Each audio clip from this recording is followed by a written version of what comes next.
starting stream and hit the upvotes, because the first thing that the enemy does is they hit us with downvotes and they take us off the searches. So the only way to counter that is to hit us with upvotes with everything you've got, every IP address you've got, laptop, PC, tablet, your cell phone. Hit an upvote because we have to play dirty. That's the way the enemy plays. If you're wondering who the hell the enemy is, that's a long story, and I've gone into that already. You're a deep state, or the cult that runs your deep state. There we are, honey. So, darling, got your message calling you. We're live. Perfect. Yes, yes. How are you? How have you been? You're in your new home. You have a new account. What's going on? I don't have anything new. I don't think it went through. I don't think the sale happened. Oh my God. So I had to all move out. Oh, it's so ridiculous. You know, it's just like. Are you back? No, I moved everything out for the freaking closing. So I've been, like, I told you there's more than one property, right? No. Well, I mean, you may have, but I didn't retain it. Yeah. Mentally. Good. Yeah, go on. It's fine. I hope it changes so that we don't have to ever think about it again. Oh my God. Yeah, no, I just been going from place to place because I got my stuff in 3 different places right now. But I take it you're not sitting in front of the library using their Wi-Fi, are you? No, I'm at my friend's campground at an old GE hydroelectric dam. It's really beautiful. Wow. Oh wow. Yeah. That sounds really neat. And so how are things otherwise? Your health, are you able to get supplies? Oh yeah. I'm really functional. Okay, yeah. I'm and like the cat? Oh, the cat is probably gonna have kittens, and she's back at her old spot and she's loving it. Okay. So she's back at Anthony's place, and yeah, she was so happy to be back there. So yeah, she's doing good. Okay. And yeah, what's going on? I haven't. Yeah, go on. Well, yeah, it's his cat. But you know, she was hanging out over by the breeder, who has a couple of males that found her pretty quick. But they're Bengals, so they're like they like don't like other cats. They only like Bengals. It's weird. Like it's like the Chocho. Like they get along better with other cannibals. Oh my God. Douglas, what's going on with you? Like I've been trying to catch up on old stuff, and I'm not doing a good job because I've just been too busy. Well, honey, it's you know, I mean, oh my God, it sounds like you were listening to some stuff recently, so you got some hint of stuff going on, right? Yeah, well, I heard my name, and then I was like, maybe there's another Amy Como on Facebook. There's just you. I mean, some lady named Amy was leaving messages. I presumed it was you with a new account, because I thought you had moved and all this stuff. Well, here's the thing. Mm-hmm. My name's really common in this part of the world. Okay. There's more than one of me. So, and I got off Facebook, but I've met people online who are then like, oh yeah, you're cute little. And I'm going, I don't know what you're talking about. Oh, well, what about this? And they send me the picture, and I'm like, that's not me. But, I mean, she's got my name. she's pretty, but she's not me. And so I know there's more. Oh, look, we got another. Yeah, yes. We got, hey. Hi, guys. Hi.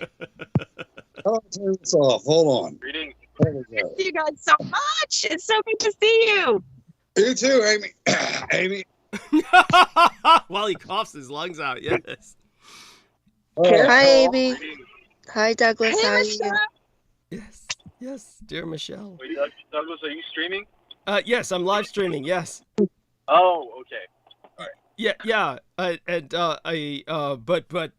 you know, I'm hoping that if you want to speak later privately, I'm anxious to do that as well and catch up with you. Hopefully, we can do that sometime after transmission, shortly after transmission, or something.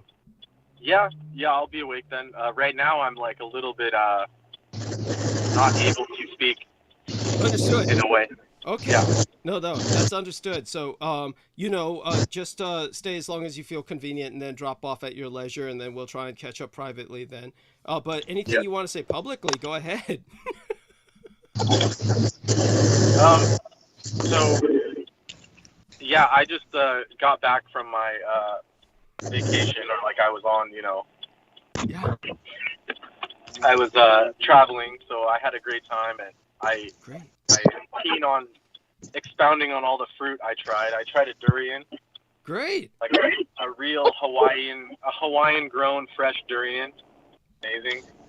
One of the best things I've ever had. And also cacao. I had, there's this fruit that chocolate is made from.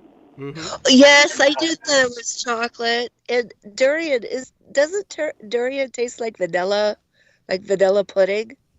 It's kind of like that. It's very unique. It's like, it's a mix between like vanilla, pineapple, mango, and like very musty and like musky. Like it's hard to explain. It doesn't really have like this correlation. It's a very unique fruit. I like all the other flavors, but that muskiness. But I tell you what, when you can mix it with something else, it will tone down the muskiness. Right, I bet it's delicious. I usually pair it with coconut milk.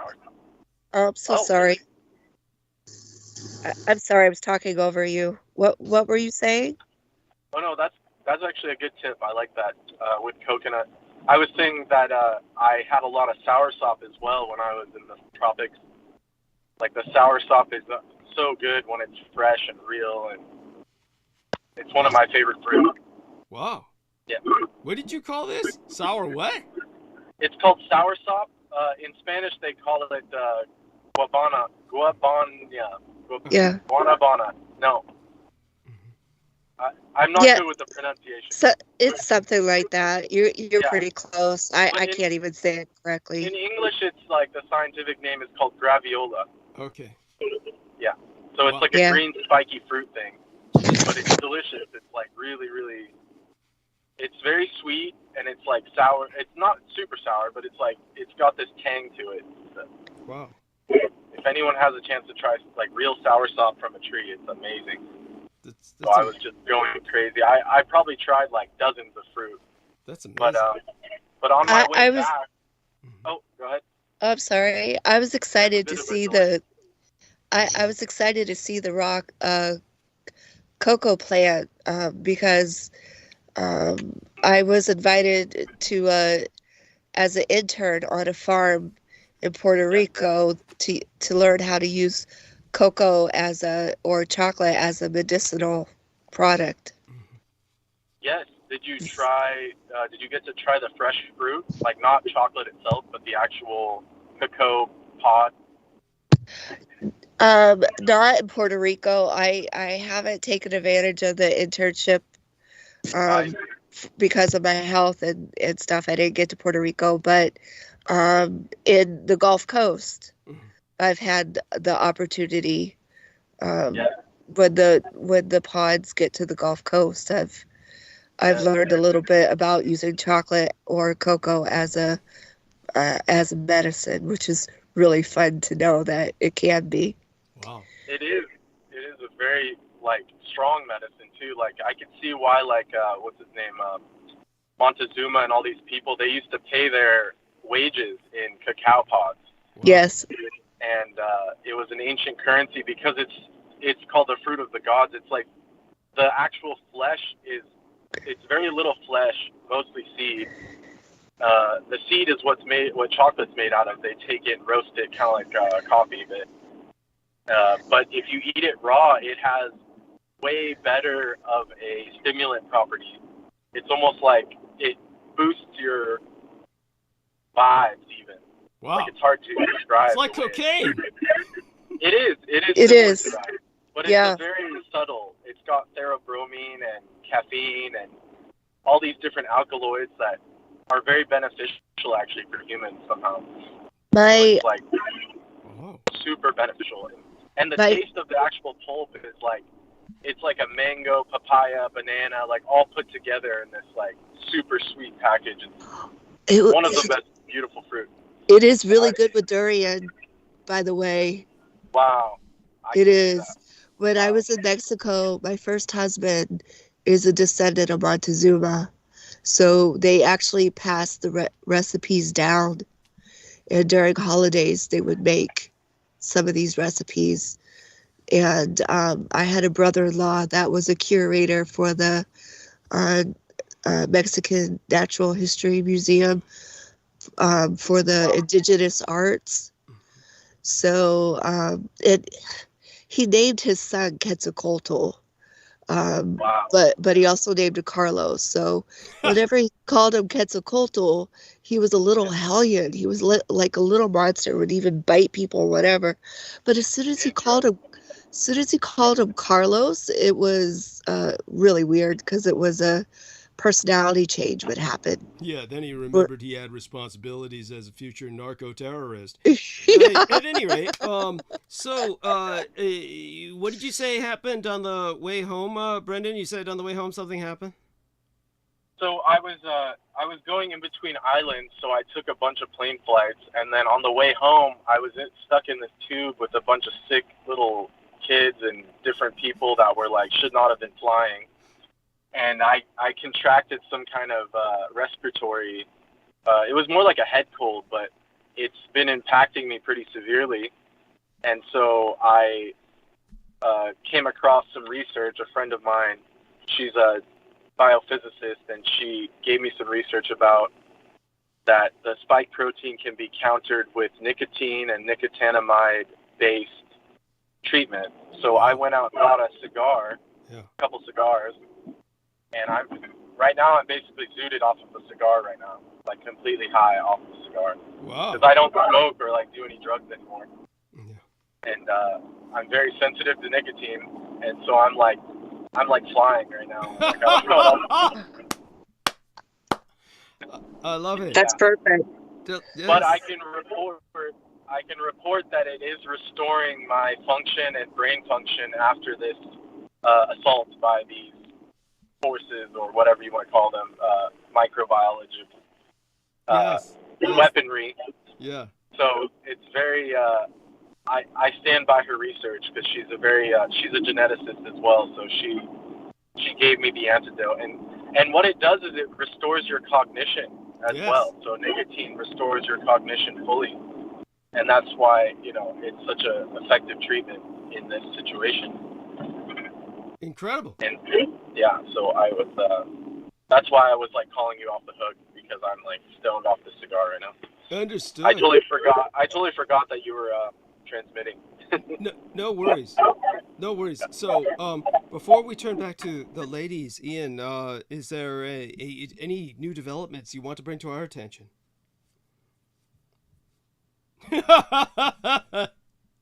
If Ian, you're on mute, and he might not hear me. That's okay. Can you hear me now? There we are. Yes. Yeah, I'm in the same boat with Brandon. I'm sick again. Oh, Jesus. I'm sorry. What happened? I have no idea, but oh God, yeah, no, I'm hurting. Oh, wow. Oh my God. What are the symptoms? Everything Brandon said. Oh, Jeez. Yep. Right. So it's going around again. Are you a cigarette smoker? Yeah. Okay, so then you probably are just getting hit with like a flu or a cold of some type, or that can be helped with just like, nutrition, vitamin C and all these things. Yeah. I'm back on doing Z-Packs and silver again. Okay, that Yes. should help. Yes. And what about you? You said you smoke cigarettes? I didn't know you smoked cigarettes. You do? Oh yeah. Like a chimney. Yeah. Okay. Oh. Okay.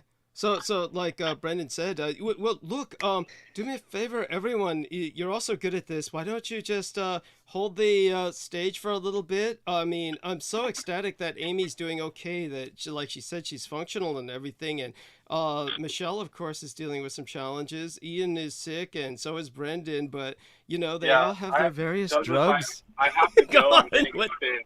What's that, Brendan? I said I'm getting the spins. I have to go. I don't want to throw up on your show. Understood. So, Love you many dearly. blessings. Hugs. All right. Okay. Good luck, Bye. Brandon. Yes. Bye for now. Bye, Brandon. Yeah. Yeah, that's the cigar. It's too powerful for him. Yeah, see, first he was feeling high, then he gets, you know, it's like chewing tobacco or something. It's that rush, and then it's that, it's, yeah, there you go. Well, the will help purge the infection out too. Isn't it fun that a scientist backs up shaman medicine? Of course. I mean, I would expect nothing else. So I mean, this is It's so good that science is coming back around to the roots. Yes. Now, our dear Michelle, this is her golden hour. It's Wednesday, and she should be free to speak her mind. But what I'll do is, you have these two wonderful people with you. I'm hoping I can tend to some of my last-minute responsibilities. Yeah, Amy and Ian, feel free to interject whenever you feel it would be constructive. But I'd like Michelle to just start talking about what she felt she was going to speak about this Wednesday, and I'll go mute, and I'll be back in about 10, 15 minutes. Yeah. Okay. Yeah. All right. Unless Amy and Ian, do you have anything that you would like to talk about? Yeah, Amy. Michelle, I would love to hear more about some of the things that you've been speaking of. But I also feel like it's really important for you to kind of guide yourself to whatever needs to come out. Well, what is it that you were speaking of in the past that sticks with you, Amy? Well, so what I'm thinking of is you were talking about Rearranging Hell as the new website. I haven't been very good about keeping up, so that's why if there's something that's really more pressing, then please feel free to go in that direction. But I'd like to know how things are working out around the new website, and also just your Once Upon a Eden website. I'm really grateful that you've been able to keep it up, but I'd like to know like how that transition is happening. Right. And by the way, before she starts in on that and responds, I do want people to understand that we try to get on Wednesdays our lovely Michelle to talk about far more personal things, so that don't be afraid to let that wait till another day. But that being said, the only thing to be said about those is that they're still under construction. They're still the Once Upon a Eden page I'm still revamping. It's taking time because it's a personal journey for me. It's like writing my biography, and some of the things when I take it from a very wordy perspective to making it a little bit more concise, it stares at me so starkly that I have to process it. So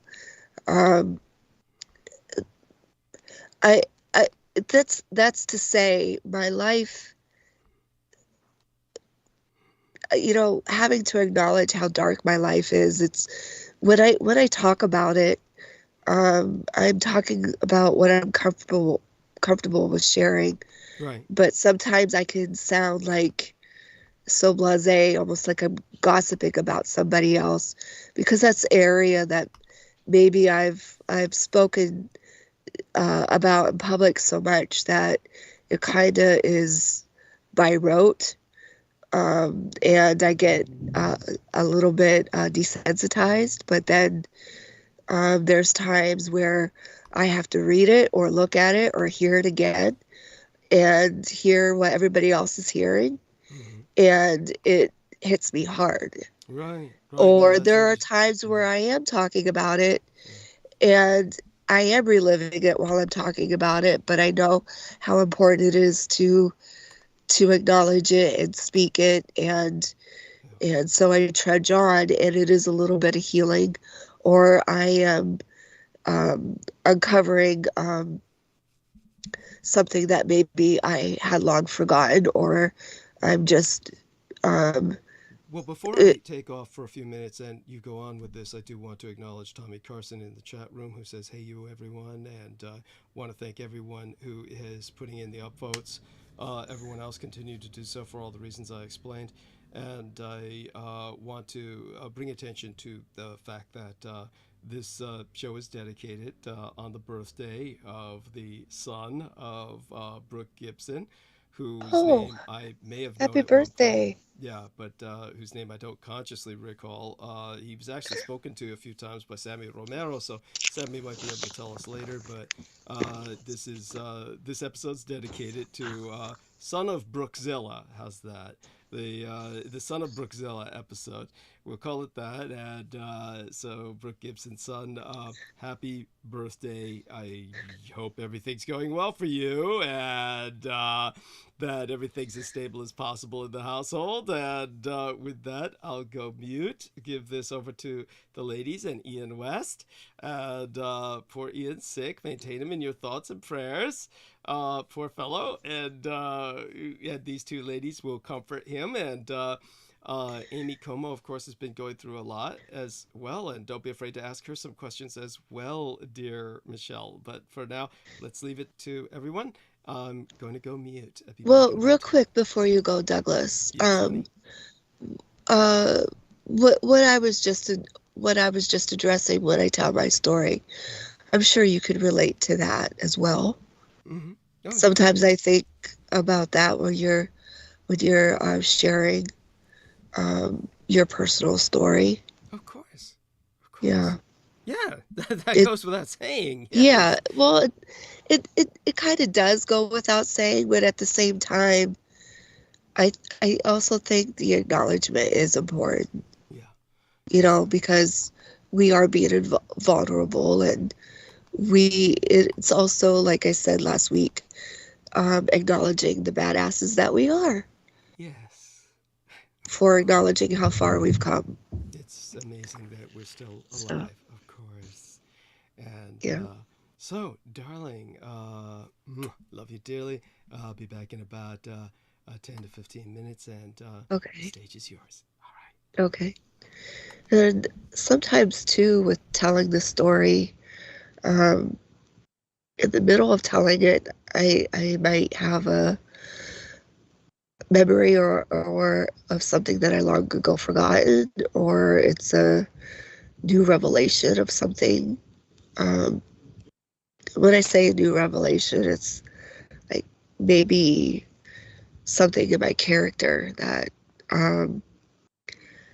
I just newly have, not necessarily something within my story, but maybe something within my character that I've to newly be acknowledged. And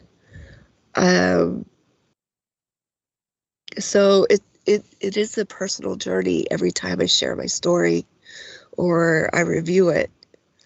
And so that's one of the reasons why it's taken me forever to put up the website, because it's a lot easier to speak to the situations than it is to write it out and then go back and read it.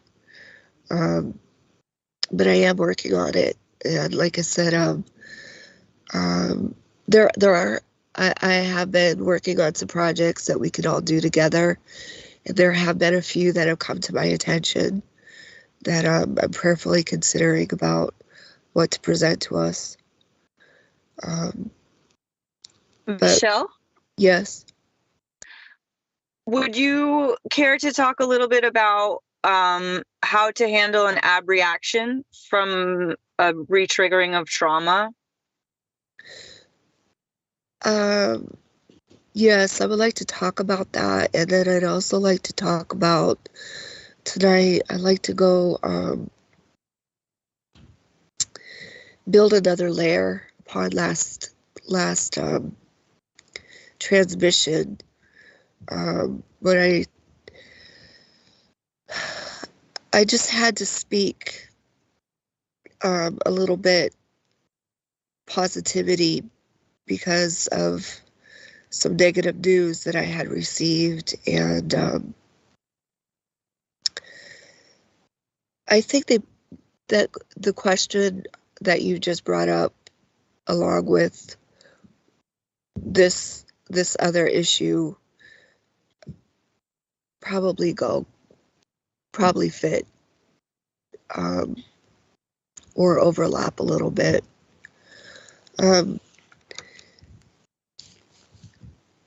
So there, I can't go into detail, but there's a situation that's happening in the world of people who are fighting for children's rights and the safety of prostitutes. And I've been asked to take part in finding the solution to the situation.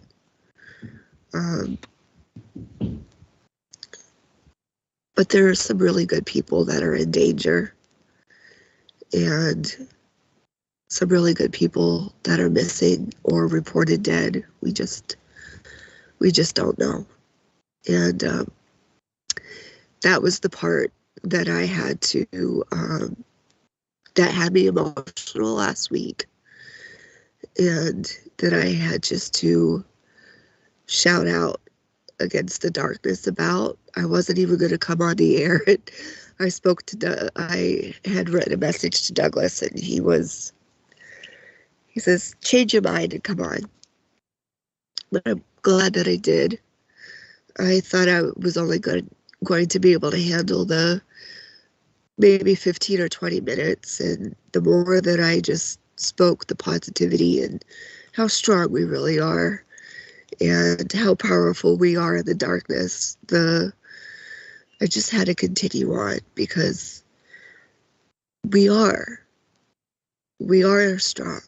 We human beings are the light bearers. We hold the breath of Creator, that we hold the breath of all. And that's something that no other creature can claim. And children are the most pure in their breath, and they're holding Creator's breath. And they use it so naturally. They live that love, and it takes them a while to forget. The longer you live on the earth, there's more obstacles that want to pull you away from that power and that innocence, and there's more humanoids and beings and life situations that want to cause you to forget or beat that infinite power out of you, that love out of you. And it's that love that covers the multitude of sins. It's that love that's the life force. It's that love that's the very essence of Creator. Love is the breath of God. Love is God. And Jesus said that if you stop a child from, oh, that's pretty cool. If you stop or hinder a child from their relationship with God, try to cut that off. Try to cut a child off from their very essence. It's better that you commit suicide, that you kill yourself. But it just seems that the humanoids take that as a way to gain the more power. They just continue to see death so powerful.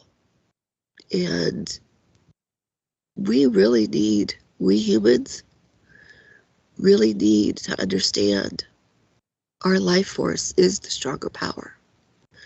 If it wasn't, they wouldn't be trying so hard to knock it out of us any way they can.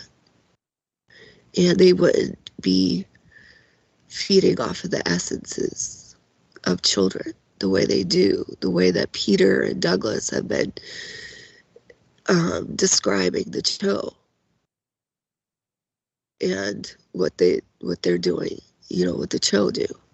And pedophiles but work so hard at distracting humans from and separating humans from their children. So once we understand our power and the natural way to live it, the darkness can't overcome it. And it's something that I've experienced when I was living in that world.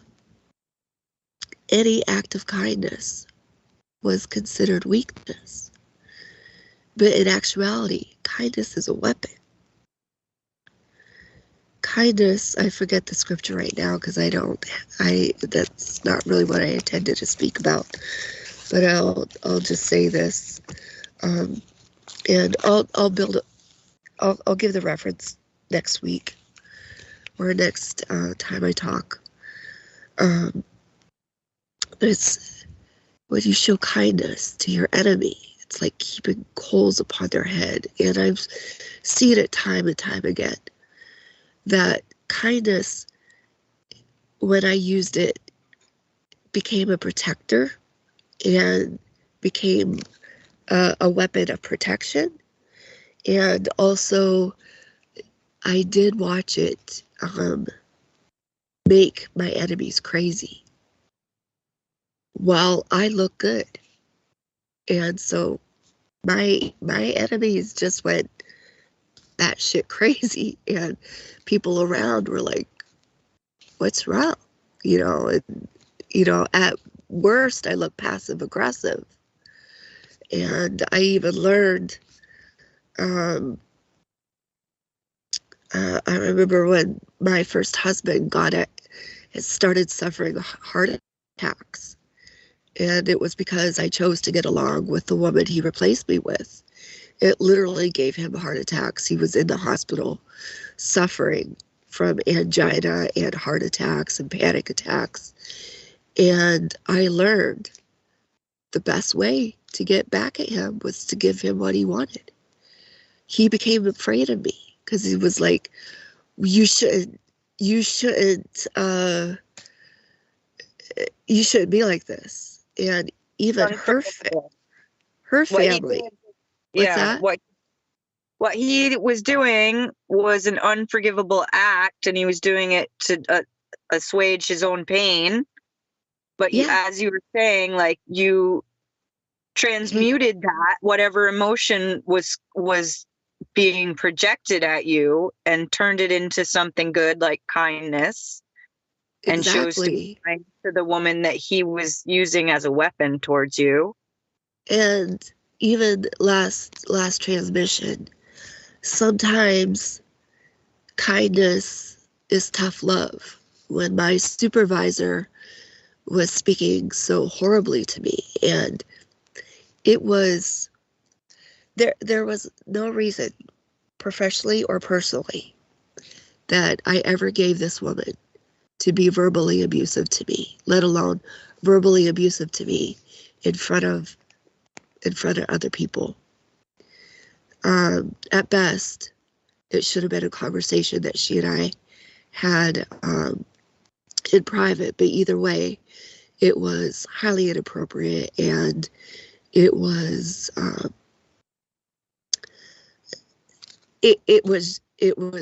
there was no point other than that she was projecting.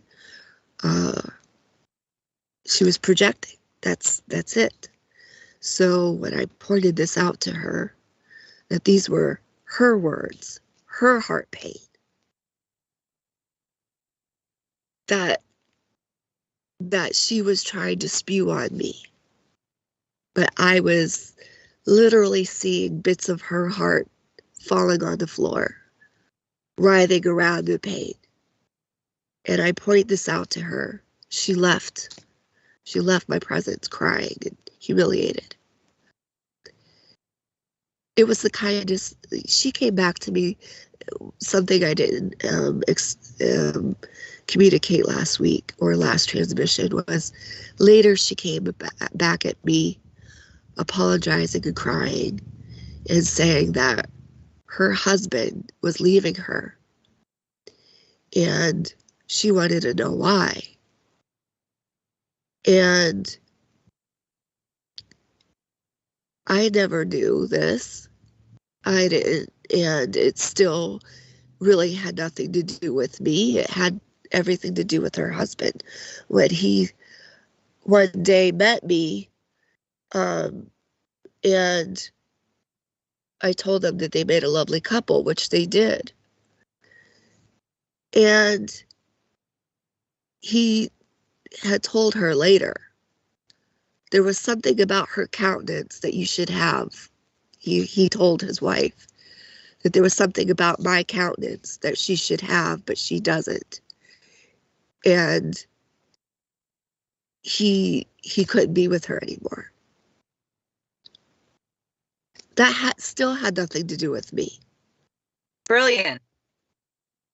That's, I mean, so much of what goes on in interpersonal violence has to do with just that, where one person doesn't understand that their pain is not going to be solved outside of themselves, that they have to remedy their own emotions.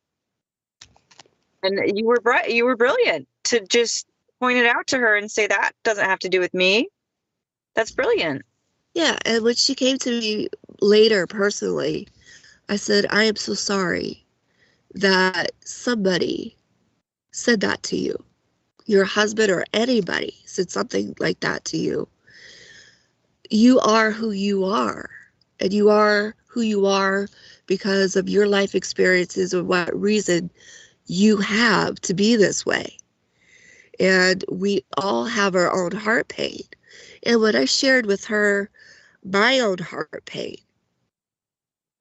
she was like, nobody would know. I said, because I know who to be angry at. And I said, and a lot of the time, I'm angry at myself. I said, and when I'm angry at myself, I said, no matter what, I have to give myself to God. I have to give my pain over to God. I have to give, I said, we're all messes. But at the same time, we all are also our own answers. So this is what I would like to reinforce. Sorry, my brain is not going to say, maybe it will reiterate. Yes, there we go. Yay. That is what I would like to reiterate, that we are our worst enemy when maybe, we're constantly making decisions based on the information that we have. It behooves us to expose ourselves to as much information as possible, but then still discernment is needed, and weighing out our options if at all possible. And the type of fear that we should have should not be the paralyzing fear. It should be that respect for ourselves and for life, that inner essence of all that we carry within ourselves. Even if you don't believe in a creator, you know that you have responsibility and power living here on earth. You know that you have abilities and decorum and characteristics and strengths that carry you through all your challenges. So there really isn't an excuse to disregard any of this, what I'm saying. honestly, if I did not have the weird sci-fi spiritual experiences, we could call them spiritual experiences, or at least sci-fi weird medical experiences that I've ever had, I have every justification to be an atheist. And I've said time and time again, if it weren't for the fact that at 10 years old, I had that bicameral mind experience, I would be an atheist. Or angry at God. There's really no logical reason that I should be promoting a loving, powerful God, or the fact that love is the atom bomb of or the ultimate power. Yet I do. There's also really no reason why I am no logical reason that I am an advocate for men's rights along with women and children's rights. Yet I am. But it's because I have been able to tell the difference between those who prey upon well-meaning humans. I mean, this is not to say that humans don't do each other in when given the opportunity. I mean, I've seen that too, but I've seen it far more that humanoids prey upon humans. And usually when humans are preying upon other humans, that's because they're some way in cahoots or enslaved or beholden to the humanoids.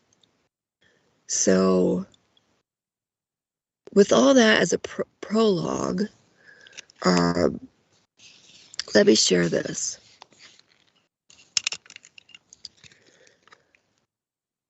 So I recently found in Isaiah 59, which it's been so long since I've read this that I forgot that it was here. But it says, "For he put on righteousness as a breastplate and a helmet of salvation upon his head. He put on the garment of vengeance for clothing, and was clad with zeal as a cloak. According to their deeds, accordingly, he will repay the fury to his adversary, recompense to his enemies. To the islands he will pay recompense. So they shall fear the name of the Lord from the west, his glory from the rising sun. And when the enemy shall come in like a flood, the Spirit of the Lord shall lift up a standard against him." The Spirit of the Lord is love. And though we read about the fury and the recompense, when we teach our children to love, when we live in love, when we change the atmosphere in the area where we're living in our household and in our community,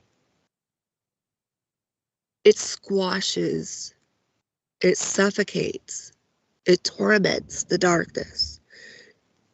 I have seen where it literally causes people physical, mental anguish. I have seen people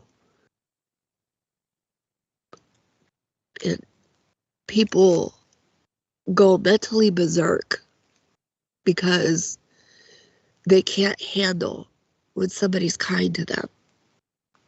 I was like this for a long time.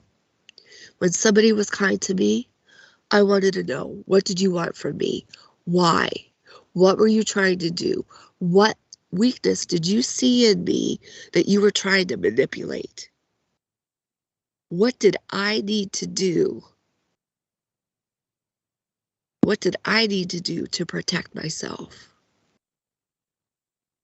And it takes courage to allow oneself to absorb love, to receive love, to give love.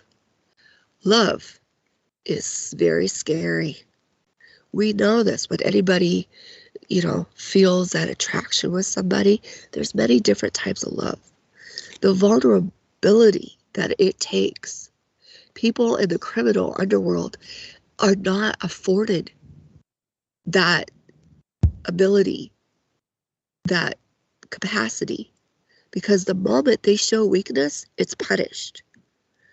The moment they show kindness, it's punished. There's stories. Okay, for instance, there was a time where I was so hungry. I was days without food. And because I was being punished. The reason why I was being punished was because I saw somebody else hungry and I gave them some of my food.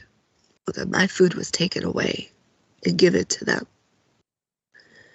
Now I was angry. It went from me having compassion for them now to me being jealous and also sad and hurt and wanting to know why not only did I think that they needed to be treated better, why did this other person think that they needed to be treated better?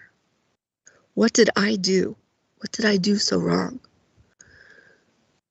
And then it was after a couple days, this person that I had helped and their food, my food, got taken to them and they were eating in front of me.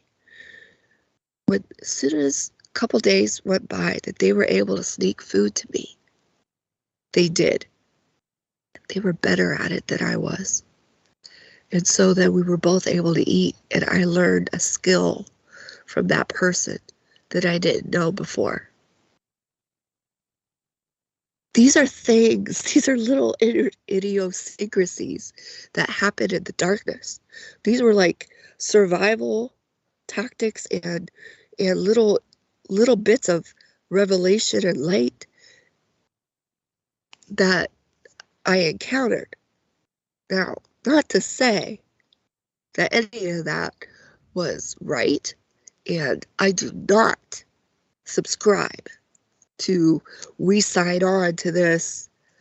Nobody is going to convince me that before I was born that I chose to be so tortured and abused as a child, or any child would ever agree to be so abused. If that were the case, then we have no spiritual justification or legal justification, do we, to bring the abusers to punishment? If we so agreed to that, what abuse is it really? No. No one is going to convince me. We have laws for a reason. We have spiritual laws for a reason. We have legal, human, natural laws for a reason. So if we had agreed upon it, then there would be no reason, no justification to enact those laws because we gave it permission even before we entered this. No, that's ludicrous.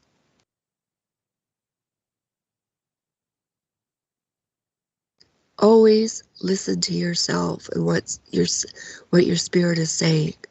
Your spirit will tell you the truth.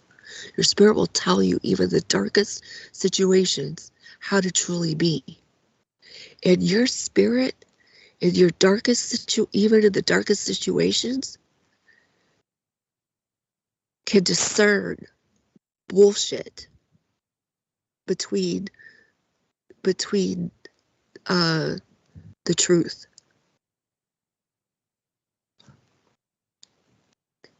But what I'm getting at is that even in the darkest situation, a seed is planted in the dirt. It starts out, it is drowned, but it will grow. First its roots down, and then it'll push up through that dirt. It will reach sunlight, but it still has to weather the storms, still has to weather drought, still has to weather the sun, it still has to weather the animals. But it's part of living here on the earth that we have to put up with adversarial forces. We were born into Club Med in the Garden of Eden, kind of.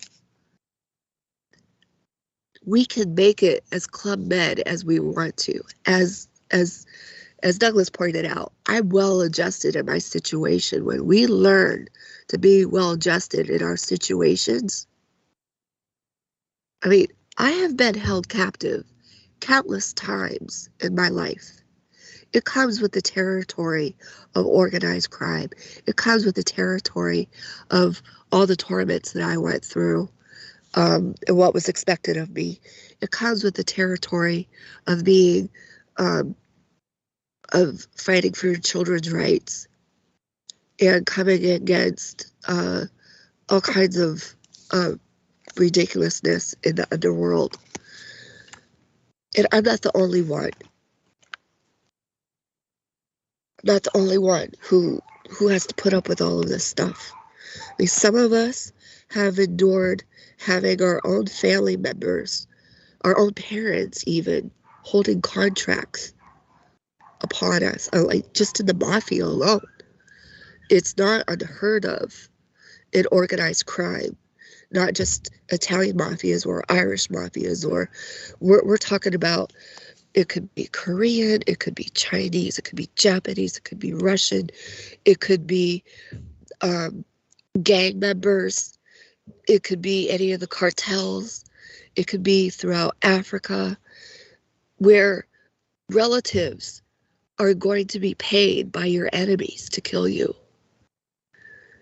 It's possible for that to happen, and you just have to be able to come at it with love, perseverance, doggedness, determination, have a wits about you. And then what is the wild thing is when you still have to go to family functions and maybe shake hands and give this person a hug when you know that they are in position to kill you. What's the scariest thing is when they might have the legal right. Like if you have a health condition and they have the legal right as next to kin, that is commonplace. That is commonplace among organized crime in the underworld, as well as many abusive situations. So what do you do about that? You have to keep your wits about you. That helmet of salvation is keeping a very strong, sober mind. So when I was manager at the Chinese restaurant, working for the triad, they would quiz me all the time. They liked to come up behind me. They wanted to test my field of perception. And that included how far away they could approach me where my personal bubble could be invaded. how close could they get to me? The further away that I could detect them, the better for me. They would like to try to sneak up on me. And I got to the point where about 10 yards away, I could detect when somebody was coming from my behind. I could just feel the bubble. It was like a bubble, like a force field, somebody penetrating. Yeah, But their life force. Go on. yeah, I could feel somebody else's life force against mine. I had to learn to emanate my life force as a field, like a protective field, like in the cartoon, The Incredibles, where the little girl could emit this protective field. And something else they would do is they would open the till. Just by looking at the till, I couldn't reach in and count the money. I had to look at it. And I had to be accurate. I would walk and the one owner would try to pull me down to the ground. And I had to be able to do some kind of martial arts to defend myself. It was every day there was something going on. The one day he came up to me and he said, "How many weapons are in the room?" I had to be able to look at all the natural or like everyday items and identify what could be used as a weapon. And he would ask me in which way, in what manner. And then throughout the week, he would put me to the test, to the physical test. It was constant violence. It had to be weaned out of me. Right. So, honey, I'll have to be closing the call in a few minutes. Sure. I'll be definitely intending to call you back when Peter retreats into the gentle night to see what mood you're in, whether you want to come back on or not. So Okay. you don't have to answer, when I call later, but I'll just call reflexively. Aside from that, darling, anything else you or anyone else want to bring up right now for our listeners? Well, I'd like to close it out with when I moved to Los Angeles, the second time, I came across an acting troupe that I belonged to. And the lady that ran it, that headed it up, she turned out to be, she was Japanese, and she turned out to be somebody that worked with the UN. And she was part of the team that when the World Trade Center collapsed the second time of the second bombing, because it was bombed earlier, people forget about that first bombing. We'll talk about it another time. But I asked her if she would be my mentor and help me to identify whenever I was manipulating somebody, when I was rejecting love and kindness, or whenever I was trying to, if she thought that I was trying to scout, because there was plenty of times that I would scout a location and look for all the weapons in the room, or all the items that could be turned into a weapon. And she agreed to do that. When the second bombing, when that took down the Twin Towers happened, she was part of the team that questioned some of the survivors. So, later she had questioned the survivors, but anyway, she was very instrumental in helping to, she too was one of the people that helped deprogram me to a degree. Okay. So thank you. We're at the top of the hour now. Amy, Ian, anything you want to say? Well, I want to thank Michelle for giving very clear advice to people, especially with regard to some of these relationships that are very close to you, but can also become a dangerous situation. I think that's a really key point for a lot of people who don't really know that, I mean, your family might not be on your team. They might not. You're not thank allowed you. to have friends in the underworld. You're allowed to have alliances, and alliances change. Yes. Okay. Very nice. Okay. Thank you, Douglas. Yeah, thank you. Thank you, Douglas. ladies. Amy and Michelle, my dear sister. Okay. Ian, dear brother, you there? Hope he's okay. All right, we're going to close the call, and I'll start a new one. So thank you both. Thank you all. Ian, that you? I see his image coming up. So it could be a question of his mute again, poor fellow. All right then, let's do this. Okay, with this we call Peter and bring him on to line.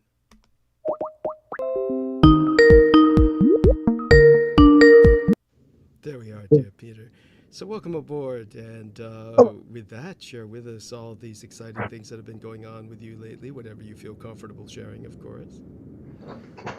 Well, I feel very good, and you have to catch me because I was listening to our last broadcast, transcribed a lot. Wonderful. And I have to eliminate this phrase. It's horrible. I sometimes hear professional people do it. I'll put it, it's horrible. It's yes. And I don't know how bad it sounds when you're just talking, but when I listen to myself, I caught myself doing that once in a TV interview, and I thought I'd eliminated it, but I guess when it becomes informal, so if you catch me doing it, I'm going to try and put my cattle prod to my head. And you used it just then. I understand. Believe me. Did I just use it? Oh yeah. Wait, the cattle. Just before you said cattle prod to the head, if I, use it. Yeah. Okay. I said, boy, I wasn't even aware of it. Yeah. Don't worry. And by all means, what I need to do is apologize for the sound on the microphone. Any sound effects people hear are my trying to maneuver this microphone into a more stable and steady position where it produces less such noises and doesn't hopefully knock me off of recognition by the computer. All that being said, sure, no worries about these certain affectations that we use in our vernacular become something that we use again and again, and we're comfortable with them. They help us center our thoughts. It's very difficult to act like a professional sportscaster, so don't be too hard on yourself. I haven't caught myself doing that in a long time. So anyway, whatever. I don't. It's okay to break the habit. But what I want to start with tonight. First, I want to welcome people to the show. Welcome people to tonight's show. We're going to be talking about the show, the Chichewa, and I've been transcribing Douglas's previous. It was a 3-hour co-diatribe we had on the Chichewa, which are the indigenous diminutive subspecies of human beings that emanated from Tibet and have infiltrated so much of negativity. Yes. In throughout the world. I do want to touch on the MK Ultra or the MyLabs aspect. But first, I want to state something because I sent out a paragraph on my in the Time Travel Education Center email list, and I posted it on Facebook. And I have I'm going to read it, and I'm going to read the responses. Okay.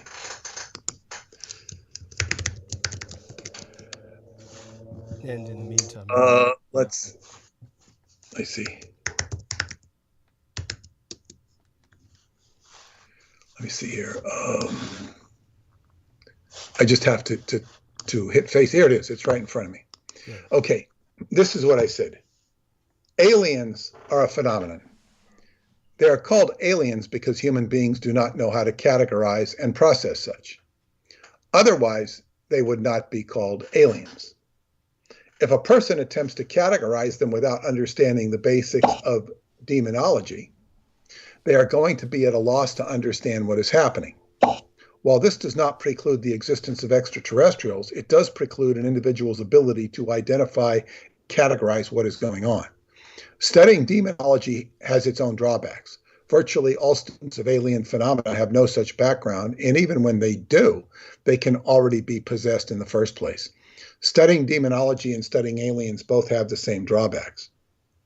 People are consumed by something that ends up being antithetical to life itself, and more importantly, antithetical to their own life. It starts with curiosity and often leads to imbalance. Yes. Well said. Yes. Now, I'm going to share the comments here. And some of the comments are, saying right on, so to speak, and some of them are, trying to inform me of what's really going on or something. I don't know. So I'm going to read them. And I'll just read the first names. I'm not trying to single out anybody here. Arenka says, maybe we also spend time in different forms in different places in our universe. It's okay. Or maybe in universes, but okay, that's her comment. And then a man named Brian says, my belief is everything seen that appears not human is part of the fallen ones. I do not believe anyone has seen things from outside the firmament. That's just my opinion. I believe the sun and the moon are within our firmament and what is also below the Earth's surface. He's just stating what he states. Okay, that's fine. Then Joanna writes, those from off this world are extraterrestrials. Well, that's fine, but it doesn't really, it's not really what I'm saying. It's like, if they are from off this world, they are extraterrestrials by definition. Yes. But people tend to call them aliens. Not always. They call them extraterrestrials.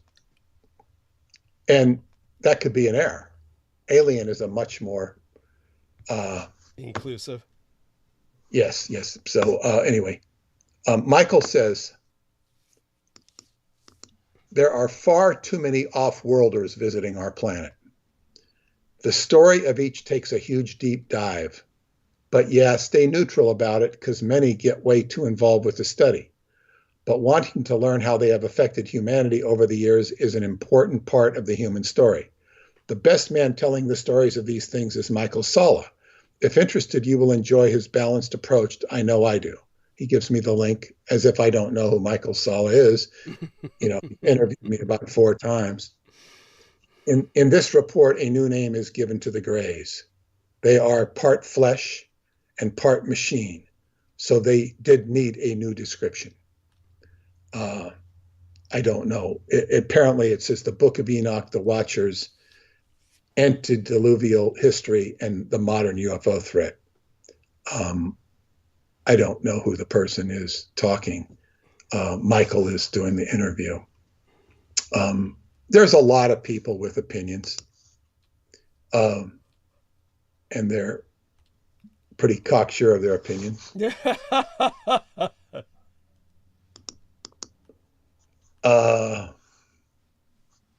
Anyway, so he says, this is Matthew saying, I don't think the nature of reality can ever be boiled down to one thing for all people.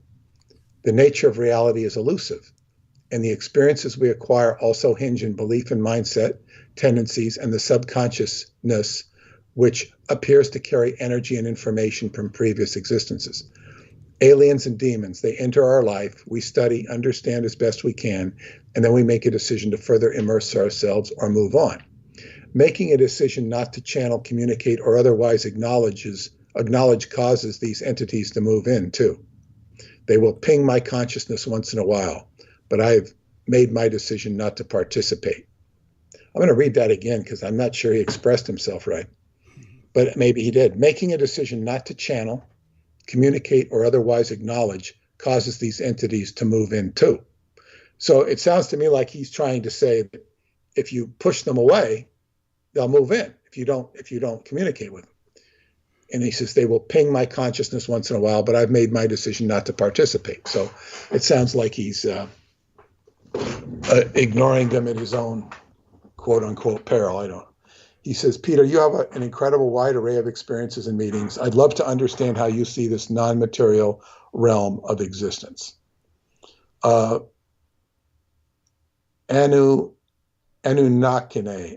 Looks like they took a name of Anunnaki. Anunnakine. What the F? You don't get it at all. Like, you know. I don't know if he's talking to this guy or to me. Which is like, I guess we're supposed to believe in all this stuff. Then Robert says, I call them part of the demonic antichrist paranormal tricks. Kent says, yep, 3D thinkers, the sheep of species. In other words, it sounds to me like he's saying, if you just keep it to 3D, you're the sheep. Instead of embracing all of this, you know, all of these different entities. That's his viewpoint.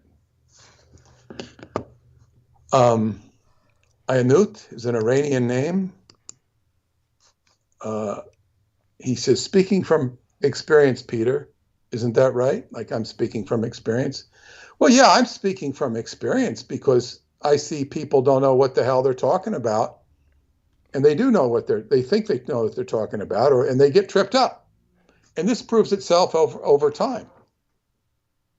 You know, the great benefits we've had from aliens. I'm not saying there aren't any, but there's been a lot of lies told when they're not from aliens at all. And that's the issue. So why are they lying about it? Yes. There's this great, it's the big lie. Gil writes, do you have alien blood in your veins? Have you ever felt that you never really belonged in this world? Do you have a fascination with space and the universe? Do you feel like a commercial? This sounds like one of those commercials you would read in a comic book. It's from a book.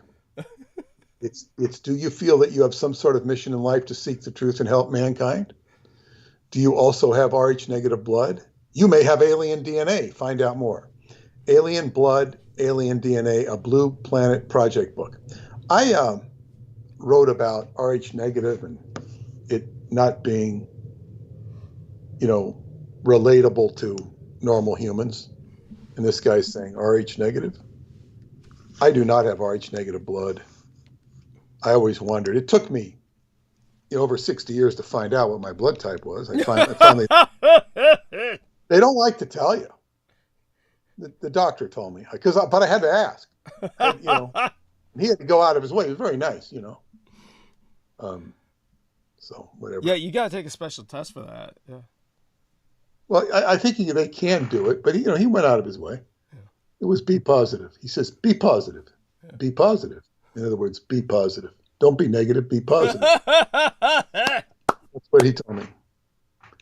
His joke on be positive. Maureen says, true that. And you ought to know. They are hybrids, really, and maybe we don't belong here. It's their place and us humans and our empathy heal. It's no contest when their normal is psychopathy and feel no remorse ever, and we for the most part feel. Not saying they are all bad, just it's best if we live and let live. Jacques Vallée had an epiphany on the matter, and that sent a lot of people into what the fuck phase, because he had an epiphany. I mean, of course, Jacques Vallée is a, card-carrying Satanist and a disinformation agent. And people they just really think the world of him. My belief is that the tech crazies, and he says, he's being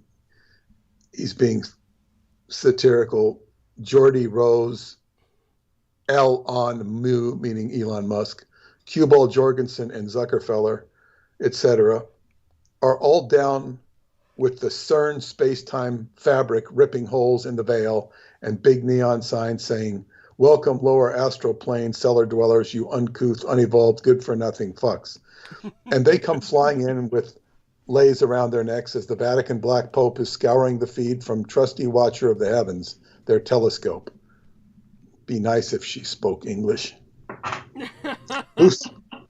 Lucifer plus with its convex lens, I guess. Whereas the lens is heated towards what's coming in rather looking all, something strange like that, so they have a clicker like for going into clubs to see how many demons have made the journey and when to send them for possession potentials. I personally think they conjured up the demon creatures to animate the robots. AI wants to rule the world.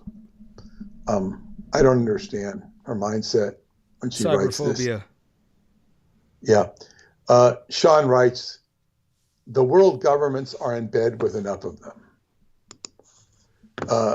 The world governments, are in bed with the Cho. Yes. In bed with Cthulhu. Yes. Not completely and utterly, but, and then this is the second time Sasha writes to Sean and says, look up Donald Marshall and see how truly deep it goes. He was recommended to me by my friend in Romania that I told you about, Donald Marshall. Sasha writes, they are not demons and live deep in the earth. They are mortal flesh and blood, just like you and I, and do die just like us. It's that time again to eradicate them off the planet once again. Look up Donald Marshall and see what they truly are. Nothing special except they have control of all the technology they use for nefarious agendas instead of helping the planet become a better place. Time to stop this mess before it truly gets any worse. Time to stand up for our children.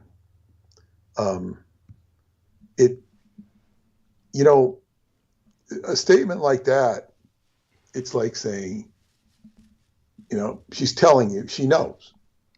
Right. She knows. And the way she presents it, suggests to me she doesn't know anything. And, it does not entice me to look at Donald Marshall. I'm not saying he doesn't have anything of value because I haven't read him, but it's not, it doesn't sound like a very intelligent comment.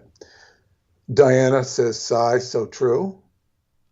Kenneth says, being present with many aliens and military grays and Palladians, I do not know how to classify them. But I just call them celestials in all my writings about them. Everyone else can call them ETs. So he's got experience with these things. He knows. And then Sasha writes back, they are troglodytes living within the earth. Nothing special, mortal. Nothing special. Phineas writes, the good, the bad, and the ugly, just like people. Yana writes, those who drive the Tic Tacs probably live under the ocean. I'm not sure what a Tic Tac is. No, the Tic Tac is these oblong-shaped, well, they call them WAPs now, to rhyme with Japs, which is part of their private joke, the unidentified aerial phenomenon. But the ones that are shaped like this oblong lozenge, they're shaped like, the gelatin capsules that you put your pills in. They call those Tic Tacs. Yes, and Campbell writes to Yana, space may be the final frontier, but it's made in a Hollywood basement. Just pretty fun. And Sasha writes back, they are transporters to other planets. And Yana writes back, well, they sure travel fast enough. Eric writes, have you ever read Operation Trojan Horse by John Keel? He was an atheist who studied alien and UFO sightings for over a decade and came to the conclusion that most are demonic in nature and a few are angelic in nature, and that for centuries religions were constructed around human interactions with such beings. This book really got me interested in the subject, and then a few years after reading it, I stumbled upon your Montauk series quite by accident. Comparing what I've learned from independent study with what I've read in the Bible, I believe that the reptilian race Draco specifically represents Satan and the demonic entities in the Bible. Satan first appeared to Eve as a serpent, which was called Draco in Greek and Latin, and is used interchangeably with the English word dragon. In Revelation, the beast in the end times is referred to as a dragon or serpent, other reference to Draco. Other alien races may be angelic in nature, while still others may be aligned with Draco. It may be a long time before any serious study is done on the phenomena, because one half of the population thinks they don't exist, while the other half is not willing to accept their existence for what it really is. This is very, I guess what you'd say, dichotomous thinking. You know, it's like, okay, the Bible, Draco, dragon. Yeah. You know, it's like, let's split it all into this. And this is one of the big problems with it. I wrote, in the original language of Europe, where dinosaurs sourced from, Transylvania, the word for friend is dragon. The Carpathians are shaped like a dragon, and their totem is a wolf's head on a serpent body. And Eric writes back, interesting, I'm sure the Draco established themselves as gods in some ancient cultures. I found many sources recently claiming the reptilians to be manipulative or descriptive at best and outright demonic at worst.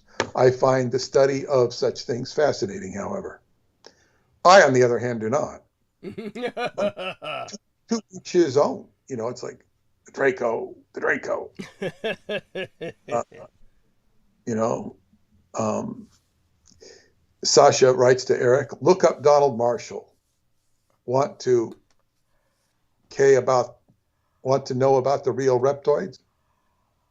I guess he tells us about the real reptoids. Joe Matheny wrote a publication. It was called the Black Book, series of black books he wrote for, was it the Extreme Individual Institute that was being run and associated with New Falcon Press. And he did some satirical stuff. It was every few pages it would say, got reptoids? Got reptoids? You know, as if you had fleas. He was very disenchanted with people's addiction to reptoids. So Sasha writes, yes, they have and were worshipped as gods to this day. Mary and child are representations of the queen lizard and her offspring. Over time and centuries, the names have changed to what we know today in religion as the Virgin Mary and Son. Religious is the biggest scam on earth, and the Vatican is the biggest global crime syndicate on earth. They hide and protect these beings.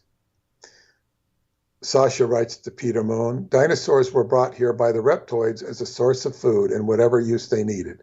When humans came into the picture, they got rid of them and used humans instead.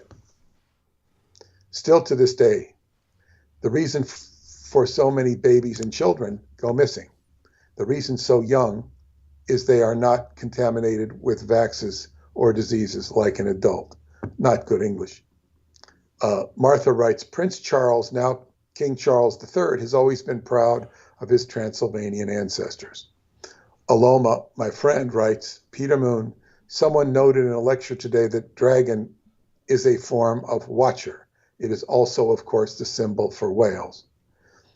Quincy writes, I am curious about the definition of what we may consider demonic in relation to the energies or entities we come into contact with. We understand ancient cultures embodied some of these energies, negative or positive, the way we would define them, and yet they utilize the most purposeful elements of these particular interactions. Modern day attachments are reflective of ancient experiences, and many don't realize there is a karmic assessment within these experiences. As we know and understand, there are many species of extraterrestrials, some ambivalent and other that manifest benevolent features, others residing within the entropic nature as an exploitation or otherwise. This is the dualistic nature of wherein we live and love.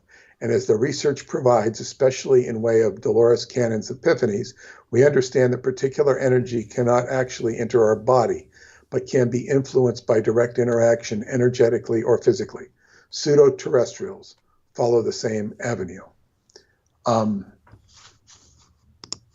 then Sasha writes to him, the reason they use demons is because it's what they were taught to identify what they were not familiar with. In other words, they use demons is because it's what they were taught to identify what they were not familiar with. There is a scripture that says, anything not made in my image is an enemy. Beware. Superstitious people call them demons. Everything we have learned has come from somewhere. What I would say is demon is a double-headed, it's two sides of coin. Yeah.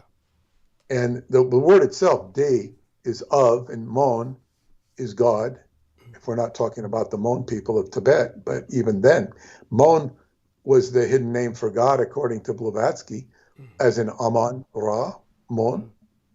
And, but anyway, it's, you know, you've got the yin yang symbol. It's, that's when it becomes a little personal. Robert writes, define life very precisely. I think he's talking to somebody else. Kathleen says, either there are no demons or they fear me. Could be they prey on the weak, probably afraid I would take over. That's cute. Yeah. Grace writes, those aliens described in demonology are a small subset of the larger alien question. And yes, for those that focus their studies on demonology, possession is a real risk. So she's making aliens a bigger subject than demonology, which is, you know, what I would say there is if you study Solomon, you'll see 72 degrees or 72 jinn rather, representing 5 degrees of a pi of the circle. And each one of those was a demon representing the 5 elements. And if you have any alien, whether it's mythologized or perhaps is a little more believable than just straight mythology or any description, archetypal or not, they're going to fit into these categories just because they will reflect those certain aspects of the archetype, the certain elements. That's, you know, the zodiac breaking things down.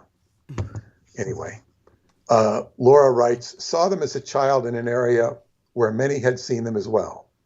Had some things described by others about odd occurrences that I read years later as having occurred at other UFO and alien sightings. Odd things with orbs of lights. Only thing I have seen in my life that I can't explain was super real, out of the blue. And the only incident where I had some odd vision. Can't explain it. The world used to be flat. Did not at all for a second get from my encounter that the aliens were demonic. More like monitors. Well, see, there's saying demonic. She's defining demonic as negative. I'm saying it's double-sided. Although people will mostly reflect what's inside of them. That's why you have that rendition in the Raiders of the Lost Ark where everybody loses their flesh and their minds. Because as it's depicted in the movie, you know, they see the angels and they turn on them. You're in a much better position if you can see, you know, the devils and turn them into angels. But most people don't think like that. When they do, they get in trouble sometimes. But, you know, trying to find the good in a kino. And here's one of my friends who writes, who I know, Jerry, he writes, In all the years I have been looking into the alien phenomena, I have never been satisfied with any of the explanations given. I have indeed considered the demonic side of this. The abduction phenomena is certainly demonic. Then again, it's what humans might do to capture and study and track animals in the wild. But ultimately, I think it's this. Humans are trying to describe something for which we have no adequate experience and perspective to frame. The Greys might be right out of sci-fi movies of the mid-20th century. In other words, we recreate these events in terms we can understand, but barely touch the reality of what is going on. All we can say is that something is indeed going on. Very good. Kyle writes, Peter, with all due respects to you and John Keel, who came to the conclusion that most are demonic in nature, that's his conclusion in 1970. Mind you, truth be told, all in good time. Humanity here in this epic time is surrounded by a plethora of beings who are extremely advanced spiritually, technologically, and yes, much more. And no, they are not evil. Far from it, in fact. And they are here to assist humanity, and sacred profoundly so. Equals Mother Earth in the most perfect way possible, without crossing the line or interceding in a way would keep us individually and collectively from doing what is required on our part. We all have a place here and now.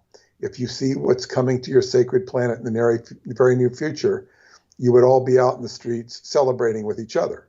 And he gives a Bob Marley redemption song. So, you know, it's all good. It's all light. It's all happening. Preston would say, the government wants you to think aliens are good. Right. Just like saying, that's why you have E.T., movies like E.T. That's right. Turn on your heart light. E.T. love you. Yeah, E.T. that's love. right. Disgusting. That's a show. E.T. is a fucking show. Yeah. But you know what's interesting? The first thing I would say is I don't post on Facebook anymore, really. And I posted this because it was in response to things we talked about. There's 39 comments. That's a lot of comments. It is. Extraordinary for somebody like myself who's not been active on Facebook, you know, to any extent. I post your stuff, and that's quite a responses, and people seem to me like, you know, they're comfortable in their knowledge. You know, they know things because they've read it in a book or they study it. So they know it. You know, that I'm just making a comment. I know a lot of people read crap and think it's true. I don't know what these people have read. I'm not commenting on them, but I know a lot of the cases. And they're uninformed. But I don't know. What do you think of the comments I read? This is interactive. Oh, I think they speak for themselves. It's everybody. Exactly. Exactly. Yeah. Well said. Thank you. They speak for themselves, which is, what else would you expect? Yeah. I mean, they would. That's let me see here.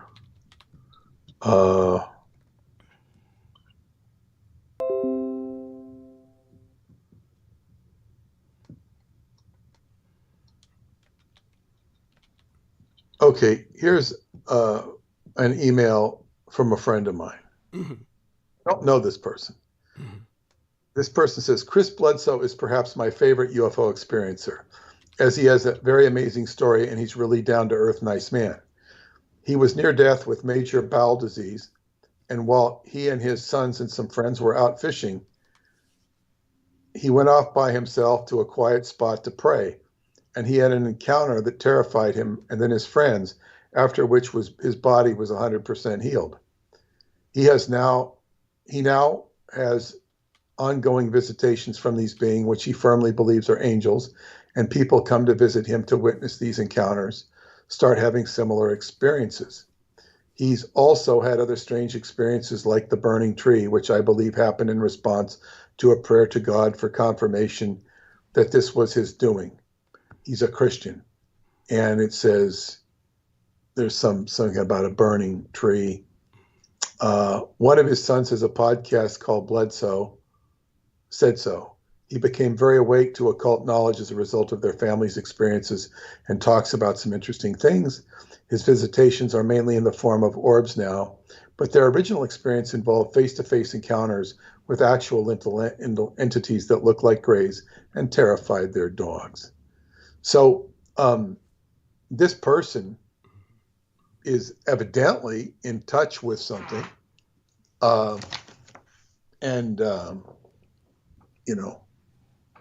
or he thinks he's in touch with something, one of the two. And if we take him at face value, he's in touch with something. And of course, my experiences with these types of things, I'm not saying they're exactly the same, but I will communicate to them. And I will say telepathically, because that's the only way I can describe it, I say, if you want me to work with you or to interact with me, I want to be treated the same way I would treat you. Basically, tacit courtesy and respect. Mm-hmm. And they inevitably scram. They run. Therefore, I'm not popular with entities because of that. Yes. Because of that.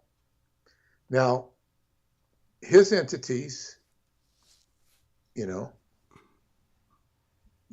I also noticed these entities, people with entities tend not to like me. That's right. And it's, but what I'm saying is, it's to each his own. I'm not interested in having, dialogues with ephemeral beings. It's now I'm here and now I'm not sort of thing. Mm-hmm. If one were to appear and give guidance of some sort, that's fine. Point something out. But as I say, I was trained to get rid of these things, mm-hmm. not to encourage them. Yes. And when I say trained, that's not like I was told.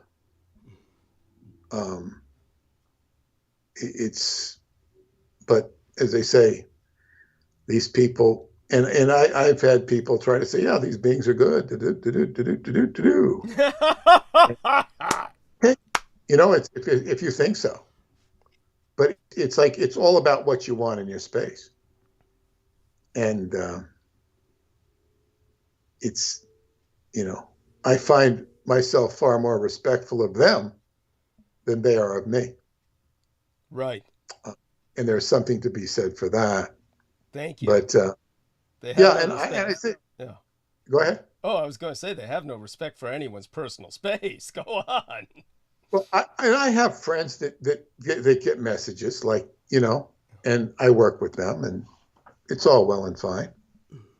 And I keep things rather grounded because inevitably I have seen people that open up their cerebral cortex to this stuff, and it backfires. Mm-hmm. Yes. Backfires big time. This type of experience can take you into euphoria. And euphoria can result in what they used to call manic depression. Yes. But as I say, I don't begrudge their experiences. It's just not something I would envy or look forward to. To tell you the truth, and I'm not chomping on the bit to do it, but I'd rather find the time to go bowling with my friends from football that are bowling every Tuesday and Friday night. You know, just hanging out with them. Yes. I haven't had the time to do it. And it's not really what I want to do per se, but I would enjoy it if I did. You know, rather than talking to entities. And then when you get the Christian stuff gets in, this can be very polarizing to people. Mm-hmm. Christianity can induce such polarization in people. Mm-hmm. And it can, I'm not saying it's bad. It definitely has its use in the world, certainly in the night of the broken circle. Thank you. You put it to good use. Thank you. Was necessary. Yes. And sometimes it is necessary. But, you know, as I say, and I was actually explaining to a friend of mine today who was a counselor. And when I say counselor, we can say therapist, you know, mm-hmm. and explaining, somewhat familiar with your work. Oh, really? And, well, because I've had her listen to your stuff. Okay. But I was explaining stuff about the Cho-Cho mm-hmm. and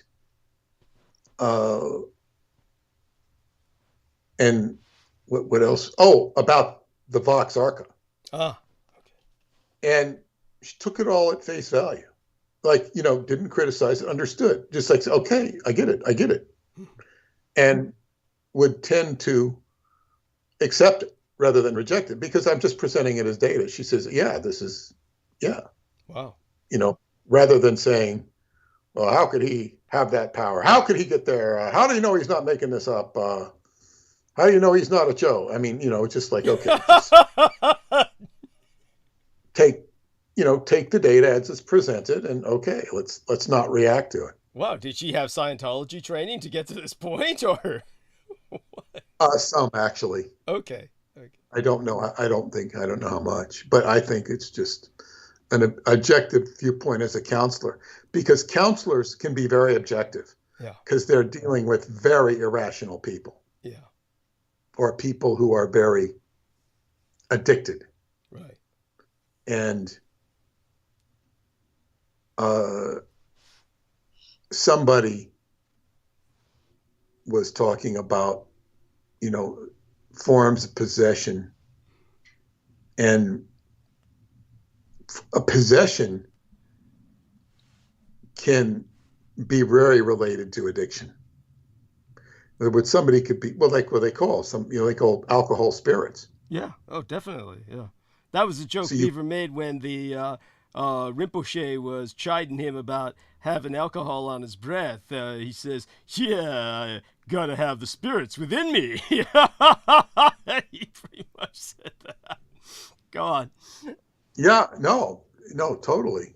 Of course, he's referring to Beaver as his friend and Rinpoche as this Tibetan guru that Beaver was playing the role of Cato to, with the Rinpoche being the Green Hornet. Yes. Yeah.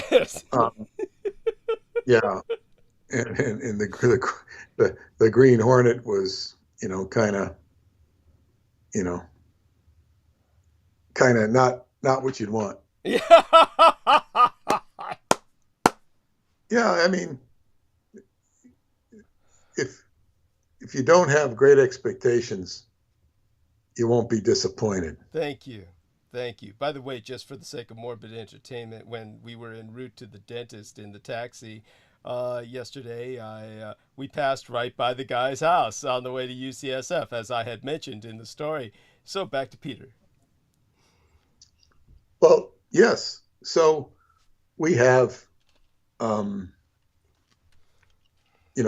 people's view on aliens.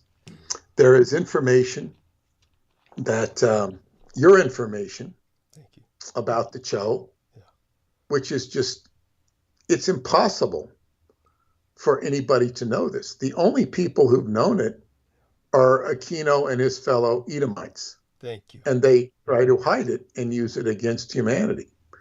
Therefore, it is it's coming out of a quarter of life that people aren't familiar with, and it's, as they say, it fits my astrology chart perfectly with Uranus in the 10th house of career, meaning I will hit people from out of nowhere, surprise them. Your planet Uranus is the planet of surprise and things coming off of, off the wall. And certainly all of this is off the wall because people are not familiar with it and they are under the influence of it by living in society. So it's just the way it is. And this is something that we will continue to work on and inform people of. And people right now are getting the raw feed. And so be it. It's educational, and the academic references you provided kind of close the case. I do have some questions because I've looked into, I didn't have all the wording and stuff, but, and I apologize because I'm referring to Wikipedia, but here it says, now this is going to be most likely academically referenced. The Teochew people, Teochew people, Teochew, or Chashan people, rendered Tieswa, and Romanized Tieswa and Chashan, also known as Tioswa in mainland China, is anyone native to the historical Chashan region in South China who speak the Teochew language. Today, most ethnic Teochew people, of course, I'm saying this because Teochew sounds like Chou, Teochew. Right, yes. They live throughout Chashan and Hong Kong and also outside China and Southeast Asia, Singapore, Malaysia, Thailand, Cambodia, Vietnam, and the Philippines. The community can also be found in diasporas around the world, including the US, Canada, Australia, New Zealand, and France. Now, these are the Chou, right? It's very likely so, yes. All I can say is I'd have to see the Wikipedia article, and then I'd have do you have a link? You can give me. I'll send it to you. I'll send it to you. Send me the link, and then I'll take a look at it. But it sounds like that would be the case, yes. Hang on here. It'll be with you. It should be with you now. Great, thank you. In return, let me give you this. So give me a second here. Get this up, and then what I'll do is give you this in return. Just got the hyperlink up, and this will help, of course, while I take a look at that. What you can do is publish this and let people know we're here right now, and that will help distribute more ability for people to link in immediately. So it's done. I'm sorry? It's done. Oh, thank you. Bless you. Yes. And this looks to be very much along the lines of the Chochoa, but what I'm seeing is a kind of a okay, it could be, just so people understand this, I want people to comprehend the fact that there's an incredible amount of minorities in China, far more than people would be aware of, and some of them might have similar sounding names. So when I'm taking a look at this, the first thing that came to my mind is that this would likely be it, and certainly seems to match many of the descriptions. But for now, what I notice is that the few photographs they're providing, such as the Teochew Association and Kabuki-like. I'm sorry? They're like Kabuki-like stuff. Kabuki-like stuff. Yeah, it's kind of like the Yingge dance. They're showing these people look to be like normal size for an Asian at least. So the few when they're showing this kind of Chow Jiao opera, this doesn't look They like look like regular Asian people. yeah, this looks like regular Asian people, but this doesn't mean jack because it's fucking Wikipedia. So Wikipedia could be referring to the Cho and just not putting up the right photographs, which would be very Wikipedia-like. And so it's all I can say is this is in a gray area. It looks like it could be referring to them, but they're not putting up any of the correct visual references. There's only 3 visual references here. One of them is one of these tong halls, really, and that's fine. That could literally be real and affiliated with the Chochoa. The other 2 photographs look like they're just generic shit they pulled out of, different kinds of photo assemblies that they, get your pick of different Asian paraphernalia and they just plastered these up. That's the impression I get. So I wouldn't brook too much on this article, but it's a place to start. I'd say that it's definitely fascinating because one of the things they mention is the Teochew in Taiwan. They talk about 1926 Japanese census, that would be 3 years after my mother was born, found that 134,800 people in Taiwan were of Teochew ancestry. Now, this would be something that would be sounding about right because that's a very small number of people compared to the millions of people on Taiwan. So it's, all of this seems to go along the lines of what I would expect for the Chochoa, and then they just throw up some various images like they feel the need to put something up. So look at what I just sent you. Okay. This guy. Here we are. What it means to be Teochew. Okay. Cause. Yeah. And he's sitting there talking about he looks like he could have some Cho blood in him for sure. He's not, he's not ugly per se. No, but he's looked like he's got like a hybrid. Kind of. He'd be really bred out. He'd be really bred out though. When you take a look at. Just so people get an idea, what I'll do is send Peter Moon another link and invite everyone. Now I can stick this link into the chat room as well. So here's into Messenger for Peter. Let's put this in here. Let me. He says they want to show off that they're knowledgeable about Chinese. They say, "What language do you speak, Mandarin or Cantonese?" And he says he hits him with a curveball by saying, "I speak Teochew." Teochew is a southern dialect from Southeast China, the eastern part of the Guangdong province. Many people know it by its Cantonese name, Chiucho. This even sounds more like Chocho. Right. It does. This might be like... I'm sorry, go on. Says, my father grew up ethnically Chinese in Vietnam, and my mother is from southern China. Teochew people have a history of diaspora into countries across Asia. Yeah. Therefore, I grew up with aspects of both Vietnamese and Chinese. I have a Vietnamese last name, but I'm not ethnically Vietnamese. He says, American classmates of mine did not speak Teochew, unaware of its existence. He felt alienated. So Teochew is more than a language. It's a culture and a people.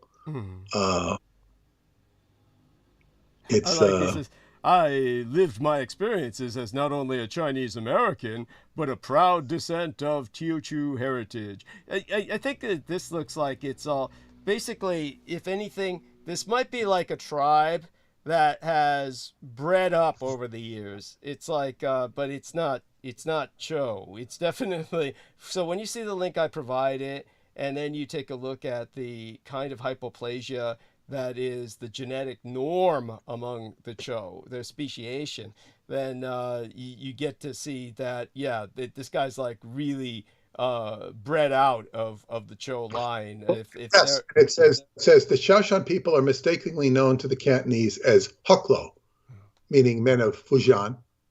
Although the term Teochew was used in the Strait settlements, Teochew is derived from Teochew Prefecture, Chaozhoufu, the departmental city where they originate. Now, I don't know if that recognizes where, in other words, to be what they say Hucklenized is this is another language. Yeah. It's when it comes to Hakka, of course, that those are the people who raised Joe Tai. Hakka are the pirates, the river pirates of China. So it's like you know, that would be what I'm trying to find now is the something more similar that would be in the old days.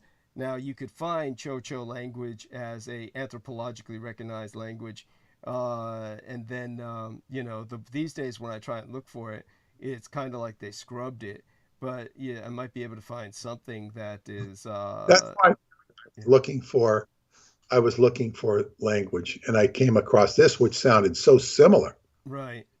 But it's definitely these people that this person is identifying with would be like a minority that might have at times in the past interbred with the Cho, but they're really bred out. It's like, because first off, if they're Cho, they wouldn't be bothering to try and communicate you know, what it's like to be Cho, because there would be no need for them to express that. They wouldn't feel any need to try and blend in or express why I feel alienated. That wouldn't be a thing to them. You get what I'm saying?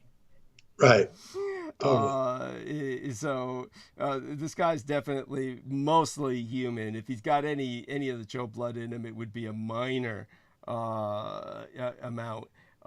So what I'm looking for now, that what they probably have done, and this might be the case, is they probably changed the name of the language for anthropological study, because they're doing their best, probably under federal auspice.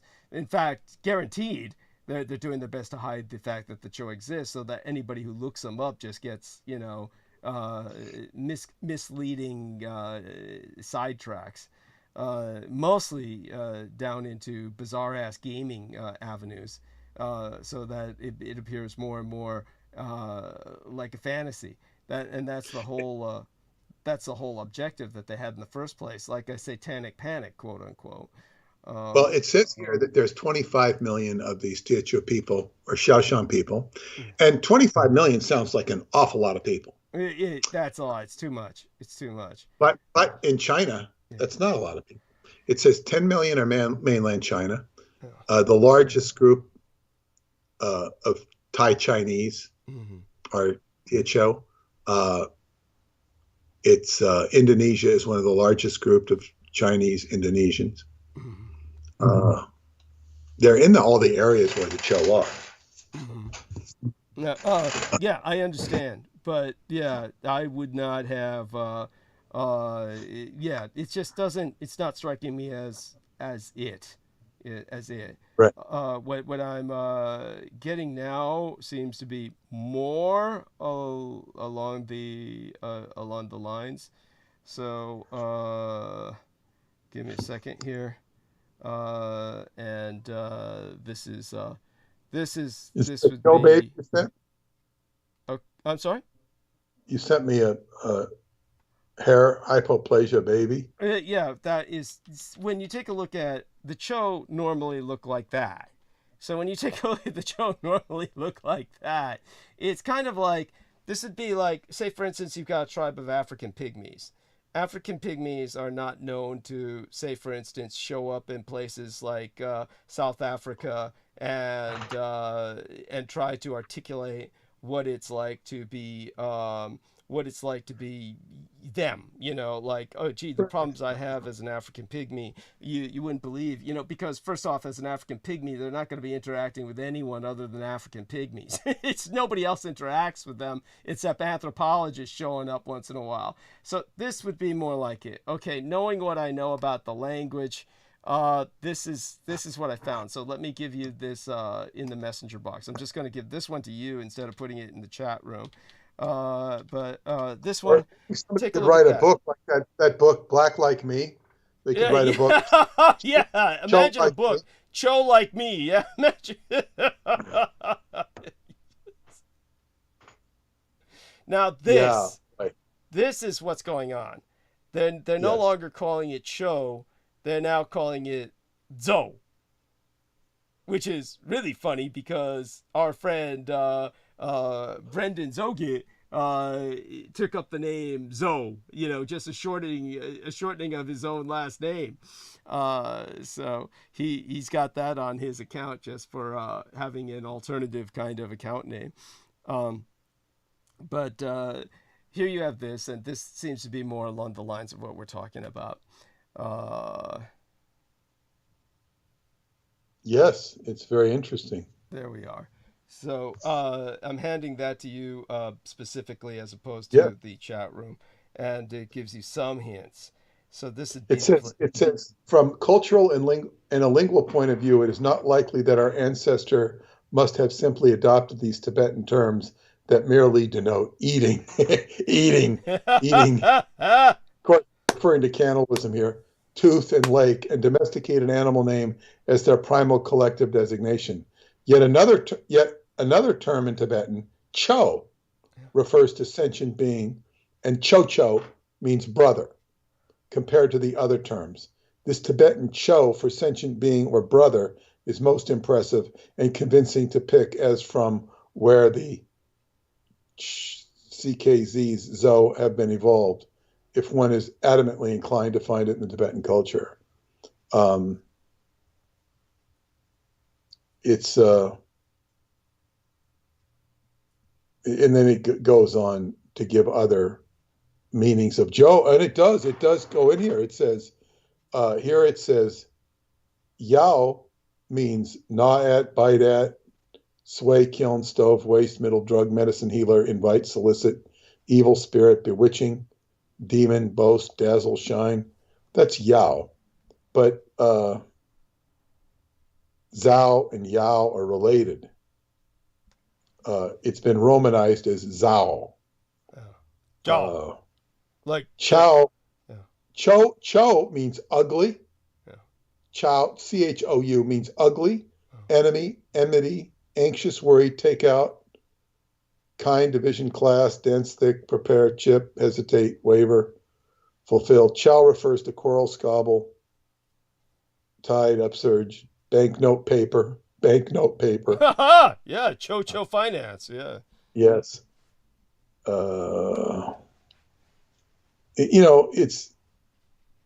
It says it becomes quite confusing. It doesn't make a lot of clarity here. No, but it's a fascinating. But you see, you notice how this is obviously a professional anthropologist speaking to other professional anthropologists, and they're keeping everything to themselves. They're not making this accessible to the public. This is not intended to be publicly accessible in the sense of comprehension. In other words, it's not even that they're trying necessarily to keep this secret by simply suppressing it, albeit it's almost impossible to find on searches unless you know what to look for. And even someone like myself has trouble finding it on the search engine simply because I'm no longer in an environment that's conducive to doing professional search, to conducting a professional search like I would be, say, for instance, if I was in the Department of Defense library and could just call academies up and say, using the power of my position, saying I'm with the, Presidio Military Base Library, I'm working for Michael Aquino, I need information on this. Okay, no longer being in a position like that, never having been brought up in a situation where we were using computers. We certainly weren't using them to any great extent for the library exchange programs at the Presidio base. And I've given people the context of that before, why that wasn't happening and why there was so much paperwork and so little computer use. But now that I'm a civilian who's basically a bit of a cyberphobe myself, trying to use computers to the best of my ability, using what I do know to look things up, what I can tell you is that this is basically like a communique between anthropologists that, even though they're not really trying to suppress it from the general public, though they might casually be trying to do so, and it simply came up on my searches because of my continually putting in several kind of hashtag phrases, so to speak. The result is that the majority of people could not find this linguistically accessible. In other words, the majority of people would look at this and say, I don't understand what they're saying. Most people would just have no interest in it because they'd look at it. The only reason it has meaning to Peter Moon and myself and to any listeners who have been listening over the past several episodes is because of everything that we've been talking about. So when you take a look at these people and they're talking about these different linguistics, and then they bring up the Amazon, semi-nomadic hunters and gatherers, their favorite prey is monkey, which is a form of cannibalism. They're eating another primate. During the rainy season, the Zoe people rely on a root plant called maniac, literally, which must be processed into flour to avoid its poisonous properties. Then they go into Zoe tribe, etc. So what these people might be investigating is whether or not, like other Asian tribes, Kon-Tiki, for instance, with the Thor Heyerdahl expedition, proving that the Polynesians had migrated to the Americas. And of course, there is the out of Taiwan anthropological reality where all of Polynesia was colonized out of the island of Taiwan. What these people might be saying, what these people are probably looking for under a government grant, is whether or not the Cho colonized the Americas and produced some of these tribes in Latin America. So this is something that is being gone into here, and what they're trying to find is a linguistic connection between the Cho in Southeast Asia and these Southeast Asian tribes that are eating monkeys and what's otherwise poisonous foods. Does that make sense, what I'm saying? Well, yes. So he's saying that in the beginning here, he's saying Zoe is, it's like they confuse a lot of terms. But basically, he's referring to it. He says that the word Zoe, D-Z-O, Zoe, technically refers to a male hybrid, while a female is known as a Zomo or Zome. Romanizations include Zoe and Zoe and Zoe. Like Zoe. So, yeah, go. Well, it could refer to a hybrid of Cho people. Yes. So it's kind of confusing, and in a culture like that, where black magic is revered, yes, it's like calling, somebody God or John or whatever, some holy name, because that's what they relate to. It's I don't know how anthropologists could, well, they could find common denominators, but anyway. So this is an example of linguistic anthropology that is being used in an oblique fashion to talk about the genetic legacy of what a kind of pseudo-Mongoloid peoples in the Americas. This is, but definitely, it's real. It's a real study. So that just so that we get that across to the people. Other than that, yeah. So we've been trying to look into this in a sense casually. Peter Moon and I, of course, want to emphasize that. Of course, questions do keep coming in, and I'll be happy to answer them from the people right now. I can bring up some stuff, but back to Peter for the moment until, were there any other questions raised by the, because you're so busy, and you might want to tell people where you're going tomorrow, let people know where you're going, and then, but you still were able to transcribe quite a bit, but certainly whatever questions that may have come up from the transcriptions, feel free to ask them, and I'll respond from here. Otherwise, I'll just kind of go into some of the questions I received and try to respond to them. Well, I'm just going to Plainfield, Massachusetts, Ascension Together workshop with JoJo being sponsored by Jojo Mikulezic, Yeah. and JoJo. So that's where I'll be tomorrow doing. I better send her that slideshow presentation that I put together for.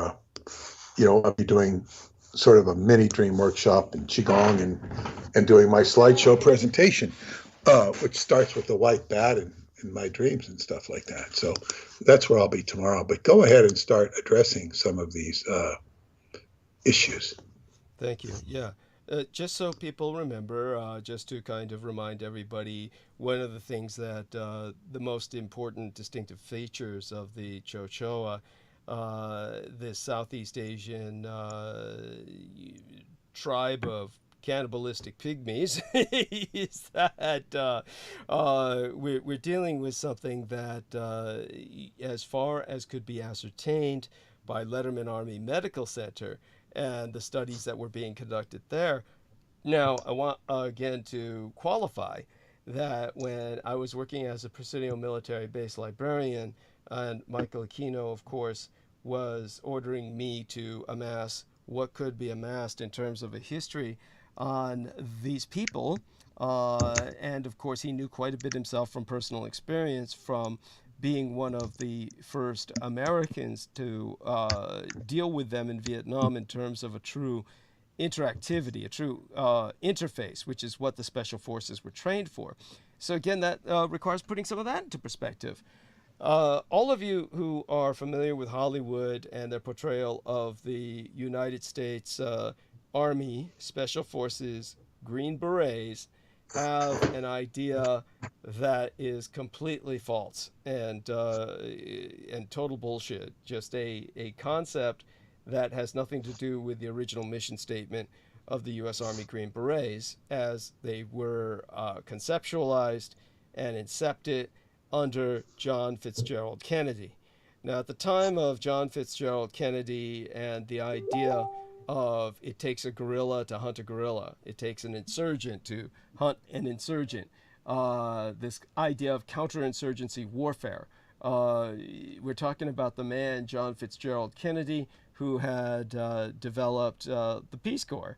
And so the entire idea of the U.S. Army Special Forces Green Berets was the Peace Corps with guns. It was supposed to be an armed force of the Peace Corps that was not to engage in combat unless absolutely necessary for self-defense, etc. But their primary job was to go behind enemy lines and train a friendly population to combat the aggressor, the invasive enemy.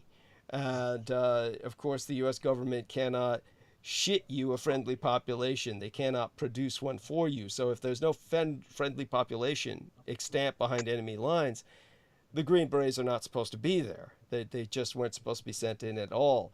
Where there was a friendly population or a population that could be deemed could be subverted, then you would send in the special forces, and their idea, their purpose was to enhance the quality of life of that population, teach them hygiene, plumbing, irrigation, improve their farming techniques, provide them vaccinations, just basically provide them food if necessary to help them through hard times, etc. Basically get them to fight on your side because they would begin to see you as their supplier in this benevolent sense.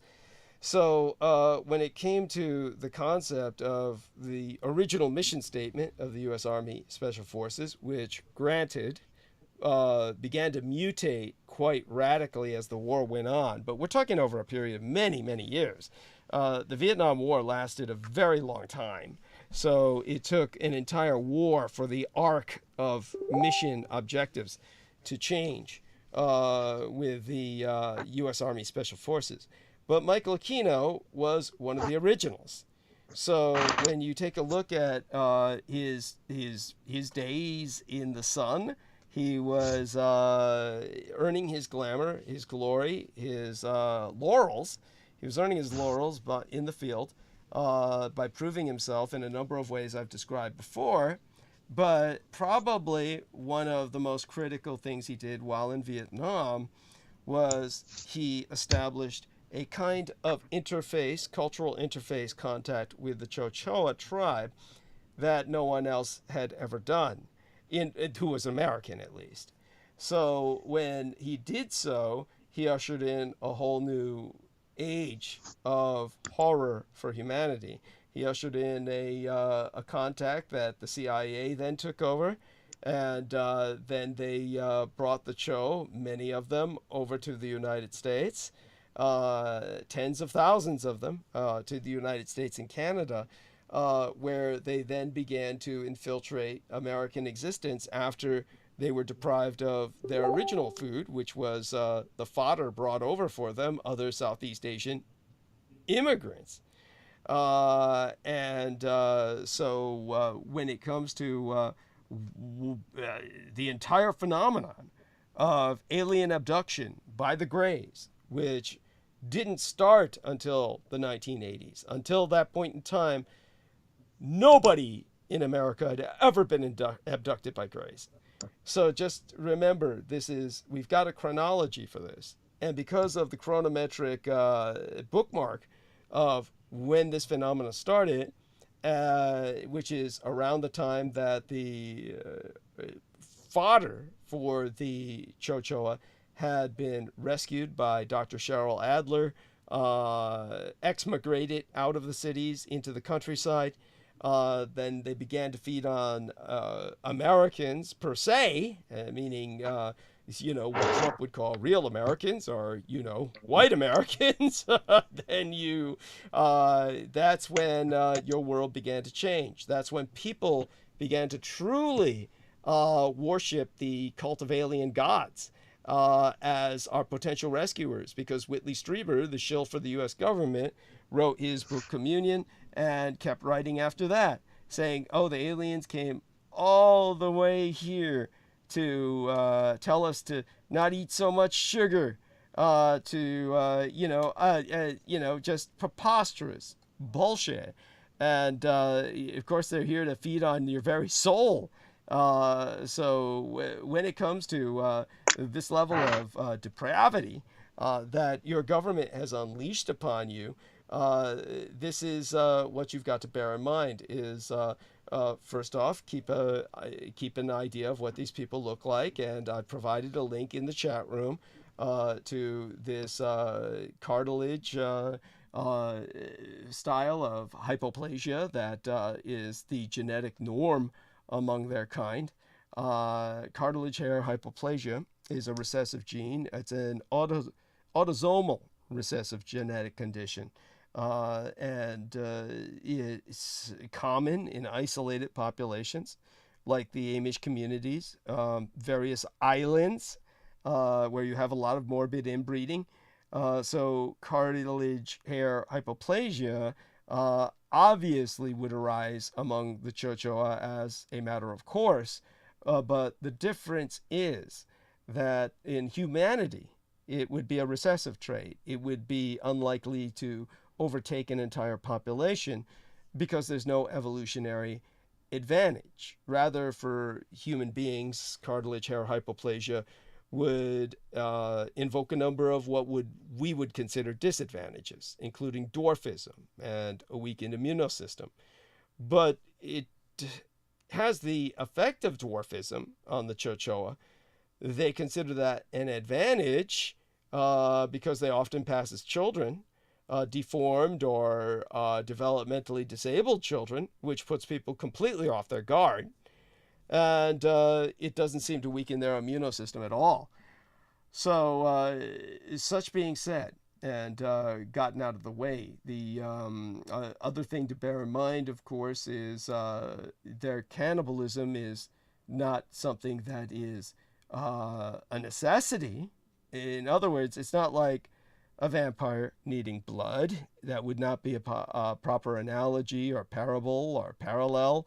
Rather, they have a cultural affectation for it, like a cultural addiction. So when it comes to the entire phenomenon of cannibalism, the human body has very few calories, comparatively speaking. It's not calorically a very nutritious source of sustenance. By the way, the reason I know about this, all of this, is because as the Department of Defense research librarian collating so many documents, I had to run the liaison between both the Maine Postal Library and the Letterman Army Medical Center Library, because they had many documents that were misplaced in each case. Then there were documents that belonged in the medical library exclusively that wound up at the Maine Postal Library. I had to make certain were brought back and filed correctly. The Letterman Army Medical Center would often say that there were books that they had that they didn't need that could be transferred over to the Maine Postal Library to make room in their more limited space and capacity as the medical library, even though they had a number of books you wouldn't expect in a medical library for access of their patients or even their doctors for just erudition or entertainment. Joke books, porn books even, certainly. I mean, those would stand out to me simply because of the hypersexualization I had growing up in the Tenderloin, etc. But all of that being said, the kind of research conducted at Letterman Army Medical Center is research that would never be conducted, even conceived of, imagined of, in any other kind of American medical situation. One, because the medical doctors that are educated by the U.S. Army, they forego the Hippocratic Oath. So they can conduct research involving pain and murder. They can do harm, unlike the Hippocratic Oath, which demands that the practicing medical doctor do no harm. But basically, the entire human body, which they researched in terms of the sustenance it would provide if you eat it, because their soldiers in the field would sometimes be forced by situations to cannibalism. Their study found that the entire human, depending on whether it's a small female child or a full-bodied adult male, you're talking about it providing about 125,000 to 144,000 calories. And they subdivided it. They subdivided it so that your average set of kidneys would provide about 380 calories. Your average fat content in your typically healthy human would be about 49,940 calories. The skin would be about 10,280 calories. I mean, believe me, they calculated all of this. In other words, they put it to the test. And but for purely caloric reasons, eating a human is not really worth it. It's to be done only in extreme emergencies when you have no other choice. In any other case, it truly is a delicacy, something that people are engaging in for magical reasons. If you ate one person, basically that you'd be able to keep the hunger pains away for half a day. Well, that's if they found out if you split it amongst 25 adult males in a unit. I remember that study specifically because I actually had spoken to one of the prisoners before his body was eaten by the soldiers he was fed to. With that being said, one of the things that needs to be brought up is the Cho eat humans because to them a person tastes good. It's not because they are feeding off you because they have to. So you're talking about a species that has a subtly different evolutionary pathway They rarely intermarry with outside folk, which is why we cannot count on that person who's saying, hey, you know what it's like to be a Chew or otherwise. They'd have to be very far bred out. They'd have to be very far bred out, far down the line, and that's rare enough in the first place. So the Cho are rarely breeding with other species or humans, just anybody outside Cho. They don't engage in many friendly transactions with other cultures, period. This is why you never had the case of a Cho class of merchants in Asia. These are people who work on a tribal level demanding tithe, or they will eat your dreams and you wake up dead, as it was stated in the old days. We spoke about this in our last episode prior to tonight's, the episode where I talked about SUNS, sudden unexplained nocturnal death syndrome. So the Chochoa share some physical traits, mostly falling within the human range, but other than what I've already described, which you can find out by researching the cartilage hair hypoplasia, such as dwarfism and this almost fish scale-like appearance, they tend to be dwarfish, small in stature, heavily pitted with acne scars. Almost all Chochoa, traditionally at least, file their teeth, which tend to be slightly larger than the norm. Their hair, their skin tone, their other physical features resemble those of the humans they split off from. The most well-known group having black hair and light brown skin whenever they manifest any hair at all, which some people with the cartilage hair hypoplasia do. So aside from that, I received some questions, as I mentioned in the last transmission, about their technology. What kind of technology would these people have? But understand, the Chochoa are not master metal workers nor builders. Instead, they are highly knowledgeable in the occult and the arcane arts of necromancy, the magic of the dead, as well as some level of what we could deem to be biological and otherworldly science. Certainly, herbalism would be the most pervasive among their studies. Their leaders are able to produce cancerous growths, deadly plagues, parasites with horrendous abilities, magical infections. This is their true power. The Chochoa also know how to manufacture selenine. This was shared with the Department of Defense. Again, even though much of this was compartmentalized, and I'm certainly not able to explain scientifically the technical details, I saw the records that confirm such. Now, the difference between Chochoa and the average humans exists largely within the brain and the psyche.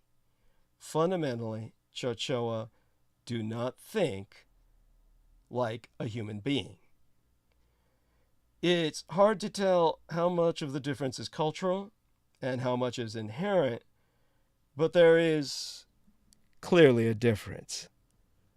The Chochoa are far more ruthlessly cunning and heartless than most sentient beings. This includes other animals besides humans, and almost never make what we would deem to be emotional decisions. So understand that when it comes to the kind of perspective that you would have, think of a rat. Rats have proven consistently, universally, to be more cunning than man. Men cannot beat the mazes and the traps that scientists have set up for rats. Your average human being doesn't have that level of cunning. Rats have proven themselves consistently to be far more cunning than man. Then think of a Cho, which is looking like a deformed pitiable, developmentally disabled child in need of help, and their cunning is used to lure you into a vulnerable position where you will be taken and suffer an unspeakable fate. Yet, when the tables are turned, and don't think the Department of Defense isn't just as evil, if not quite as cunning, their strength lying in industrial brute force, the Department of Defense has taken Chochoa and tortured them, either for gratuitous sadism, but it was at least rationalized as to find out how they would respond. And they were identified as having almost no sense of pride.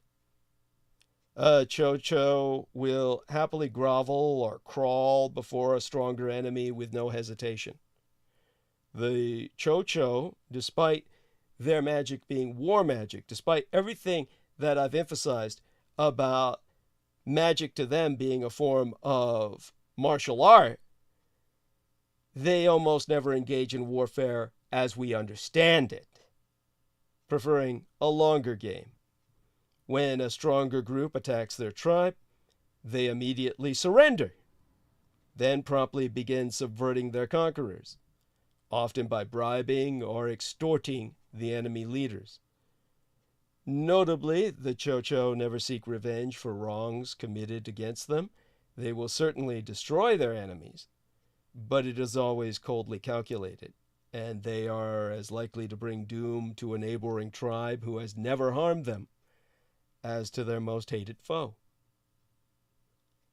So the neighbors of the Chochoa hate and fear them not because of Chocho raids or attacks, but due to other forms of duress.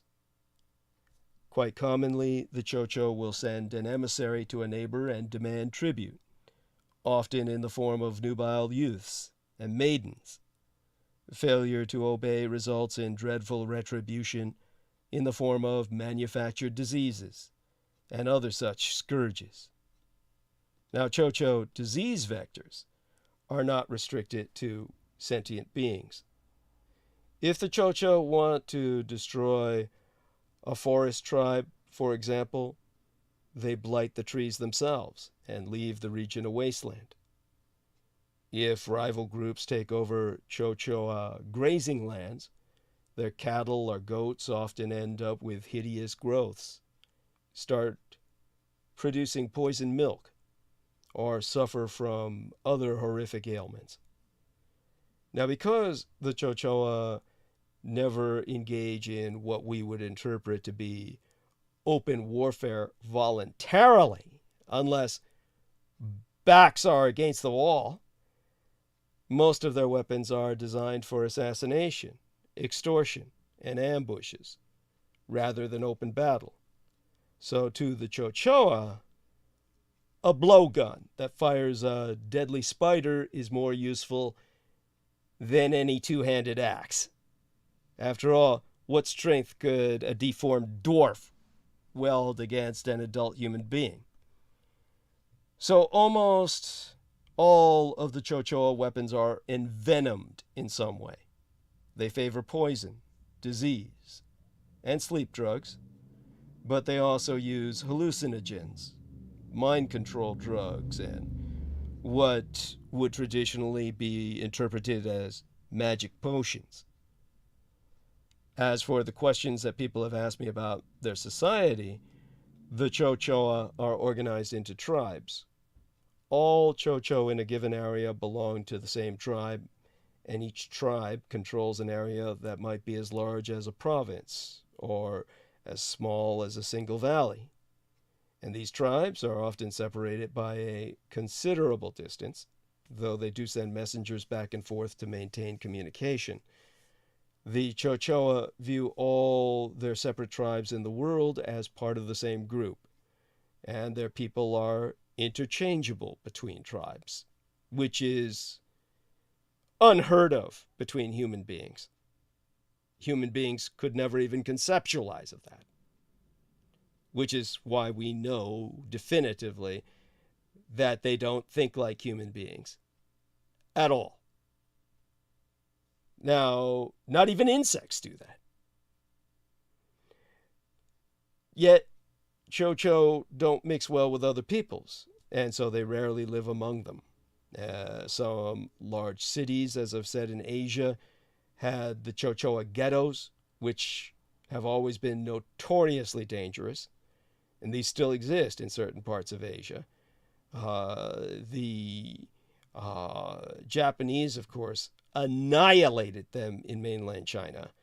So you might have these kind of like truly outbred peripheral minorities that come out now and interact the way that man is doing that Peter Moon discovered in his searches. But otherwise, the alien nature of the Cho-Choa mind inverts expectations of their power structure. Their leaders are actually not the most ambitious and selfish among them, as is often the case among other sentient beings, but instead are the most single-minded, dedicated, and actually unselfish of the Cho-Choa.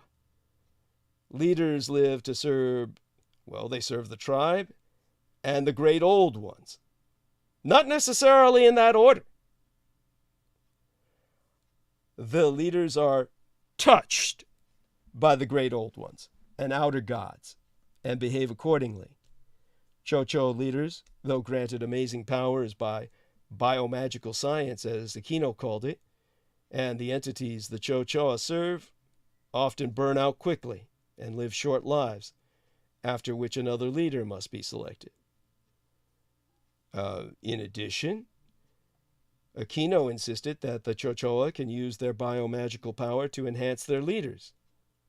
Exempli gratiae, if they have a need for keen calculation, they may modify their chosen leader's brain size to swell massively, so that his head is posited on a body that's physically minute and withered, vestigial, useless, carried around on a palanquin all his life by his bearers.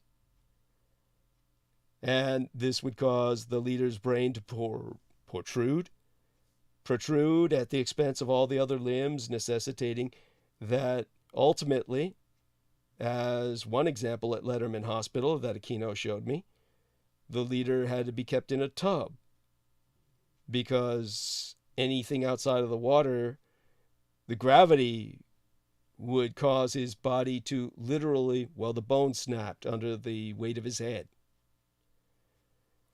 Or they would select a Cho-Cho to be modified, bred in this case, by abducting.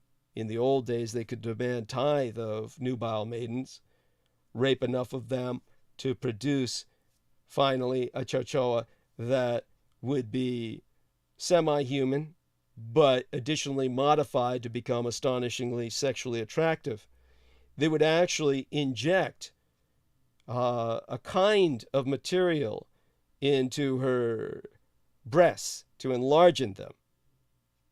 In a civilized nation, we'd be using silicone. They used a kind of rubber congealment from the sap or the barks of trees.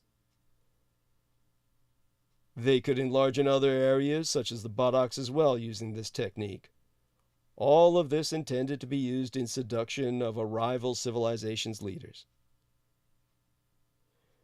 So, this is a kind of mentality that your average human being simply couldn't begin to comprehend. And that's what I think is the most important point to be made. When it comes to the other things that I remember, the fact was that the correspondence that Aquino had, stolen basically, during the time that Lovecraft died, and August Derleth was hijacking his estate from what should have gone to his young gay lover, R.H. Barlow. All of this was stolen by Barlow's father through August Derleth. The one thing that Aquino articulated to myself was that R.H. Barlow's father, who was at least a colonel in the Army, may have gone far beyond that rank before he died, what was most active as a colonel, as men usually are during their time of operational activity. He was actually employing August Derleth to terrorize his own son into suicide so that the estate would belong to a true cultist. And when the estate went to the cult of August Derleth, it's not like he got it all. August Derleth, I mean. The father got quite a bit of the correspondence of H.P. Lovecraft. This was how it wound up in Aquino's hands ultimately, through the cult. Then there was that which he was stealing through the August Derleth estate later on anyway, which I helped to expedite. We explained some of this in the book that Peter Moon and I are writing now. But during that period of time, August Derleth was talking about the Chochoa, bragging about his knowing of them. Bear in mind, this is well before the Vietnam War, when so many of them were shipped to the United States. What few that might have existed in America would have come over at the time, as I said, of the Basque sailors. But the Basques had been acting as sailors coming to the New World in the days of the Columbus expedition. There were some of them who had served on the ship that Columbus captained. So, like rats, the Cho of the Pyrenees would hop on ship, act as kind of like these dwarfish cabin boys, semi-retarded, just doing various chores for the sailors, and then basically jumping ship in the New World. Whatever Cho communities developed over the centuries were the kind that August Derleth was dealing with in his Wisconsin area, ultimately. But when he was pillow talking about all of this to his gay lover, Mark Schorer, the time they spent this tempestuous summer in a cabin together, and then Mark Schorer wrote the book, the short story, Lair of the Starspawn, in which he introduced the Chochoa in the manner that most people remember because it got the most circulation. Then stories preceding it, like the ones written by the man who truly first spoke of Hastur, the man who, Robert Chambers. And when it came to Robert Chambers, August Derleth plagiarized his work as well and began to talk about Hastur, who was introduced in the stories of Robert Chambers.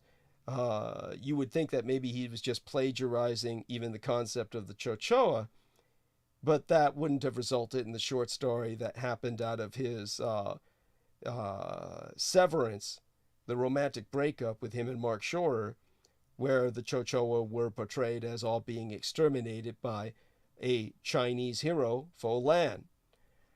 So in that short story, The Lair of the Starspawn, which most people think is the first time the Cho are introduced in American comprehension or popular culture, that's when a Chinese scientist basically calls down an otherworldly force to exterminate the Chochoa, Star Warriors.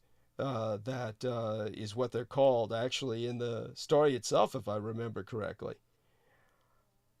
So when it comes to that story, the Cho are exterminated in this entire city in Southeast Asia, and their bodies provide a stench that smelled all over Asia.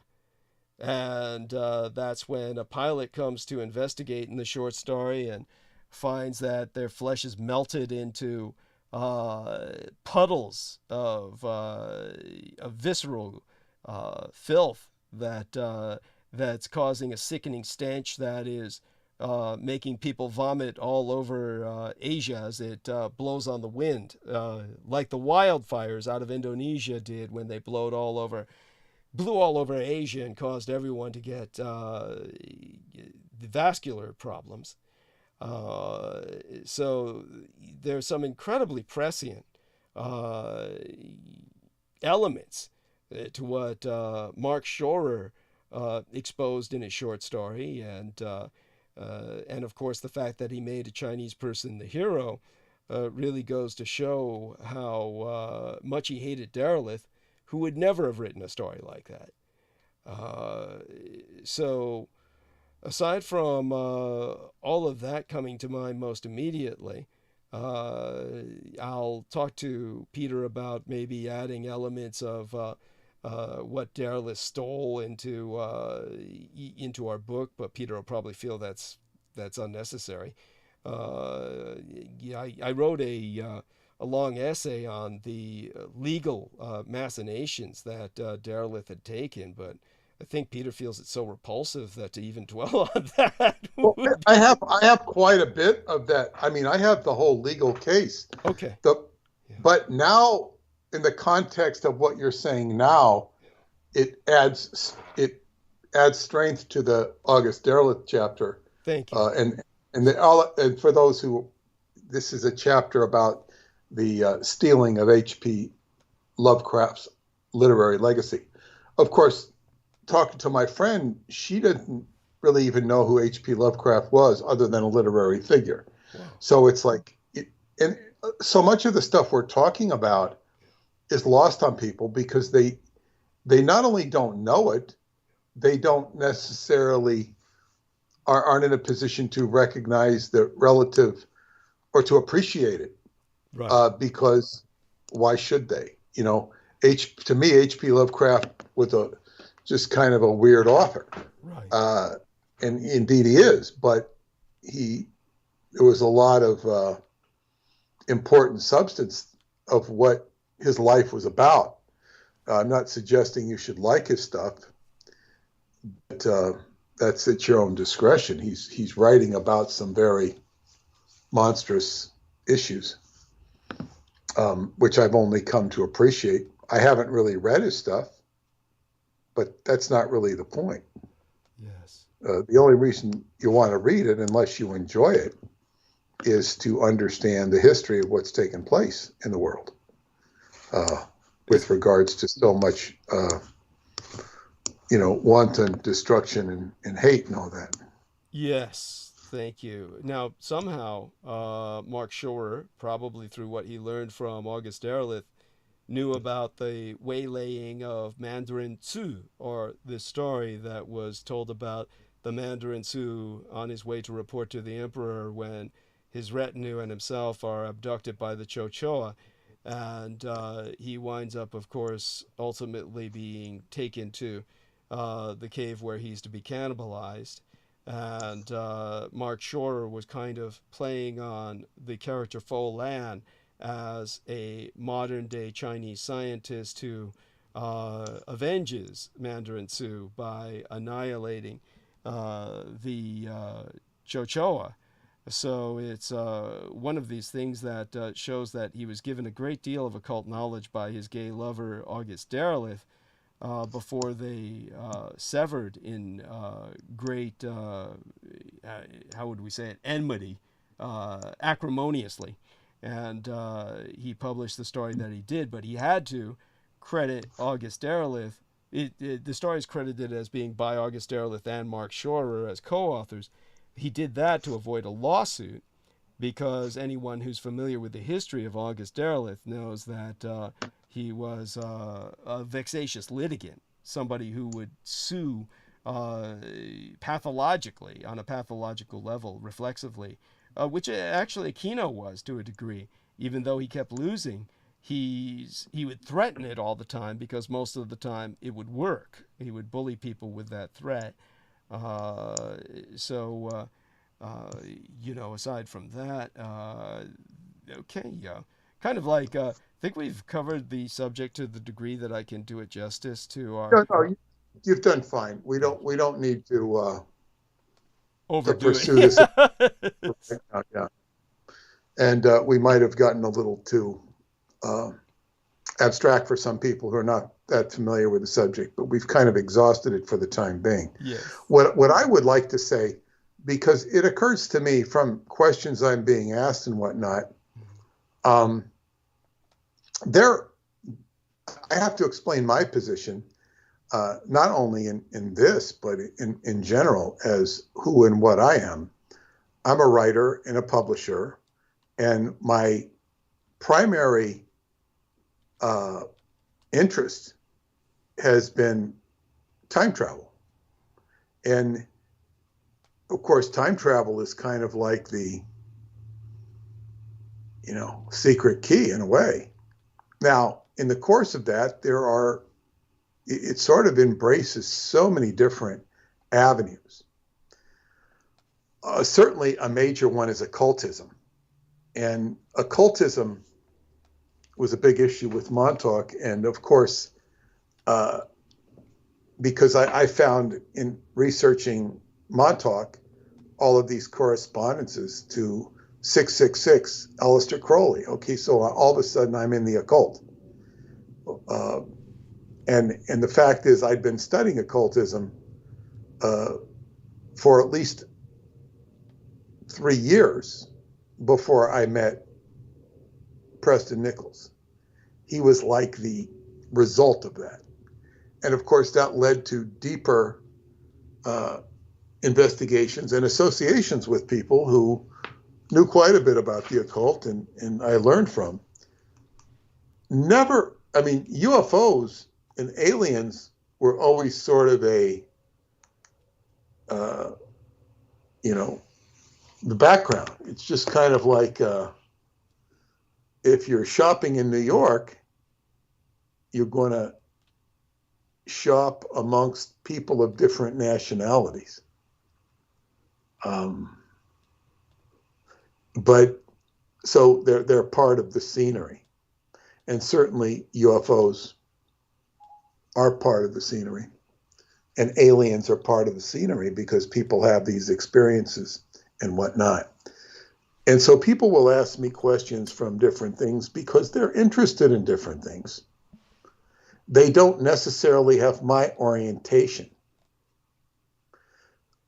And people have questions, which is fine. I am very narrowly focused. And when I say narrowly focused, this is a strength, not a weakness. I know where I'm going. People can tell me, there's authors, and people who read books don't really understand publishing. But there are like, say, if we take, there is a need to, like, there was this one book called Extraterrestrial Friends and Foes, came out in the early 90s. I think it's out of print. That kind of categorized aliens and different experiences people were having with aliens. And it became sort of a Bible, not an official Bible, for people to understand the different types of phenomena that were occurring out there. It was a popular book, and from what I understand, it was pretty well written. I think the guy's name was Ted Andrews, and he passed away many, many years ago. Wow. But he wrote a book about animal and medicine animals and stuff like that. But the point is there's, and I'm not saying he was doing that, but there are certain people that will just take and categorize a subject and slop a book together. And when I say slop a book together, and in fact, this is exactly how publishers work. They say, I want something on past lives. Give me a book on past lives. This is selling. And it's really a crappy way to go because they're just churning money. They're churning coin. Okay, we'll put 3,000 to 5,000 titles of that out and we'll sell them. And that's it. And I don't do that. I was once given an opportunity to do what David Childress does by his distributor. The woman who ran that division was very interested, but her boss turned it down. Didn't want to have anything to do with me. Wow. Why? And he's the only one that when I took the Montauk Project to Anaheim Convention Center in 1992, that is the trip on which I met Marjorie Cameron and hung out with the OTO people. I was hanging out with OTO people all the time at that convention. I didn't know I would be because I was looking for Marjorie. She was not at the convention. But the Montauk Project book was brand new. It was May. It only been out a few weeks. And it impressed the hell out of people because it was packaged. Beautifully artistic cover by my ex-wife. Beautiful artist. She helped make that happen. It was an impressive piece of merchandise. And it ignited, what I became. But he was the only person at that whole convention that I met. Of course, I didn't show the book to everybody in the convention. In fact, what was so special, I had joined the New Age Publishers Retailing Association, NAPRA. Mm. And basically, that was operated out of the Seattle area. It probably had some affiliation initially or loose association with Jay-Z Knight. Loose, in other words, it was not her company or anything, but she was a big, person on the scene at that time. And that whole area of Washington State and Colorado are your two biggest reading audiences. Washington State and Colorado, meaning Denver and Seattle primarily, but not exclusively. They read, and that's where you want to promote your books in that area. Not that I did that, but that's, some of the things you learn. So the New Age Publishers Retailing Association, as part of that, you get some sort of,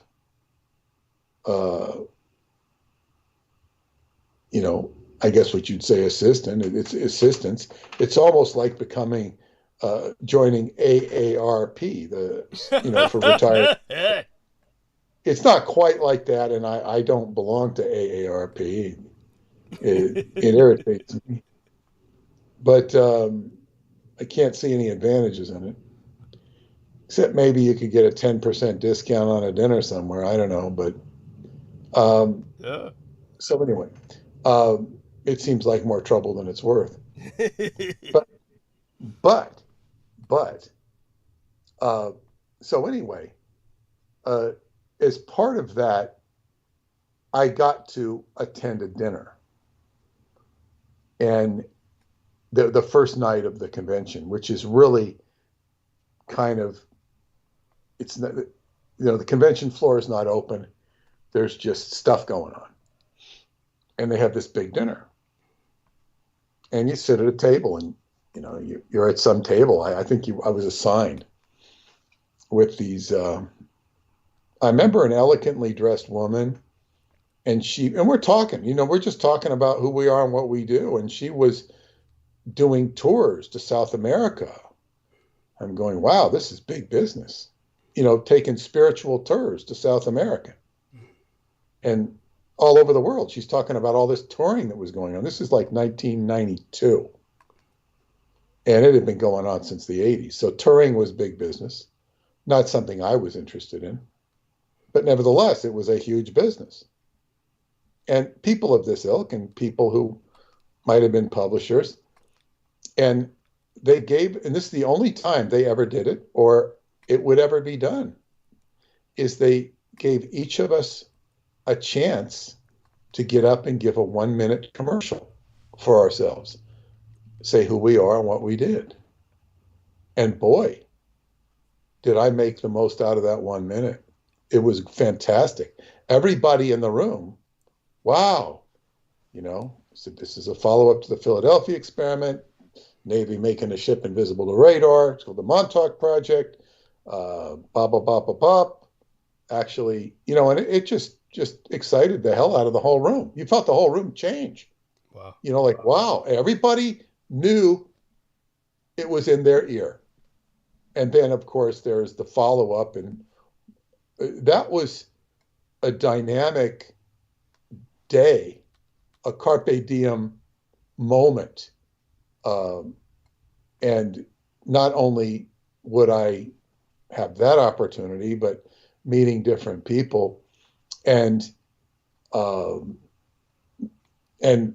I walked into the convention hall the next morning, the first person I ran into was Christopher Hyatt, who was the part owner of New Falcon Publications, and he had all these occult and Crowley books.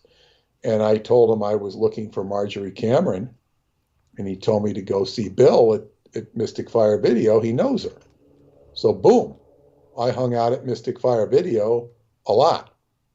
And I got to meet the OTO. And then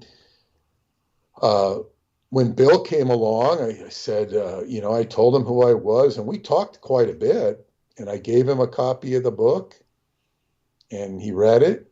The next day, he said, yeah, I read it. He says, and then he called Cameron for me. And he said to me, I told him who I was and what I was doing. And he says, you've certainly done your homework. He says, you've certainly done your homework.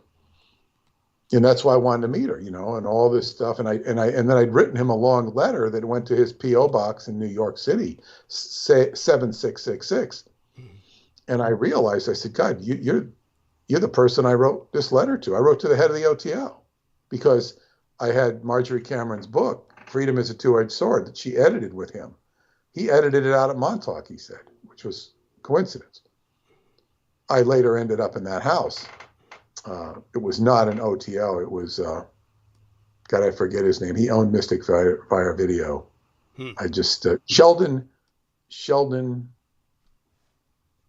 Rupert, I think, or Sheldon, or I think his name was Sheldon. But anyway, definitely his name was Sheldon. But yeah, so, you know, that was like, wow. And Marjorie Cameron, you know, I got to go down and meet her at her home in West Hollywood. And that was, you know, it was fantastic. It was a weekend that changed my entire life for the better. And I even ran into Sheridan McCarthy, who I'd been looking for the whole damn time. On the last day, they're closing up at 2:00. It must have been, you know, they were shutting the booth down. I saw this woman from Book People. I said, Sheridan McCarthy, oh, yeah, I've been looking for you. And she pulled out these contracts, and we signed them for Book People. Book People's a distributor that no longer exists. It was operated out of Oakland or Berkeley. And that was really remarkable that, you know, I got to, you know, just actually sign a contract right there with her. It was all prepared ahead of time, you know, because, and she knew exactly who I was, and wow, bam, bam, bam. It was a wonderful, wonderful experience, a wonderful event. And, you know, I just said, you know, but that was.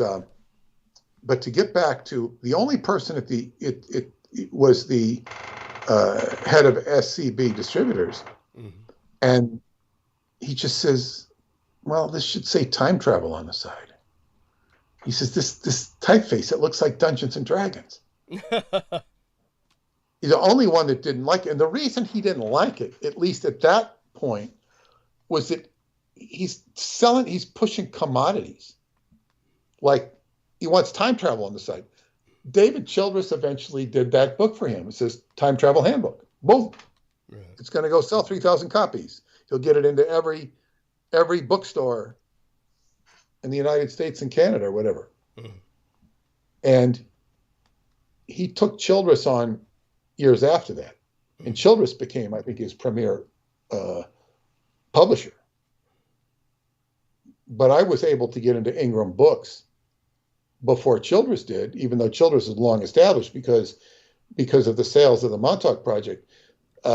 Childress was really brought into a much bigger scope by this guy because he could get you, but then, so Childress had to start producing books at a higher volume because he needs books. So if I'd signed up with this guy, I would have had to been giving him 2 books a month, just to keep up. Now, that doesn't mean I would be writing them. Right. But, I'd be calling my uncle and aunt and saying, "Hey, you got a book?" There's plenty of budding authors, but trying to get somebody to deliver a book, and it's got to be in a certain genre. It's not going to be any old book. So that, in other words, you've got to keep supplying books, and then I become a cookie cutter, and I'm dealing with volume. And Childress already sort of was on that, runway, because he puts out books. He'd take old books from 1800s and reprint them, and their copyrighted expired, and he could take it and do it, and he might, if some titles he might print 1,000, sometimes 2,000 or 3,000, and they go into the network and just boom, that would be it. That's coin turned. And furthermore, if it sold well, then wow, boom, boom, boom. I think one of his best-selling books at the time was the Tesla book. He wrote a book about, I think it was called The Lost Inventions of Nikola Tesla. Right. And at one time, books on Tesla would sell. I don't know if they still do. I'm sure they do to some degree. And then there was Randy Winters. Randy Winters had visited Billy Meyer. And he came to me because I knew him from a video project we were trying to do. And he wanted to do this book, and I helped him publish the book. I told him what to do and how to do it, where to go. And he did it. And then he went on Art Bell, and I think he said he sold 17,000 copies in a couple of weeks after going on Art Bell, because Art Bell had him on, but because Billy Meyer was a pre-sold audience. Right. And I read the book in its entirety. I made my comments on it. I even sold the book. I always thought the problem with Billy Meyer was he was too enigmatic, He's here, now he's there. To say the least, yeah. Is he still? I think he's still alive, isn't he? I think so. Yes. Yeah, he must be pretty up there. And so it just didn't grab me too much. But he had a profound influence on, Randy had an experience with him, and he wrote about it. But see, Randy was in other businesses, and I think the problem is he had a very good selling book, if not a best-selling book for some genre. But then you got to keep writing. Otherwise, what the hell are you doing? And it's not necessarily, you can sell 17,000 books, but then what do you do next? This was the problem of George Adamski.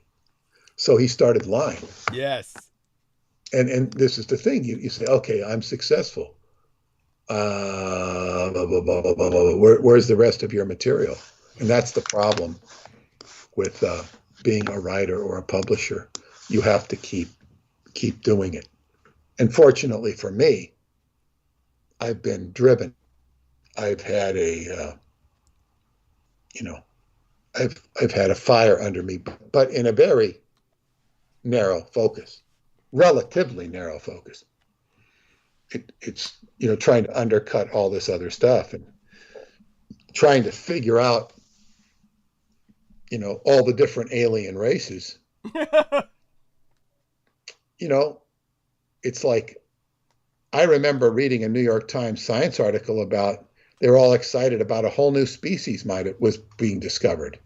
And it was an obscure species. It wasn't, I don't even think it was the category of a fish. Maybe it was a fish, but it's like, how could I get excited about that?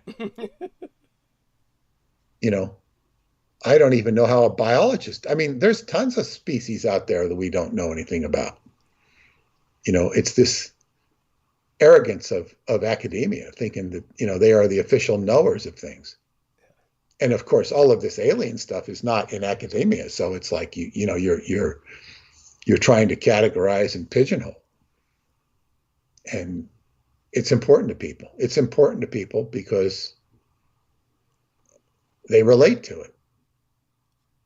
I don't relate to it that well because, I don't. But I consider that a strength. Some people might consider that I'm not open-minded or that, I'm not looking, scared to look, not so much scared to look, but unwilling to look. And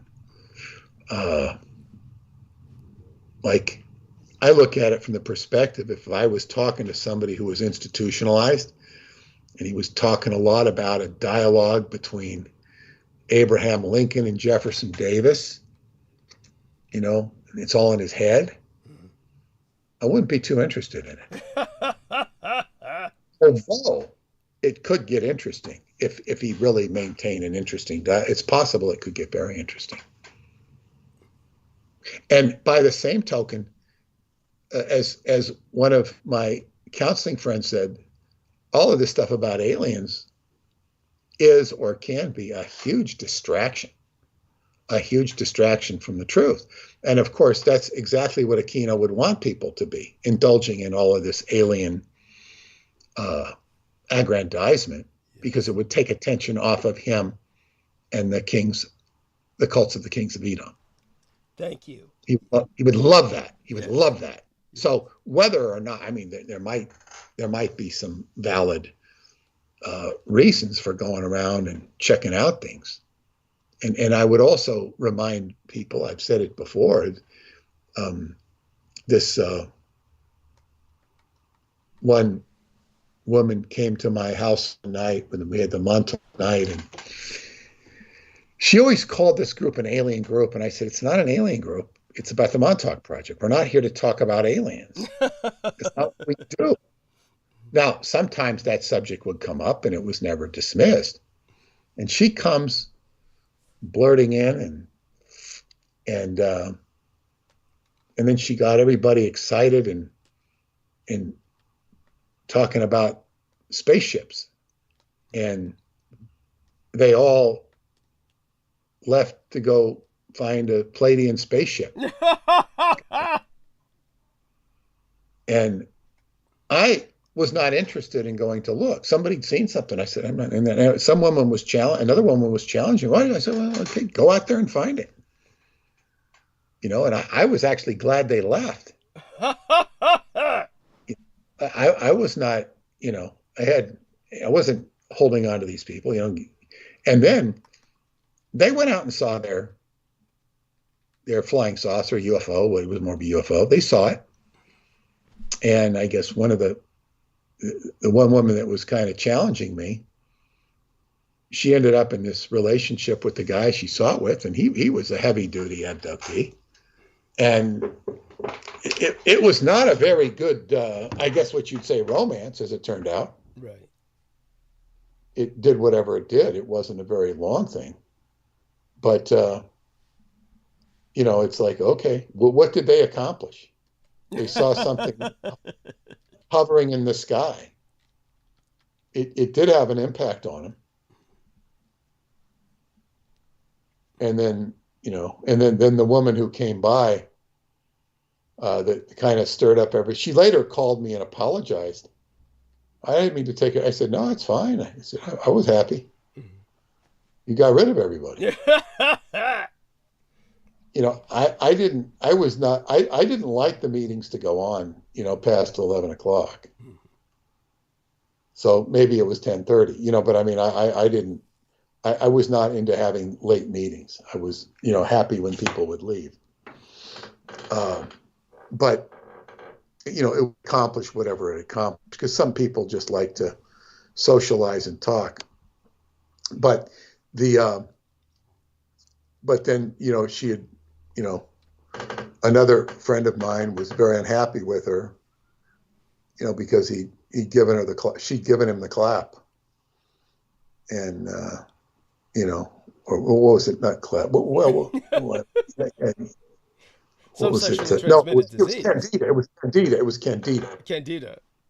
Yeah, it was Candida, and he was so disappointed. And I remember running into her at a powwow. I said, "What the hell is she doing at this Montauk Indian? What the hell are you doing? You know what I mean?" And then I remembered, she was actually pretty attractive too. Oh, wow. But I said, I just thought, oh, okay, no, thank you. But yeah, in other words, but the Montauk Project is sort of a master thesis, it's an attempt to be an underlying project to end all projects. And Preston would say all space-time projects are related. And the Montauk Project was the progenitor of the Romanian series, because that's what made it possible. It's, emission there. It's also what's making the Douglas Dietrich stuff possible, because it's where I was led, Yes. from all of that research. And now we're getting a lot of traction here. Unfortunately, the information has not been circulated and digested and appreciated to the degree, because the Montauk Project was very foreign to people's heads. But this stuff is even more foreign, because it's also more familiar. It's also familiar because the Montauk Project, you're going like, zero time generator, what the hell is this? What the hell is this? There's a place here. It's just like, but, because it was all unfamiliar. But with World War II and Japan, well, World War II is familiar to them. Japan is familiar to them, although their perceptions of it are very incorrect. Yes. See, that's the problem. With Montauk, there are no perceptions. Nobody claims to know zero time, all these subjects like time references and stuff. So it's an unfamiliar subject. So people can be more accepting of that, even though it rattles their paradigm. But with World War II, Japanese, and they've been so indoctrinated, and I was probably more indoctrinated than most of these people. Interesting. Because I was interested in the war when I was a kid, in the Japanese war. I was interested in the European war because my father was in the Pacific. Yes. And he told me all about it from his perspective. And I would fight Japanese in my backyard as a kid, with pretending I killed a lot of imaginary Japanese. A lot of them. I killed 2 Germans once. and that was they were not, they have no interest in me. You know, I don't want to be, you know, I lived on the coast, the Pacific coast, you know.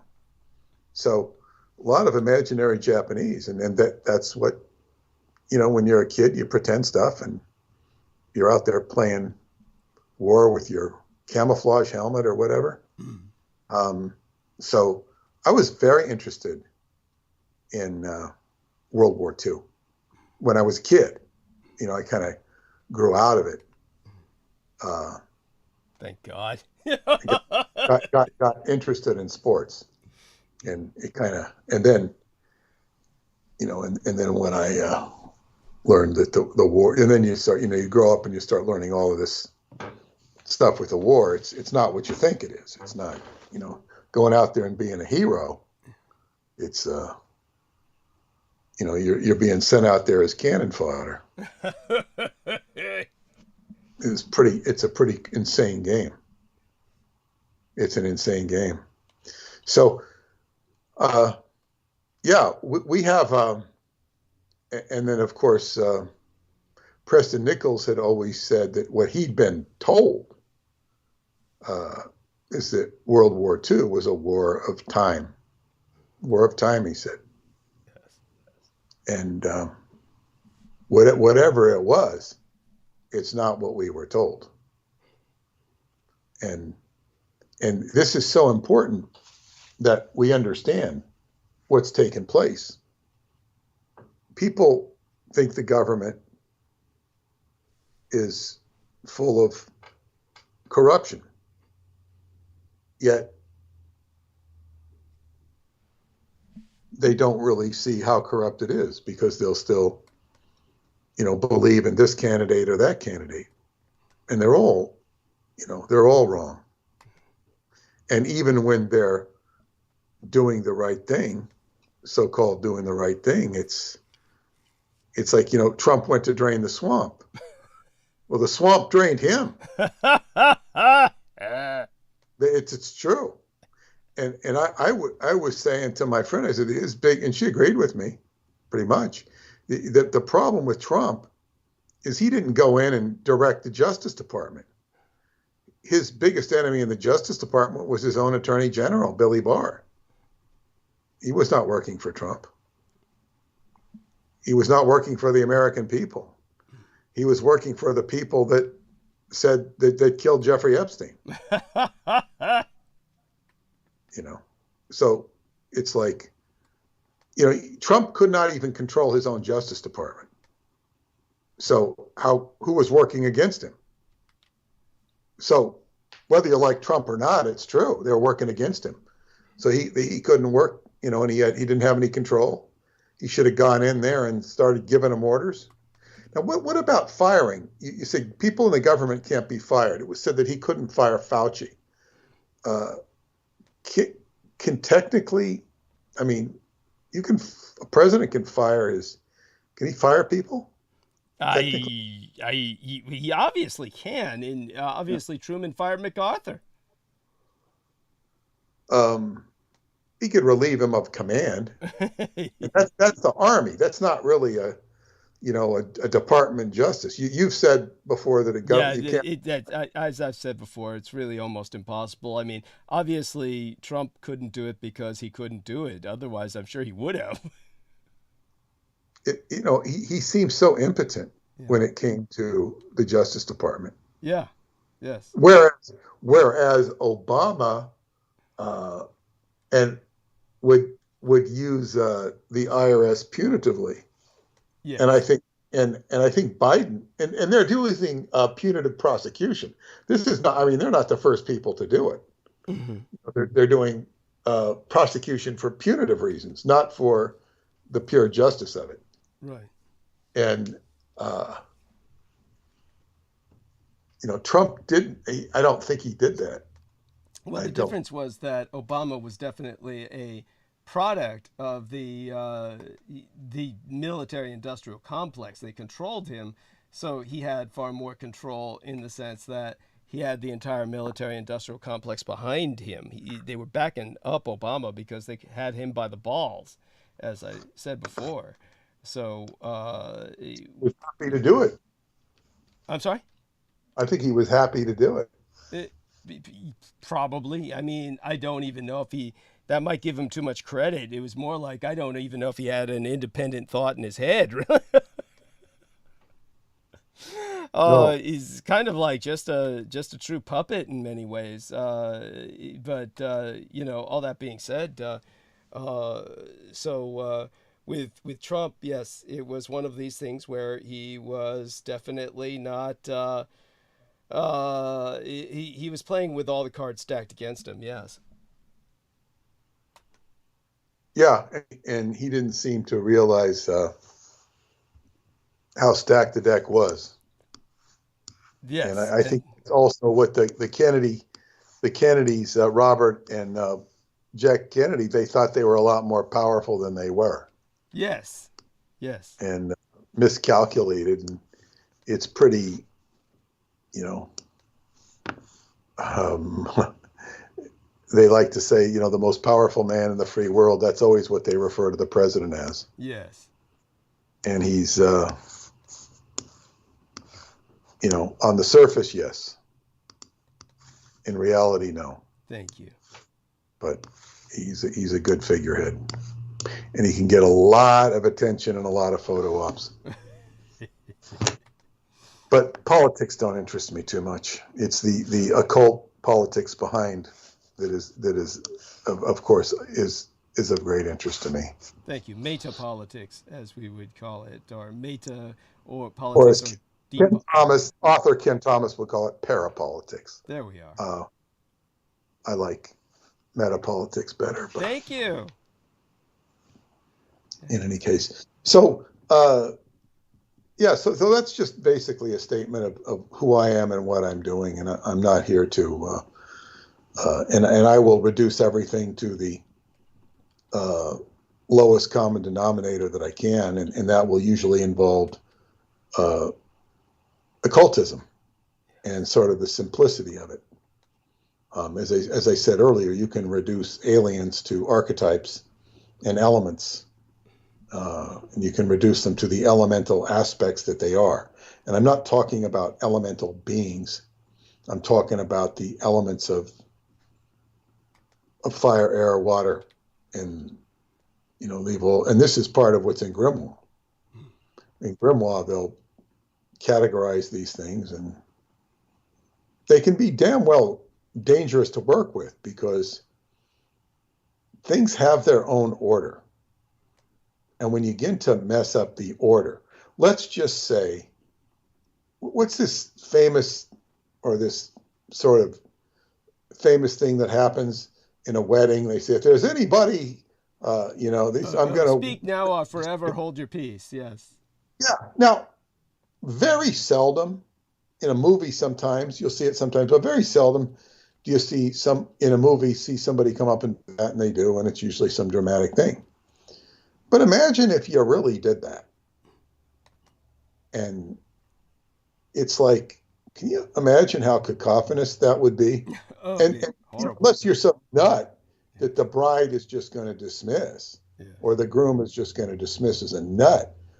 What if there was really some, and you know, you have some, I have known people who were dumped at the altar. It is one of the most devastating experiences. I can imagine. It's just completely devastating. And it's like, but if you were to, you know, especially if it's like some big Long Island wedding where there's all this, like one of my daughter's friends, I think she had a sweet 16. I think her father was an Italian Mason. And when I say Italian, I don't mean a mafioso Italian. I mean, he was a real Italian from Italy. He wasn't a mafioso. And like $16,000. I say brick mason. I don't mean a Freemason. $16,000 to do the Sweet 16. Now that's like probably 15 years ago. Yeah. I said, they could have bought her a car for that. Yes. And they're not typical Long Island people. But I'm saying, like, wow, that's a lot of money. Yes. It's, you know, why do people spend so much money? What was I saying? Oh, we were talking about just the devastation of being dumped at a wedding. Yes. Okay, so a Long Island wedding would cost a lot of money. I remember our wedding, 1982. My wife's father, I was told he spent $6,000 on the wedding. That was like really economically. He did it really smart, and it was better than weddings because he didn't have all this bull crap. It was very tastefully done. Very tastefully done. It wasn't this big extravagant thing, but it was extravagant in its own way. And $6,000 sounds, that was not a lot of money for that time period. But nevertheless, it's a Long Island wedding, you see, so you got to do something. But anyway, I think we got about half of that, in money gifts they give you, envelopes. But so he spent $6,000 to get us a $3,000 wedding gift, and plus, have all his friends and whatnot there. But like, let's say these things can go to enormous proportions. My point is, suppose somebody puts all this money into the wedding, and then at the last minute, somebody comes up and says, "No, I really love her," and she says, "Yeah, I love you too. I'm so sorry." And the cacophony that would ensue in a situation like that. That's what happens when you go into another zone, into out of your comfort zone.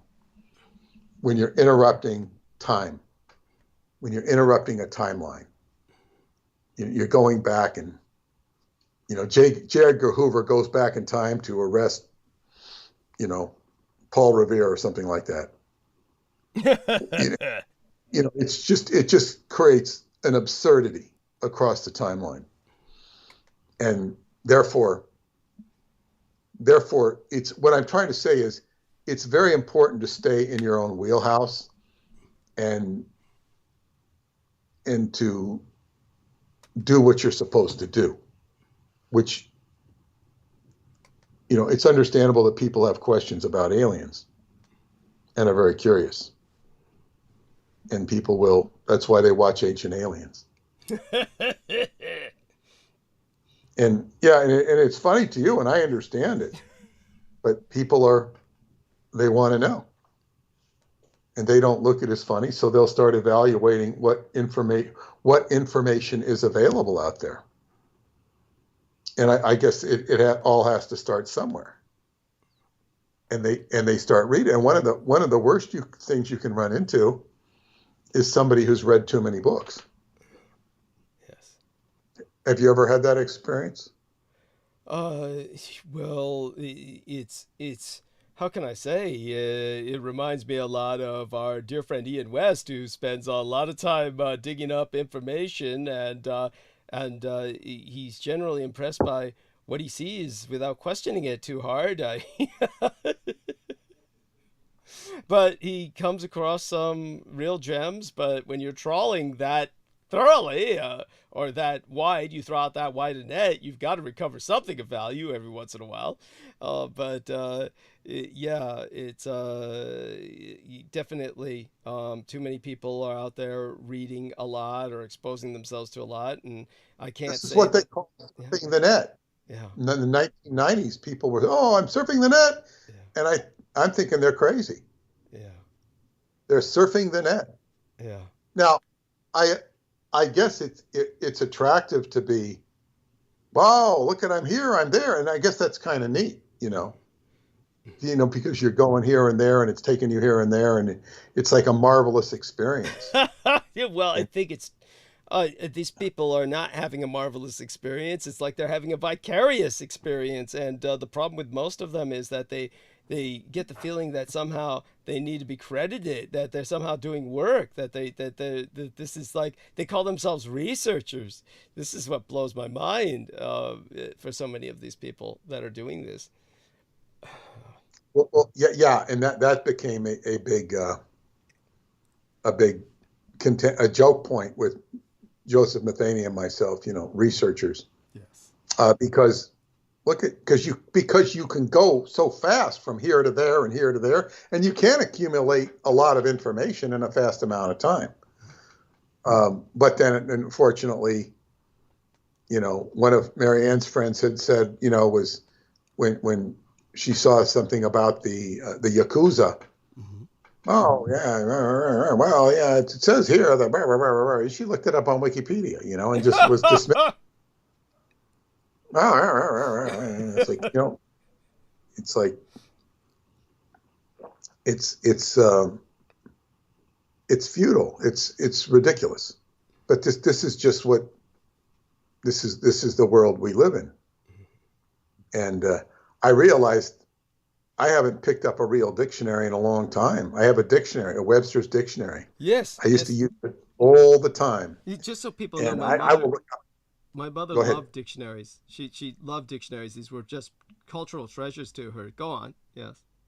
I will look up a definition online in Merriam-Webster's or etymology online. Mm-hmm. I look up etymologies more, Mm-hmm. and they're right there, and you can cut and paste them. Mm-hmm.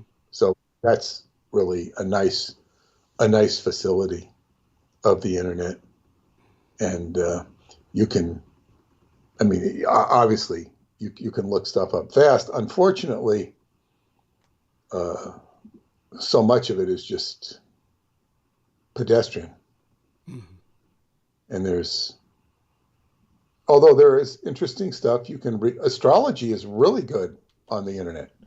There's so many sources out there. You can learn on YouTube. You can do courses.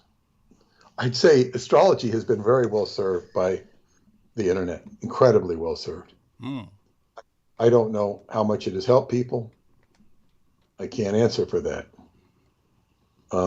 Astrology is something to look at when you're in the dark, and it enlightens your mind. And we're all in the dark. I use it to, figure things out sometimes, Mm-hmm. or to try and figure things out, and it can make things actually pretty clear. Some people can use it very predictively. The most interesting thing I ever saw in astrology, by far the most interesting thing I ever saw, was this, I suppose you could call him a kook, Giampaolo. I don't remember his last name. He had a real Italian name, and he dressed like Father Sarducci from Saturday Night Live. He wore Monsignor's hat, and he had this elaborate story that he claimed to have the actual birth chart of Jesus. And he showed it. And it was on the Julian calendar. He said I think it was about 28 AD. And it had all these 20s. Everything was 28 degrees, and it formed this incredible hexagon or Star of David. It was just incredible. The chart was magnificent. Wow. And he said it was given to somebody from the Vatican. It was like given to him surreptitiously. It was all this shit. It was fascinating. And I sent it to astrologers. Nobody would even look at it. They didn't look at it because they thought he was a kook. I would say that his interpretation of it was kooky. The chart itself was astounding. And I shared it with Aaron. And Aaron found out that the guy, he has this really good astrologer that he's used who's good at doing relocations. And Aaron had hired him and said, I want to relocate. And the guy said, look, I'm not going to take your money. You don't need to relocate. Not going to take your money. Wow. But this same astrologer had done a reading for Gianpaolo and said, you need to go to the West Coast. If you go to the West Coast, you'll do well. So he went to the West Coast. I think he went to San Francisco, and boy, he blossomed like a son of a gun on the internet. Wow. He's still out there. But the astrologer said that Gianpaolo was the only one who ever asked him for a refund, because he offers a refund if you don't like his service. And he gave him his refund. He says the only one. But he felt bad, not because of the refund, because he felt that Gianpaolo was full of shit and was really bringing harm. And although he helped him, he wrote up this sort of, website decrying him, and was apologizing to people for unleashing him on the world. Wow. That's about it. Now, I didn't care about any of that. I went back and I said, well, why I don't get any comment on this because people, it's like, I figure it's too important. They just ignore it. And then I tried to find out, and it was taken down. It was no longer up there.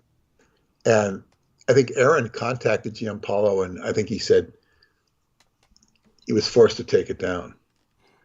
So I tried to go, and it was hard trying to calculate the Julian calendar and trying to find a time when the planets lined up like that, especially around 28 AD in the Julian calendar. And but I couldn't find anything. It made me think that the whole chart was fake. Now, I can't say that because I'm not absolutely sure, because it was very excruciating work to do, but I could not find I couldn't see where the planets would line up like that. But I'm willing to be wrong. And I would love to see that chart. Maybe he took it down because it was fake, but I don't know that. I don't think that would be the case. I think it would be pressure for other reasons. But go on. But man, but it just didn't make sense to me. But it was some hell of a chart, and it correlated with what I knew or had read from the Ralph Ellis books, where and this was kind of a special experience. It reminds me of reading your book, or and when I share it with people. Wow. Jerry Smith, who is the quintessential author on HAARP, he wrote a book on the HAARP project. He was kind of a expert on HAARP from I guess what you'd say regular sources, not from what you know. Right. Thank you. He wrote a book on HAARP for David Childress. He worked for David Childress. And I had met him at the Burlington Sci-Fi Cafe. I was speaking there with Stanton Friedman. And Jerry was very excited because he just got back from England with David Childress, where they had been staying with Ralph Ellis, who wrote the book. He wrote King Jesus. He wrote all these books, Jesus, Last of the Pharaohs. And his basic thesis with that is that the Hebrews and the Egyptians were kind of one of the same, and then history has divided them to make them look like two distinct, different, tribes, so to speak. But they were basically one and the same. I'm oversimplifying, but he goes into it in great detail. But what he said, and he's putting things together historically. He basically said, and Jerry was telling me this hot off the press. The book hadn't even published yet. He was so excited about it. And he said that, because he was reading the Rushes, and he said basically, well, and I've read the book since. I think it's King Jesus. Mm. I think basically that Christ was really born around 30 AD, whereas Giampaolo had him around 28 AD, which is close enough. And that the events in the New Testament were backed up. And this is why the history of that era is so poor, because the history really occurred, and he identified the real Jesus as Jesus of Gamala, who appears in the Talmud, and was a cousin of the character we know as St. Paul. And St. Paul and Josephus are the same people. And he was having an affair with Nero's wife. He goes into all this historically. It's very compelling. I haven't, studied it for blood, so to speak, but it's very interesting. And he talks about the Joseph Arimathea connection, and that, it's different from the New Testament, but not utterly, different. Not utterly different. And it's a different take on the crucifixion. I think St. Paul takes Jesus off the cross, or gets him pardoned because he sees him on the cross, and it's not the same situation, because he's his cousin, and he says, "What's he doing up there?" And he gets him off, and I guess he's lame after that experience. It's certainly a different story than the New Testament. But speaking of that, I have an interesting question, and I wanted to look it up before I came on, and this is a real interesting question. In fact, I'm going to, just pardon me a bit, I'm going to go read a section of The White Bat, which addresses this. It's interesting. I think I've read it before, but it's, let's see. It's about, let's see here. Why isn't this showing up? Okay. It has to do with the crucifixion of Jesus and the thieves.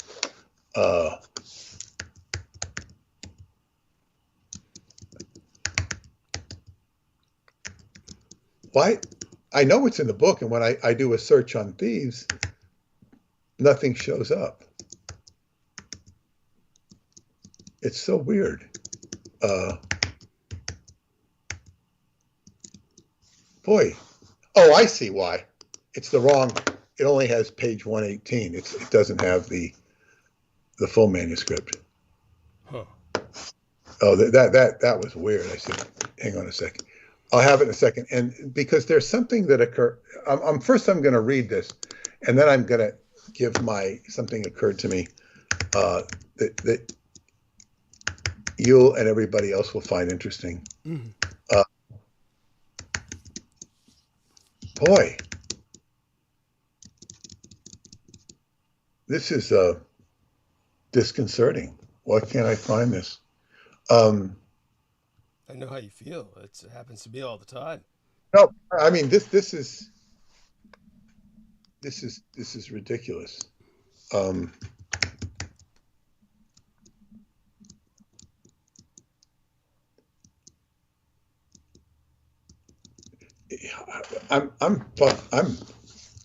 Oh no, I see what it is again. I don't have the full manuscript. It says full manuscript. It says page 112, and I'm not getting, now I see why, because this just doesn't, By the way, just going to take advantage of this moment to say hi to everybody in the chat room. Thank you, T Tank Berry and Joe Tai and Vicky Johnson, and of course Amor Fadi and Shining Shadows, and the other people who were making such wonderful statements of support and query. Margaret Walter, and other people who have been following our entire dialogue tonight. Tommy Carson, yes. Now,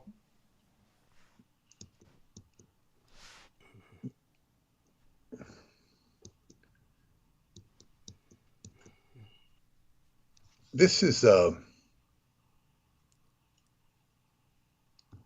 I went in to analyze the thieves in the crucifixion. I can't find this, but basically you've got 3 people being crucified and you have 3 thieves. Okay, so next to Jesus is one thief who spits on him. The other thief says words to the effect of, why did you do this? He hasn't done anything wrong. And Jesus looks at him and says, you will be with me in heaven by the end, today, or something like this. He blesses him and says, you'll be with me in heaven. The third thief is Barabbas, who is he gets off. Yes, that's right. The thief said, give us Barabbas. And his name is Jesus too, by the way. Jesus Barabbas, which has other implications. But the thing is, there's 3 thieves. And one thief gets away with it. That's Barabbas. He gets away with it. The other thief is forgiven. The other thief is condemned. And this is all the characteristic of Mercury. Mercury is the god of thievery. Yes. There are many thieves who get away. My friend Marianne had an uncle who was very wealthy, had an art collection, was just super wealthy. And the family could never, he willed it to them, but they could never get it because he had a Portuguese lover named Raul who basically stole everything. And they could never pin the tail on Raul. Never. He stole everything. So that was a thief who got away with it. I don't know if he, gets away with it in the long run, but that's the thing. But this is what occurred to me about the thieves, because this had come up. All right. There's 3 thieves, or there's 3 people being crucified. 2 are thieves. Now, I haven't read scripture on this. I wanted to look at it, if there's any mention of scripture in it. But Jesus dies, he's on the cross for 3 hours. And they take him off the cross for 3 hours because he's allegedly dead because of, the lymph has been drained of him. He's been speared and he loses all his vital fluid, not his blood. And this is not how crucifying was done. The other thieves would not have died after 3 hours. They weren't even nailed. And the whole thing was for them to get their chest to kind of cave in and they'd fall down and it would, they'd just suffer. It was a very long suffering agonist death. It was not a 3-hour death. So what happened to the other 2 people there? You see, that is that historically, because they would not have been dead at the end of 3 hours. What happened to them? Well, have you ever thought of that angle?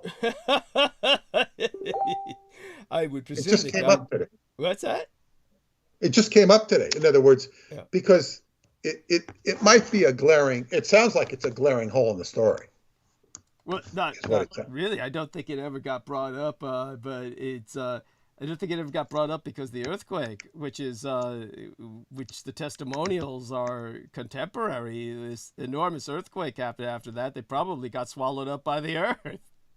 Well, I mean, an earthquake doesn't necessarily swallow you up. Oh, understood. I mean, understood. It's a Because it popular. would have swallowed up the tomb, which was right nearby. Yeah. No. Let's just put it this way. That's just a popular vision, shall we say? It's a popular stereotype. It's the nightmare everybody has is the earth splitting between their feet during an earthquake. So it's the first image that comes to mind. But a devastating earthquake like what was reported would probably have sundered their crucifixes and left them, just dying on the ground, like kind of like netted fish. That's that. Well, yes, but it's like saying, so here it is saying there is something intellectually and ethically disturbing about the Christian Holy Week. On the inertia of liturgy, remembering the victim of such barbaric torture is certainly valid. What is worrying is that the two men crucified with Jesus are not remembered. The Gospels themselves state that a collective crucifixion took place on Golgotha, the hill outside Jerusalem, but the eagerness to celebrate Holy Week seems strikingly selective, since it does not extend to these other unfortunates. The selective memory conveniently ignores the mistreatment of two men who undoubtedly suffered on the way to the cross, as well as the torment of crucifixion, which was surely as painful as Jesus' death. I don't know how you could compare it, because it's different. Well, it's like I said, once that earthquake, which is pretty much contemporarily recorded to have taken place, it was powerful enough to, aside from that, people said that the stars appeared in the daylight sky, etc., meaning that it's like something almost like what happened at that atomic test that my dad was at. I'm trying to remember the name for that test. I have it on the tip of my tongue, but it's escaping me. But the one where they undercalculated the power of the bomb, and then the bomb exploded, and the stars appeared in the daylight sky. It ripped a hole in the sky physically. So something similar was described at the death of Jesus. Let me look up the Castle Bravo was the test. Castle Bravo. I just remembered it. The one that my dad was at. I mean, he was at several, but that was one of them, the worst. And so you had this Castle Bravo description of what had happened. Nobody would care about the two thieves because they would vanish like matchsticks in a firestorm. Well, let me read some more here, if I may. Sure. It says, damnatio memoria in Latin is a term to describe the Roman practice of erasing the memory of a person who was a tyrant, traitor, or other enemy of the state. Unlike Jesus, the memory of the two men crucified at his side clearly was erased. Yet no one seems to care except for some inquisitive historians who never stopped wondering about them. With so little information to go on, how could they possibly find out anything about these men? The search seemed futile, but as always, the truth lurked in the details. I have no idea what this is going to say. Mark, presumably the first gospel writer, described these men as lestei. Matthew also used this word in his gospel. Contrary to popular belief, the Greek word does not mean thieves. More correctly, it means bandits or brigands. It's the same word frequently used by Josephus, Flavius Josephus, and other Roman authors to refer derogatorily to insurgents who opposed the Roman Empire. According to several sources, in a Palestine ruled by Rome, crucifixion was a sentence applied almost exclusively to political rebels and their collaborators. This implies that the two men crucified with Jesus were not simple thieves, but patriots, insurgents, and freedom fighters. Well, that was the case with Barabbas, actually. Barabbas was someone who had murdered a Roman soldier in resistance because of his political beliefs, if we could call them something so modern, his national identity. And but he was viewed with much more favor than Christ, because he was a normal individual to the masses. Go on. Well, yeah. Now the scene at Golgotha makes more sense. For why would thieves be crucified along with the greatest threat to the Roman Empire in Palestine? The sign of Jesus' cross read, King of the Jews. This was not merely a malicious accusation, but a royal claim made by Jesus himself and recorded in Scripture. But to the Roman Empire, this was an unequivocal crime of lèse majesté, as it involved a call to subversion and independence. The relationship between the three crucified men is now clear, and we can better understand why Pontius Pilate had them executed together in the same way, time and place. All three were enemies of Rome. Many scholars since the 16th century form a wide range of ideological backgrounds have concluded that the apocalyptic and visionary Jesus must have been involved in some kind of anti-Rome resistance. These scholars point to the New Testament evidence of Jesus' contemptuous words and attitudes towards non-Jews, whom he once called dogs. His choice of 12 disciples to symbolize the 12 tribes of Israel, his longing to reconstitute the Jewish people, his promise to those disciples that they would one day rule over Israel, the traces of deep hostility between Jesus and the pre-Roman Herod Antipas, his claim to be the Messianic king, the plausible accusation that he opposed paying tribute to the Roman Empire, his order to the disciples to arm themselves, and certain traces of violent behavior. These scholars believe all these elements converge into a physiognomy. How do you say that? No, you said right. Physiognomy. Physiognomy, dramatically different from the meek demeanor that theologians and their followers have constructed. Worshippers believe the object of their veneration is unique and incomparable. They elevate the gods. This unrelenting rigor has been applied to Jesus, Yeshua, son of Joseph, blah, blah, blah. Now, I want to see the thieves here. It's like, after all, so this doesn't go anywhere. I was about to say, good luck. There's nowhere to go. Well, it said they were trying. Trying isn't good enough. Yeah, so see, the thing is, I mean, we can speculate that they were swallowed up by the earthquake. But the thing is, there's, as you say, there's a gaping hole in history, and there's this to say that they were neglected by history.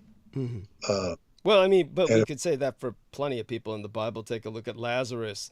Lazarus was raised from the dead, and that's it. That's all you know about him. Christ brings him back. Like Lazarus is dead, and then Christ says, "Hey, I can handle that," and brings him back, and then he okay. Where do we go from there? He's just raised a dead guy. Is he like a zombie, or is he like is he undead, or is he like just a normal guy? Is he immortal? Well, we don't know. He walks out of all historical context. Yeah, I mean, it's like one went to heaven and one went to hell. It's like, but it's not really. There is a. Yeah, it's like. Yeah, it's an interesting situation, I would say, historically. Yeah. It's these things bear speculation, and aside from all of that, there was this is the fodder for people to write their own stories. People can write stories from here, and then pursue the subject as far as it can be taken. But in terms of the question, it's appreciated. And aside from all of that, so how I think that we had a good night. So. Yeah, it's I've got to find that reference because it's bothering me. Yeah. What time are you getting up in the morning? Oh, I know where it is. Okay. I'm not leaving in the morning. Oh, I don't thank God. Okay. I don't think I'm speaking till the evening. So okay. I think check-in time starts at about 4 p.m. So I'll probably head up. Okay, you're set. After lunch. After lunch, but I just realized it's in another book. It's I think it's in the God, I never finished this book. What's it called? Stardust. an initiation into time. Hmm. Boy, that's where it is. Let me read this thing before I give up. It was the wrong book. Do I have? Okay, here. All right. Here we go. The builder of the Great Pyramid was Thoth, whom the Greeks called Hermes and the Romans identified with Mercury. At the approximate time of the Christian era, a character by the name of Hermes Trismegistus appeared on the scene. There are speculations as to whether this designation was an archetype, a real teacher, or an archetype that was fulfilled by various individuals. None of that matters with regards to the analogy that I'm going to introduce you to now. The reason that I will present such an analogy has to do with the idea that Hermes Trismegistus was identified as the builder of the pyramid, which is a catalyst for either manipulating or influencing time, vis-a-vis the delta T antenna, the octahedronal antenna. Hermes Trismegistus means Hermes thrice greatest.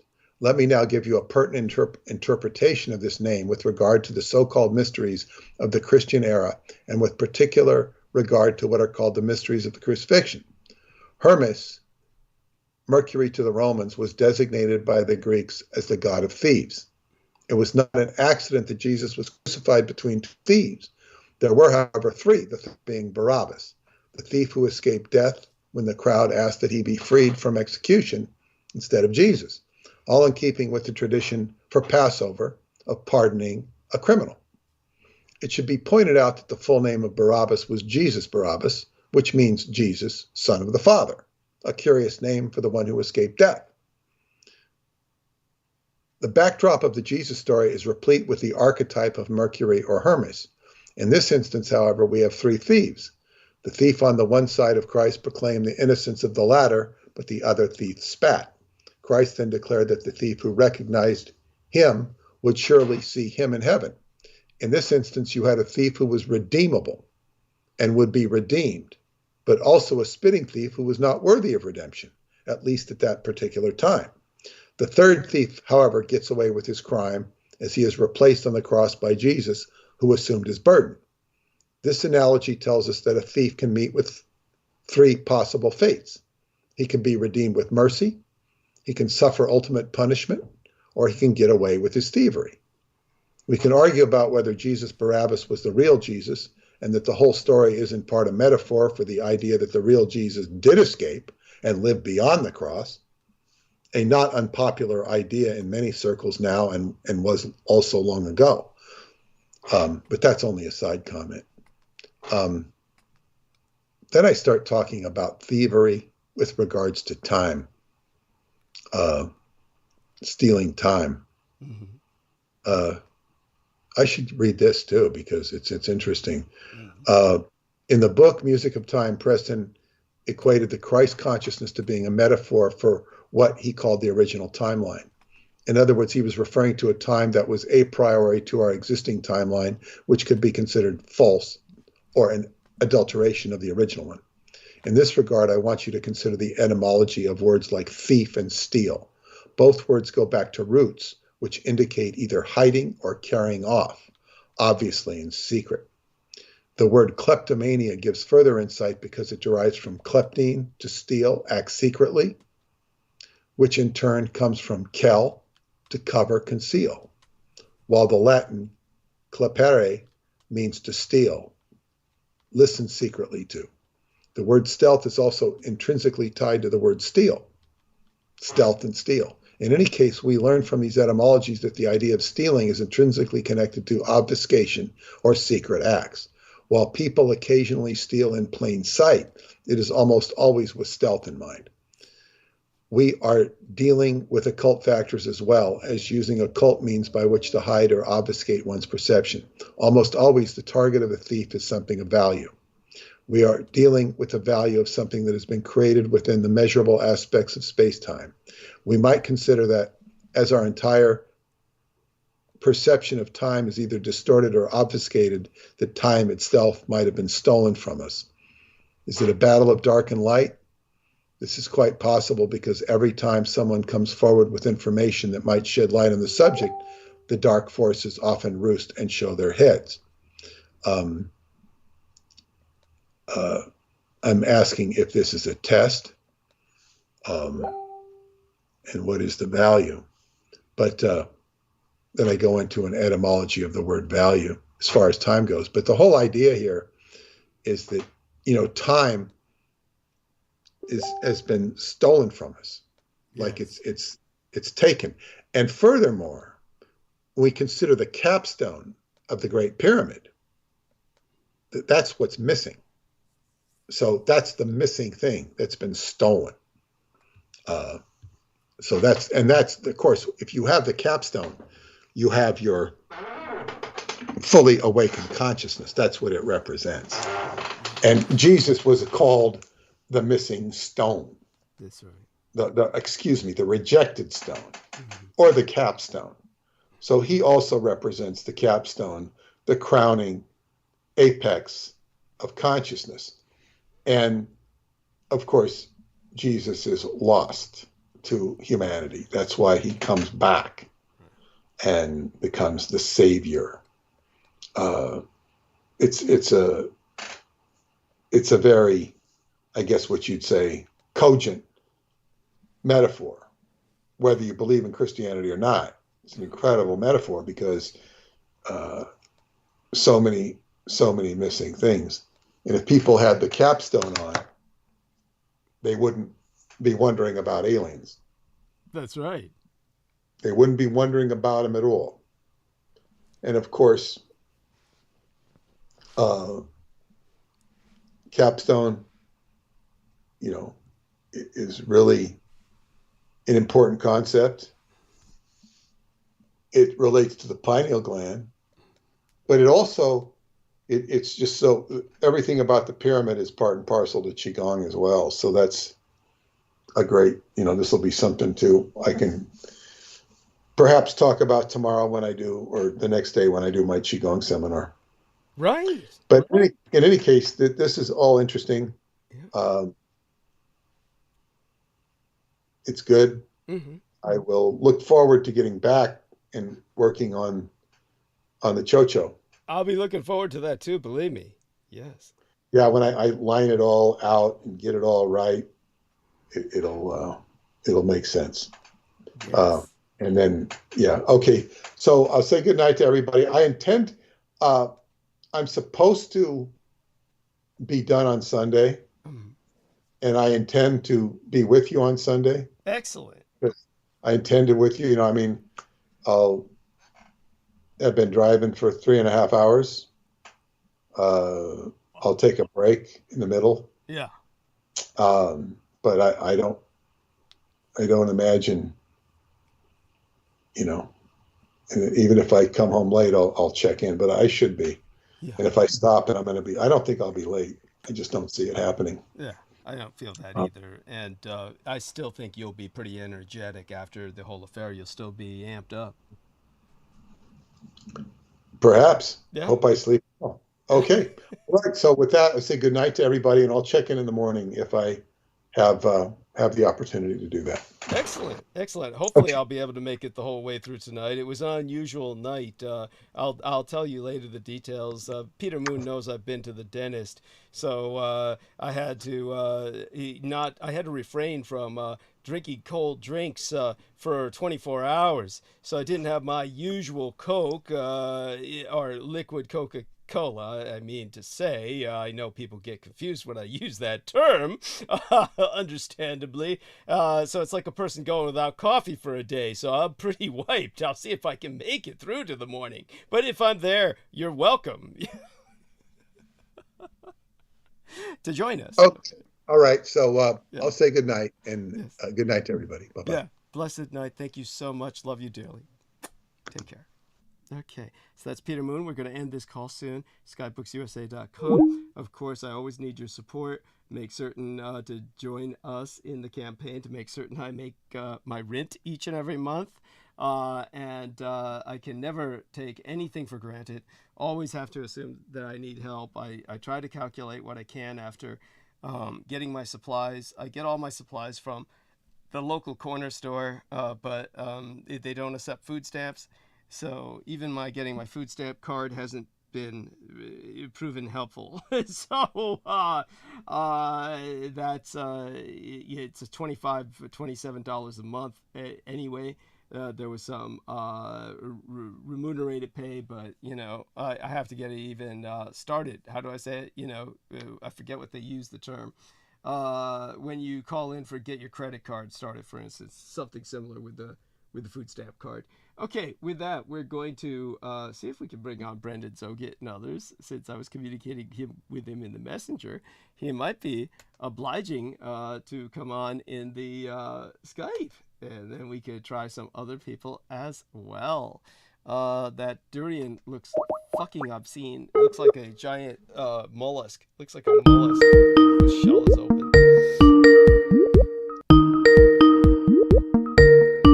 There we are, dear sir. Greetings. I was saying how obscene your durian looked. It looked like a giant mollusk. You pulled out of the water. You opened its shell. Yes. So I'm gonna see if I can bring some other people on with us, and then I actually got kicked out of where I was staying because of that. That's why I was outside eating it like that. Oh my God! Yeah. People. I told you, people are hypersensitive about that durian shit. Right. I'm surprised though. So it was like, did they kicked you out like permanently, or just for the time you were eating it, or what? Yeah, I almost got completely booted. Oh my God! It caused wait, can you still hear me? Yeah. Yeah, it caused like an altercation with my host, and it was bad. Oh my God! I'm so sorry. Because I wasn't supposed to bring it in, and I like smuggled it inside. Oh. And then they were like, why is it in here? You gotta eat that outside. And they didn't let me inside the house because they drove me there. And then they had someone bring me out a knife. Oh my God! I'm surprised they didn't try to knife you with it. And then after I'd been done eating it, when they were like yelling from the balcony, they're like, you can't come in here. They're like, is it gone? It was bad. Oh my God! I'm so sorry you went through that. It's awful. Yeah. That's but it's to be expected. It's I told you the story about how they had to bring a consultant into a hotel in Asia. I think it was Thailand, because the durian issue. And the durian issue. Yeah, and he had to like give them a hint as to how to handle durian incidents and shit. Right. Yeah. Do you remember what any of that I said, or? No, I don't remember. I should have taken notes. Yeah. Basically, what happened there was this consultant. I don't know what he was a consultant of. I guess hotel issues and shit. Some expert hotelier.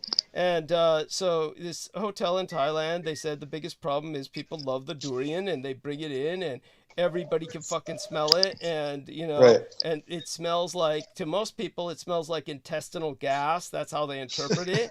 And they and so they have signs all over the place, no durian allowed, all that kind of shit. But they said people try to smuggle it in anyway. And then what the consultant told them was, look, here's what happens is whenever that smell begins to pervade the hotel, and people just have someone go around and issue an apology saying, oh, hey, we're so sorry that you're smelling this right now, but we're actually making our own cheese in the back. And this is cheese. We're going through a cheese culturation process, and we're making this cheese. And then all Westerners after that, they think, oh, cheese. And to them, that's a familiar smell. And then they say, oh, that cheese smells delicious. It's so crazy. That's how the human mind is so fucked that it warps like that, so that it's the same smell of intestinal gas, but if the Americans think it's cheese, then they think it smells delicious. There's some leaking bag of Roqueforty in the fridge or something. Yeah. Or whatever that French one is that oozes. I forget. Some disgusting. Yeah. Whatever. That's awful. And anyhow, Nobody's answering my calls, and I called everybody. So can you do me a favor and talk about your adventures for a few minutes while I refresh myself? Yeah. You can handle it, right? Yes, of course. Yeah. You're not going to be like the real tech geek who I left alone one time for several minutes, and I came back and he had died. He died? I'm kidding. I'm kidding. Oh, I was like, everybody thought impressive. He had died because he said, "Oh, can anybody hear me?" And then he just gave up. Right. So Pete went to bed. Yeah. And what happened was, like, when I left Moonrock the other day, and I said, "Pete, hold for me for a few minutes, can you?" And then he did this silent protest where he went mute, passive aggressive, right. And then I came back. Right. What happened? Wait, so are we on air right now? Just curious. What's that? I'm assuming I'm on air, right? Yeah, you're on air. Yeah. Oh, okay, wonderful. All right. Before I say something egregious. Yeah, yes. Well, you're welcome to say something egregious. Jesus Christ, with the shit I say, you think it fucking matters? I mean, good God, with all the stuff we've covered on this show, we talk about everything from drugs to sex to violence, and oh my God, it's definitely not PG. Let's just put it that way. Yeah, yes, that's right. We put the age limits on, and they still put age limits beyond that. Clarice Claudette is in the chat room with us. God bless her. You have no idea how much I talk about you, honey. All in the positive. I inhaled your care package, the majority of it. Believe me, honey, you have no idea about how much I value you. Wonderful woman in Florida who owns land in Louisiana, and she's welcome to come on. If she wants to come on, if you want to come on, honey, I'll call you. So let me know, and I'll call you. And other than that, what I'm going to do is go mute for several minutes. Brendan Zoga is going to take you on a Frugivore's tour of the world. I'll start with my current happenings. How about that? Sounds good. Have you ever heard of an Elvis sandwich? No. What? Oh yeah, Elvis. That's right. You mean peanut butter and banana and shit? Yeah. So I'm making a peanut butter fried banana honey sandwich right now. Oh, cool. Which, if no one's ever tried it, it's like, it sounds crazy, but it's actually really good. Yeah. Elvis Presley loved that shit. Yeah. Mm-hmm. Yeah. It's like part of what killed him, apparently. Yeah. And then there was a crazier one that he made when he was having parties. It was like peanut butter and jelly on like a dinner roll with a pound of bacon inside of it, and then he would fry that up. And so he would have it with all his like Hollywood friends, and that explains why they all had heart disease. Jesus. All that crazy stuff going on. Holy shit. Well, Clarice Claudette reminds us there's an eclipse tonight. Certainly you have something to say about that as well. Oh, yeah, it's going on as we speak, actually. Yeah. If not, it's already been done, yeah. Yeah. So currently there is a Surya Grahan, it's called. Surya Grahan, meaning the Surya is the sun, and the sun is being Graha is a Sanskrit word which means to be grasped. Yeah. So it's being grasped by one of the shadow moons known as Rahu and Ketu. It has nothing to do with the actual moon itself. Yeah. As modern astronomy speaks of an eclipse happening. Right. It's actually something that has happened or has been interpreted differently in the past in mythologies. It's like Lagrange points. These are like Lagrange points, what they call Yeah. Lunar nodes, they're called, but they have nothing to do with the moon, actually. Right. As per Vedic astrology, there are these two beings called Rahu and Ketu, the head and the head and the tail of the dragon. Yeah. So they're this being that was split in half by Vishnu during an important time in the mythological cycles of Hindu mythology. Yeah. And this being actually imbibed some of the Amrit, the holy nectar of the gods, during that escapade. And he was actually found out by Vishnu, who was in disguise as a beautiful woman at the time, who had the Amrit. And so he was able to cut the head off of Rahu during that event with his Sudarshan Chakra, one of his divine weapons. But because the being had already drank the Amrit, he was protected and so he was given a spot. His tail and his head was given a spot in the heavens, and it's known as Rahu and Ketu. Yes. So Rahu being the head, Ketu being the tail, and they're always trying to merge Excellent. in the skies, and that's, you know. Yeah, and as well, don't forget that today is Patriots Day, which is the shot heard round the world in 1775, and then after that became the date for all kinds of atrocities. The massacre of the family at Ruby Ridge, the massacre at Waco, and then the Oklahoma City bombing in retaliation, all April 19th, Patriots Day. Interesting. Yeah, and it's also HITLERDy-EVEDy. It's the Eve day of Hitler's birthday. Yes, I was going to mention that. Yeah, which of course Columbine took place during that day. So, but other than that, of course, it's represents something far more auspicious. And of course, as I said, it's Brooke Gibson's son's birthday today. Of course, it had to be April 19th. Because she delivered him to say, oh, God, I don't want him born on Hitler's birthday. And then she delivered him a day early. And then, of course, it turned out that he's born on Patriots Day, the day of all these massacres. She was shocked to find out. Anyhow, I call it the son of Brookzilla. What's that? I said I would have taken 420 over 419. Yeah, thank you. Thank you. Yes. Anyhow, besides the point. I call it son of Brookzilla birthday. And I hope she's doing well. I think so. I think she is. I mean, certainly seems to be a little. Well, she's probably busy, giving him something. I mean, personally, I don't know. What do you do with a kid who's a teenager like that? I mean, supposedly he has a girlfriend, but then you don't have to take him to a prostitute.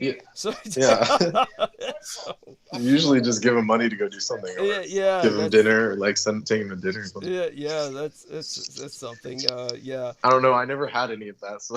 Yeah, thank God. Thank God. I would never want it. No.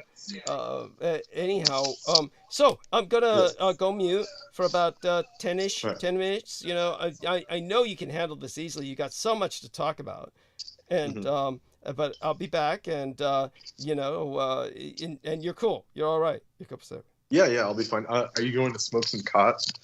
A little bit. Why do you ask? I was just curious. Okay. Yeah. We need to roll one up one day, Douglas. Yeah, we should. A cot spliff. Yes. You're one of the few I would actually share it with. Yeah. Yes. Wonderful. Good news. Yeah. Right. So then that'll give me something to bounce off on, because when I was in Hawaii, I tried. I found some betel nuts. I don't know if you've ever heard of betel nut. Oh yes. Or anyone out there. Yes. Yeah. Tell me about how it went down when I get back. Yeah. Yeah. Okay. Okay. So I'll hold off on that one then. Okay. Yeah. But no, you're welcome to talk about it. I mean, we don't mind repeats here. I mean, Jesus Christ, everybody, it's they got to get used to it. It's our forum, and they're just here to listen. Yeah. Fair enough. Okay, and it's the beauty of the internet. All right then, be back in 10ish about. Okay. All right. So currently I'm watching a program on the Streets of London tours. So when it's this person that goes around and he does, he's like a YouTuber, and he does different tours of London. So it's interesting, all the different boroughs in London. Each one has its own flavor. And it's funny because in every single place he goes to, it's like every historical building that's not listed, and listed just means it's protected by the government. But every single one that's not listed inevitably turns into luxury flats because and American billionaires and Brits, they'll buy all these abandoned ancient buildings in London.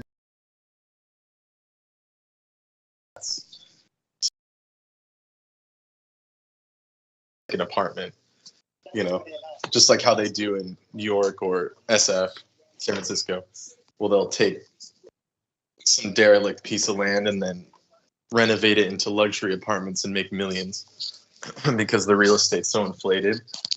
So it's like a running joke. Every new place he goes in London, he's like, walking around, he sees something getting constructed, and he's like, inevitably it's going to be luxury flats, and then they walk up to the thing and it's like clearly what's happening inside. So that's just a funny anecdote that it's what it, you know, what this world's turned into is just a playhouse for people with money, to where like no city is safe, especially the historical cities like London, and I'm sure other parts of Europe are like that too. Sorry, that was just an aside. And currently he's going through Forest Hill, Sydenham, Honor Oak, which are, I believe these are like East London. Let's see where he's at. But it's interesting, all the different features from the Victorian times that are still there. Like London's very historical, and he does historical tours with like pop culture icons. Like David Bowie is from Brixton, goes to Brixton, and Soho, where all the music scene is. So it's fun to see that, you know, the more and it's from a local's perspective. This guy, his name is Jules. He does a lot of local perspective. So he goes to like his neighborhood and all these different places. He gives restaurants and stuff too, but I'm really picky with food, so, or not picky, but I have like a very strict diet, so I don't really pay attention to that. But he shows a lot of things in London that are very, it's one of the most like cosmopolitan cities I've noticed, because they had such a big influence and colonization around the world that pretty much every culture's there. He goes, there's like Pakistani, there's Ghanaian, Bahamian, there's even like lots of Spanish influence, you know, different European peoples live there during different waves of migration. So it's very interesting, lots of art. And what was interesting that, because I've never been to London, but what's interesting about it is all the museums are free. So it's kind of rare coming from an American perspective, because if you go to like San Francisco, you're spending like hundreds of dollars to get into these museums, which are theoretically supposed to be public. But in London, they have some kind of stipend from the government where it allows all the museums to become free for the public. So I found that, you know, that they appreciate culture, it seems, in a certain sense.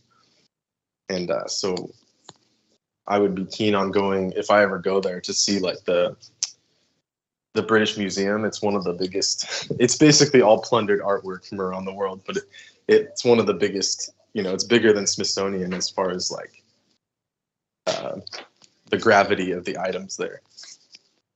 There's lots of ancient works. They have the stones from the Parthenon, like the stela that used to be on top of the building in Athens, the Parthenon, and they refused to give them back to the Greeks. And like so many things like that they have. They have like pieces of the Babylon Gate and all kinds of stuff that the West, you know, that they've taken. So, but there's also a lot of art museums there. It's like the Tate Modern, and there's a huge, in the British Museum, there's a huge like Egyptian exhibit, because, you know, all those like, what was his name? Like the Lord Carnarvon and all these people, when they were exploring the Egyptian tombs, they brought back so much stuff.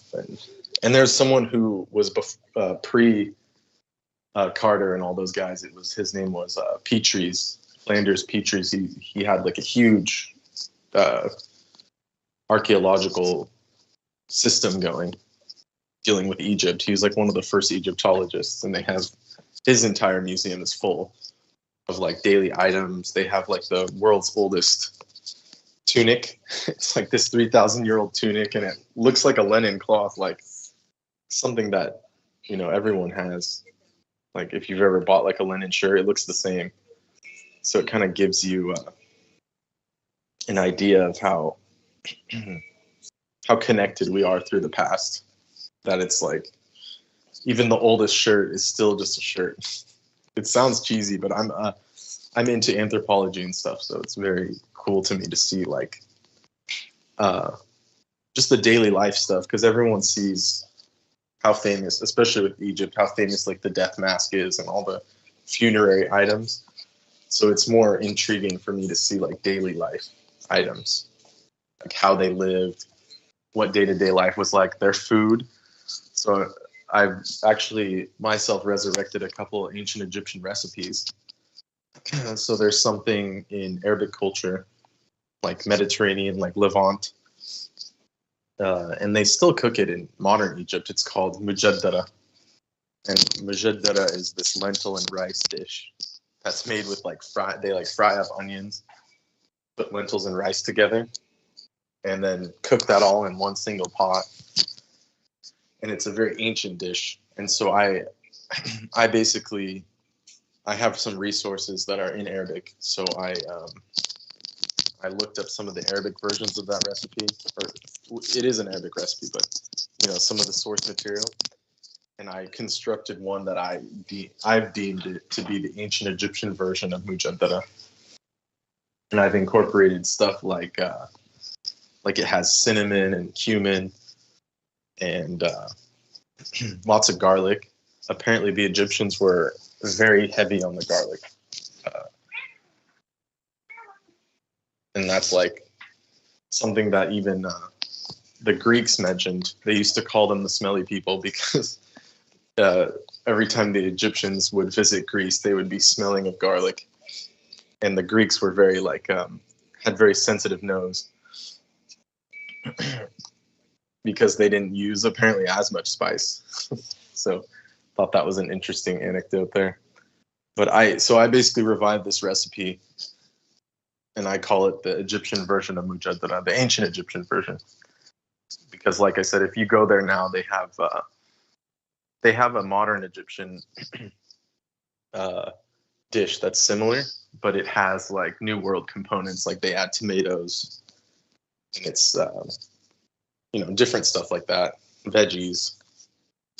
But I tried to get one that was like distilled with ancient ingredients, and because they definitely traded with Far Eastern countries like like Iran and India, what we know now as Iran and India.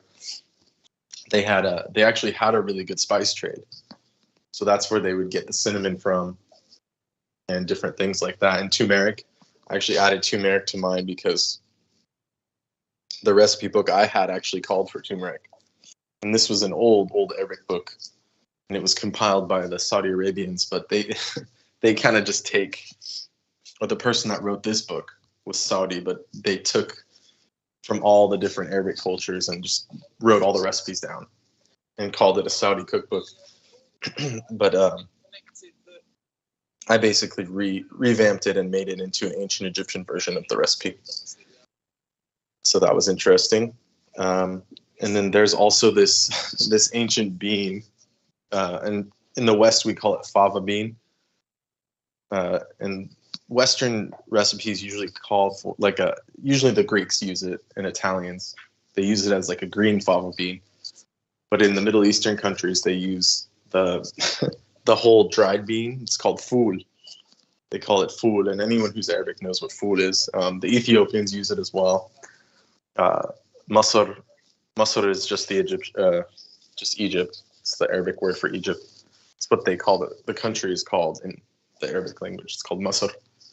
So the Masris, they use a lot of food because they're agriculturally based society, and they're very poor because there's such a high population in Egypt that typically they're impoverished. Like 90% of the country is just like farmers and workers and stuff like that. So they all survive off this food because it's very hearty. It's almost like a meat. It gives you like full protein if you add it with like bread. And what they do is they make the fava beans into this stew called fool, and it's got tons of garlic, a little bit of greens like parsley or cilantro, stuff like that in it. And different countries will add different stuff. Like when I saw it at the Ethiopian restaurant, they put a bunch of different. They put like olives in it. You know, they add a lot to like spice it up. Because these fava beans, especially the dark fava beans, the dried ones, they have a very distinct flavor. It's like hard to explain. It's like this astringent. It's almost like an astringent flavor on top of the hardiness. Wow. So you have to mix it. Yeah. Great. Yeah. So I'm just talking about food because. Understood. No, you're doing great. Yeah. You're doing great. Let me check the chat because I fucked up. Yeah, I haven't been monitoring it. What's that? I haven't been monitoring it, so if anyone's trying to chime in, you're doing fine. I was just I fucked up when I left because I should have done this before I left. Was move the microphone, and when I left, you were just talking about something about like a virtual tour of London or something. When I glitched it all up, so I'm not quite sure everybody got the beginning of what you were saying about this. Tell us again what you started off with about this. What I probably misheard. Oh, the tour of London. I was watching this guy that does tours of London. Okay. And I was just telling them about his running joke. I told you about this, where every time he goes up to like something getting construction work done, he's like, "No doubt, it's luxury flats," and then they like walk up to it, and it's being rebuilt into luxury flats. They're taking these vintage buildings, like really beautiful buildings, and inevitably they just get bought by Russian billionaires and become like luxury flats. Oh God! And get sold for millions upon millions of dollars. So it's like a running joke with him. Every borough and every town he goes to in London is like that. Disgusting. Yeah. Disgusting. Yeah. So it's every building that's not listed, but so listed means it's on their grades of listing. That means it's protected by the government in London, in England. So if it's not listed, then inevitably all these foreign billionaires, Americans, Russians, Europeans, they just buy them and put money into them, and then they just sell them to their rich friends. Disgusting. The same thing that's happened to San Francisco or New York, but it's like it's worse for London because it's so historical. Yeah. It's like that. They always point out like this is the house that like Charlie Chaplin died in, and then it's luxury flats now. Oh my God. Yeah. Oh my God. And then he showed the house of like Oliver Hitler and Hitler's sister and all these people, and some house where like Hitler actually lived. Someone still lives there. Mm-hmm. So it's like they're extremely historical buildings. Like Karl Marx lived in a certain place, and Lenin lived in a certain place. Of course, they were all in London because that was the place to be then. Yes. And so it's crazy how, like, you can just like imagine living in that kind of that heaviness of history. Yeah. You're just like living your life in there. That's pretty wild. Yeah, it's like living your life in a museum. It's people feel that way in Austria too. Vienna. They feel that same way. Oh yeah, Vienna's massive. And then again, of course, they took the history there is massive. Yeah, they took that home that Hitler was born in, and they turned it into a police station because they're so stupid. But someday they'll turn that shit back just for the sake of tourism because you know, they're fuckers like that. It's close enough to Poland. I don't know why they don't.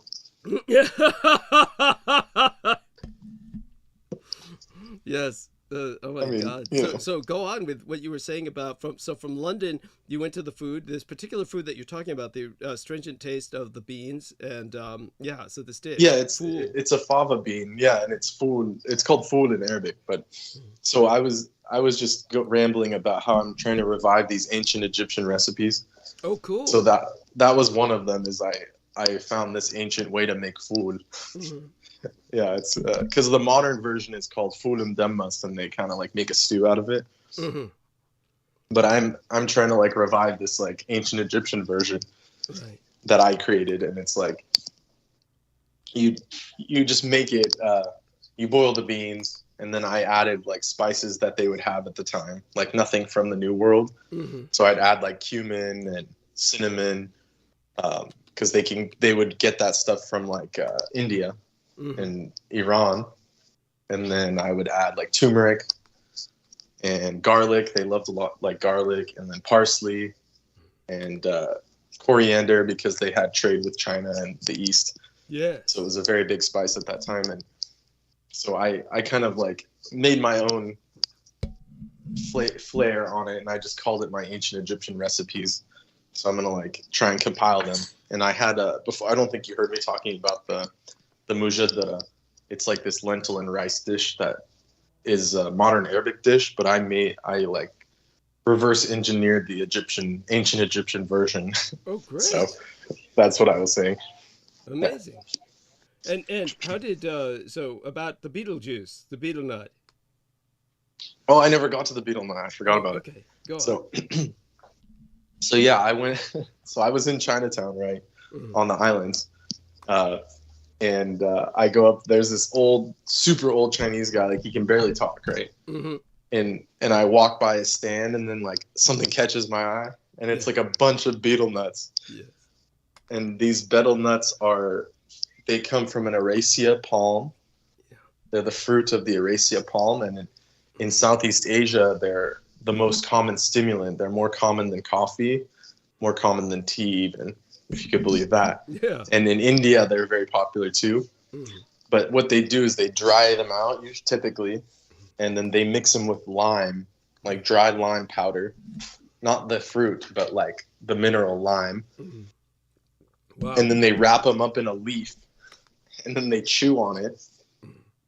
And the chewing activates the enzymes with the lime, the chemicals in the lime and the leaf, and it basically gets you high. Like it gives you a buzz, like similar to caffeine, but it's actually pretty strong. It's like it's similar to khat even, because they chew the khat too. That's right.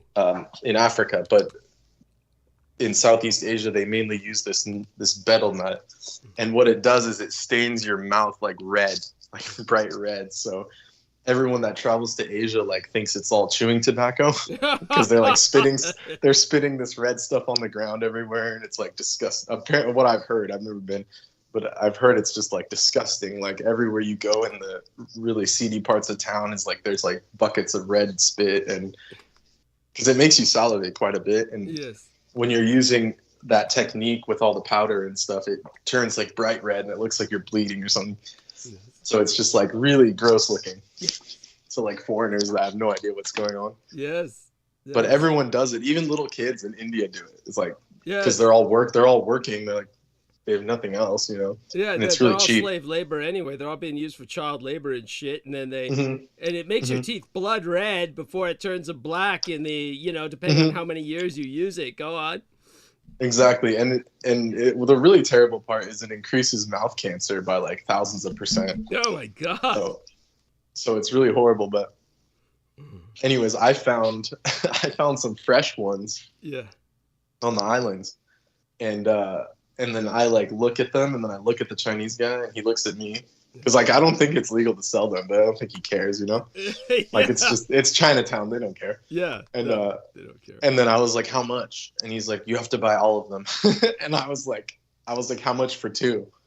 And he's like, 50 cents each. And so I bought 2 of them. Like I wasn't gonna leave until I bought one. He knew, so he just like cut me a deal, whatever. Cool. He got the vibe, and then I was like, all right, here's the money, and he gave me 2 of them. Yeah, great.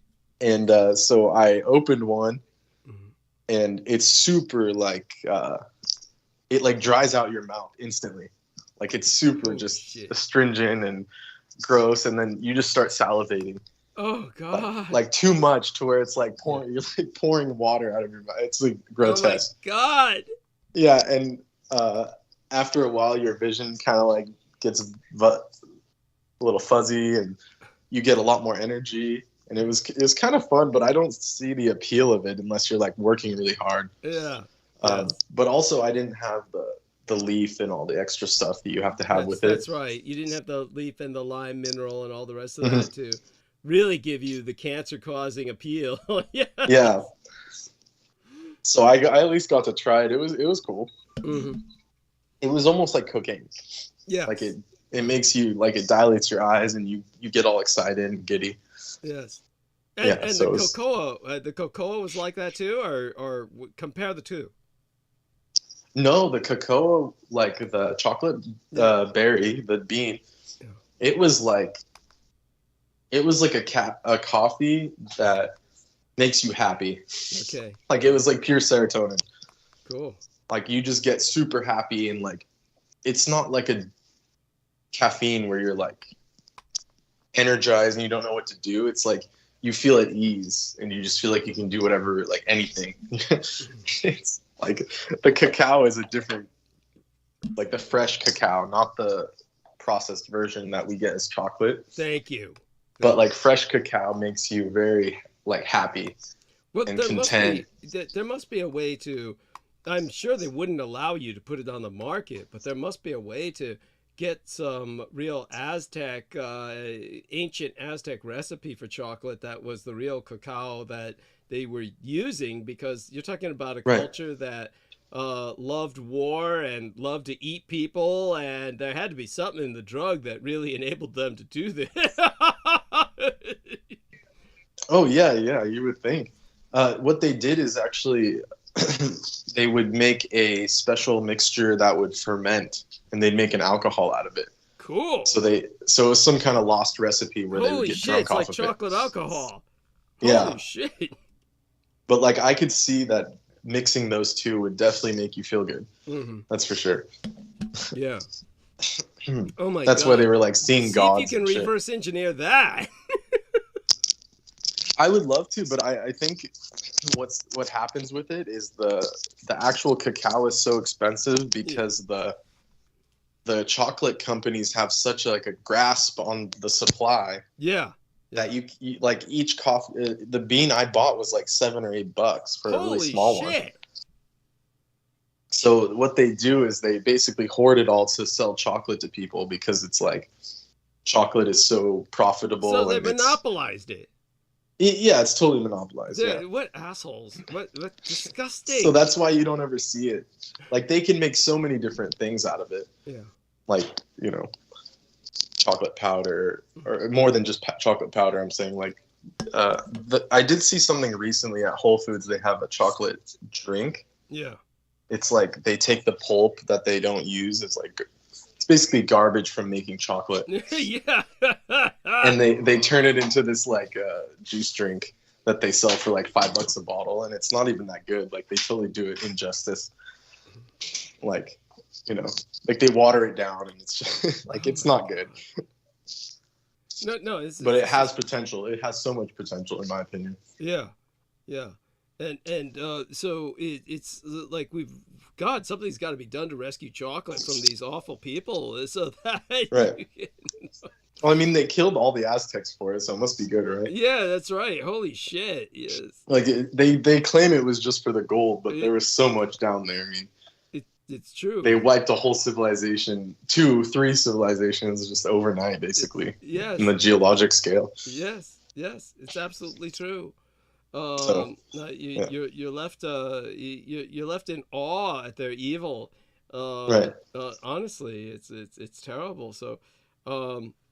Yeah, and then just like, no offense to Mexico, but just look at what's left. It's like total wreckscape, and like you can't even go there safely.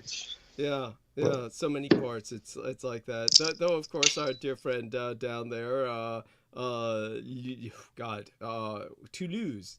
Her name is Nancy Toulouse. Ariana lives down there, and somehow the U.S. government allows you to collect your SSDI check no matter where you are in the world. So she was like living on it in Australia and then in Mexico. I mean, man, she gets around for somebody on SSDI. Right. Right, Douglas, what are you doing? Let's do it. I know. Let's get out of here. I got to get in on that. Yeah. Holy shit. You can move to Costa Rica with all the ex-DOD crazies. Yeah, fuck that shit. Yeah, I'd rather die. And the alphabet soup. Yes. The rogue alphabet soup down there. Oh my I heard they all go to Costa Rica, all the ex-spies and all those people. It's true. Yes, they all go down there, and oh God, yeah. V had this utopian vision of it where she said, well, I know people. I think it was, I can't remember who it was. Her landlady or landlords or somebody. Somebody went down. Somebody was telling her, "Oh, it's such a utopia." There's, they were feeding her this line of shit that it's like where nobody's allowed to carry guns or something, and it's basically they allow total, like, everybody carries guns down there. Yeah, I was gonna say all those FBI agents definitely are strapped. For Yeah, sure. yeah, they all have concealed carry down there. It's why they don't have a standing army, and so then Exactly, exactly. yeah, and then In so that kind of area, and it happens to be the safest country down there, you'd wonder why. yeah, yes, of course, Because you'll just get your head blown off for nothing. No one's, yes, and that's the cops right. will just take a couple bucks. Yes, yes. I mean, it just goes on and on. But so there you go with that. So other than that, what about the when you were trying these different things? Did you find time to see any other sites? What about the sites you were seeing? Oh, I saw a lot of beautiful things when I was there traveling. Wonderful, wonderful. What was interesting, I was going to tell you about the Chinatown experience. I sent you some photos, Okay. but yeah, everyone down there or out there, yeah, they especially the Chinese population, they love what's his name? Not Chiang Kai-shek, the founder of the Republic oh, of China. Sun Yat-sen. Sun Yat-sen. So everywhere has like statues of Sun Yat-sen. There's like 3 memorial parks. There's one in the airport. Yeah. Like, and it turns out he went to school out there. Wow. And he was actually brought up and that's what inspired him for Western culture and all this stuff and Japanese culture. In this like amalgamation of what the Kingdom of Hawaii used to be, right? before McKinley got a hold of it. Thank you. What I was gonna actually, that reminds me, I was gonna bring something up to you. It turns out, I don't know if this is like a myth or true, but when Teddy Roosevelt was in power, he was trying to, he was actually going against the robber barons and saying that the sugar plant, those CNH people, those evil fucks, and Dole, he was actually telling them, we're not going to make Hawaii a state. We're going to leave it to the monarchy. And he was very adamant about it. And then he was voted out by McKinley, or his term ended or whatever.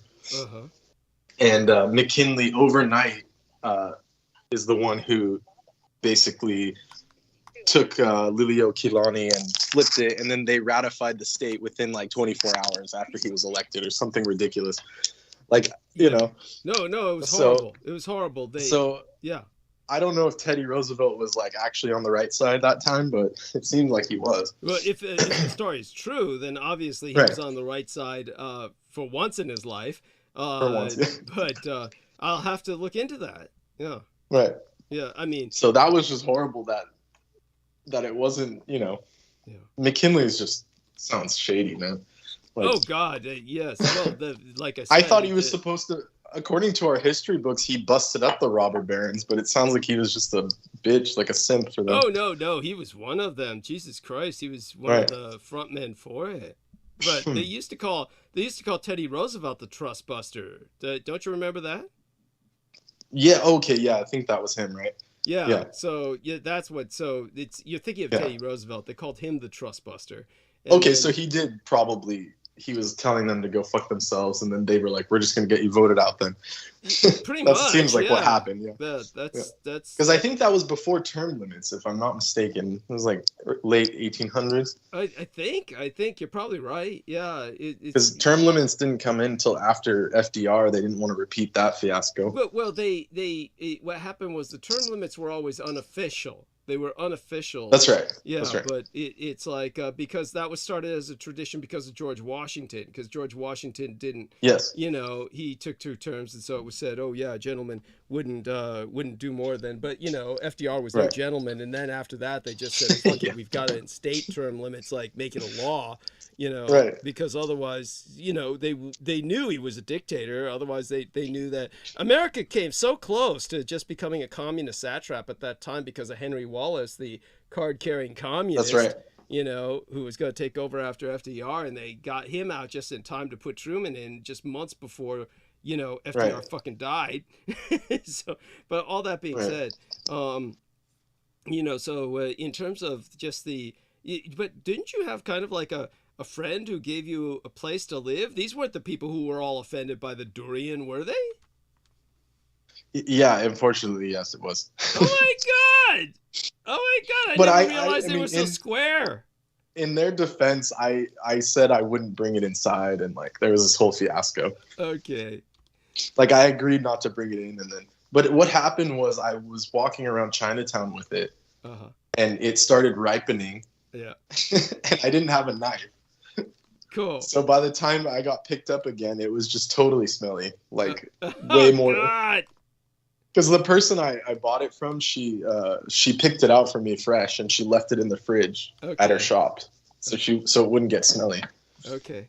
You know, because I told her I couldn't have it like super smelly, and but I made the mistake of walking around in like the tropical heat with it, Oh my God. and it started to like split open, and yeah, it just got the situation got pretty advanced. It was actually my fault, so Okay. you know. Okay. So I learned my lesson from that. Yes. Like unless you're traveling by yourself, don't carry around a durian all day. Unless you want to lose all your friends. So Right. are things copacetic with that individual now? Yeah, everything's fine. Yeah, totally Okay. fine. Okay. Yeah. And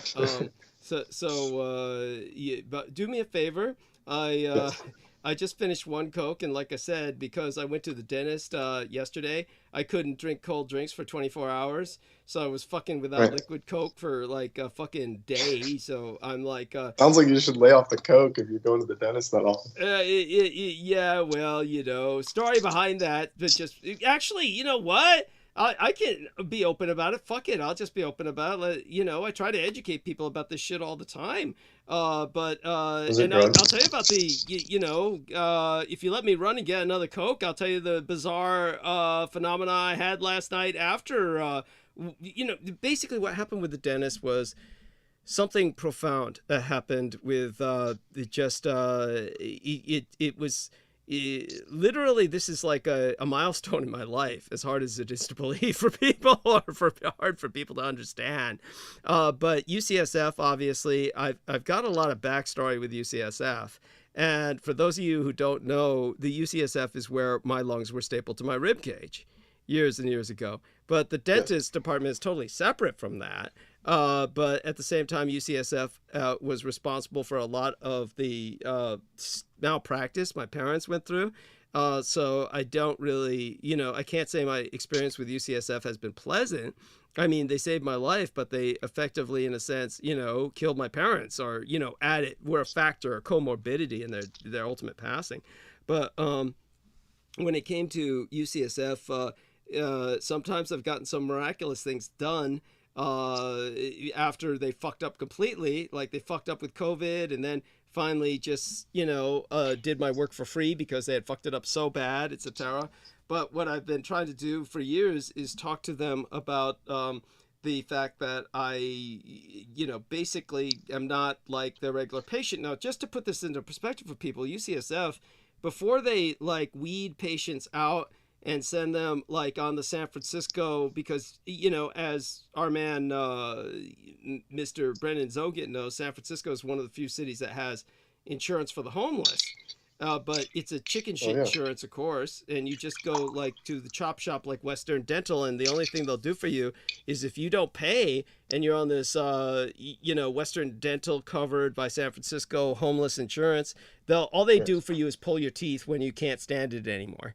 When you can't stand it anymore, you say, "Oh, I can't take it anymore." Then you go It's the there. same system as Sacramento has. It's janky. Yeah, and so, but what happens is, before you fall to that point, a lot of the homeless people get somehow referred to UCF first. And I know this for a fact because, it's hard to believe when you tell people about this shit. Like, homeless people do get checks and then they go to banks and cash them. And you don't, some people must encounter this where you go to the bank and you see the homeless people, you smell the homeless people and they're in line, they cash their checks and shit. So it's the same with the UCSF dental. You can see and smell the homeless when they come in to be treated. So they deal with all kinds of people. They deal with homeless people, completely crazy people. I mean, people who like respond violently, people who like refuse anesthesia. There are patients who refuse anesthesia, and I don't know why they do this, but they actually work on those people.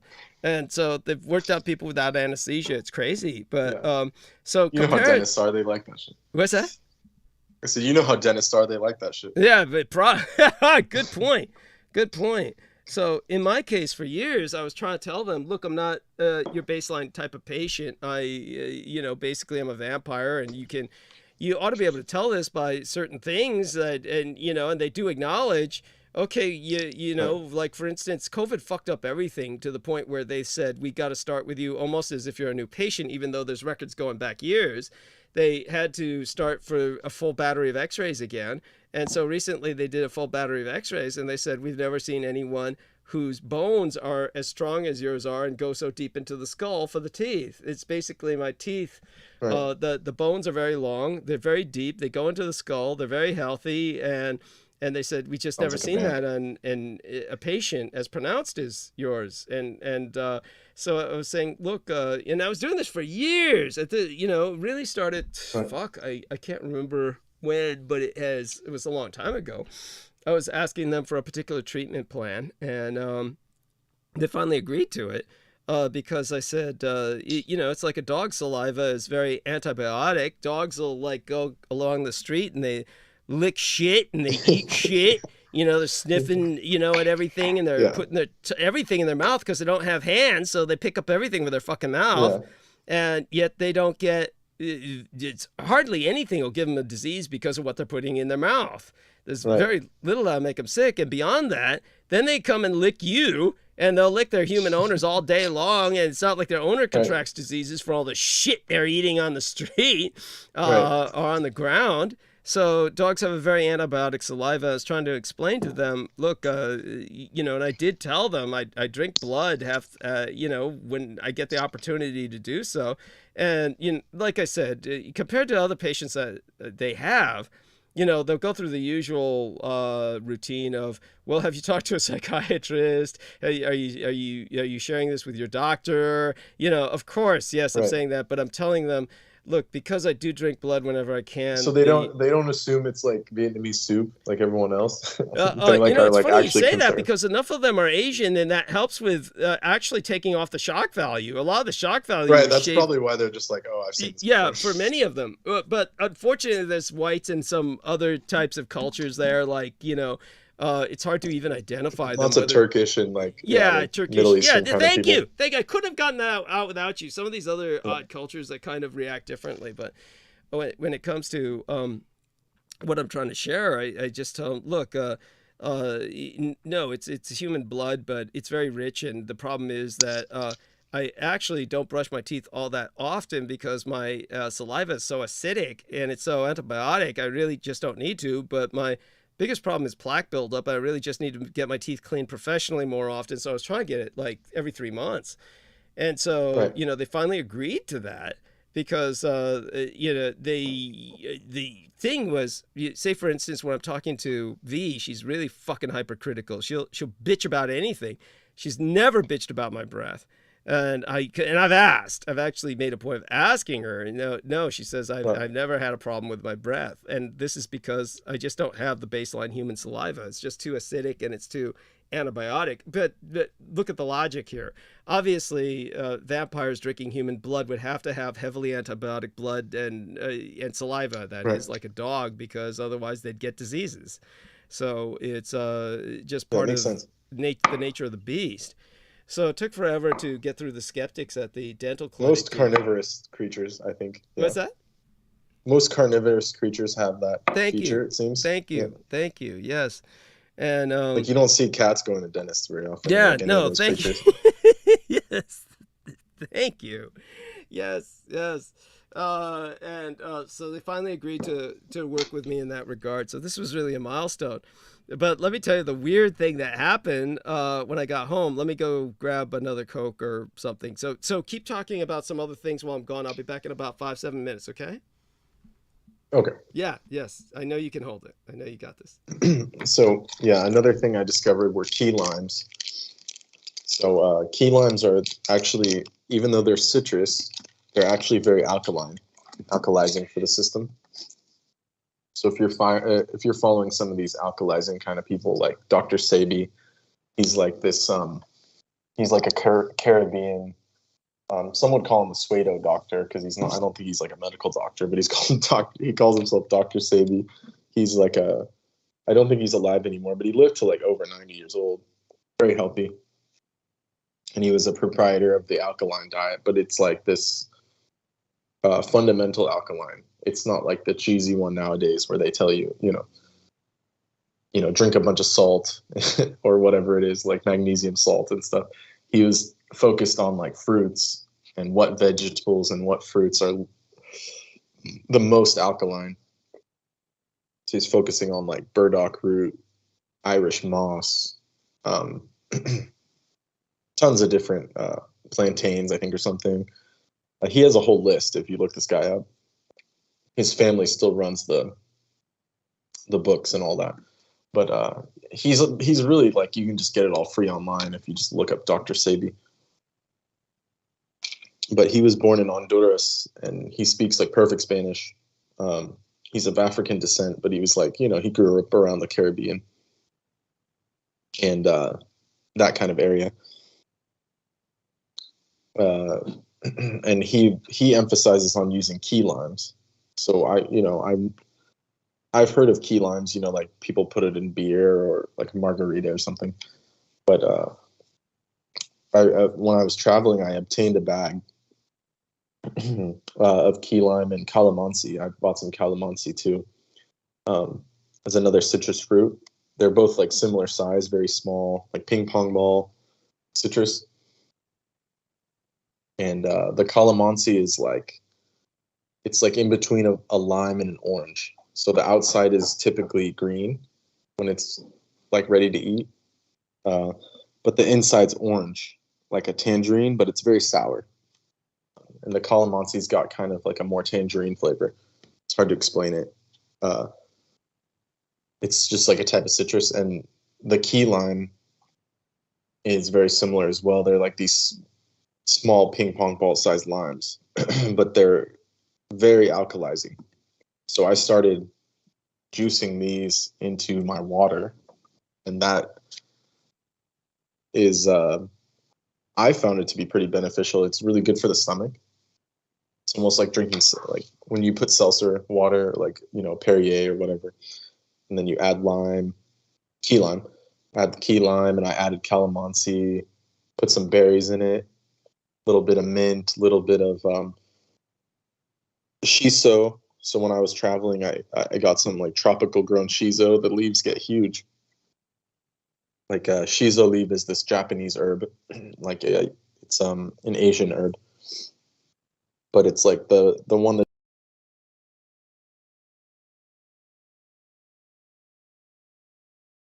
herb sushi. Some of the traditional sushis are used, like they slice up shiso and put it on top, or and it helps with the digestion. But I've been making like botanical waters with the seltzer water, and it works really well. So I'm liking. So I came home and it took me a while to find them, but I finally found some key limes. They're grown in Mexico, and they're pretty good. They're not as good as the island ones, and I could imagine the ones from like Key West or wherever they're from. I don't know where they're originally from, but South American ones are probably really delicious. But these ones, these ones are good. The water is very, like, it's not like a lemonade. It kind of becomes more like it's like neutral almost, like a cucumber water. It's very strange. So there is some truth to the fact that the key lime actually retains some alkaline properties when it's put into water. Because if you were to just juice it directly, it's sour. But when you put it into water, it like becomes more neutral. And it's not just because of the dilution. There's some kind of chemical contribution that's different than a regular lemon, because lemon water is still kind of tangy. So there's some truth to the key lime being alkaline when you put it into water. There we are. So that's what I was saying. Yes. Thank you for sharing that. And so, in terms of Yes, what happened after the whole dental affair, which for people who just don't know what it's like to have been dealing with so many of the issues I have over the many years, the fact that you get dentists to finally just surrender to take you seriously. And for those of you who say, for instance, like Peter Moon, just don't get it and think that the dentist, why don't they see that this is an opportunity for great, learning, that they could like study you and try and take your antibiotic saliva to a lab or something. And I'm like, dude, it's like these people, it's just lucky to get them to cooperate with you. They Right. can't acknowledge, they'd have to say, oh, we They're got just this normal guy's, people. Like, yeah, they'd have to acknowledge the existence of something that's not acknowledged in order to take it, in order to get funding to study it. And until you get a right, government this isn't person, yeah, this isn't Buffy the Vampire Slayer here. yeah. Like they're not gonna kidnap you just off that. You know? Yes, yes. It's like until you get the government to fund something, they're not going to be able to study it. They just can't. They don't have that kind of money to put behind it, and or time. It takes a Right. project to do that. Yeah. But in terms of what had happened was that for some weird reason, now I've talked about this before, but of course people know I'm deaf in my right ear. And one of the things that you have to do when you come from my background, where you've been dealing with the entire spectrum of violence that I've dealt with all my life, all kinds of violence, whether it's sexual or whether it's professional or whether it's just random, etc. Just the kind of cruelty and inhumanity that I've seen, that you build up this kind of real need to test your sanity. A sane person constantly, when confronted with just unbelievable circumstances, you ask yourself if your sanity is really holding. You really have to. It's a healthy thing to do, really. But when it's when Yes. you're dealing like I've been dealing with the occult as well, then it becomes almost a moot point. When it came to someone like Michael Aquino and all the atrocities I was dealing with via Michael Aquino.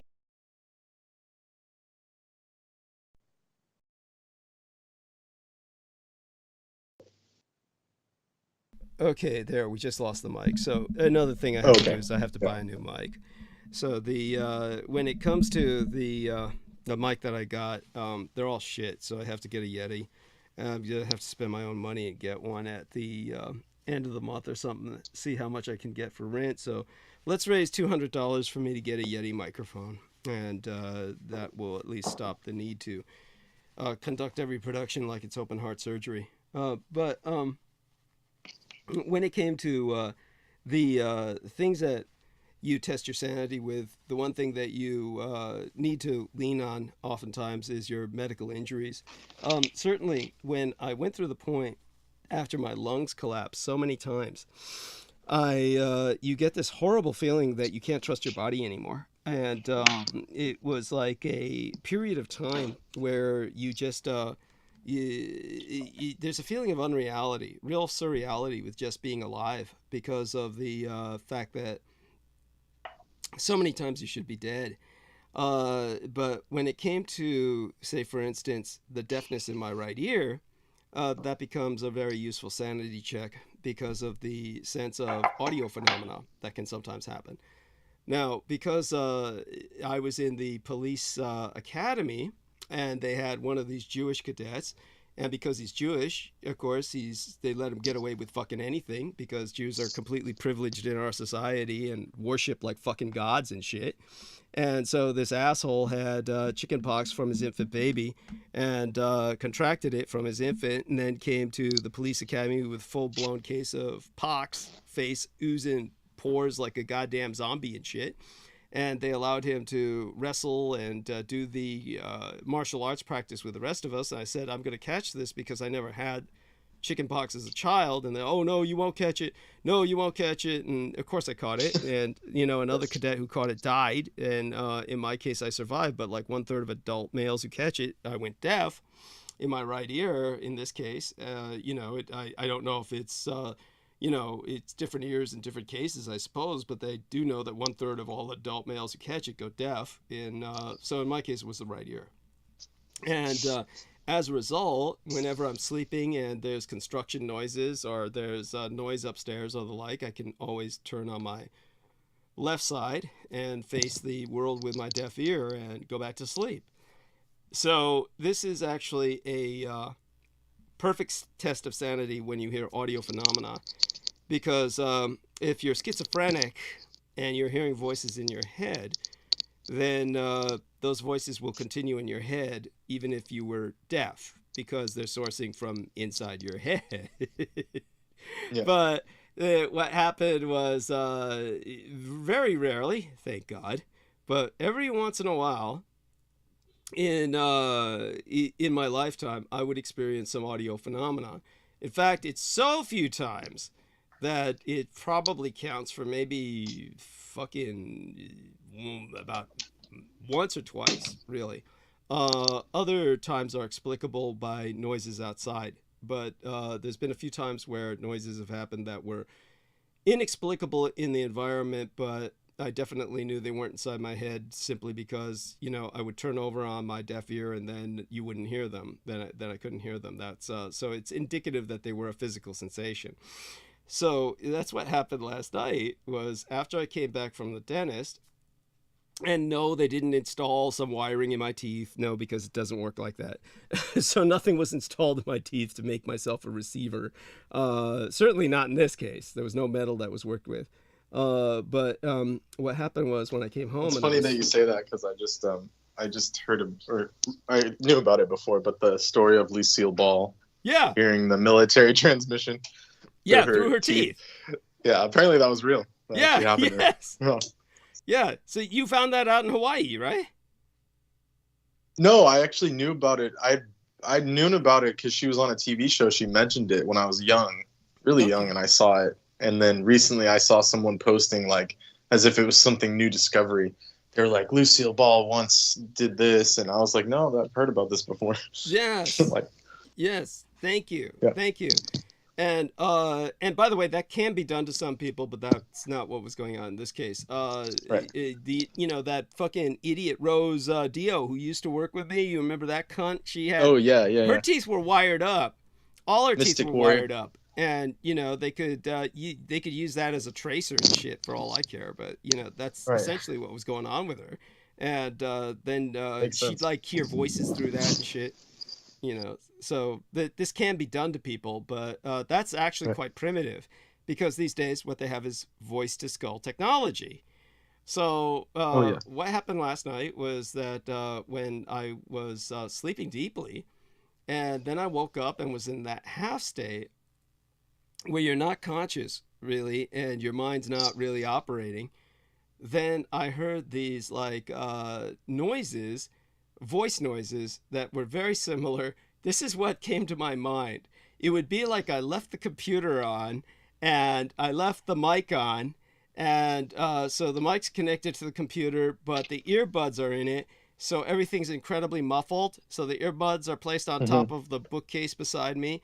If the computer were left on with the mic on and the earbuds up there on the bookcase, it's like you could hear the voices playing from like YouTube videos if they were on autoplay. And it would be like somebody's reporting with some journalist on site in like a hurricane. Like, here's a journalist on site with hurricane ripping through some area. And so you get that effect of somebody who's shouting on the mic, trying to be heard through a hurricane kind of effect. But it's incredibly muffled because it's coming through earbuds that are over on the bookcase. And then someone's responding to them saying, how is your audio now? Or can you hear us now? Or can you come, you know, this kind of like response effect kind of. So it's like this kind of conversation between people in that kind of situation is how you would imagine it.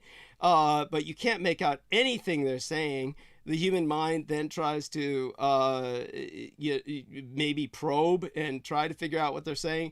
But then at that point, you kind of wake up, check around, see if there's any source for this. And then basically what happened was, it happened twice. It happened the first time I woke up, and admittedly, it seemed to be happening in sync with actually some things around the house may be falling down, almost like potentially poltergeist activity.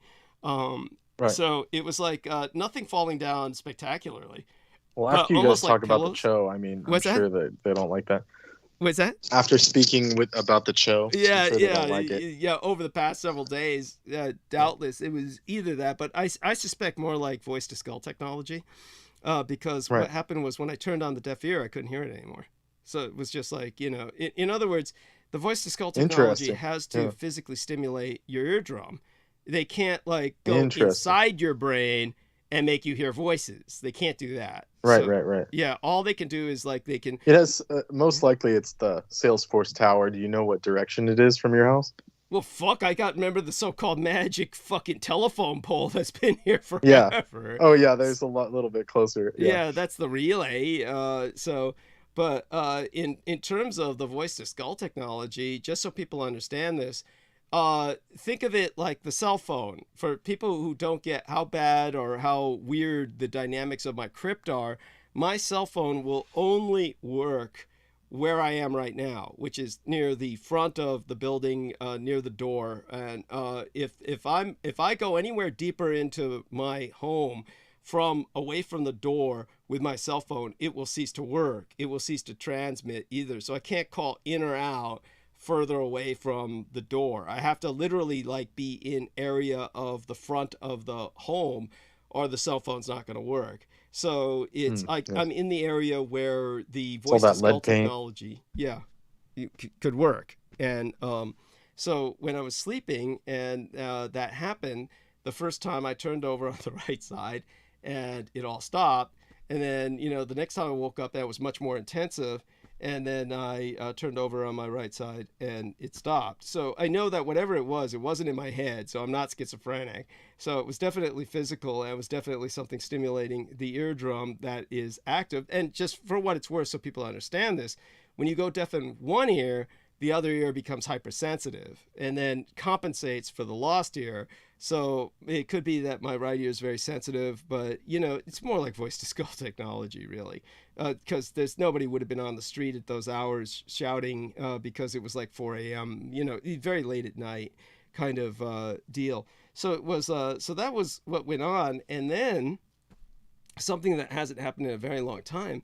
The first thing I noticed was that nothing was interfering with my dreams, because my dreams, ever since I saw my psychiatrist and we had those multiple hypnotic sessions and whatnot, my dreams have always been very pleasant. That I don't have nightmares, and but after that, I had the equivalent of something that might be considered a nightmare, but more or less it just made me feel much better when I woke up about the situation I'm in now, how comparatively much better off I am now than when my parents were alive. I was like having a nightmare of my parents were alive, all that care provision, and then all these disasters taking place, like broken plumbing and everything while they're alive. This kind of nightmare of multiple crises converging. And but then I woke up just realizing how comparatively much more sedate my life is, comparatively speaking, now. So I was like, if those nightmares were meant to cause, I don't know if they can say, for instance, force you to have nightmares, but it makes sense that they can subliminally suggest them. So if anything, all it did was make me feel better about the life I have now when I woke up. But just so people understand that, voice to skull technology is patented. It does exist. It's been around forever, and they usually use it to drive people crazy. So for whatever reason, after I went to see the dentist, I got them to accept like my physical reality and accommodate that. Then whether it's coincident or whether somehow this made the deep state angry, I don't know what you make of it, Brendan, but just thought I'd share that. I don't know that they got something on record, so they're trying to drive you crazy now. God knows, it might be. I think it's just I think they failed so miserably with so much of their other shit. Right. And they just desperate, and then let's go all out and just pull out the high technology and do something stupid. Now, by the way, most people would advise, you shouldn't even talk about this. You shouldn't even say this. I don't think what I'm saying is particularly far out, and honestly, it's the way to educate people. And like I said, First off, again, people need to be rest assured it's not something that if I were schizophrenic, the voices would be constant. They would be all the time. You couldn't control them except by medications, and even then, not really. Right. No matter which ear I turned on, the deaf ear or the live ear, I would be hearing voices if I were schizophrenic. So the one thing, if anything, this proves I'm not schizophrenic. So Right. it's just one of the And the fact that you're consistent through time, I've seen like some schizophrenic people, and they like their story always changes. Thank Like, you. you know, Thank like whether you. it's their life story or just whatever, there's always something that's different What going you'll on. notice about people like that is they pick things up as they go along. In other words, like, oh, this Yeah. sounds like a good one, I'll add that, and then hmm it's something comes along and then they'll add that, and it kind of changes depending on what they're watching on TV and in the films and Yes, shit. Yeah. exactly. it's no, it's awful. I mean, you may have even lived with people like that. Oh, Um, definitely. yeah, but so yeah. Other than that, I remember when I shared this kind of information with George Knight. Then George Knight said, "Oh yeah, that happened to me again." He said he was sleeping with his wife Sarah, and then he woke up in the middle of the night, and it was like somebody was shouting in his ear, "Hello, hello!" And then he woke up and said to her, "Did you hear anything? Did you hear that?" And she said, "No." And probably at that point began to think of him as Right. someone who's disturbed. But strangely enough, that seems to be how they usually conduct an assault. Maybe it's just like a test when they run the voice to skull technology, because that's what Lorian Ann Fenton heard. At one point, heard basically a voice Right. in her ear saying "hello, hello," and I think maybe that one other incident where I had what was a similar situation was something where I woke up, and you're just waking up. It's before, once your brain gets conscious, because this is a subliminal technology, once your brain gets conscious, you no longer hear it unless you're like Yeah. really targeted and you're schizophrenic anyway. But when it comes to, I think that Sounds might like have been the people they have running it is like that guy that did my background check. He's like from the 50s. He's still working on radio. yeah, Like yeah, testing. Hello. yeah, yeah. Something like Seriously, that. it's some shit like that. Just old fucks with, like the fucker who ambushed us on MUFON, or Right. some shit like that. There's people with They're like nothing to stuck in the do. 50s. Yeah. Yeah. And so it's like yeah, I think the one other time I had audio phenomena like similar to what I experienced last night, though last night was the most aggressive it's ever been. In fact, I think it's the only other experience I ever had. The only other time I had it was one time when I woke up and I thought somebody said something similar to "hello." It was something like that. And I woke up and heard it, and then after that it was just like, oh, it must be my imagination. But it's too common and too how do I say it? The patterns too exact alike for it to be imagination. Lorian Ann Fenton, George Knight, and myself all experiencing this. 3 witnesses stand up in a court of law, and it's the same fucking thing being said. It's like that's their test run. That's like a test run. They say, oh, let's Yeah. see if this works or something. But so that being said, that nevertheless. And usually ghosts are more interesting. Yeah, well, nevertheless, like I said, there did seem to be some noise. Though, to tell you the truth, I didn't find anything that had fallen down, but there was Right. noise that made me think of course, rodents. But then, I know I don't have rodents. The rodents Right. are like, when you have rodents, because then there's rat shit and rat urine. The smell of rat urine's everywhere. The smell of Right. rat shit's everywhere. And And you can besides hear them that, like fucking in the walls and all that. yeah, Like at they're some just point, if you're quiet enough. they're just everywhere. So it's not that. So, but it seemed like that something moved or something. It was like, so who knows? It may be combined. Maybe the demons were just really active that night. Yeah. But all that being said, so did you have any supernatural experiences in Hawaii? Anything worth sharing? Not necessarily. The first time I went, I did. So there was this. Wait, can you still hear me? Yeah. Yeah. So there's this Hayao. I don't know if I'm pronouncing it correctly, but it's like an ancient temple that they used to, all the kahunas would go there and they would do their rituals to the gods.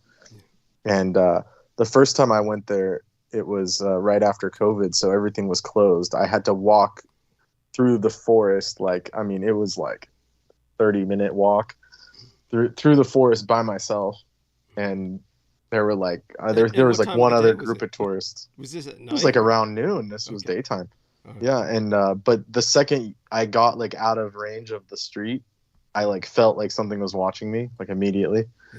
And I usually don't have any kind of feelings like that. Like I'm not like one of those people that's like, oh, I'm alone, it's scary. Like, I was just I'm more sensitive to like beings and stuff that I can't see. Like I know they're there.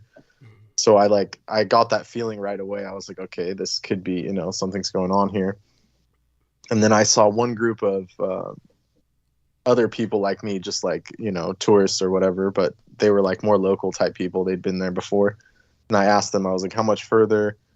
And then they were like, oh, it's right up up this curve. And so they were the last people I saw. And then I walked up to that area where it was like, they had like the, whatever the sign, the museum type signs and all the info. I saw something moving in the bushes. And if you know anything about Hawaii, there's no big animals really. Yeah, there are no big animals. Yeah. So I was like, okay, like that's definitely like a being or something, watching me clearly.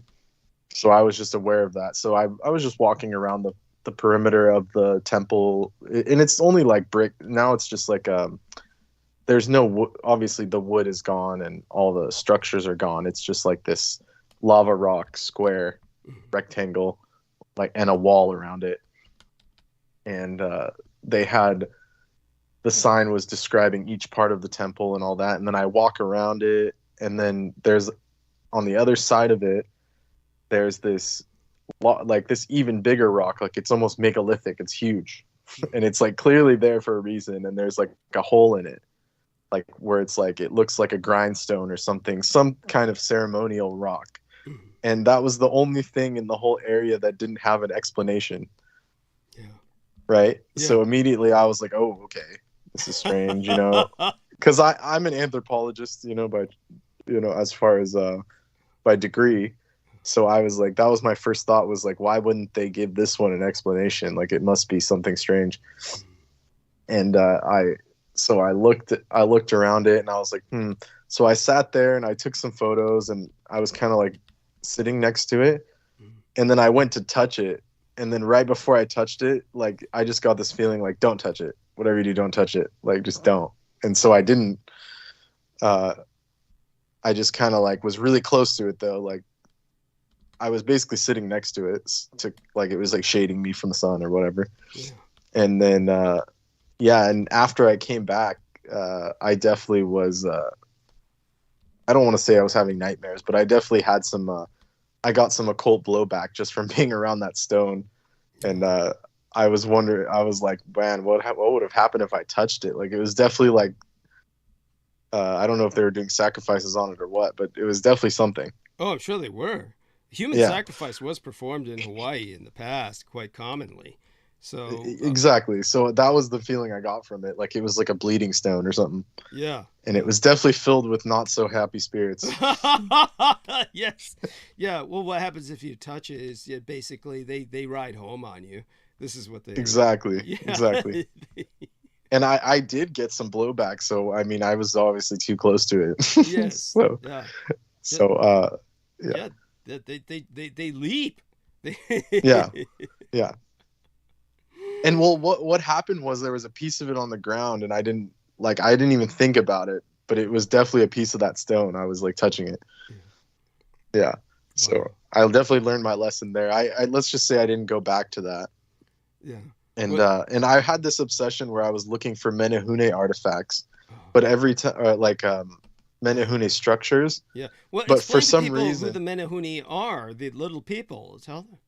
Okay, so Menehune are it's considered folklore because, you know, people don't want to ever admit it. And the Hawaiians, they believe that they're real, but it's kind of like the Cho, where you ask them about it and they're like, no, it's just a story, or like, you know, they act But that's like all they don't bullshit know. because the Menehune Yeah. were recorded in official census. The census. Yeah, exactly. Yeah, Yeah. official. I mean, they were there because the Tahitians and the Pacific Islanders that first made it to Hawaii, that founded the Kingdom of Hawaii, they said when they got there, there was already people there, and they were these like Menehune built all the buildings that were on Hawaii. They say that they didn't build. They were like, we didn't build anything. Yeah. So basically, that thing that I saw, the heiau and all that, that wasn't built by them. Yeah. It was just used by them later, the Polynesians that came there. Yes. So whatever was built there already on Hawaii, on any of the islands, especially those more western islands, that was not built by the locals. And the locals know this. Like, and there's a place on Kauai that's like this megalithic structure with a trench. It's called the Menehune Trench, where it's like clearly like precision cut stonework, and like it's like an aqueduct thing, and like they straight up say that it's Menehune that built it. Yeah. Like they're like the kahunas and stuff say like, yeah, we came here, it was there, we never did that. Yes. Yeah. Because they were never builders. Like, as far, you know, they only use like wood, and their main, actually, if you look at the history, their main building building material was the coconut palm, and they actually brought that from Tahiti, and so that's what they claim, that's the only thing they ever built stuff with was wood. Yes. So there's some truth to that they weren't stoneworking, they weren't doing stonework. No, and they're I believe not a that. megalithic. They're not a megalithic culture. That's what Exactly. Stoneworkers are megalithic cultures, and Yes. that there's a ancient culture, meaning a super pan-Pacific culture that was megalithic. That Yes. was encompassed many of these islands now, where the Polynesians afterwards inherited the ruins, essentially. But that's because all of the islands are merely the tops of mountains from the continents that sunk under the sea. But go on. Yes. Yes, and you could feel that when you're there. Yeah. Very much so. Like, it is the mountaintop of Lemuria. Like, you can feel it. Yeah. Yes. Very much so. And what's interesting about, another thing about the Menehune that is interesting, is that the kingdom, when it was founded, the royalty of Hawaii, they actually made a deal with the Menehune because their people were afraid of them, and they said, we're going to give you an island. I forgot what it's called. Not Sentinel Island. It's called there's an abandoned island in the north of the archipelago where like no one goes. Even today, no one goes there. And they actually gave it to the Menehune, and the Menehune left, and they went there. And so the Hawaiians vowed never to. They said, if you go there, we'll never bother you again. Yeah. And so the Menehune agreed, and they went underground and then went to that island. So that tells you a little bit about what's underneath the islands. There's tunnels that are too small for normal sized people to go through. Yes.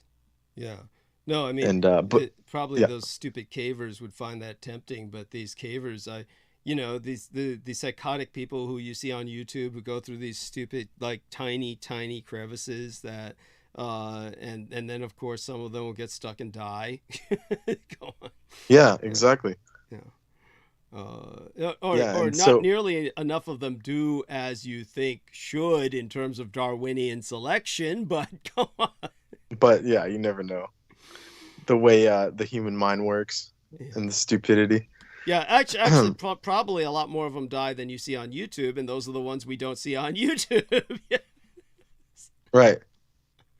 Oh yeah, exactly. Oh my god. And but what was interesting is every time, the last couple times I went, I've been like fixated. I was like, I want to see something Menehune related, and every time it just hasn't worked out. Like, well, it worked out this time. I mean, or that time that you're talking about, that was definitely Menehune related in its own way. Exactly, it was, but it wasn't something that the local Hawaiians would say is Menehune. That's what I was looking for. Yeah. And I found one, right?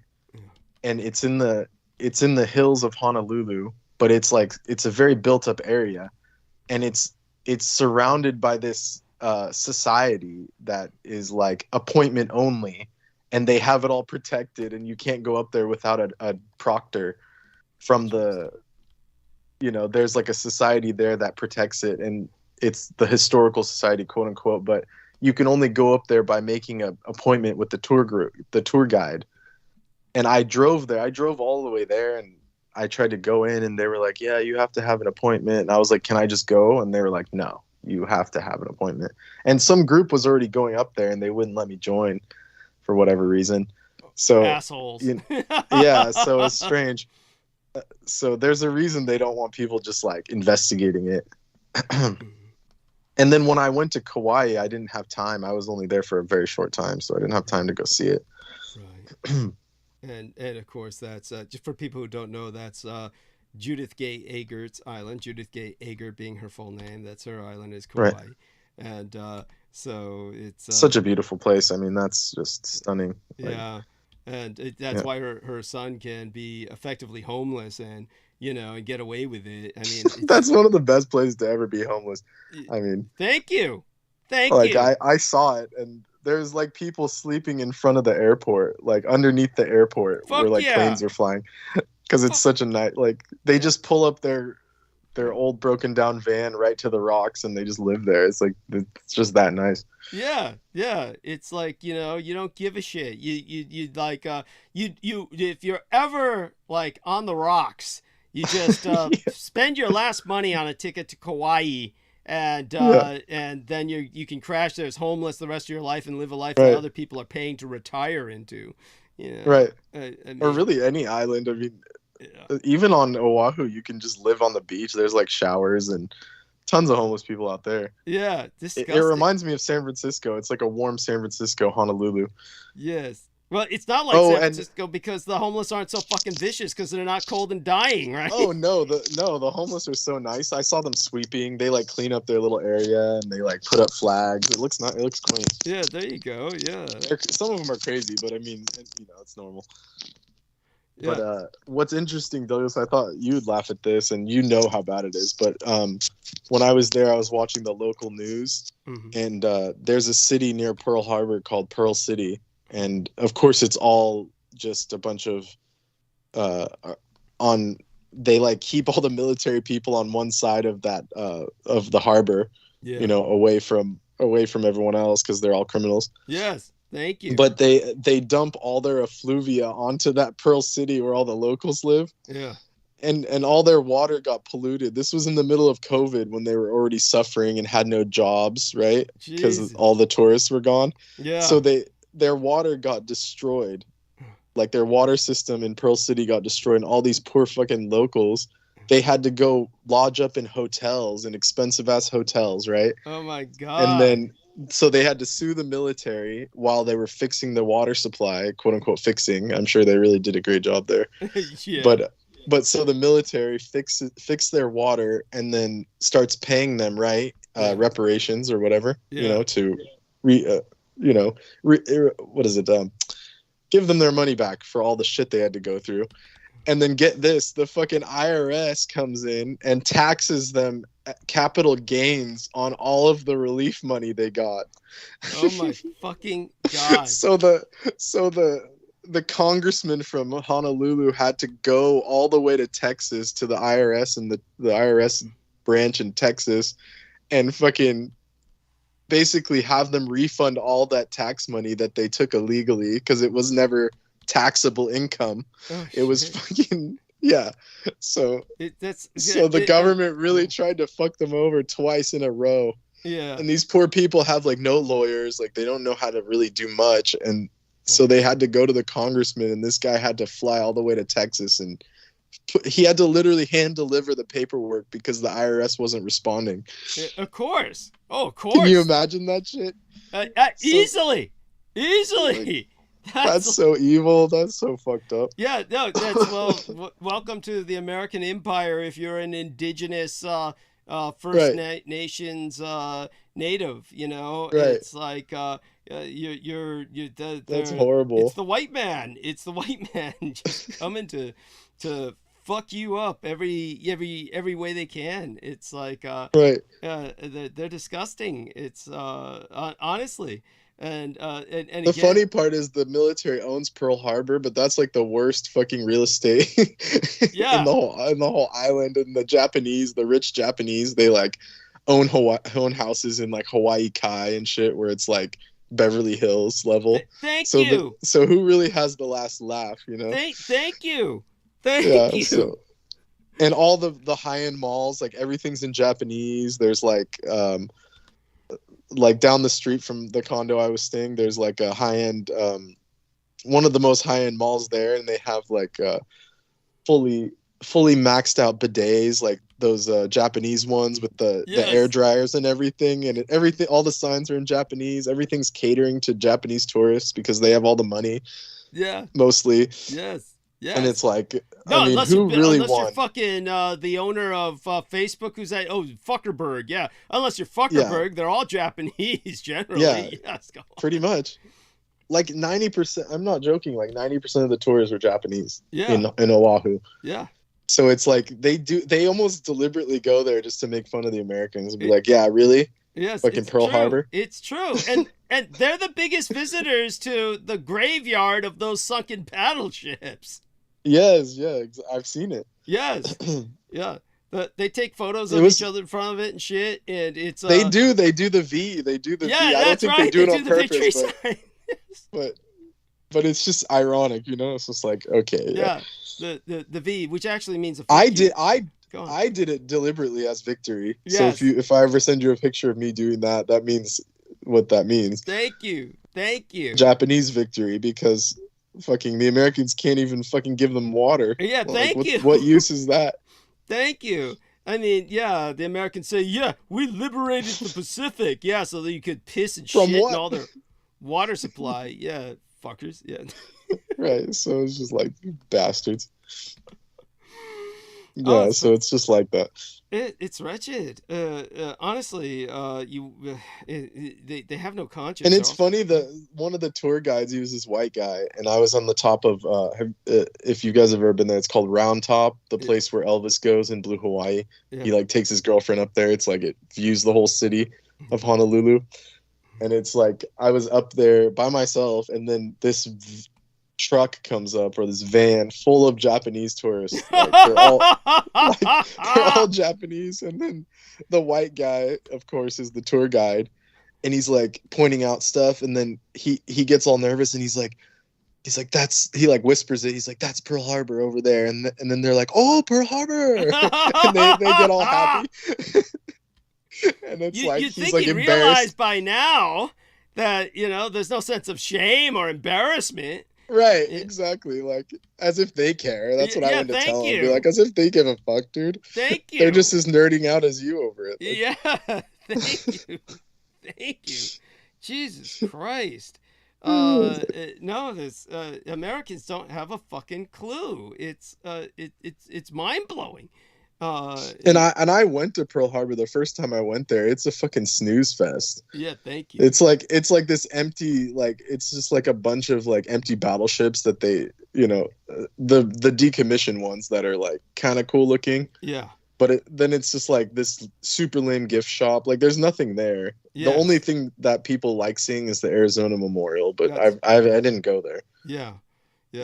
I mean, that's where you would probably feel the real creep factor, because of knowing the history of the sailors who died inside the ship, never rescued and shit. And not once do they mention like, oh, by the way, we knew this was going to happen, even though it's like on record at this point. Yeah, of course not. Yeah, of course they don't. Even though, it's like at this point it's like Santa Claus, and you don't tell the kids Santa Claus is. Yeah, exactly. Yeah, it's like that. And the funny thing is, you know, how no one ever takes a look at that whole myth and reevaluates it in light of today's, shall we say, norms. I mean, you've got this old man who comes into your house like a home invader, and, he's there for the kids. Yeah.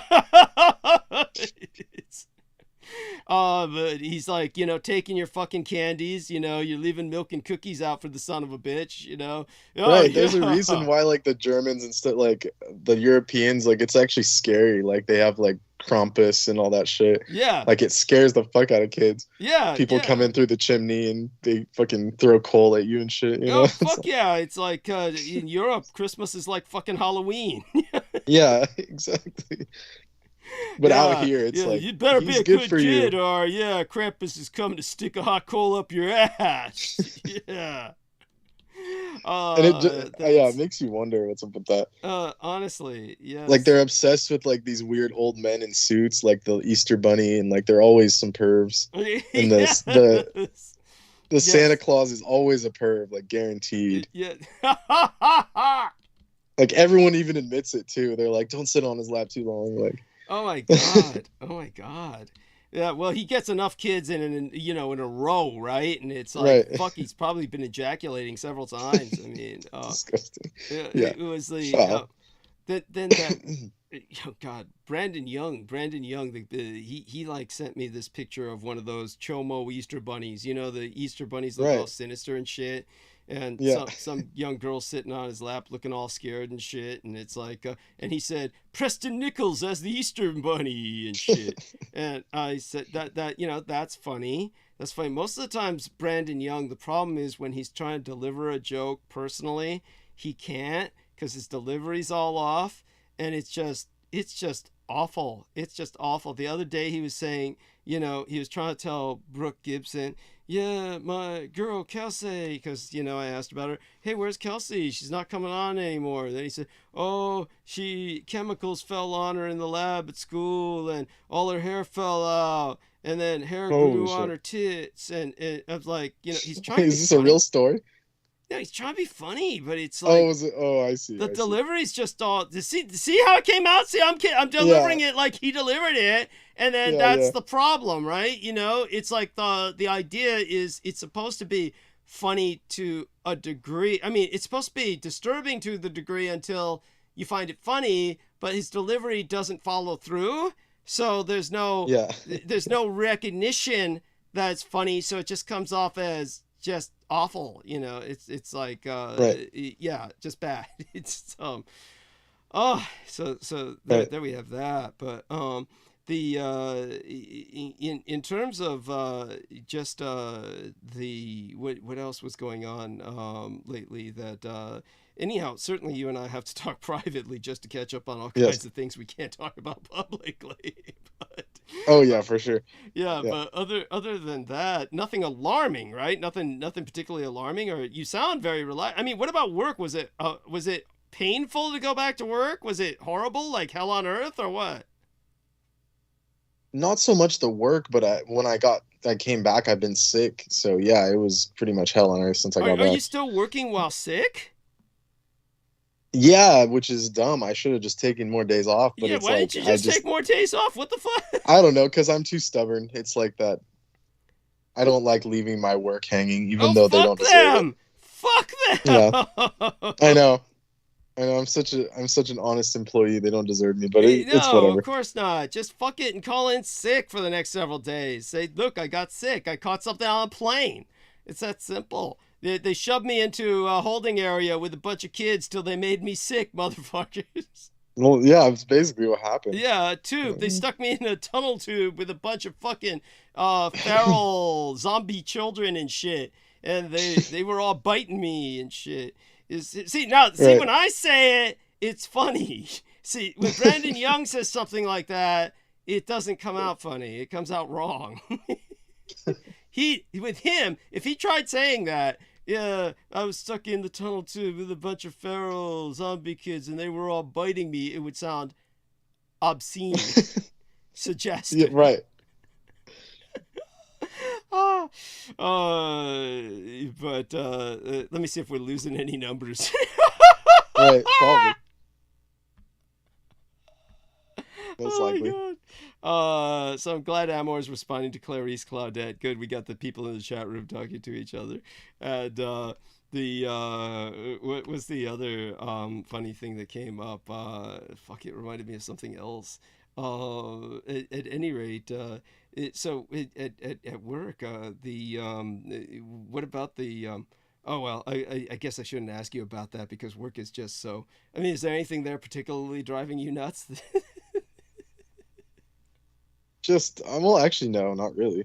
I mean, it's like it's to be expected. Like the school kids are just dirty as fuck, and nowadays no one has any kind of backbone, and they're afraid to like do any discipline anymore. Like discipline's like a bad word now. Oh, and the kids just laugh in their face. They're like, "Yeah, fucking send me to the office, bitch!" And like, oh my god. And like, there's no like like they can't even discipline the kids. Like they're so out of control. Oh my fucking. But it's like the kids never mess with me because I don't even like let them. I just don't even respond. They get to them. the vibe already. They get the vibe already to leave you alone because you don't acknowledge they exist, right? You don't even acknowledge their existence. Exactly, and so they just don't mess with me. But these other people are just like straight simp level. Oh my god, that's awful. Like we can't do anything. That's awful. Like, oh yeah. Look up the footage of that. Some white woman teacher took some fucking video game shit from some big black kid. And it's like she took it from him, then started walking away, and then he jumps on her and starts beating her and shit. Puts her in the fucking hospital. Did you see that footage? Or? Yeah, no, I haven't seen it, but I don't doubt it at all. Yeah, and these people. That's what I'm saying. They're like they're situationally like retarded. Like they'll like punish some kids that are like not doing anything, and then when there's some kid like that, they'll like try and get on him and like gang up on him. It's like, would you guys pick your battles? Have you ever heard of pick your battles? Like, what the fuck is wrong with you people? Thank you. Like, thank you. Oh they're just crazy. They just like basically they inflame the situation when they don't have to, you know? Yes. It's like yes. Oh god. And it's public school's just worse than I've ever seen it. And I had a pretty bad time. And well, have you ever suspected that somebody might be a mass shooter? No. Okay. Not our area. It's like these kids are like they couldn't even like do much really. Like, I love it. Yes. Like I'd be impressed. If I saw him, like I'd be like, dude, that's wow. Like you're fucking That's the most dedicated I've ever seen a student to doing anything. Yeah, that's what I would say. I'd be like, wow, that's pretty dedicated. He'd probably spare me after that. Yes, he's proven he has had more focus and more. Yeah, right. Most kids can't. I'd be like giving him a medal. I'd be on the news. They'd be like, this person gave him a medal as he was shooting up the place.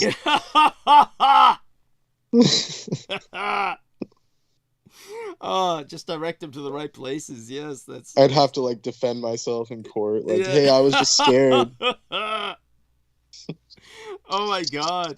Yeah, I know the feeling. Oh my god, it's just like you wonder how. Honestly, I always had in certain cases with all the bullying that goes down, you got to be convinced that half these mass shooters are justified in what they do. Half, yeah, that's half. Yeah. Right. I mean, we don't know, but yeah, exactly. Yeah. Yes. Like these kids are ruthless, man. Some of them, it's like, damn, like you're gonna get someone killed just by how ruthless you are. Yes. Yes. Like, no, definitely. And what about coming home to your? Who was taking care of your cat? Oh, I have my people like deal with it. You know, yeah. It's. Okay. I've graduated to that point in my life. I have people for that. I could say that. Thank God. Thank God. Yeah. Yes. And oh yes, I love the notifications you sent me reading off the riot act on the student loan to that idiot. Right, I know. Yeah, like I can't believe that these people they've been privileged their whole life, especially their adult life. Yeah. They work in Silicon Valley. They basically have millions of at least assets, not necessarily cash, but assets. And it's like, and then they're trying to tell me like you need to pay back your loans. Like, are you fucking full of shit? Like, you piece of shit. Like, if they didn't have like really bad illnesses, I would have yelled at them like, in person in their face. And then, well, the fucked up part was they were sick too. And then instead of responding to what I said, they were just like, "I'm really sick. Can you stop emailing me because I'm getting all these notification rings and I don't want to hear it anymore. So they basically kowtowed. I was like, of course they did. Oh my god. It's Because it's like, I mean, yeah. yeah, they're basically saying that people my age are ungrateful because they just want.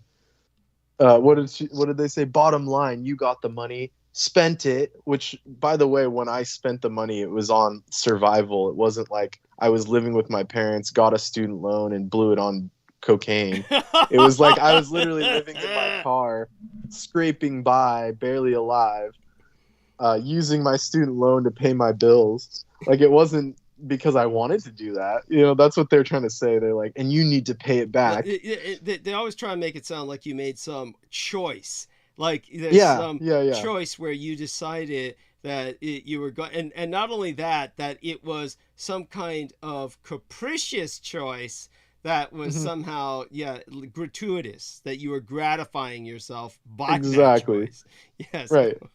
And these are the same people that before I went back to school, they were like, we're not going to help you unless you better your life, or you try and better your life. And so of course I tried to, and then this is what I get in return.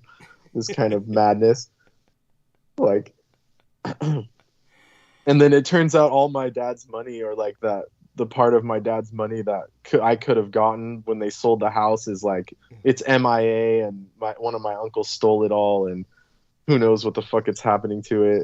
And they like gave him all the rights to my grandparents. He's like the power of attorney, and he like just leaves them, and they're like senile, and he just leaves them with no help, and just like door dashes the McDonald's every couple days. It's like, fuck these people, man. These people are evil, man. Oh my fucking god. It's yeah. And then when I ask for help, they're like, you need to figure it out yourself. It's like, oh, of course. I didn't really expect much. You know. So I've gotten to that point where I'm just like, I don't really care. I'm left just weakened by the just the stupidity, and then they try and pull the when I'm like, okay, so like you guys sold my dad's house. I was like, basically it was like $1 million house, and it's been less than 5 years, and you're telling me the money's all gone. Like, how is that possible? Yeah, they must. And then they're like, well, taxes. They're like, well, taxes. Like, no, there's no taxes, and real estate agents don't take all of that money. Like, you guys are full of shit. Thank you. They must have been really working hard at spending that fucking money. It's disgusting. They're high-minded. They're high-minded hypocrisy. Just the stance of thinking that they have some moral high ground. That's the most astonishing part of it all, is that they think they have a moral high ground. Right. And telling me like, well, you have to work for your money because we did, and all this shit. It's like, I was on the street with nothing, and you guys killed my dad basically, or didn't help, and then sold the house, and now my grandparents, like, you guys won't they won't like put him in a home or like hire anyone hardly. They went through Medi-Cal to do it, or whatever that's called, Medicare. Yeah. Instead of just paying out of pocket when I know they have cash. It's like, these evil bastards, man. Thank you. Like I know you have money to pay someone to take care of them. You guys are fucking cheaping out. And then they have the nerve to like guilt trip me. They're like, ooh, like, can you go over and help them? And like, that's all you are to them. That's all you are to them. Yeah. It's basically free care. So that they don't have to. So I got to the point where, unfortunately, I have to like put my foot down and be like, you know, I'm really busy. I'm working full time. And these fuckers, like, can you believe this? I'm working overtime. This was before I went on vacation. I was working overtime for like, you remember, it was like months straight. Yes. Like, of like 12-hour days. And like, I was barely under alive. Supermassive Occult Siege, no less. yeah, under Supermassive Occult Siege, which they didn't know about, but that doesn't matter. They could tell I wasn't well. And then these fuckers still, they call me at like 10, like, I'm not shitting you, like 10 o'clock at night while I'm scrubbing a toilet. And he's like, can you go check on them? And I was like, no, I can't. And he's like, what are you doing? I'm like, I'm working. And then I like flush the toilet while I'm on the phone, and he's like, what's that? I'm like, I'm cleaning, I'm at work. And it was like, they are totally dumbfounded, like, what? You're working? Like, what? What's going on? God, fucking idiots. fucking idiots. It's And just- these people have like tech jobs, and they're trying to say like, we know what 14 hours is. It's like 14 hours of what? You talking on a meeting Thank is you. not the same of 14 hours hard labor Yeah. vacuuming a fucking 20 classrooms, like on like no sleep. Like these people are so out of it, man. It's bad. No, it's beyond that. It's just completely it's offensive. It's offensive. It is. It is offensive. That's why I went off about the student loan thing, and they totally didn't respond. Like no response. What response can they have? I mean, And before this, they were making fun of me. Like the Supreme Court allowed $5 billion to get what is it, like redeemed yeah. or whatever. These people don't have to pay it back. But that was a criminal case against these criminal organizations that are against the criminal creditors. Yeah, the creditors and the schools that forced these loans on these poor people, and then the schools like shut down and they couldn't get any accreditation and all of that. And then they were trying to point fun at me like, oh look, you could go get a free handout. And I was like, so I had to school them on that. Yeah. And I said, first of all, those got forgiven because that's what your justice system is for, you fucking idiots. It's nothing about handouts, quote unquote. Thank you. And then I went off on this thing about, I was like, well, what about corporations, banks, and governments that are exempt from your logic? So how does that work when more tax money has gone to failing banks, corporations in the hundreds of billions, more than any minuscule student loan of normal people trying to survive? Meanwhile, those same banks gave multi-million-dollar severance to their leaders on taxpayer dime. And then I said, if it were true Ayn Rand style capitalism, which is what they claim to be, but they have no idea anything about that. So thank you. Like this is what they claim, that everything should be Ayn Rand level, but they would never, if it came down to it, they would be like, oh, we don't want to do that, you know? So I said, which it should be, because I agree with the Ayn Rand style, like laissez-faire, like it should be that theoretically, but then that would be a greater crime, according to her, than any minor altruistic loan forgiveness, according to them. And I said, anyone who has attended public college has received federal aid funding, including you, Yes. which they did. Yes. So by that logic, you should return that to the system, which of course they didn't respond to that. And then I said, all of the top universities, such as Harvard, Stanford, etc., which they all use and go to, and their doctors are are Stanford doctors and all this shit. I said, they operate solely on federal aid. Their doctors, their lawyers, their teachers, they had post-grad education paid for by federal grants, whilst they come from typically wealthy backgrounds already. So by that logic, you got it, you pay it, you pay for it, which is what they told me. I said is absolutely impractical and on moral termite infested stilts. And then of course after that they were like, I'm sick, stop emailing me. So like, you know, I had to. I was just like pissed. I was like, of course. Yes. You know. No, it's like fuck them anyway. Like people that are complaining about people getting 20,000 student loans free. I mean, what about all the PPP loans that people were stealing and moving to fucking Mexico and never paying the government back? Like, how come? What about those people? Yeah, they got hundreds of thousands of dollars, and they never got a degree. They didn't even do anything.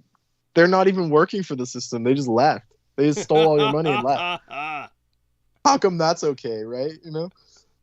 Where's the fucking Republican people now stopping that? Oh wait, they're the ones who took it. Okay. Like all those business owners that claim that those are the same people that would wave the Ayn Rand flag.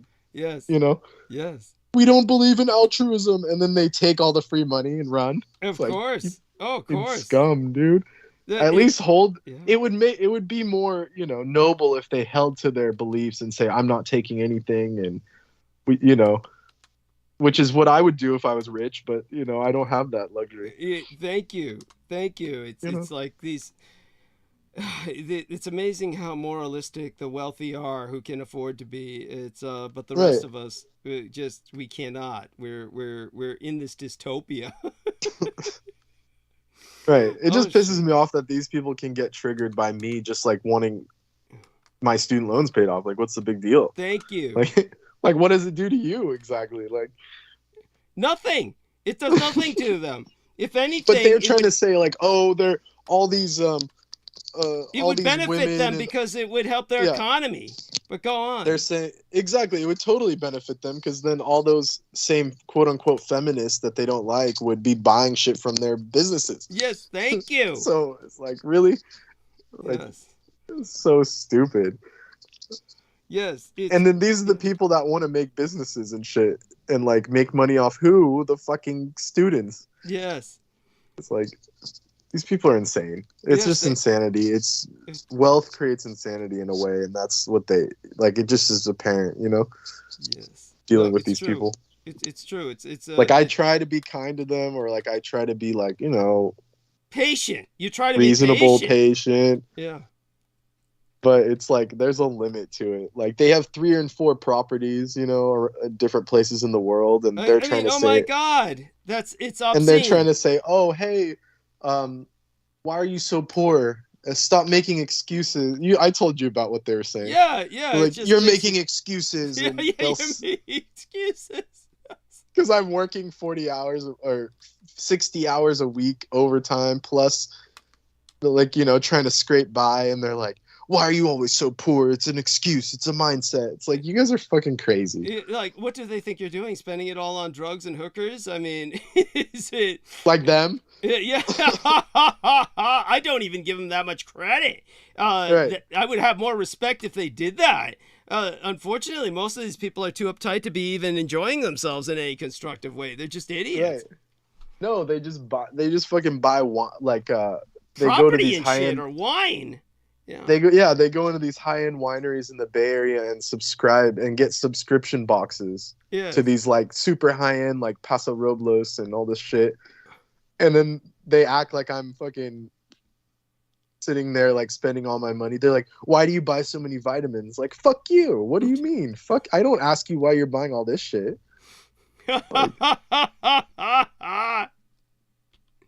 Like, Fuck, you know, like, come on. Yeah, I have to get my vitamins because otherwise I'd be fucking malnourished because Right. you know, I'm not drinking blood every day. But go on. Right. Like, you fucking bastards. Yes. So, Oh but you my get the God. point. You get the point. It's just, Yeah, I wanted to they're vent a little bit disgusting. about that. Well, they'll pay for it when the society collapses. I mean, honestly, we're Right. Well, it's happening in front of their eyes. yes, Jesus Christ, I can't. But this believe- is the Bay Area mentality that, you know, like people outside of California don't understand it. Like how, and like most of them are, you know, they're more conservative leaning actually. But people think, oh, California, they're all liberals. No, like a lot of the rich people in the Bay are actually like super stuck in their ways. They like, if Come it on, was up these are to the them, guys who made Schwarzenegger governor. Jesus Christ. yeah, exactly. If it was up to them, they wouldn't give money to anyone. They keep it all to themselves. Just look at the Bay Area. It's so gentrified. Like, and then they blame, and then they get mad. Like, oh, all these minorities there and all these poor people, they're like robbing stores. It's because the rent's like $7,000 a month. You think they can survive? Thank you. They couldn't even fucking buy. Like, I went to in San Jose. This was like a couple years ago now. I went to a Safeway near the Rose Garden out there, near the museums, and a thing of salsa was like $8. Something that I can buy back home for like $4 or $5. And I'm like, are you guys fucking crazy? And they're like, what? Like, what do you mean? I was like, this stuff is like a bagel was like $3. I was like, I couldn't even buy anything. I was like, I'm just here for the fucking museum. No, it's true that people just don't get it. It's like $3,000 is now worth $1,000. It's Right. You know, the buying power of the dollar has gone down to nothing in places like San Francisco, New York, and Hawaii. And Yeah, exactly. yeah, so it's like so when you're like I mean, what do you do If when you're you're just a trying normal to, person, yeah, yeah, if you're just a normal person working a wagey job, Yeah. you're fucking screwed. yeah, And you can work, and some of those local Hawaiians are working 2, 3, 4 jobs. yeah. and they have a house they've owned for 50 years and they can't even keep it up. Yeah. And constantly on all of Oahu, I saw these burnt out houses, and I was asking people, I was like, why are they all burnt out? It's because once it burns down, they have no insurance. Yeah. They can't afford to rebuild it. And the families own the land for 100 years. They don't want to sell it. Mm-hmm. So they just leave the house burnt out and they can't do anything. And they go live with other relatives. And it's just like, that sucks. That fucking sucks. Yes. Oh my Like god. you can't even live in your own home anymore Yeah. in those places. It's because In the Bay Area, someone would just buy it immediately. But out there, they're a little smarter. They won't sell it. Yeah. Like, even if it's burnt out. Yes. And good for them. Good for them. You don't want that shit to fall into the hands of fucking Zuckerberg. And Yeah. It's Zuckerfuck was trying to take up half the island of that Judith Agard is on and shit. Kauai. Yeah, there's a lot of that's where the PGA Tour is and all that stuff. So they own a lot of like high-end stuff out there. Of course they would, right? And then they I mean, it's a wonder that there's any room on Hawaii anymore for anybody normal. It's like it's a miracle. Yeah, it's really I don't know how it's happened. And apparently on Maui, Oprah owns like huge swaths of Maui now. She's like bought disgusting. Most of the island. Yeah, like, she is disgusting. Like, why do they even need it? They're only like one person. Like, what could you possibly do with all this fucking land? Yeah, like these people are crazed. Of course, she's so fucking fat that maybe she feels she'll get fat enough to take it all up one day. Yeah, that's like if let's say I was an enlightened ruler and I had that kind of money, I would even if I could buy that, I would like first of all employ the locals. Second of all, create like an orchard or some kind of biodynamic agricultural reserve, and then that would feed all the locals so they don't have to pay fucking tourist prices for food. Like you could do something sensible, like, and that's good for nature, good for the local environment. And I mean, it's crazy what those people have done. Like the Dole family has completely ruined it. Apparently they lobbied the government to ban all hummingbirds. So you can't have hummingbirds in Hawaii because it would cause the pineapple orchards to have seeds. Yeah, yeah. And so they basically like killed all the hummingbirds on Hawaii, and now they like you can't bring them over, even though it would benefit the flora and the fauna like exponentially, and it would just be nice to have them there. Well, then what you can do as an eco-terrorist, someone has to just smuggle thousands of them, on a submarine.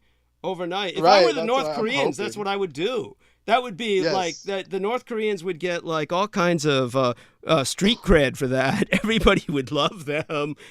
Right. I'd wear their T-shirt. Fuck. Yes. Yes. If they smuggled thousands of hummingbirds onto Dole Island and shit. Seriously, like I hope so, because there's so many like.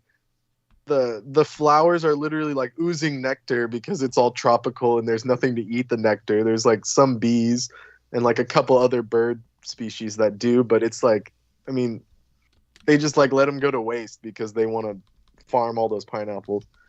It's crazy. I mean, this world's crazy. Oh my god, it is. Like under this kind of like, obviously Divine is here and Divine's gonna fuck shit up because this is not what Earth was meant for ever. Thank you. Like in all, like the creation was not meant for this kind of madness, and like that they have what's coming to them. Like they know it's the judgment times. Like that's why they're so scared. Well, these explain desperati. to our listeners a bit about the cycles of the ages from lead to gold. So we're in the age of iron and tears, which is like I don't even need to explain why that is. I think we all know. So it's like it's based upon the cycles of the Yuga cycles, which is based off the precession of the equinox. So it's not 430,000. It's not 4,332,000 years, which is like 4,300,000 years. There's the proper time cycle based on the Bhagavatam, Srimad Bhagavatam. It's actually 25,000 year cycle based on the precession of the equinox and the position of the pole star. So right now we're at the end of the beginning of the end of a cycle, which is the Kali Yuga, and then we're going into a golden age, an age of knowledge, an age of positivity, and what's called the age of Aquarius. Most people know about that, but we're definitely on the cusp of the end, and it's clear as the society's unraveling and all this machinations are just like falling apart. Articulate, we're on the cusp of the end in the positive sense. It is very positive. Exactly. Yeah. So it's the end of the dark cycle where the demon Kali rules over this entire realm from the lower realms. He's coming from the lower realms to this realm, and he's been ruling here for approximately 5,000 years. And this is in the Hindu myths and legends, which is actually Vedic. It's actually the Vedic myths. So his rule is ended, but they're obviously, with the aid of the anti-gods and all these beings, they're trying to keep their grip. Yeah. But, it's unraveling around them.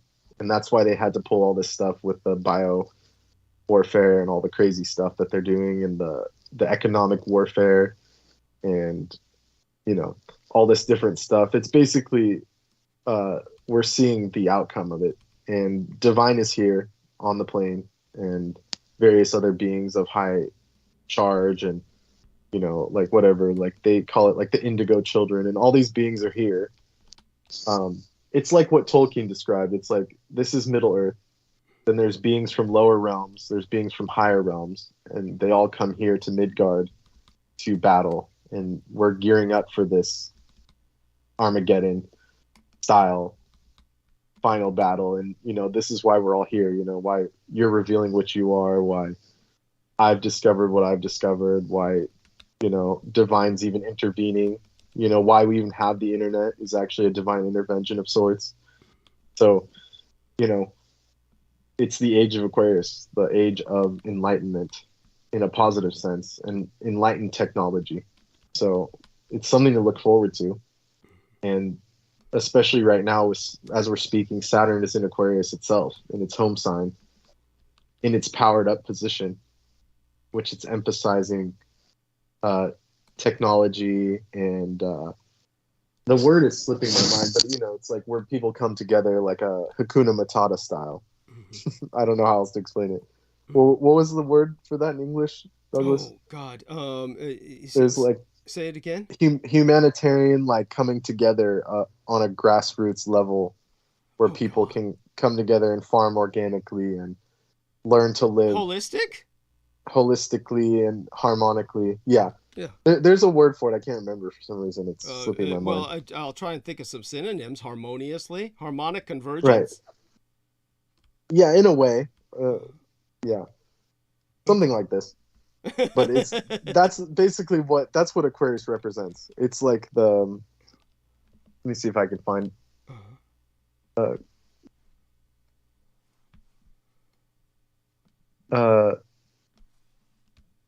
qualities.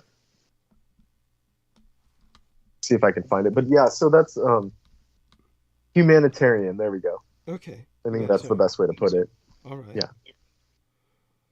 And aside from that, it's I think that's beautiful. There's no one explains it as concisely as you do, but I appreciate that. Yeah. Yeah, it's definitely something that we've got to aim for. No, but are we going to see this in our lifetimes? I mean, it's already World War III. I mean, thank you. I don't know how much more of I can take. Yeah, thank you. Thank you. I mean, because it's divinely oriented, I'm not against it, but it's like, it's already a lot to deal with for most people. You've seen what's happened the last couple of years. Yeah. So it's like an engine. It's like once it starts, it's like it's just going to keep accelerating, and that's what we're in. And so it's not going to be easy by any means. And yeah, it will happen in all of our lifetimes. Yeah. Excellent. Yeah.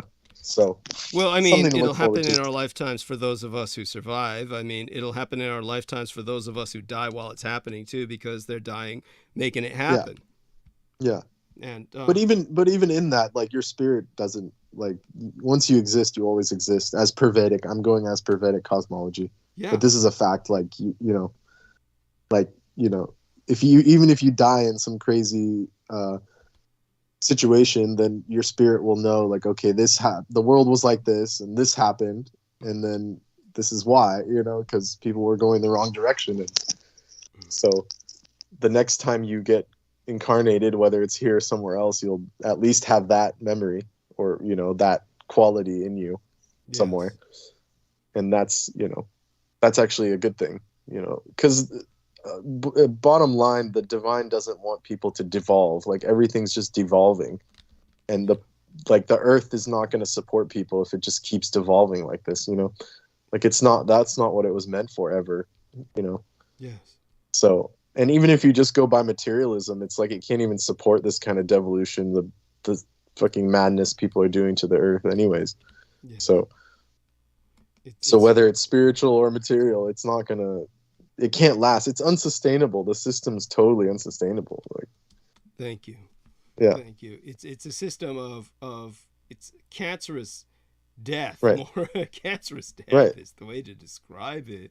And it's we've got to do better than this. And but this war will be a part of it. We've got Yes. to think of this war as truly a way to bring about a harmonic, a humanitarian, a harmonious, a sustainable. I know Peter Moon hates that word because he's conditioned against it by Fox News.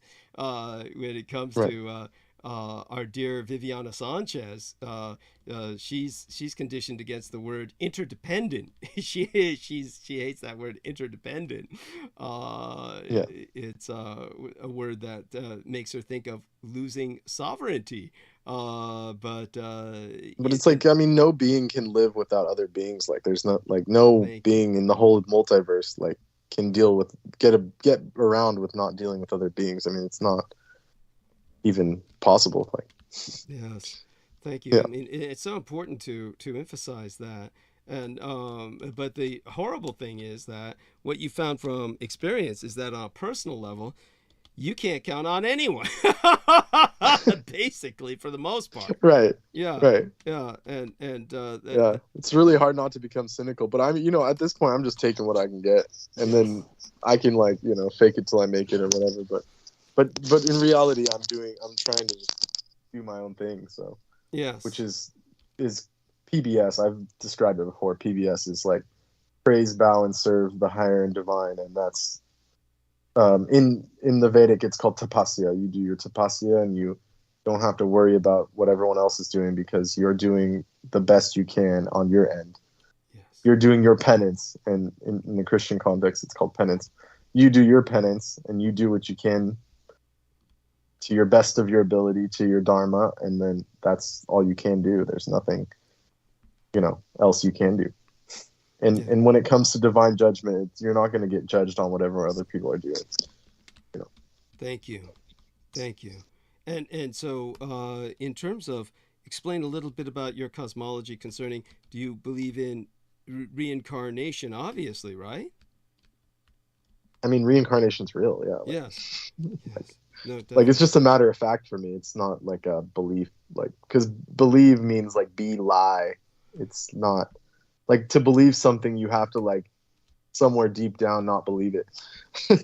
Right. So then tell in terms of in other words, this is what I'm trying to explain about the difference between belief and conviction, and that's actually in legal language. Yes. It's legal Yes. terminology. When somebody says I believe something, that's like saying I believe in the Easter Bunny or I believe in Santa Claus. So Yes. it's not accepted legally. If say for instance you're trying to avoid the draft, if a draft is reinstated and you say, "Oh, I don't believe in war," you're going to go in. You're going to be stuck in the draft. But if you say it is my conviction that I cannot kill another human being, then you will Yes. evade the draft, because they'll do something with you, maybe take you out and shoot Right. you, or Right. but you won't Put go you in on for the the- draft. Put you in the mess hall or something. Yeah, yes, that's it. Or make you sweep floors. Yes, the medics. Usually, it's medics, or oftentimes in the old days, World War II, it was smoke jumpers. If you were white, you got Oh, yeah, fairly that's good right. equipment. Yeah. Yeah. And but in terms of the other things that when it comes to, explain to our listeners, how do you disambiguate? Because they think reincarnation, they automatically think of an idiot like Miguel Andahar coming out and saying that I'm Tesla and Bruce Lee and who's the other one? And Akhenaten and Akhenaten all rolled into one, plus the Native American Indian chief of chiefs, whoever that might be, some mythical shit and bull. Yeah, shit and bull instead of bullshit. Yeah. Basically, that was like your example of schizophrenia before, where he just finds something cool and then he adds it in. Thank you. Thank Yeah, you. like- Yes. Like, oh, that I identify. It's like a little kid. I identify with that, so now I'm a fucking astronaut and a spaceman, and a firefighter. You know. Thank you. All combined, and a cowboy Yeah. too. Yes. Right. Yeah. So, how do our listeners disambiguate from these idiots who have given reincarnation such a bad name, and somebody? How do you So speak of those reincarnation people, those seriously? people were like, you gotta understand, like, the history. From my view on it, I don't know. I'm not trying to like preach, but is that those people that did that were like deliberately made it look bad? Are those like theosophists? Mhm. Where like they would have meetings and they would be like, who were you in your past life? And they'd be like, I was the Queen of England, or I was, the Maharaj, or I was that's how they would introduce themselves. And, so that's where that came from in the West, the New Age movement, those kind of people. And that's what gave reincarnation a bad name. But if you look at like what the Shakyamuni said, the Buddha, it was like everyone has like thousands and millions of lives that they don't remember, because that's just the nature of the soul or the spirit, is that it just reincarnates as it's learning, as it's evolving. And he got that from Vedic, the original background philosophy / cosmology is the Vedic knowledge, which is actually the backbone of all knowledge, coming from whether it's Norse mythology, all the realms, the different realms and all that. So there is some truth to it that can be seen. Like, for example, they're like beings that in the early 1900s, they have stories, or like anthropologists who've written down accounts, firsthand accounts of like, they'll go to a tribe and the tribe will have a new member born, and then that new member born will recall where his previous incarnation left a treasure, and he didn't tell anyone else in the tribe, and no one else knew that this person had any money or had any goods. And then that person that was just born, basically, he's like a little kid, will go and dig it up and then give it to his family and say, this came from me, I left this for you. So it's something that is so unexplainable in scientific terms that like there's no other way that could happen without reincarnation being real. So that's how I would explain it to like a Western mind, is that there are these incidences, and even in modern times, where like little kids they'll grow up, they'll be like 5 or 6 years old, and they'll see someone in a photo or on TV and say, oh, that was me. And then they'll describe like everything in this person's life that they remember, because their memories are still close to, when they're, close, pristine, when they have strong memories of their previous life, and they'll recount like an entire biography of this person. Yes. And there's no way this little kid has seen any movies. This was before movies, or before the kid could even read, Yeah. So there are ways to actually vindicate that it exists, the phenomena exists, let alone the thousands of years. And if you go to any like tribe, like whether it's Africa or India, they'll be like, yeah, like, I mean, this person was my ancestor and they came back and they told me. Like they don't even question it. Like they don't even say like, like it's not even a question in their eyes when someone comes back, you know. Mhm. Like they just say, oh yes, they came back from the spirit realm, the ancestors sent them back, okay, like, or they speak to the ancestors. Like no one questions that in a lot of societies before they get indoctrinated by like Western forces. Or corrupted. And The word is corrupted. corrupted by the West, yeah. Mm. And all these different, you know, ideologies that aren't true, you know. Yeah. And then and also it's just kind of like a human nature thing. Like why else would everyone be interested in bloodlines? Yes. Thank People you. think that has to do with, just like, someone's writing down on a piece of paper, this was my great great great great grandfather, and that's why I have all this wealth. It's like, no, they wanted those spirits. They want those spirits to keep reincarnating because these spirits are from different realms. Yes. That's why the kings and the queens were so emphasizing these bloodlines, Yes. because they want those spirits to keep coming back and ruling, and they don't want new spirits coming in. And so, I mean, there's a lot of truth to it, but you just got to be open-minded and scientific about it, like real science, not fake science. Yes. That's what I would say about that. Thank you. No, it's important. It's profound. Now you've been able to spend so much time with us tonight. What time are you getting up tomorrow? Oh shit! What time is it? 11:40. I've been completely greedy, of course. I've been taking advantage of you, Holy and shit! I Yeah, I apologize. have to wake up actually at like 5:30. What? Yeah. Oh my God! Oh God! I'm so sorry. No, it's fine. This is just a side effect of because I smoked that cigar earlier. Okay.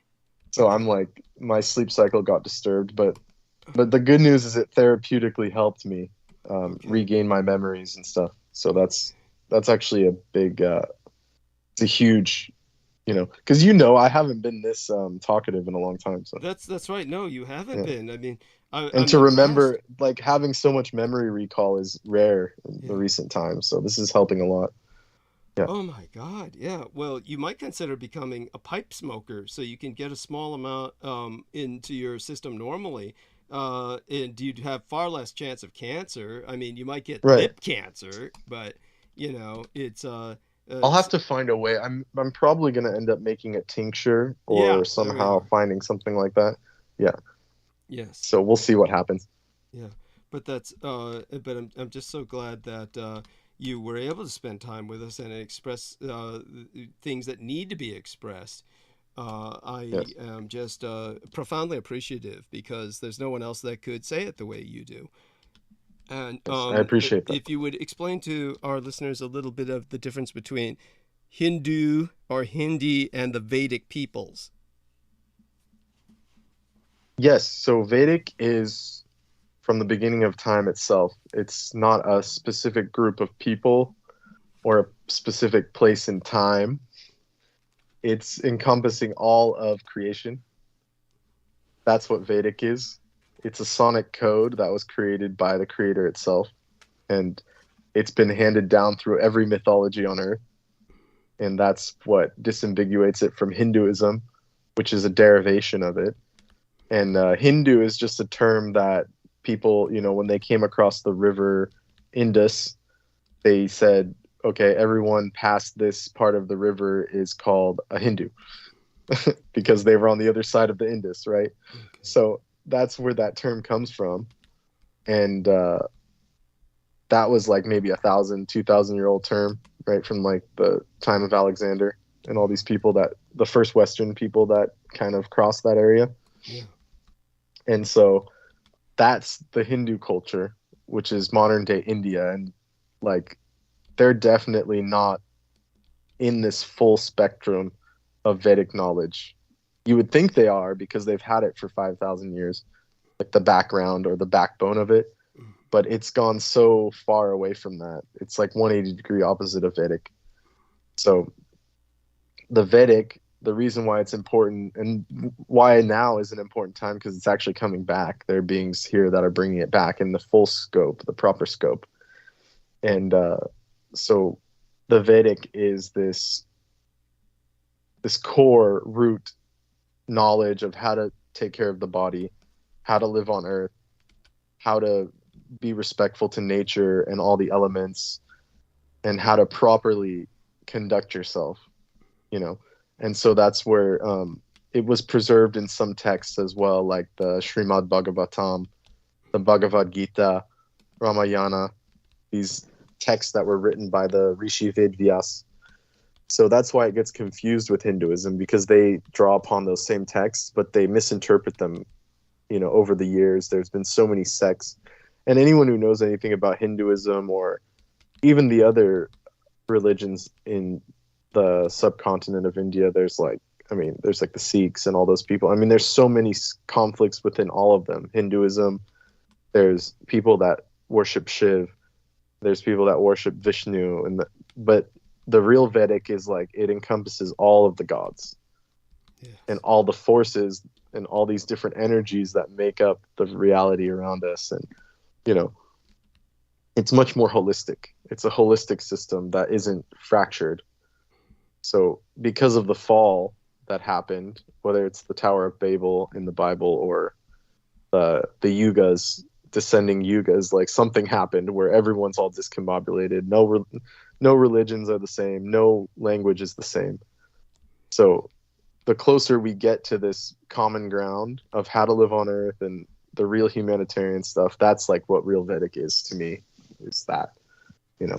And I'm not being very concise, but that's basically what it is. No, you don't need to be concise. Some things can't be said concisely. They really require contextualization. And yes. But definitely, I want you to know how appreciated your teachings are. We've needed you back for so long. We've certainly missed you, and you have much to teach us. So I definitely feel that tonight has truly been a blessing. You've really come through for us. So when it comes I appreciate it. Yeah, well, everything you've been through, and I'm just so glad that you didn't have more long-lasting effects when you were out near that Menehune site that was converted into a sacrificial altar by the Polynesians. I'm so glad that you didn't, shall I say, carry more home with you. You remember the story about, Brandon Young's friend, that blind bard who was just tore apart that cairn of bones up in, up in the northwest area of the United States, where then they had, then he wound up taking all these entities home because, he did. Wait, was this recently? Oh, it was years ago. It was like maybe about at this point probably. Was it after he was on the show? Yeah. It was the blind bard.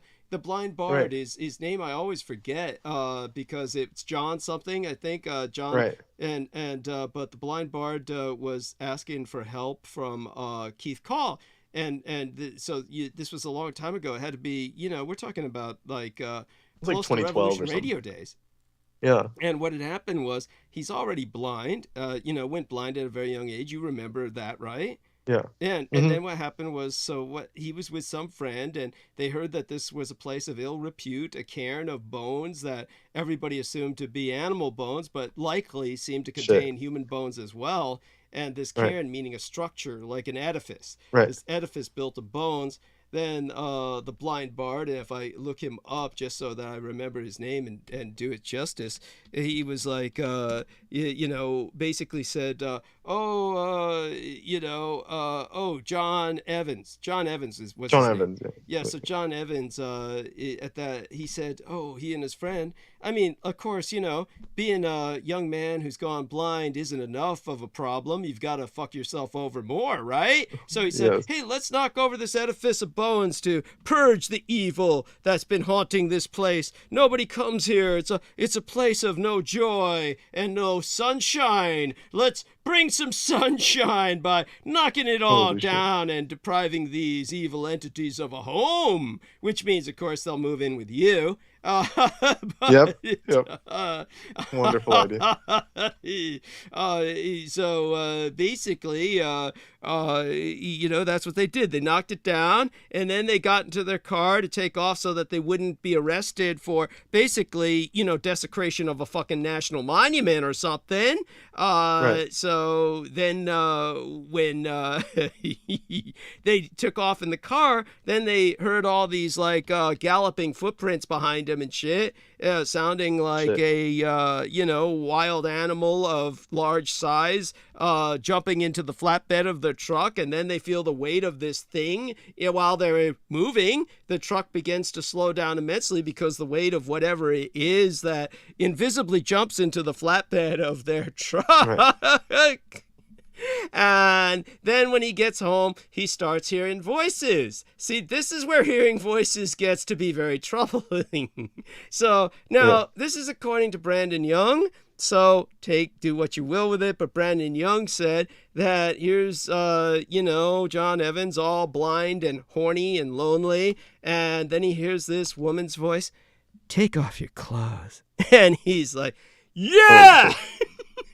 Then he strips down and then he feels her, and it's all cold and fishy, ichthyoid, scaly, and and slimy, and he's all slimed, and whoa, what's on me? And it burns. Holy Help shit. me and shit. And then they come into his room and find him naked and slimed, and what kind of perverted things are you doing, John? And it's like there you go. It's life kind of goes downhill after that. It's So he got hit by a succubi, basically. yeah, Or whatever. Or yeah. worse. But I mean, they just like come Or at on. least, I imagine they're It's at least like hot. It was you're- probably something not hot. what's that? What's that? I said a succubi I could imagine is probably at least hot looking, but that whatever that was probably not even hot. Well, we don't know. I mean, we can see. If we could see, maybe we still would have said, hey, it's like a furry, right? One of those things, the right shape, right proportions. Hey, I'm in, right? That's debatable, but yes. Yeah, it's debatable, but it's like, you ever see, there's this really funny scene in, it's called The Battery, the zombie film called The Battery. Watch it for just that one scene where the zombie chick shows up at the car and she's like pressing her tits against the car, and the guy in the car starts jacking off. Yes. They said the script originally was that because they're slow zombies, he was going to come out of the car. He was going to jump out of the car and then strap her to the hood, pull out a condom and start fucking her. But then they couldn't have, kept it, PG-13 or whatever. Yeah. So at any rate, but when it came to the blind bard, I don't care. I think I don't know. I just think of it. I mean, if you were in a position, you're lonely, you're blind, you've desecrated a national monument or something, and then you're home and suddenly you hear some beautiful woman's voice telling you to take it off. I don't understand why you would believe it. I mean, just the fact at least have some questions. Yeah, like, who are you? Right. How did you get in here? Did I leave the door open? Hey, were you a fan of my poetry? That must be it. You must be a fan of my poetry, right? Yes. Yeah, just to obey the order like that. It's like, so was he debilitated after this? Like it tore him up or what? According to for one thing, he decided he wasn't going to become a Catholic priest. He converted to Protestantism, or something Holy like shit. that. And then and they were pretty hardcore about it. I remember because they were into Tolkien and all that. That's strange. And then what happened was, according to Brandon Young again, it wound up with him drinking bad enough where, being blind, he didn't realize the visual effect of how he was dressed, and wound up going on a bus essentially wearing something equivalent to like a jockstrap with boots and his glasses and his cane and nothing else. And holy shit. Yeah, and that it got to that point where it was like, but when you're like stripping down for succubi at a moment's notice, it's like you might as well just strip down for everybody, right? I just like it's still that story stuns me because of the fact that he responded to it. It's like I'm sorry, I'm still too security conscious where I just couldn't, I'd have questions, like you said. There's right. But when he and supposedly weren't they were like I thought they were like they had enough occult knowledge theoretically between the both of them. Like I don't understand why. Yeah, like how could you let that happen? You mean just suddenly, capriciously, wantonly, and compulsively deciding that you're just, it's like walking into an ammo dump where the sign says "Don't smoke," and Right, exactly. you exactly. say, "Let's light them up."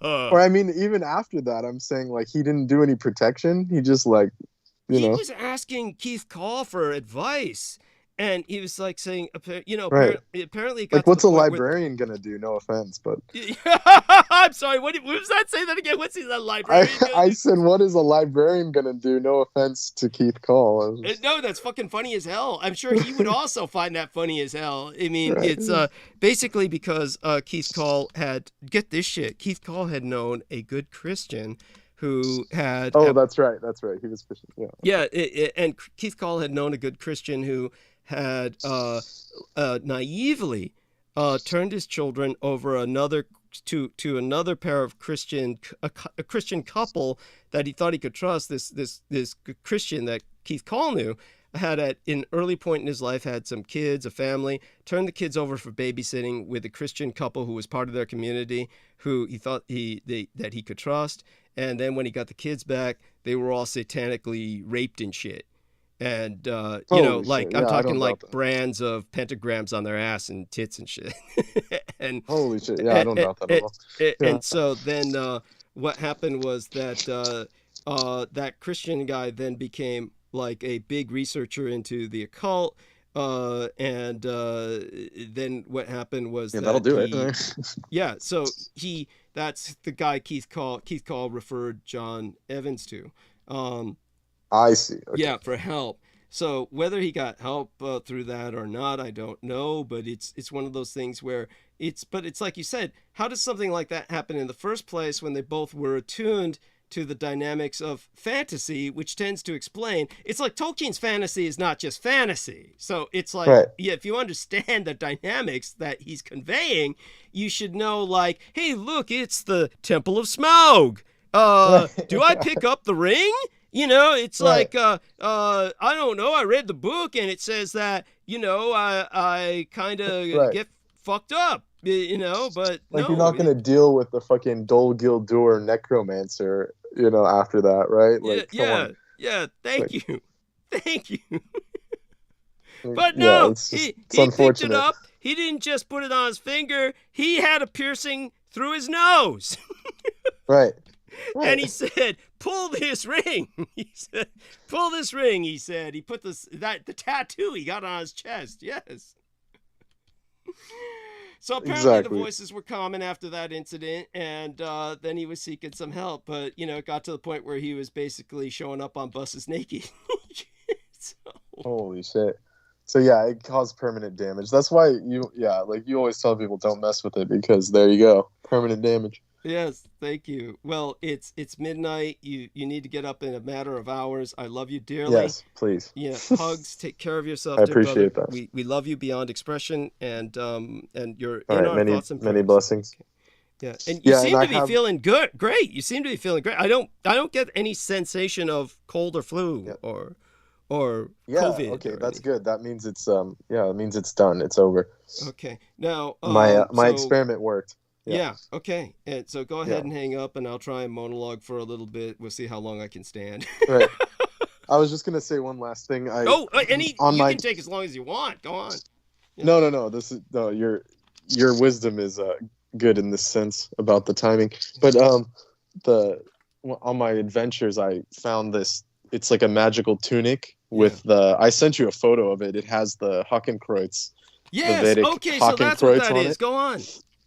Yeah, it's a magical tunic that I got at one of the temples, and it's like it's my new nightgown. So when I sleep, especially after listening to the thing about the Chochoa, I put it on, and like I sleep like really well now. Good man. It's it's got a bunch of Vedic like chants on it, and it's got a symbol like the Om and the Hakenkreuz and the symbol of the sun, which is Krishna, like Hari. So yeah, it's really benefic, and like it's almost like something out of like an elven like like fantasy. It's like some kind of fantasy tunic where like I put it on and like I instantly power up and like it helps my field, like protect my field. Absolutely. And that combined with the cats, like I've been sleeping pretty well. So, Excellent. Excellent. yeah.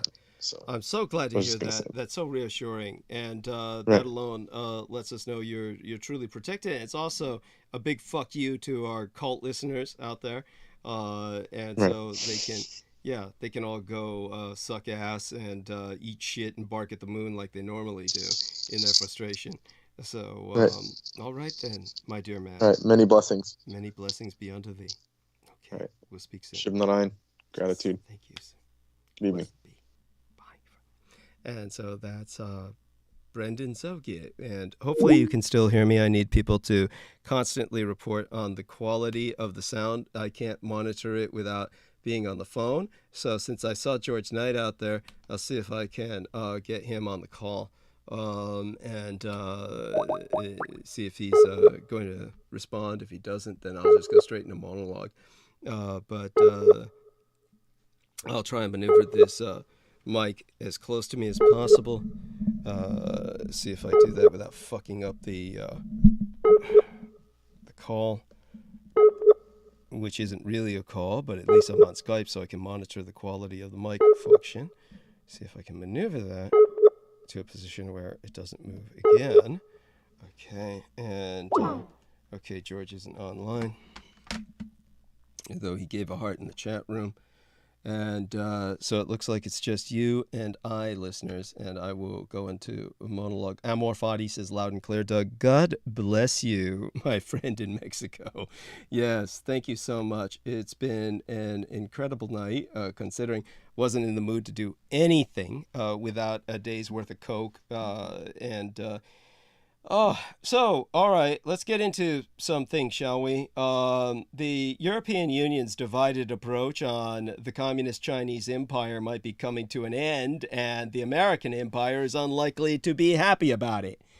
The European states currently have different views on how to deal with Beijing. Ursula von der Leyen, Presidentress of the European Commission, has said, "I believe we can and we must carve out our own distinct European approach that also leaves space for us to cooperate with other partners too." And I honestly thought she had a semblance of common sense left within her. And in Strasbourg, France, Josep Borrell, the European Union's top diplomat, said, "We are in rival mode, but we have to keep talking with Red China."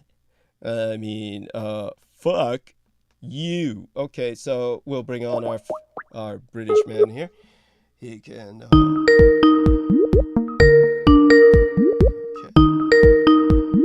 There we are, good sir. How are you? Hello, Douglas. Hello. Oh, Thank you for having me on. Oh, a pleasure to have you. Much the better for speaking with you. Do me a favor and tell us what's going on with yourself. Catch us up. How long do we have you? I unfortunately have to just say I've only got a few minutes. My duty calls for work. I did jump on earlier about a couple hours ago, but Brendan Zoga was on a roll, so I left him to it. Oh my God, But, I had no idea. I had no idea at all. So go on. No, I appreciate it. Yeah, no, you absolutely does. But I really wanted to come on just to wish both our fathers happy birthday. Oh, yes, that's right. Please remind everyone, your father's birthday was also April 20th. Is on April 20th, yes. And then so is your father's. Firefighters. Yes. Yes. So no, absolutely. So no, I really wanted to come on, especially on this date, just to say happy birthday. Thank you. Both of them, in anniversary and memory, and in honor as well. So thank you, Douglas. My wishes in reciprocity to your dear father, and thank you for honoring mine. And we certainly have a long way to go, and we'll make it together in this world. As you said, Brendan was on a roll in explaining aspects of the swastika and Vedic culture, and all of that's important. But I'm glad that you came back on to do what you did. Other than that, were you able to listen to what I had to say the other night when I finally got into monologue with our latest episode before tonight? Yeah, do you know what, Douglas? I listened for a good hour. I actually, what was noted was Mark H, when he came on, he brought up a lot of things that I've forgotten about. He brought up with the previous presentations or interviews with people such as, what's the individual's name? His name is, beg your pardon. It's, he was talking about when you used to meet up with Haley Mayer, and he was reciting past memories. And what's that individual? James Casbolt. Yes. / Michael Prince. Yeah, he mentioned the only thing. Yeah, and it was. I just want to just reinforce and qualify that what Mark H was referencing and citing was the presentation that he done. James Casbolt did. He did some form of presentation. I think it was for who was it? It was some form of. I think it was. Of beg your pardon. Do you know what? All this was from memory. I remember earlier on. The mic cut off the moment you started talking about Michael Prince was doing some form of presentation on, and then the mic cut. So go back to repeating what he was doing a presentation on, please. Yeah, I do apologize, Douglas. No, it has nothing to do with you. It's my end. I gotta buy a new mic. So go on. Oh, yeah. No, thank you, Doug. So yeah, basically, the individual's name. I think it was something. What's the name of that? They call themselves something Labs, and I think he did a presentation for them. It was on a stage, and I knew exactly what he was referencing, but it was the only thing I actually remember or recite was what James Casbolt said about yourself and Michael Aquino, and I just wanted to say that I knew what Mark H was referencing, because I can remember. The only thing I could distinctly remember from that presentation, what he said with any relevance, was he tried to. It was a falsified claim that yourself is within lies with Michael Aquino, which is a preposterous accusation and claim to make. So I just wanted to just say that what I listened for a good hour on Tuesday night, I tried to. I listened for a good hour, but it was just with Mark H and Vivian Sanchez was on the show, and I didn't catch the monologue, so I'm actually going to try and recall that tonight. I'm going to replay it and review it tonight, Douglas.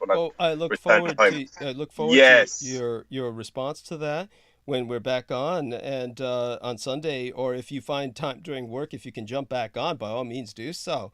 But the one thing that I want to also say. Thank you very much for clarifying that about that presentation. There's the one big takeaway from that is that for people who have any doubt, even though there's photographs obviously of both Sarah Rachel Adams and Haley Mayer kissing myself, but for any people who have any doubt that any of this happened or that I knew these people that well, James Casbolt effectively he basically nails it that I knew Haley Mayer quite well when he claims that I was her handler and was able to control her as soon as I walked her into the room. Basically what he's saying is this man stole my wife. And this is, of course, because he was basically beating her while she was pregnant before she even delivered the baby. And obviously she needed someone other than a fucking brute to turn towards. So it's he's basically confirming that much. But Mark H says he's sorry he missed the call, but I'll try calling him again. In the meantime, what I will tell you is another thing that Mark H said, and we'll see if I can say this while I'm trying to bring him on. And we'll see if he comes on first. Maybe I'll just say that when he's on. Hopefully you have just a few minutes with us before you have to run off to work. But there he is. Mark has joined us. So Mark, do say hi to our man George. George, say hi to Mark. Hey, hello, George. Mark. Doug. Hello, Yes. Mark. Nice to speak to you. So glad. Good to speak to you as well.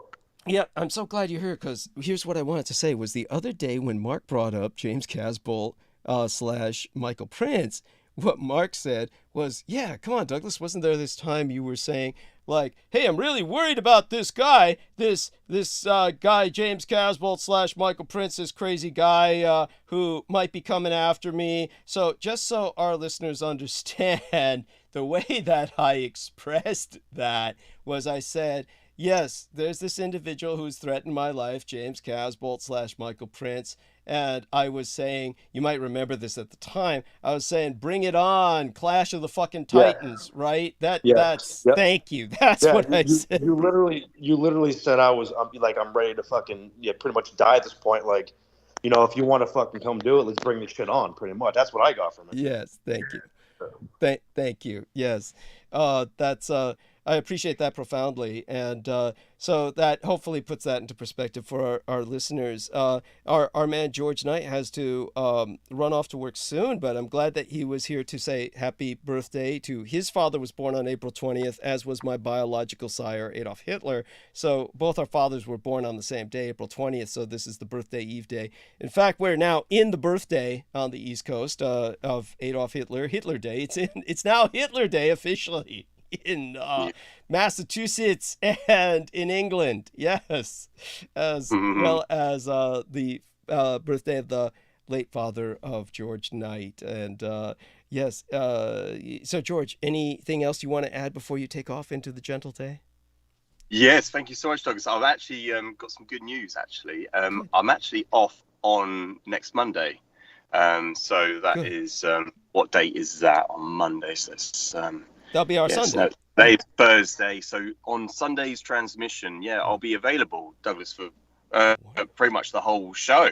Okay. Not from the start, of course, but from the early morning. So I'll be able to be with you if you need me. If you need to go to monologue, then I'll be around beforehand, certainly for a few hours. We can certainly get out a lot of stuff that needs to be said and a lot of important subjects to get across. So I'll really look forward to that. So we can really go to town with things. Yeah, absolutely. And I think a lot of the listenership will definitely appreciate that. So I'm just letting you know that I'll be available. Excellent. Excellent. Yeah, I've the whole day off. So we love you dearly and take care of yourself till then. Yes, thank you so much for having me on briefly, Douglas. Thank you so much. Really appreciate that. And thank you, Mark H, as well. And really appreciate everything that you contribute to the show as well. Thank you so much. And take care, gentlemen. Likewise. Yes. Look forward to joining you on Sunday. Yes, look forward to it. Okay. Thank you. Bye-bye. Wonderful. Good night, George. Yeah. And now, Mark, so tell us how things have been going for you.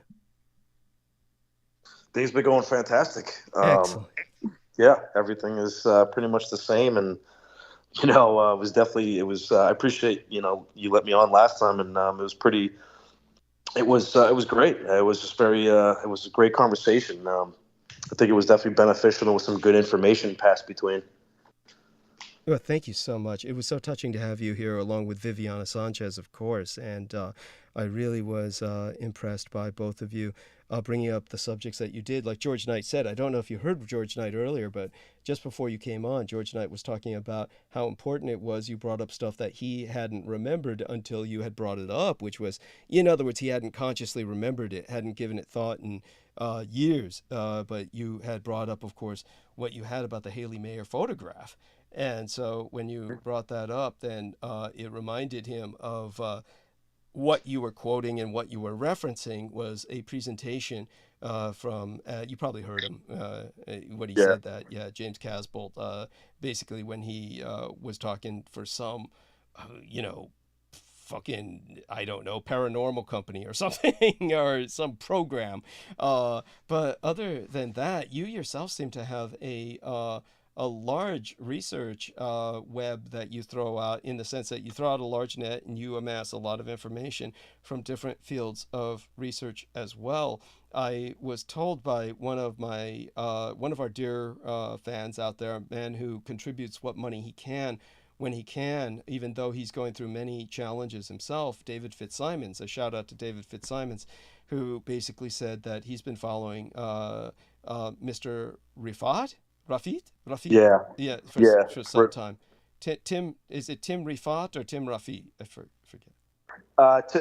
They say Tim Rafat. Okay. So Rafat, yeah. Yeah. Tim Rifat, he said he was following for some time, and so he wants me to make certain that I give the individual a second chance and go over some of his That's video. incredible. Yeah, So, that's incredible. Yeah. I yeah, we'll find out. We'll find out. So I'll see if I from what I heard from Viviana Sanchez and yourself the other night. And by the way, just so people understand, neither Mark H nor Viviana Sanchez was saying anything particularly negative about Tim Rifat. It was one young lady in the chat room said he looks like an alcoholic. Well, the only reason why I mean, I can understand why she would say that, because he doesn't go on camera very much. Okay. So he's got, just like Viviana stated, you know, I'm not going to go on about this guy, but Viviana stated that his charismatic nature about him, the way you'll see, Douglas, when you do your little analysis on him, but it's just the way he carries himself that's part of the whole thing. You know, that's part of why he's so good at what he does. But it's just the way when he was doing these videos, Douglas, it was pre-COVID, all right? And he was he reminds me of you in a way, because he's so certain about things. He's very certain about it, and he's so precise. Right. So before COVID, he's predicting all these things, and he's talking about all these things, and really very descriptive, creepily descriptive. Right. So, and when he's doing these videos, it's just in their awkward atmosphere. They're like in a hotel room, or they're just outside, and he's drinking he drinks a beer. You know what I mean? Like there's always a video of him like drinking a beer. Ooh, so that's probably what they see him drinking a beer, so they assume alcohol. But by the way, you know, a lot of people consider that a positive, because they say, look, he's like just one of the guys. One of the guys. Like there's no pretense here. You know, he's just like you know, a lot of people would find that a plus. Right. It's one of those things where, you know, I'm almost leery to but you know, I tell people what I'm doing, but at the same time, it's, how do I say it? The show. It's not the same as when you see it. I was going to say you're not showing it, right? Yes. Yeah. And it's funny, you know, it's weird because but since I watched those videos during COVID, which I'm sure Viviana did. Right. So by the way, what happened was I fucked up the microphone for several seconds. So you said it's funny, and then you were going into the videos just before COVID. Say everything that we missed in the past several seconds, because I fucked up the microphone while I was moving. Oh, yeah, of course. So, you know, watching these videos during COVID, right before COVID, whatever time it was, you know, it kind of was like I'm seeing him drinking these beers, and however he was drinking it made me want to drink a beer. So I've been drinking like a beer or two, like every now and then. I've been enjoying a beer, whereas I never really enjoyed him as much before. Interesting. So, I'm telling you, it's just he's an interesting guy. He's a really interesting guy. It's you know, extremely controversial. You hit it on the head about he has this you know, sort of he's got this really, he's drawn to celebrities for some reason. Certain celebrities. So he talks about the thing that you would find interesting. There's like 4 or 5 videos on him and Max Spears. And he talks about Max Spears, and Orlando Bloom. And what basically indirectly what himself and the gridkeeper, Duncan Davis, explain is that there was a final ritual between Max and because Max was on his way out, unfortunately. Right. He's a nagwaller. He has some kind of nagwall spirit where he's like a 4-lobed, or he's a very rare. It's a rare occurrence where a male has this type of super psychic ability or something. There's something that was inside of Max that needed to go out into somebody that he was groomed with when he was a child. So supposedly they had a final ritual in which supposedly it was videoed to his mother, Vanessa Bates, and it may have involved Orlando Bloom with a soul transfer, with a transmigration of Okay, some metempsychosis, transmigration of the soul. Yes, go on. correction. Yeah, yeah, exactly. Yes. So it's just he explains this in indirect terms. It's just bizarre, man. It's fucking out there. Who did he So, think that Max Spears' soul might have gone into? Orlando Bloom. Okay. And Orlando Bloom, I've heard the name several times, but I know nothing about the individual. So He's Katy Perry's husband. oh, okay. So Right. again, part of the okay. Oh, Crystal River would know more about this. So I remember Crystal River was telling me something similar where Max Spears felt that some of these celebrities had taken roles that were based on his life, or that he should have had these roles. Yeah. Okay. Yes. So his understanding was Bloom from there on was now living Max's life.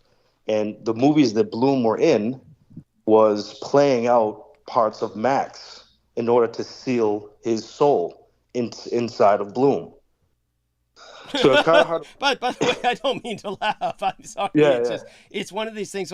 This is essentially what I've been trying to explain to people about Michael Aquino's transmigration of the soul. But it would be into multiple corporeal entities, multiple mortal coils, so to speak.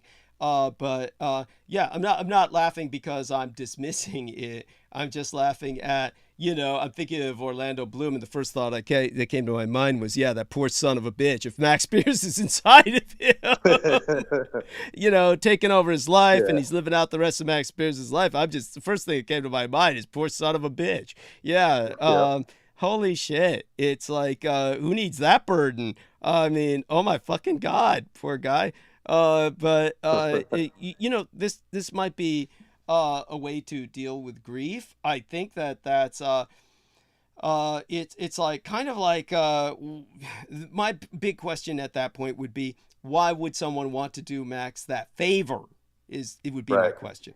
What would motivate them to do Max that favor? Because that's like doing a big favor for someone, right? It's like, I mean, do you grok what I'm saying, or do you see it differently?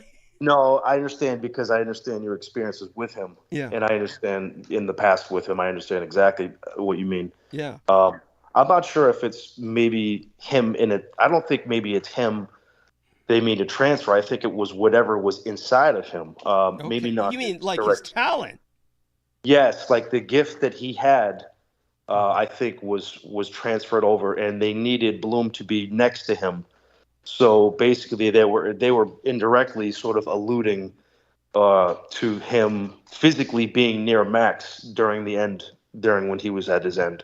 Okay. To do the full ritual. And forgive me, did you ever meet Max Spears physically, personally? No, never did. No. Okay. But with when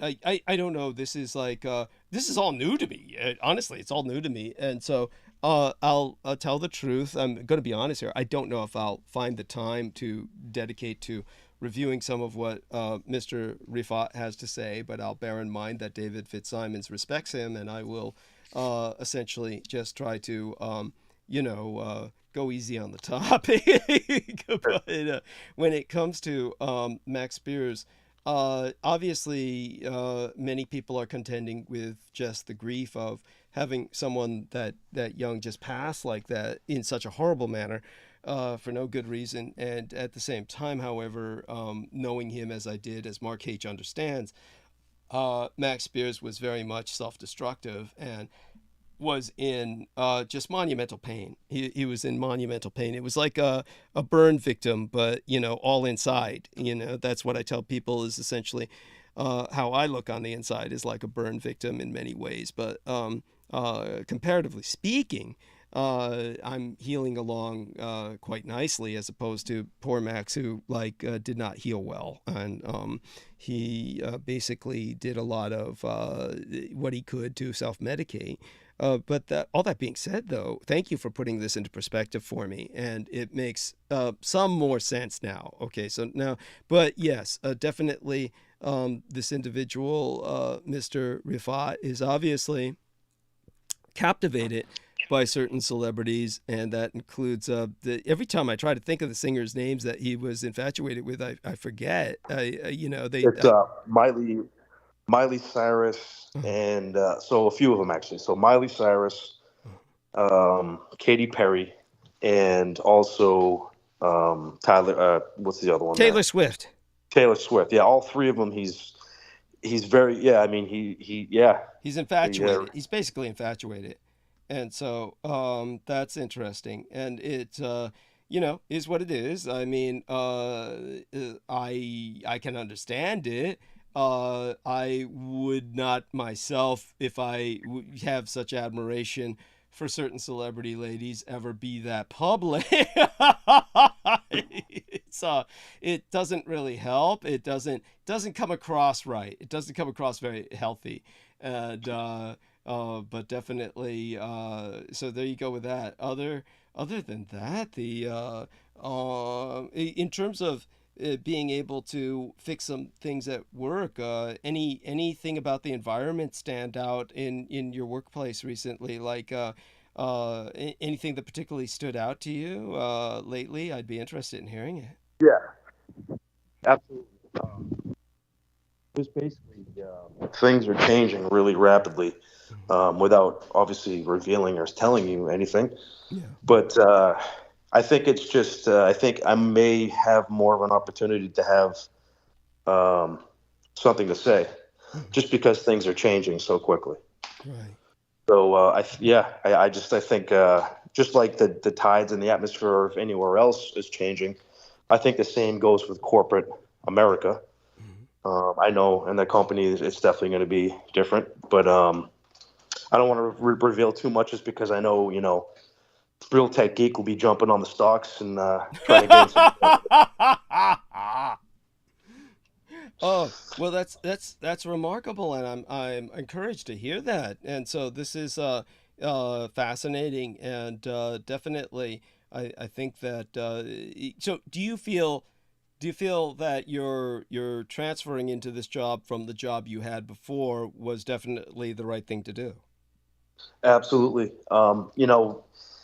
You have to, and as corny as it sounds, you have to trust your heart. You have to trust your instincts that you're doing the right thing.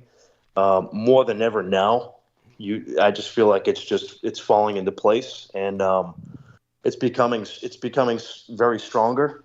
So, for me, because it's becoming stronger with me, people around me are starting to feel it.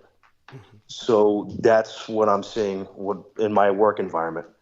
I see the people that are starting to see what I do differently, and I'm starting to manifest that into our reality. So I think people are starting to go with it. So I think it's a good thing. So we'll see what happens. Good. Excellent. I'm proud of you. And I remember at the time you were considering the change, and it was very intimidating. So I'm so glad to see that it's worked out. And aside from all of that, any opportunities to meet any ladies lately, or is it's just all work? No, there's definitely opportunities. I just don't like to be at work for. It's not a good spot for that. But unfortunately, there's if that's all you do is see that. It's absolutely incredible. I would definitely recommend taking a visit if you're ever in the area. Come on by. It's a great place to sightsee for different reasons. Wow. It sounds so great. Tempting. Holy shit. So go. But that's the thing. It's it is very tempting, but it's one of those things where you don't shit where you eat. And obviously I'm not going to go pick up girls on the floor there. So it's got to be other means. But that must be so frustrating. It's a trip, man. It's wild. And Yeah, but you do what you got to do. yes, yes, definitely. And in I like the way you express that. Yes, you do what you got to do. Transactions with Yes. Brazil. Do what you PBOC got to do. Yeah, and so in terms of the and so like, but what about your schedule? Is it mostly just work and home, and home, and that's it these days? Because the work, is it Oh that? no, no, absolutely not. I mean, like, I know our boy, George likes to hit the gym, and I definitely do like the same as well. Mhm. Definitely love that gym. Keep it active and things like that. But then sometimes I'll geek it out. I'll play little video games here and there. That kind of thing. But other than that, just picking up some couple different talents, like starting to cook a little more, which is kind of fun. Which never in my life would I think I would be doing, but Wow. it's kind of fun. Yeah, yeah. That's So a I little, mean, yeah, women love that, by the way. They love a man who cooks, so that you know what? helps. I'm straight up, cooking and flowers. Forget it. It's just there's nothing that can stop you. Nothing. Nothing. Cooking and flowers done. Finished. Yes, yes. Done though. You'll smell it in the air. You'll Yes, smell it. yes, yes. And well, in terms of the what we're dealing with now on, let me see, tonight's show, some of the things I was going to talk about.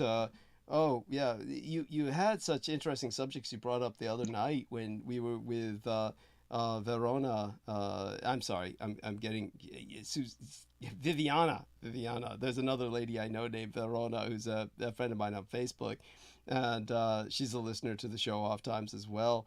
But when we were here with Viviana, did she bring up anything in particular that stood out to you to pursue in terms of questions or anything like that? I'm trying to remember. Yeah, a couple things because she's very good and she knows she's very in depth and she has that visual memory as well, like you mentioned. Yes. A couple things. Were you guys talking about the Hellfire Club at one point? We may have touched on it. Yeah, we might have touched on it. It's weird because you see kids now and people just like sweatshirts that say Hellfire Club on them. Interesting. Holy shit. It's sort of they're making money off it now. It's weird things, man. But I was also going to ask, since you mentioned James Casbolt, and even Max actually would refer to the Third Reich they would refer to it as the former Third Reich or the Fourth Reich. Uh-huh. Now, what is I mean, is that something does that mean anything to you or no? It's like when they say the Fourth Reich or the former Third Reich, I would say that they probably have an understanding, obviously, that the Reich survived the war, but they probably, because they've been so indoctrinated by the Allies and their handlers, they don't know how to refer to it.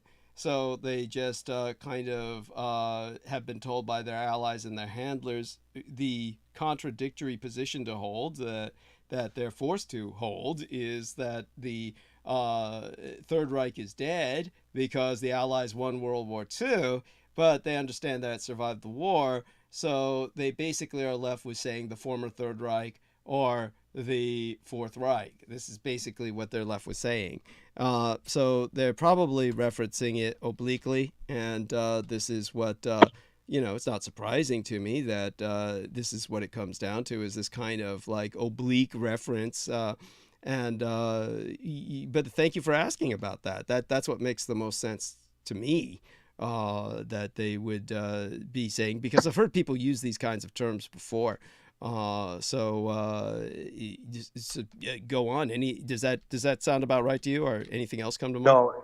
No, it does, and I think there was just maybe that's just their perspective on it. I mean, I don't know, from what they were claiming, they may have known more about it.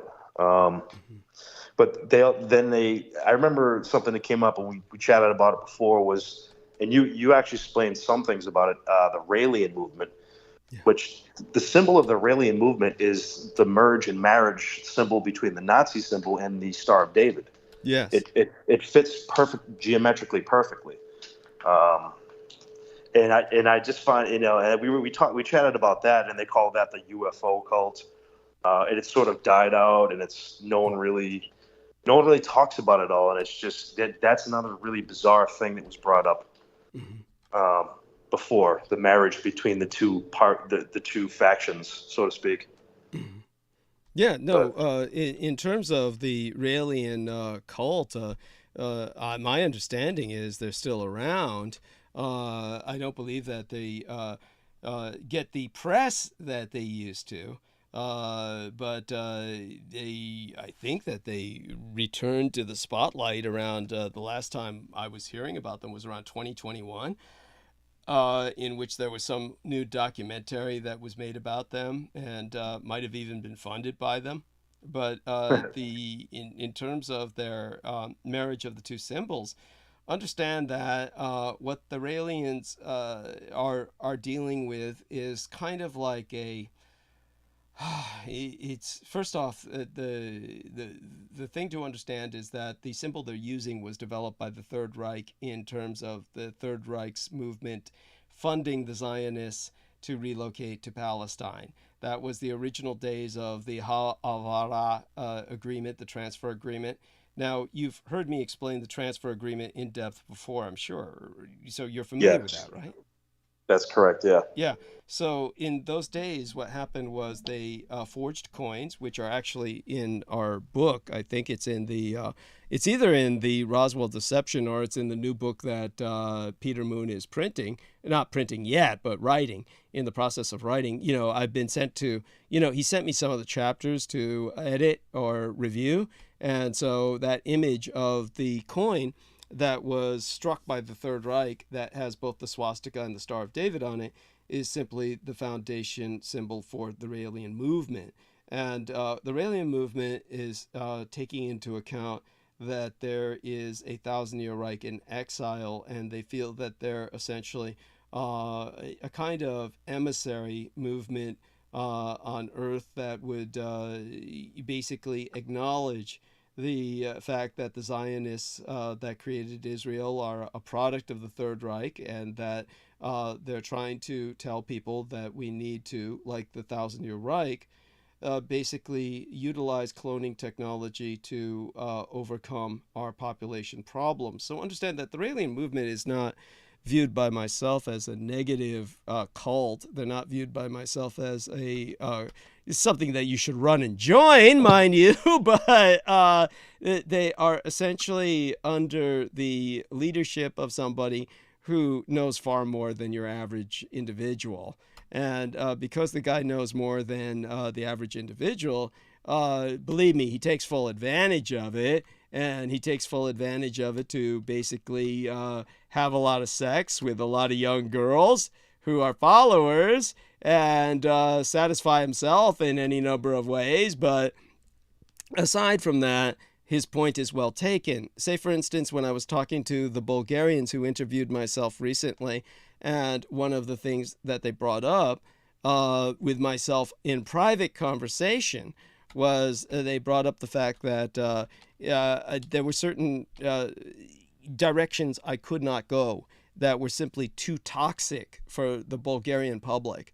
And one of them was the demographics of Europe. And the demographics of Europe are such that if you take a look at Israel, Israel has got a population of probably around, at this point in history, I'd fucking have to look it up, but the way I remembered it was around 6 million Jews. And but let me look up Israel population.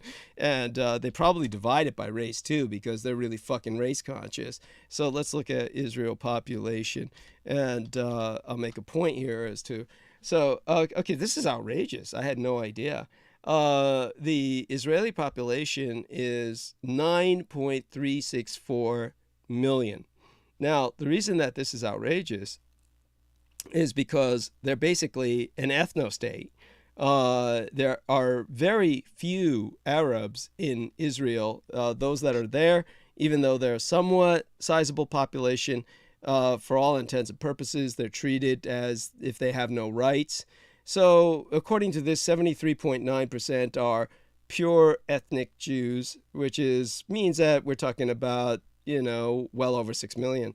So when you take a look at Bulgaria has a population that's far less than Israel's. It's got a population of maybe 6 million, and about 2 million of those are foreigners, mostly Turks. So effectively, in their own nation, you have about 4 million Bulgarians. So we're talking about a people on the verge of extinction. So when you're dealing with numbers like this, and these Jews are complaining about, Nazis almost killed us. And, well, I guess they fucking bred like flies, because they're back with a fucking vengeance, and their population is like double that of the fucking Bulgarians, who they would claim suffered no such Holocaust, yet fought on the side of the Axis in World War II.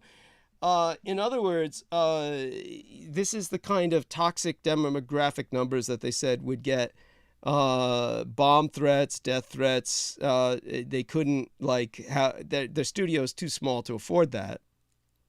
So I had to avoid those topics except in the most tangential sense. So I had to speak with them privately about this because it was an issue. But one of the things that they did do when they were interviewing myself was they brought up demographics.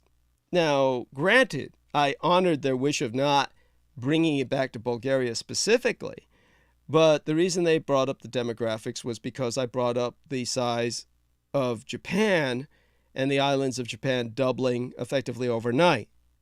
So when I brought up the size of Japan doubling overnight, then they were saying, but there's no one to occupy these new islands. They're saying the Japanese population is crashing. Now, by the way, the Japanese population might be declining in numbers, but it's nowhere near like the numbers of Bulgaria, which is down to basically extinction level numbers, okay? Okay, Japan's nowhere near there. But as I brought up in the past, now you probably heard me speak about the doubling of the number of the islands in Japan, right? Mark? I do remember briefly. Oh, okay. I mean, so, but that's not really the point of where I'm going right now, if you don't remember it. But if you do remember it, that's great. But one of the points they're making about the population, you do remember my bringing up the fact that the Japanese are dealing with this population demographic decline very quietly through cloning. You do remember my talking about this, right? That part, the cloning, I think I remember, yes. Okay. So when it comes to the Raelians, what the Raelians are trying to do is they are trying to communicate to the Western world that the West needs to do what Japan is doing, but it doesn't matter necessarily that their message gets across to the general public because they are contracted by private parties who then hire them to clone for themselves on a contractual basis. So we know for a fact that the Raelians have approached the United Nations publicly about cloning. So for those of you who have no idea about this, right. Mark probably remembers this. You remember my talking about the Raelians speaking before the United Nations about the cloning technologies. And absolutely. They said that it's way beyond successful with it. And absolutely. Yep. Yeah. So this has been presented to the United Nations, and they have never been decried as fraudulent. So understand that when the Raelians went before the United Nations, and then they are offering people this cloning technology, what that was a promotional, so that private parties afterwards would independently approach them for cloning. So the way the West is quietly dealing with population decline, and it's declining everywhere.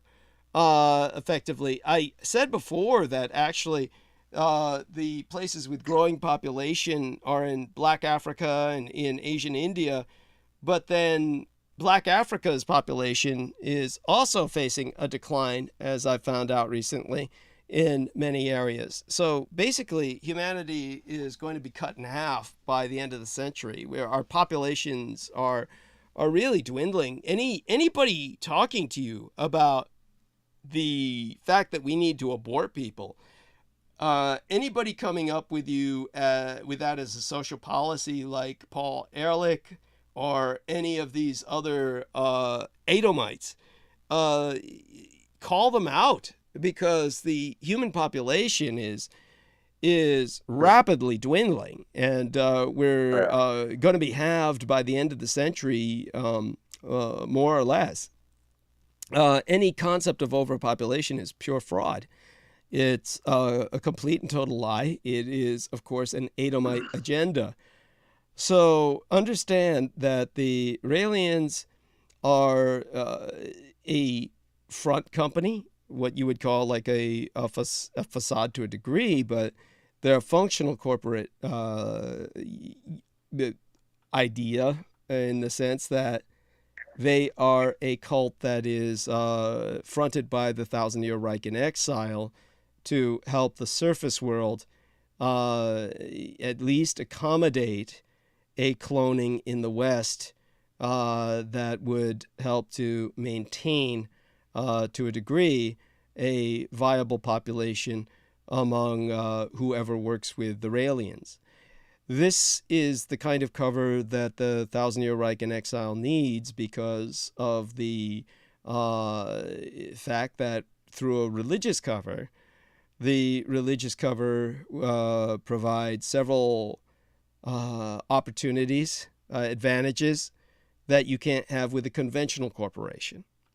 So this follows a model that that certain organizations have. The religious industry, the corporate model of a church, where you have a church that therefore gains a certain kind of leeway socially because of religious implications, and therefore can still operate commercially, and thereby avoid the laws that would otherwise be imposed against it if they were a regular corporation offering cloning. If they were a regular corporation offering cloning, then what would happen is that they would be subject to all kinds of laws, medical ethics, that they can completely avoid as a quote-unquote faith. So as a religion, you might notice that the Raelians have never gotten into any degree of legal trouble that the Scientologists have, or whatnot. They have a kind of facade, a front cosmology that is promoted, but the reality is that it's a front company for the Thousand-Year Reich in exile, by which they can trade their advanced biotechnologies. The advanced biotechnologies that were generated by the Thousand-Year Reich over the past several decades can extend life. They can, to a degree, reverse aging. It's called anti-agarthics. They have the ability to clone, and by having a front company that can deal with the various nations on Earth, different private parties, really, the elite of the Western nations gets to take advantage of Reich's technology through this private mediator, this middleman front company. The swastika, of course, had to be integrated with the Jewish symbol based on the old Zionist agreements with the Thousand-Year Reich in exile, and it renders them immune to Jewish persecution or Jewish attempts to try and interfere with their business, because otherwise the Jews would try and subvert or sabotage their efforts. But the Thousand-Year Reich in exile definitely needs trade, and what they have to offer is biotechnologies above anything else. they're not going to offer state secret technologies like anti-gravitics or something which maintains their military advantage.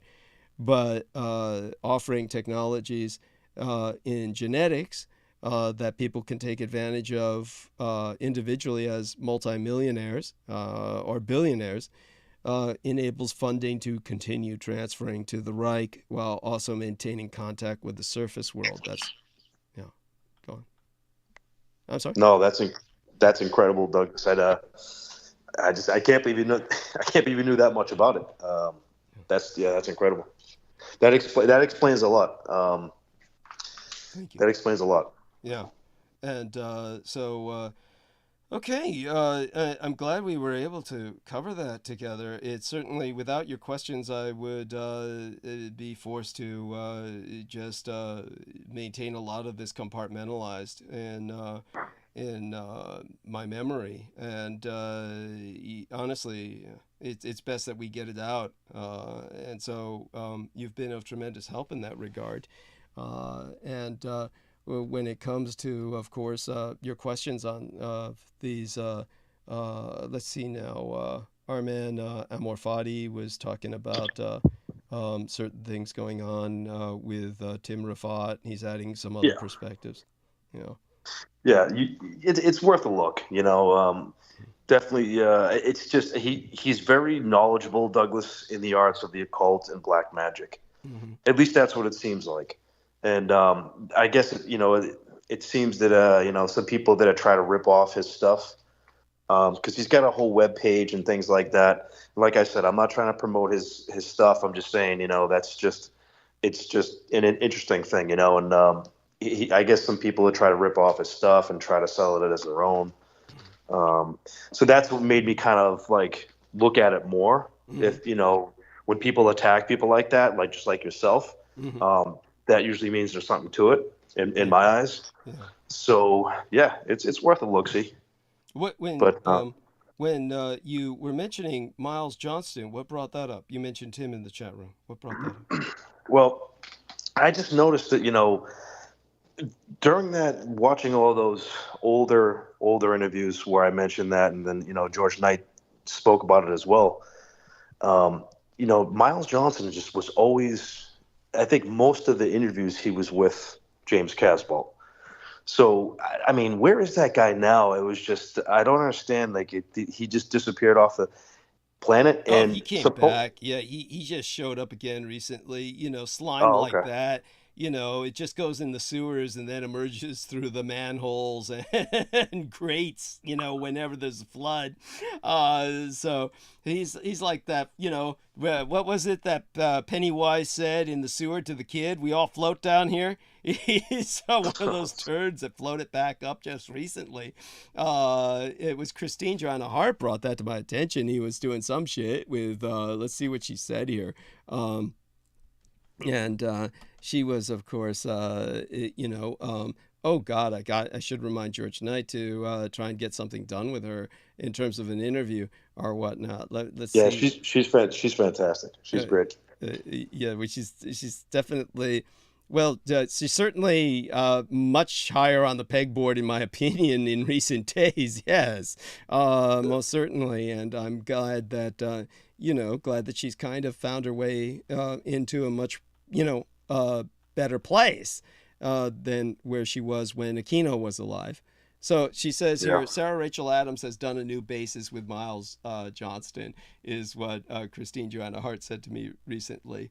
And, you know, I just gave that an emoji of, you know, the roll of the eye. Did you watch it?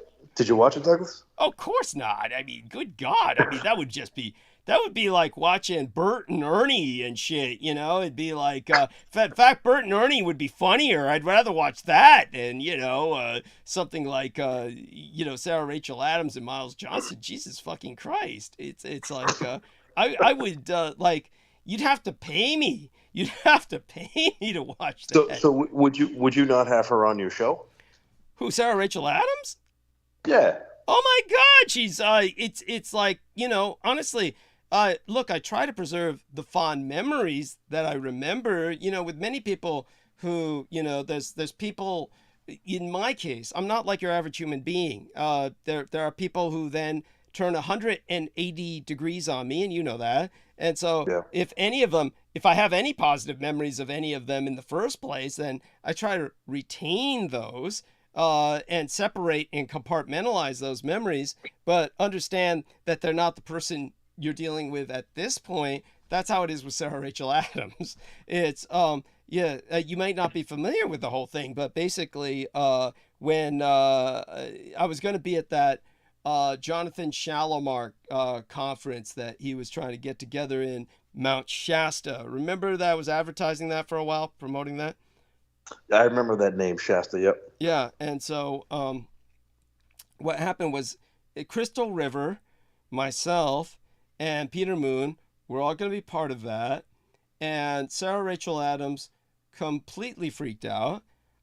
She hates Crystal River because basically Crystal River was, in effect, the last intimate of Max Spears, albeit, as Crystal River will be the first to tell you, it was not a physically intimate relationship. It was I was going to say, I thought it was Monica Duvall or whoever the hell.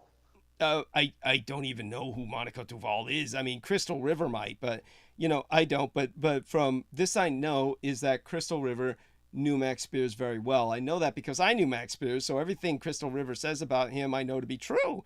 And so Crystal River, basically, her story is that one of the things that Sarah Rachel Adams wanted was for Max Spears to be occupied, and he was increasingly bitter about Sarah Rachel Adams suffocating him. So she asked Crystal River to kind of babysit him on Skype, and basically they developed this Skype relationship that was profoundly intimate and very emotional, to the point where Crystal River actually saw Miles Johnston attempting to basically abuse Max Spears, as I articulated in our latest episode. She saw that on camera.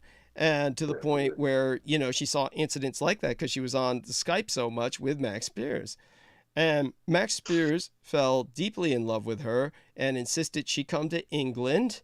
And Crystal River consulted Peter Moon about that, who told her, no, you shouldn't go to England. Max Spears is unstable and dangerous. And so then Crystal River told Max no. He said, what made you say this? And she said, oh, I saw Peter Moon. He said, I really shouldn't. And that's when Max Spears basically threatened to kill Peter Moon.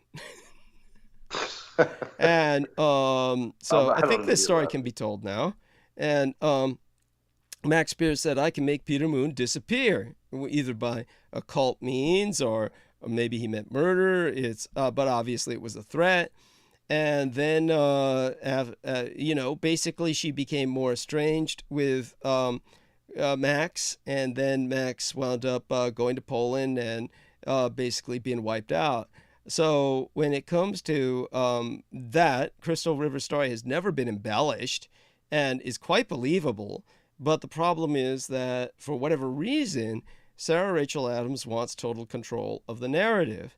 So when she found out that I was supporting Crystal River, and I had always been supportive of Sarah for years, but when she found out I was supportive of Crystal River, and that Crystal River and I were going with Peter Moon to this Shalimar thing up in Mount Shasta, then she went ballistic and basically started claiming that not just myself, mind you, but Peter Moon and Crystal River were all involved in human child trafficking, quote unquote, and making these claims that she had called the police, that Mount Shalimar was going to be hosting a human child trafficking summit with Peter Moon and Crystal River and myself. I mean, this is just absurd. It's so absurd, it's not even offensive. It's just preposterous.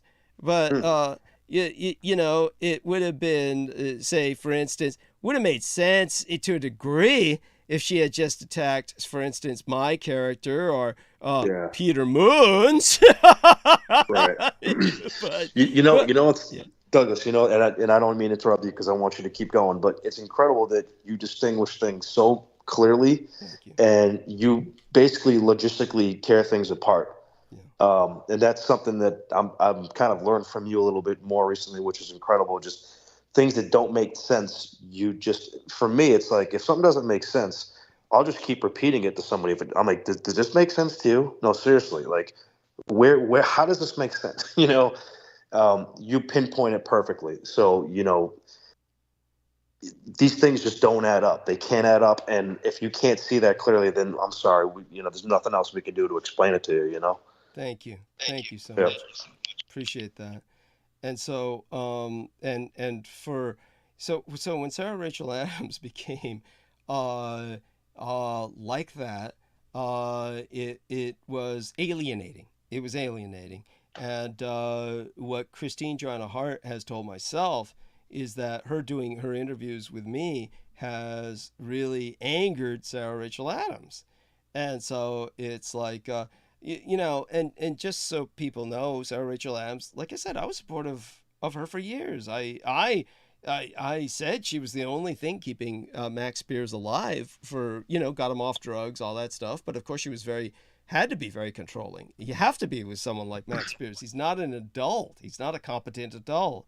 But he was chafing under her motherliness, and oh my God! And his mother's still alive. And Crystal River made a great point. Just understand, Vanessa Bates, the mother of Max Spears, is a friend of mine on Facebook.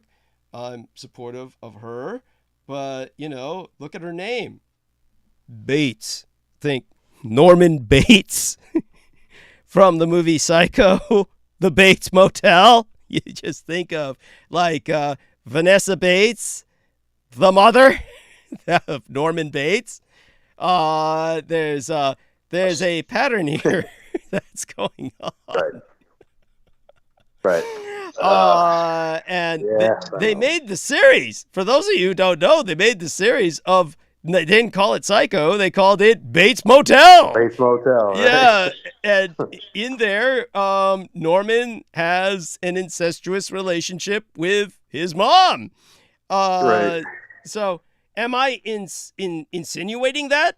No, not at all. But we have to remember, our man Max was, by his own admission, this is part of his reputation, a product of a mind control and MK Ultra project.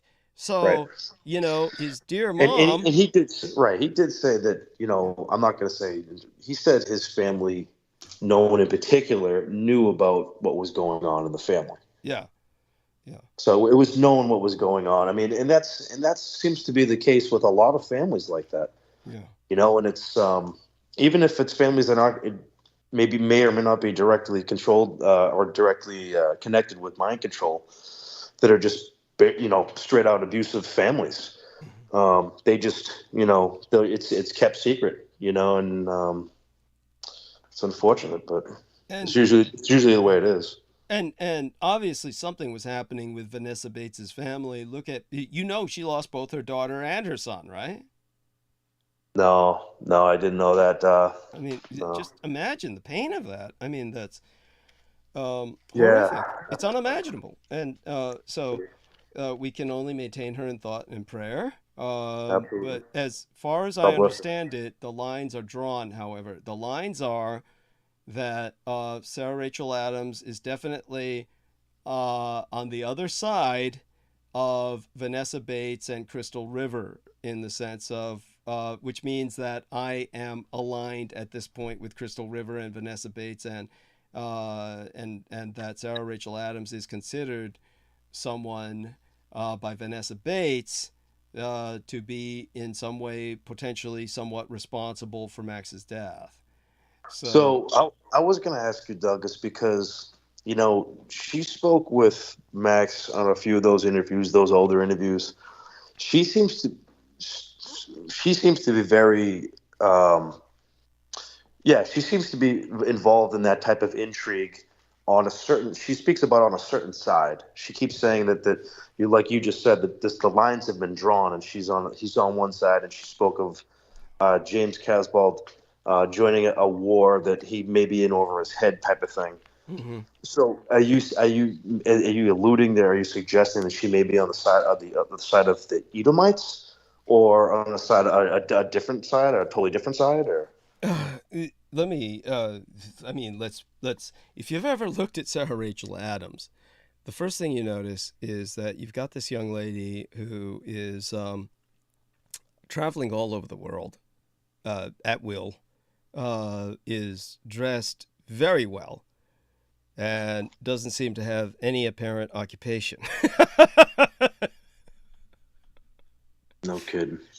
So I remember you talking about that. yeah, it speaks for itself Right. in that regard. But she definitely is a person who I would say this much.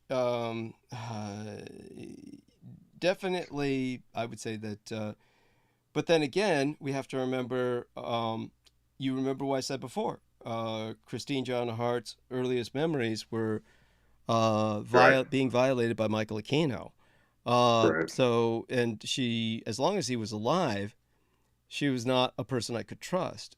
It took several years after his death before I decided to risk it and trust her again. Now, this is something where I was taking a risk at someone who had basically become alienated with me to a degree for a while. Happy to say that we seem to be fine with each other now. With Sarah Rachel Adams, I don't know if I could do that, but while Michael Aquino was alive, he had a great control, a great influence over Christine Joanna Hart in terms of how he was impacting her. And so it was the same way with Sarah Rachel Adams. Sarah Rachel Adams was definitely a product of a program that Michael Aquino obviously had influence over, just as Max was. So she was essentially Max's handler. And this isn't to say that she wasn't a good handler, kept him off the drugs and kept him under control. The problem was that once Michael Aquino died, her stabilization seems to depend on having total control over the narrative concerning Max Spears. So she wants total control over it to the point where anyone like Crystal Rivers saying something that somehow she finds threatening. Now, understand, there's nothing logically threatening about what Crystal Rivers has said about Max Spears. She's not even saying that she was his physical lover. She's just saying they had this intensive Skype romance, effectively, that was started by Sarah Rachel Adams herself, asking Crystal to kind of act as idiot minder for Max. And then the fact that she's so triggered by Crystal sharing that with the public, there's no reason Crystal shouldn't share that. It shows she wants a total control of the narrative, which seems very much that she's under the influence of the Edomites. Yes, I'd have to say that. So when she speaks of the lines being drawn, obviously James Casbolt would be on her side, really, though she probably holds him in contempt and, like she says, is in a war way over his head. Well, now he's institutionalized, and for obvious reasons. And we know what the British institutions are like. They're worthless. When it came to my expressing what I did about go ahead and bring it on, understand what I'm cognizant of. Think of John Warrington's brother. You've heard me speak in the past of John Warrington, the man who's helped so much with maintaining my records in terms of what I've produced, as much as he can salvage. And John Warrington's brother was institutionalized because he was a stalker of a major model who I always forget. And Kate Moss. I'm sorry? Kate Moss. Thank you. I could never have gotten that out without you. For some reason, whether it's some kind of programming of my own or what, I blank out every time about her. But yeah, he was stalking Kate Moss for years, and this got him institutionalized, and he was known to be dangerous. Like Kate Moss feared for her fucking life. So here's this guy who always gets money to get a plane to go to Germany and stalk Kate Moss. He finally is institutionalized in England, and then just walks out the front door, and kills both his and John Warrington's mother and father. Stabs the mother 40 times and cuts the father's head off. And so that's what an institution is like in England. I mean, it's not worth a shit. Jesus Christ. And apparently they let them out whenever they need them to kill somebody. But this is by the way, I do believe this. As much as I know about incompetence and corruption are pervasive, and people are completely stupid and incompetent, and you wouldn't believe just how nothing works. But at the same time, John Warrington's brother seems like a case of deep state mind control, where they were paying for him to stalk Kate Moss, and then his parents, who seem to have a history in espionage, they finally decided it was time to do him in and just let him out the institution to do them in. And he went and did them in. Like Brooke Gibson said, when she looked at the pictures of John Warrington, said that the brother was a complete and total idiot and incompetent not to be able to frame the murders on John Warrington. Jesus Christ. But that's Brooke has no filter, or it's like I said, we're dedicating this episode to her son on his birthday. Awesome. His birthday was April 19th, Patriots Day, and so I call it Son of Brookzilla episode. There we are. And That's awesome.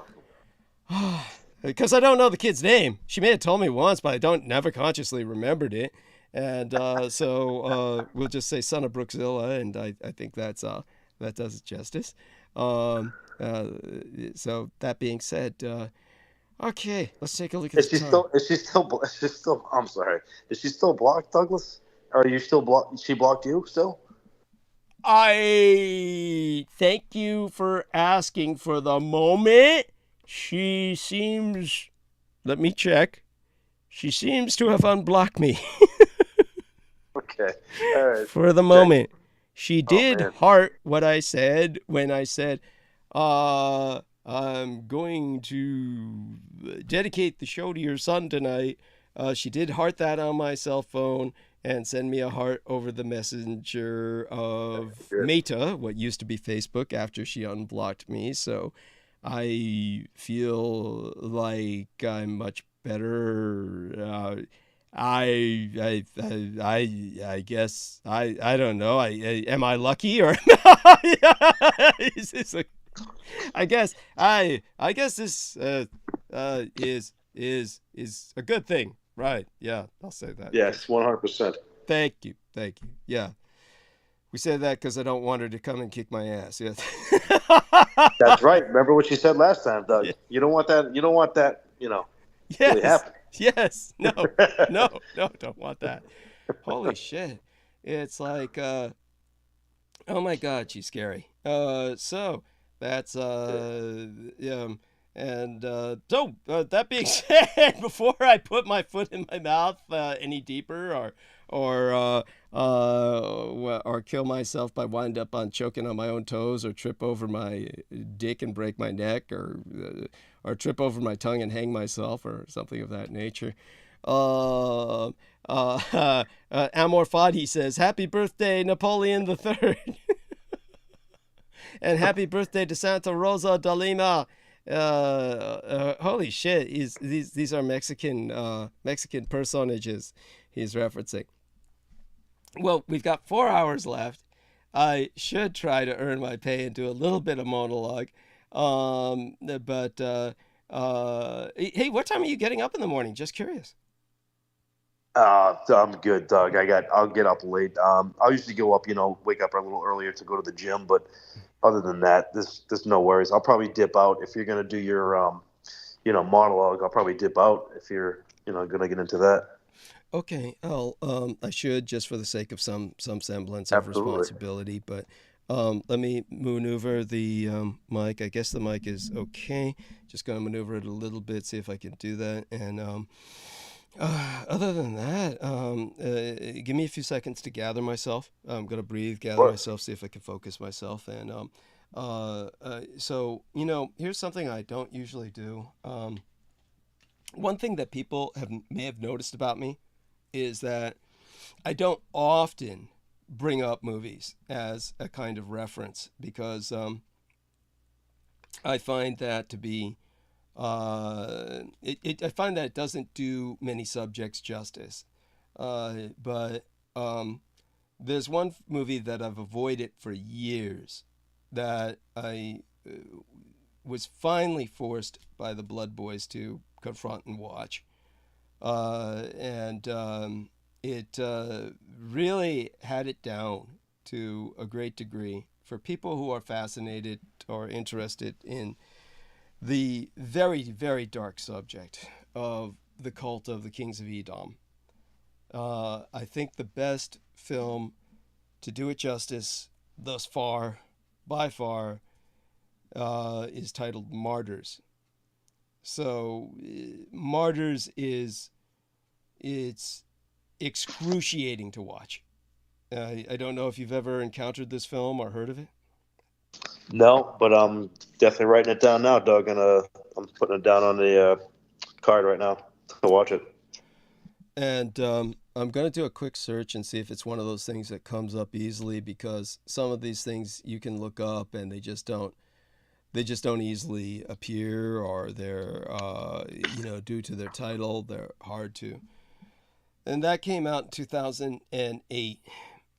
That was so add that. Martyrs was 2008. That way you'll find the right film. And that was the year after my father died. My mother was still alive when that film was made. It is, like I said, it's one of the most. This is probably going to be the worst film you've ever seen in your life. Is it going to be worse than Human Centipede? Human Centipede 2? Yeah, because that was pretty bad. I mean, that was the worst $30 I ever spent in my life.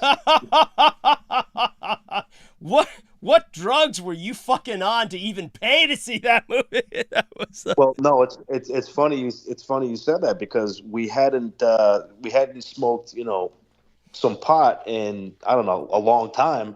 And my friend and I were like, let's we haven't done it in years. Let's just do it and watch the Human Centipede 2.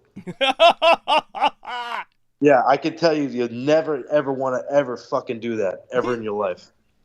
Ever. Excuse my language. Yeah, never do that. Never do that. Never. And so Human Centipede 2, for what it's worth for everybody listening, because I had to confront this with Brooke, because Brooke had actually been devastated. The word is devastated. There's no other word for it. You're left devastated by films like this. Brooke was devastated by the Human Centipede 1.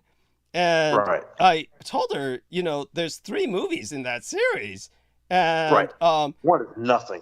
Right. Yeah. And she, she, of course, was telling me that she was saying, whoa, what kind of person are you that you would know this or know of these films or something? And I told her, look, it's not like I'm some gore fiend or anything like that. The reason that I knew about this is because it's Teutophobic. In other words, it's an anti-German stereotype with number 1 and number 3. For those of you who don't know, the German doctor from the first film is brought back to life in the third film, just so they can have a German villain doctor in the film who basically does the same thing he did to 3 people to about 300. And so when it comes to this kind of Teutophobia, this anti-German sentiment, this is why I'm aware of this film as an anti-German hate film, is what I would call it. But other than that, it's not that I've reviewed these films to any great degree, other than the forced scanning of them because of the subject, so that I could deconstruct the anti-German propaganda that is the central theme of the film that I thought. But that actually, when I rethink that series, looking back on it, it's more like just this kind of devastation series to make people feel devastated. The last film in the series is actually hideously funny in the sense that they're not Yeah, that was more of a joke than yeah, I agree. Yeah, it's more of it's there's no real sympathetic characters in the story, so it's hard to feel as devastated. But it's at any rate, when it comes to the human centipede, yes, this is much more horrible. Yes, Martyrs is much more horrible, and but understand the horror is not in the gore. I mean, obviously it is, but it's not okay. To give you an example of, because my experience with violence is so intimate. Say for instance, when I watch something like Evil Dead Rise. Right. Now, Evil Dead Rise. Are you familiar with the film? No, I'm not. Okay. It's not part of the franchise of Evil Dead in any conventional sense. There's the Evil Dead franchise, and then there's Evil Dead Rise. But it's the mother of a family. She's possessed, right? Yes. Yes. That's creepy as shit. I saw the preview to that. Yeah. And because of the kind of background that I have, because of the kind of occult violence I've been exposed to, I'm sorry, it's just a fact. The mother was really turning me on. Holy shit, Douglas! What the fuck is wrong with you? Jesus Christ! Look at me. I deal with Brooke. Brooke is like that. You know, except without the gore. There you go again. You fucking justified yourself perfectly with just unbelievable.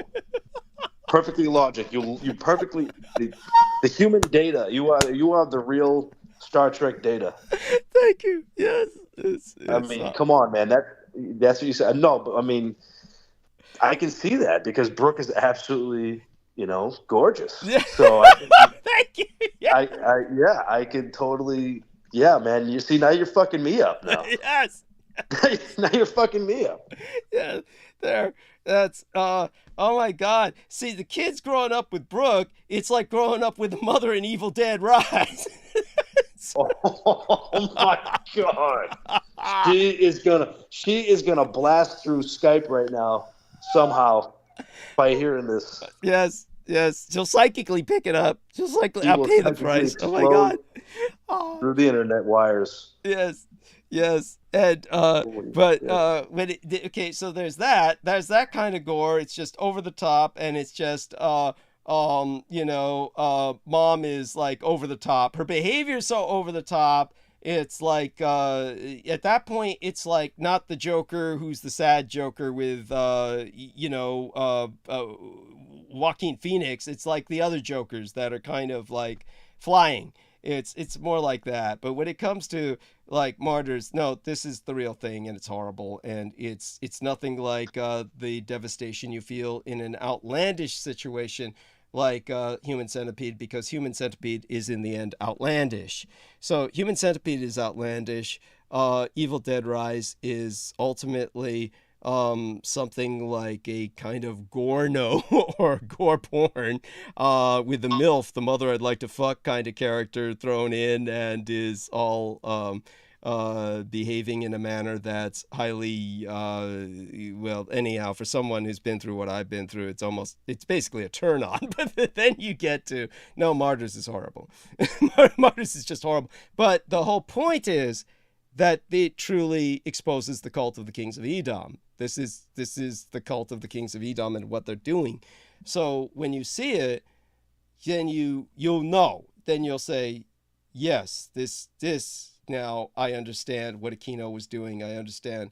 It's not like it rationalizes or justifies it in any way. It's just suddenly you understand the horror of what Aquino was doing and the others. So it's yeah, there you have that. Well, check it out for sure. So that being said, my love to you, dear brother, and likewise, we'll sir. Speak again soon. Okay. Absolutely. Have a great day and have a great night. And God bless. Thank you so much for having me on your show. Thank you for being here. It's always an honor. Okay. Take care. Pleasure, sir. Bye-bye. Bye for now.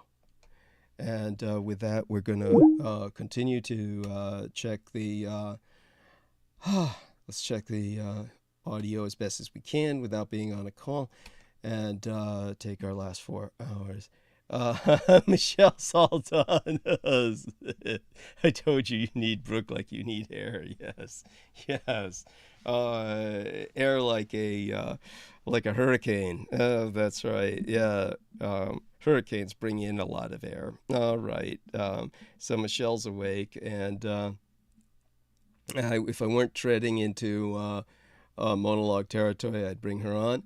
But yes, let's get on with the monologue. And for everyone who's here, let's see if I remember if there was any contributors to myself. And one of the things we could do is check incoming notifications. Okay, and okay, all right, very interesting. So with that, let me try and gather myself again. Should have tried to gather my breath while our man was here.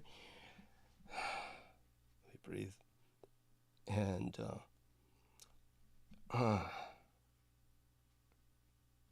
must have been some stress I went through with my nightmares last night. Like I said, they weren't nightmares per se.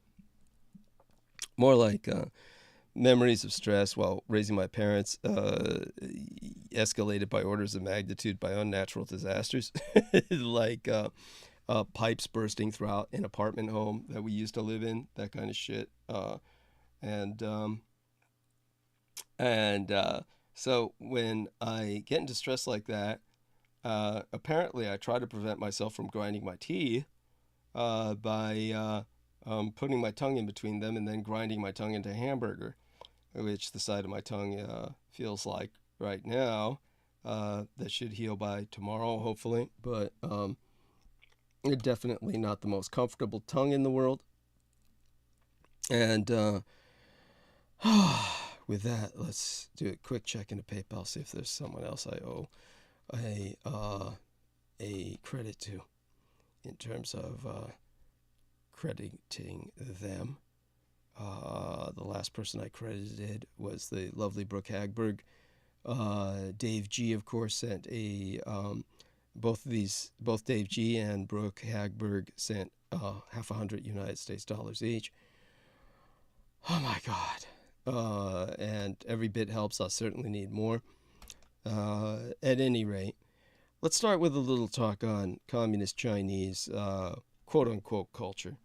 The communist Chinese state media has doubled down on the CHICOM, the Chinese Communist dictator Xi Jinping's Global Civilization Initiative. You like that? GCI, Global Civilization Initiative.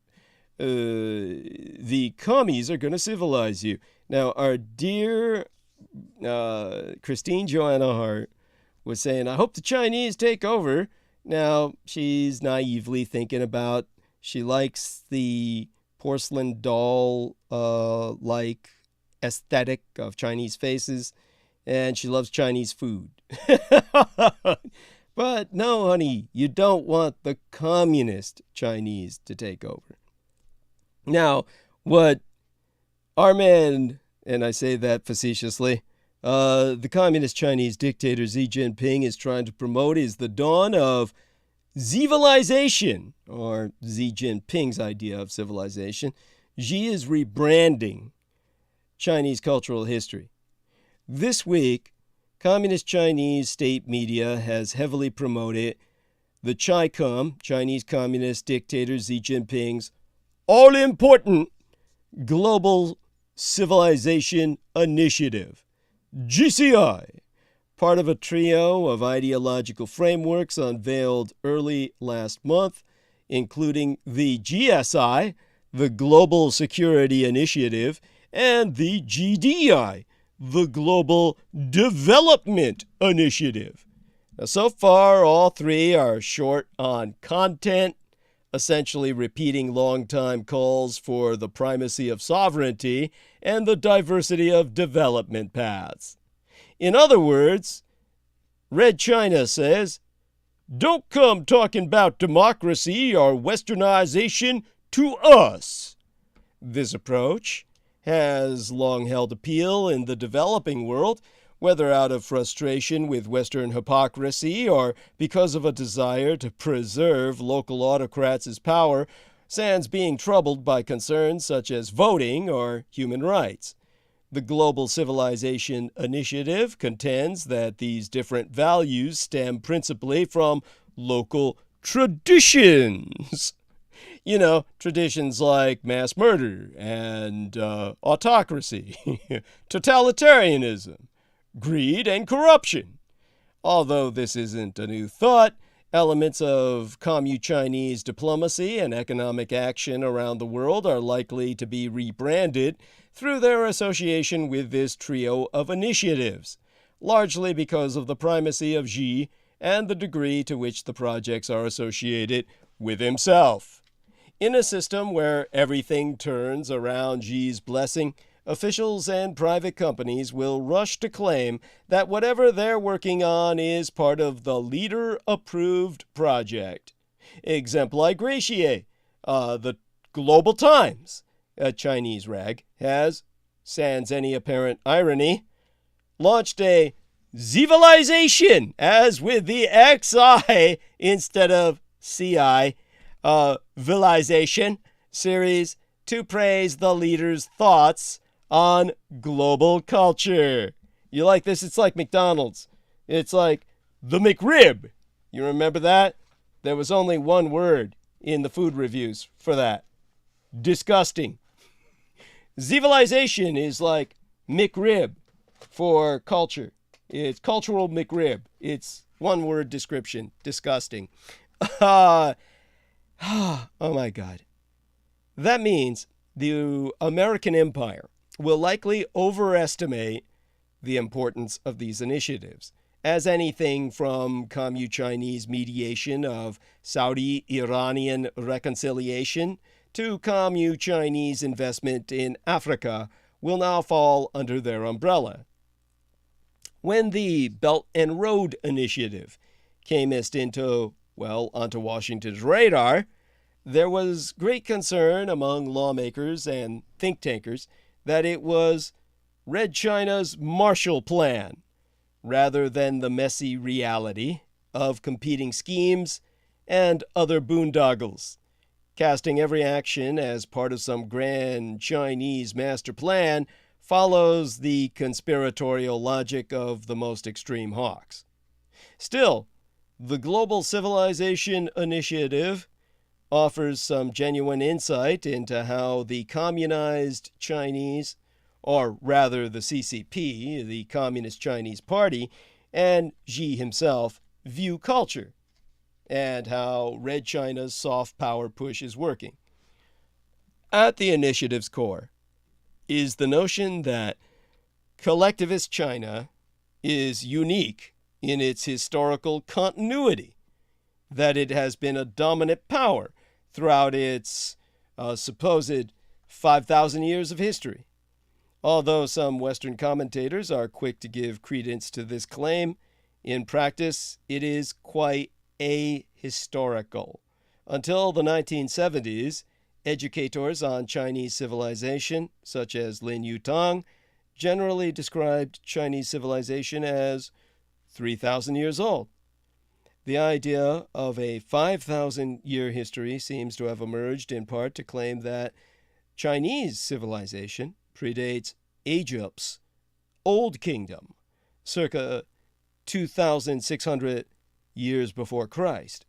It rests on a supposed direct connection between Neolithic sites and postmodern day collectivist China. That's like claiming the Stonehenge. Well, that Stonehenge shows that British civilization is 5,000 years old.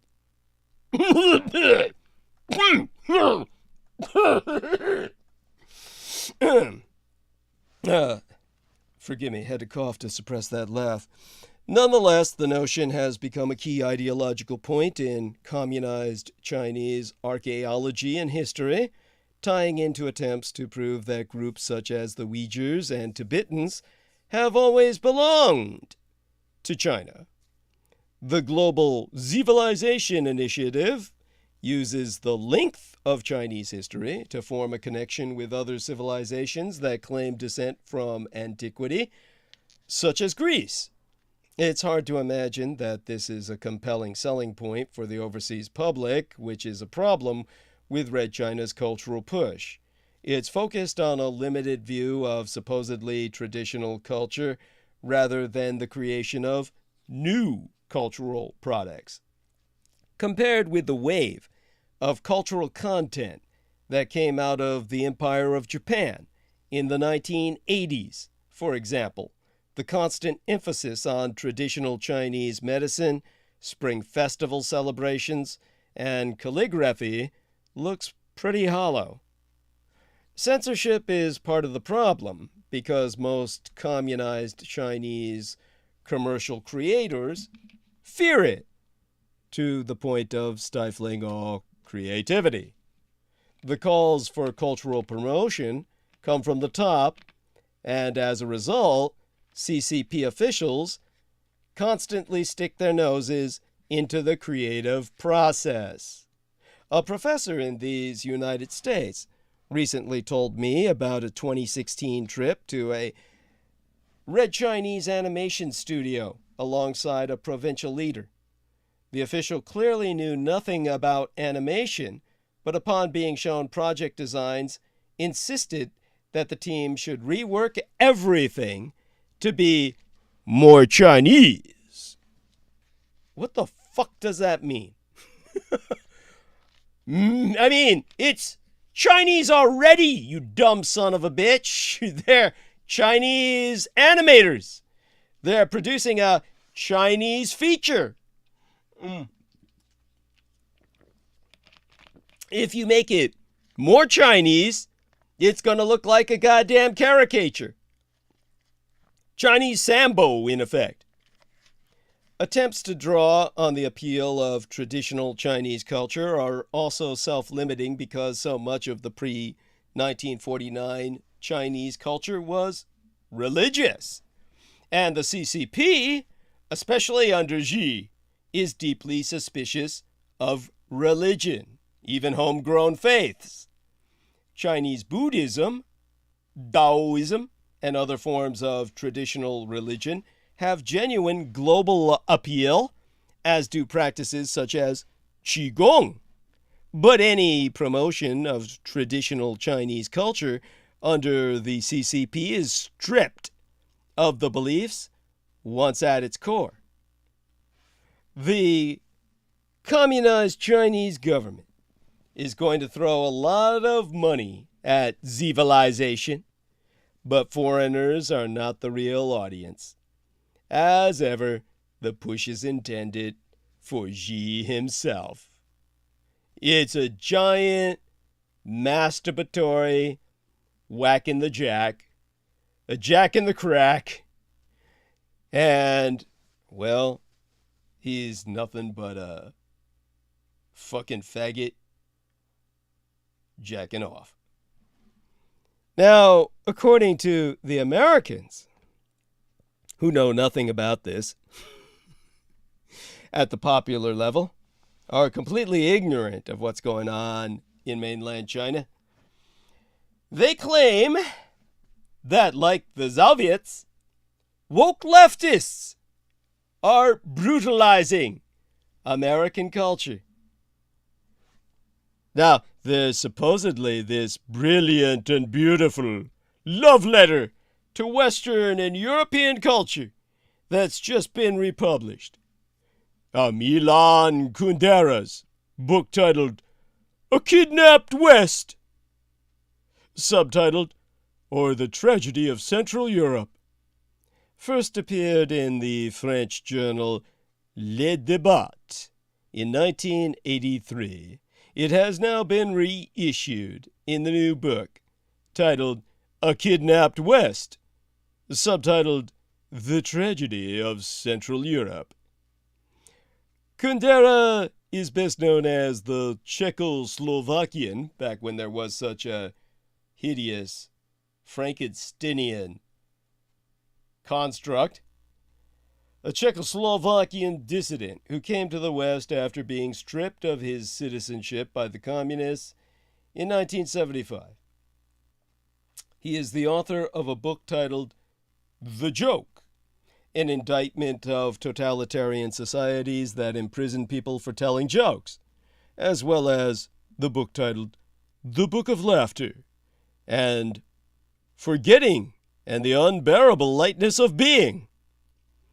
Until 1989, all three of those books that I've just titled and the few books I identified before them were all banned in Czechoslovakia. Kundera, thank God, is now 94 fucking years old and hopefully will die any day. No, I understand the service he provided by exposing communism, yes. But now he's trying to say that America's threat is its left, in which case he's working for the goddamn communists. Kundera's essay, which caused a huge reaction when it was first published, is best described as, I'd call it a pseudo-intellectual mash note, but hey, his, admirers, his fans, call it a love letter, because while it obviously endorses the Western values of human rights and freedom of expression, it drills down to the rich cultural ore that makes a civilization truly adored, so we are told. And according to Kundera, it was culture, not political ideas and abstractions, that led to the 1968 Prague Spring, where the people revolted against the puppet socialist government. According to the French historian Pierre Nora, who wrote the introduction to the book he wrote, titled The Kidnapped West, Kundera, I'll simply read from the intro here, saw cultural vitality as an element in preparing the Prague Spring. Prague is the Czech word for Prague, the capital of Czechia, the real name for the Czech Republic. That's cultural. Anyhow, he says, the French guy, cultural vitality as an element in preparing the Prague Spring. A culture that was not a privileged invention of the elite, but rather the living value around which the people itself gathered. Like how this guy says it's the populace that produces the culture, and not those intellectual elitists. Kundera himself wrote that it was the theater, the films, the literature, and the philosophy that, in the years before 1968, led to the Prague Spring. He adds that nothing could be more foreign to Central Europe and its passion for variety than Russia's uniform, standardizing, centralizing. Now, Kundera is particularly ardent, of course, this almost goes sans saying, about the Jewish culture of Czechoslovakia and Central Europe. Because, of course, without sucking up to Judaism, you don't get published in the West. So he notes that Sigmund Freud, Gustav Mahler, and Franz Kafka were all Central European Jews.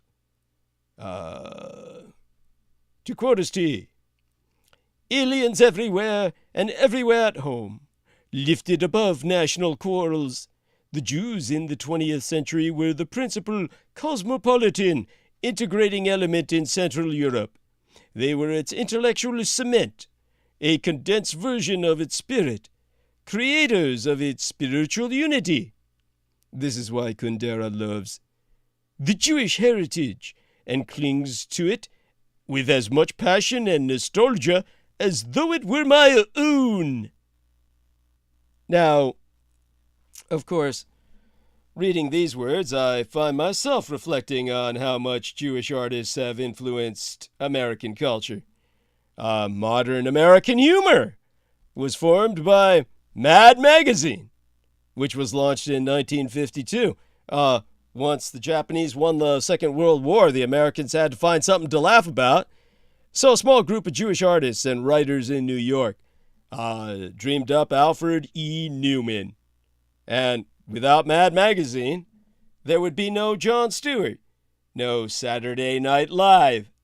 Then there was Saul Bellow, arguably, according to Jewish critics, the greatest American novelist of the 20th century. In the 1980s, an entire generation of Americans were raised on what we are told is the Jewish genius of Steven Spielberg, whom we're told is America's greatest director. If a communist army invaded our shores, we'd all be fighting for Mad Magazine as much as for the Bill of Rights. I remember when I was in Marine Corps boot camp, there was a Jewish rabbi who came to give us a pep talk. He went so far as to bring a museum piece, a museum display with him, out of its protective casing, no less.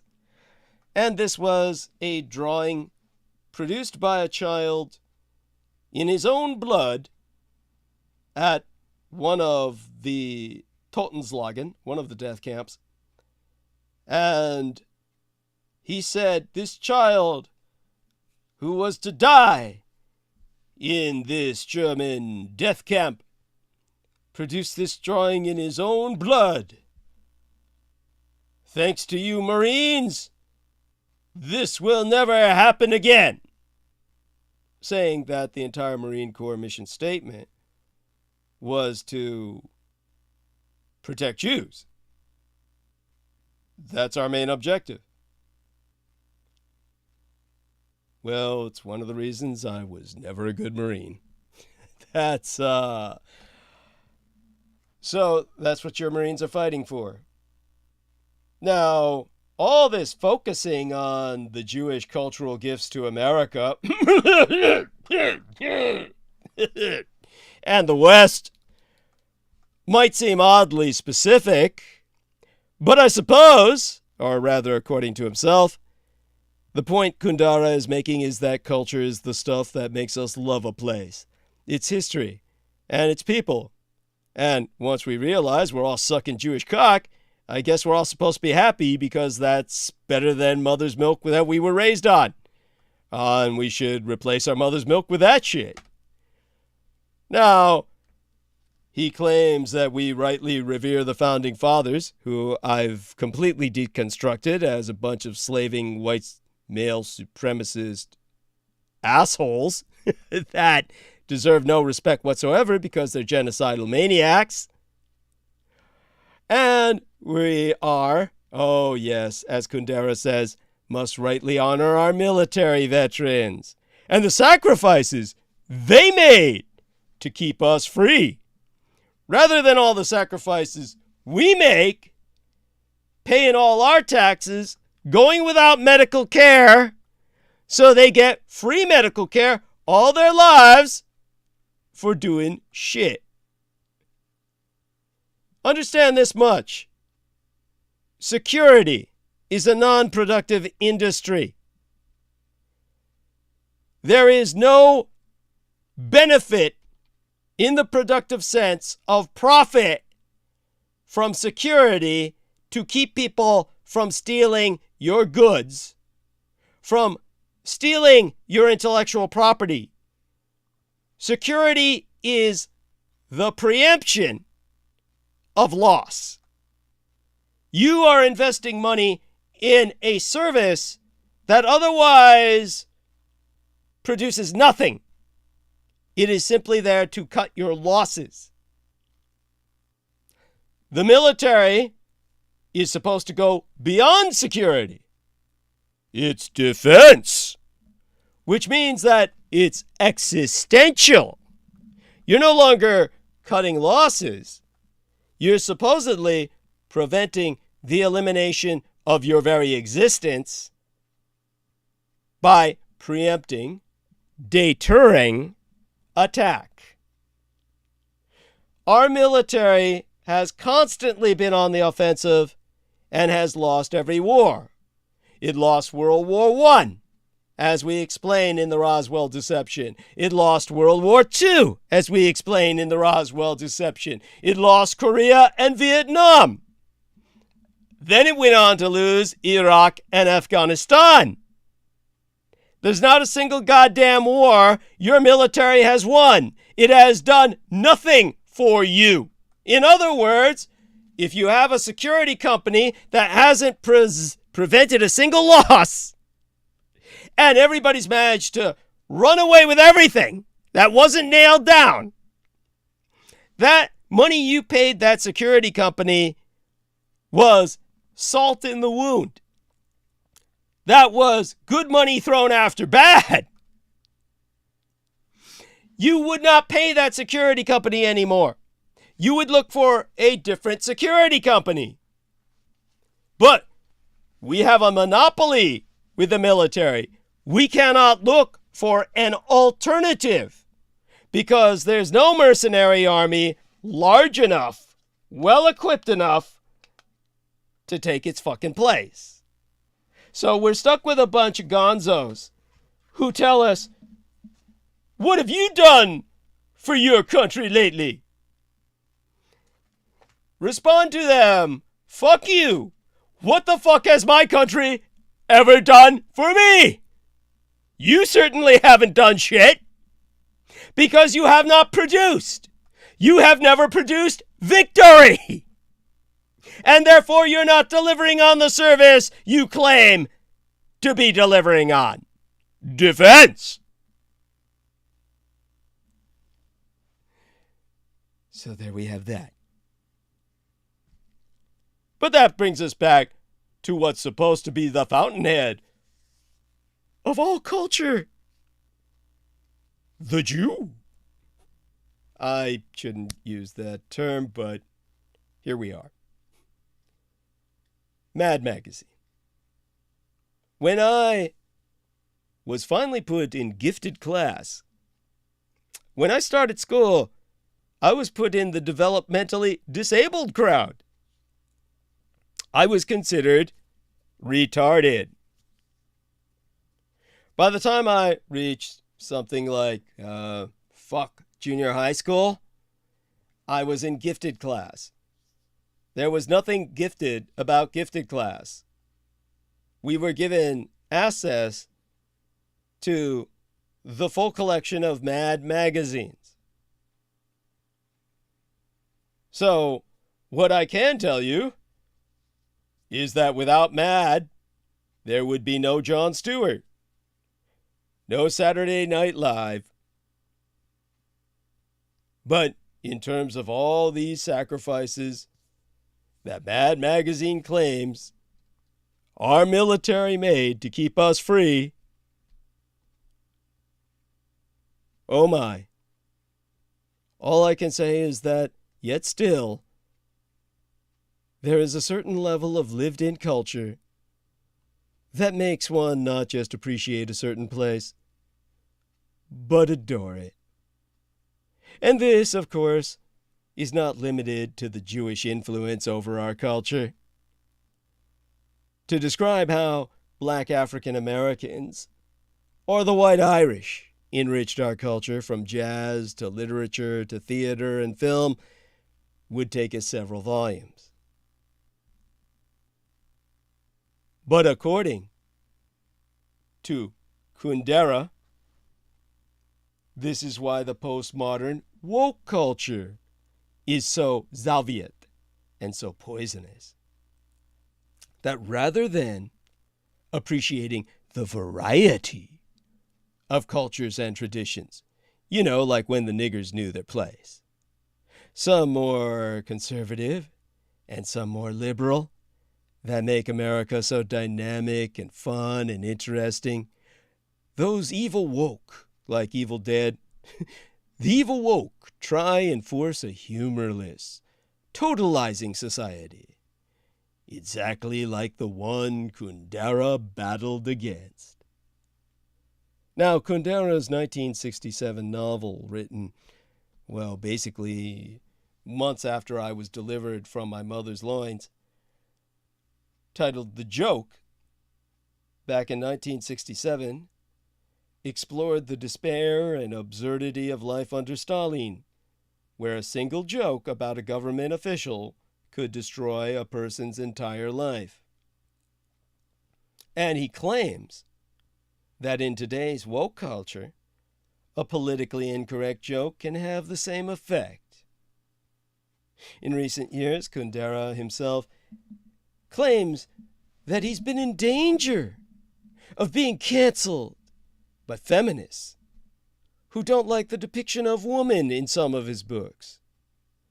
Because, he says, they're all sluts and bunts and cunts and boobs.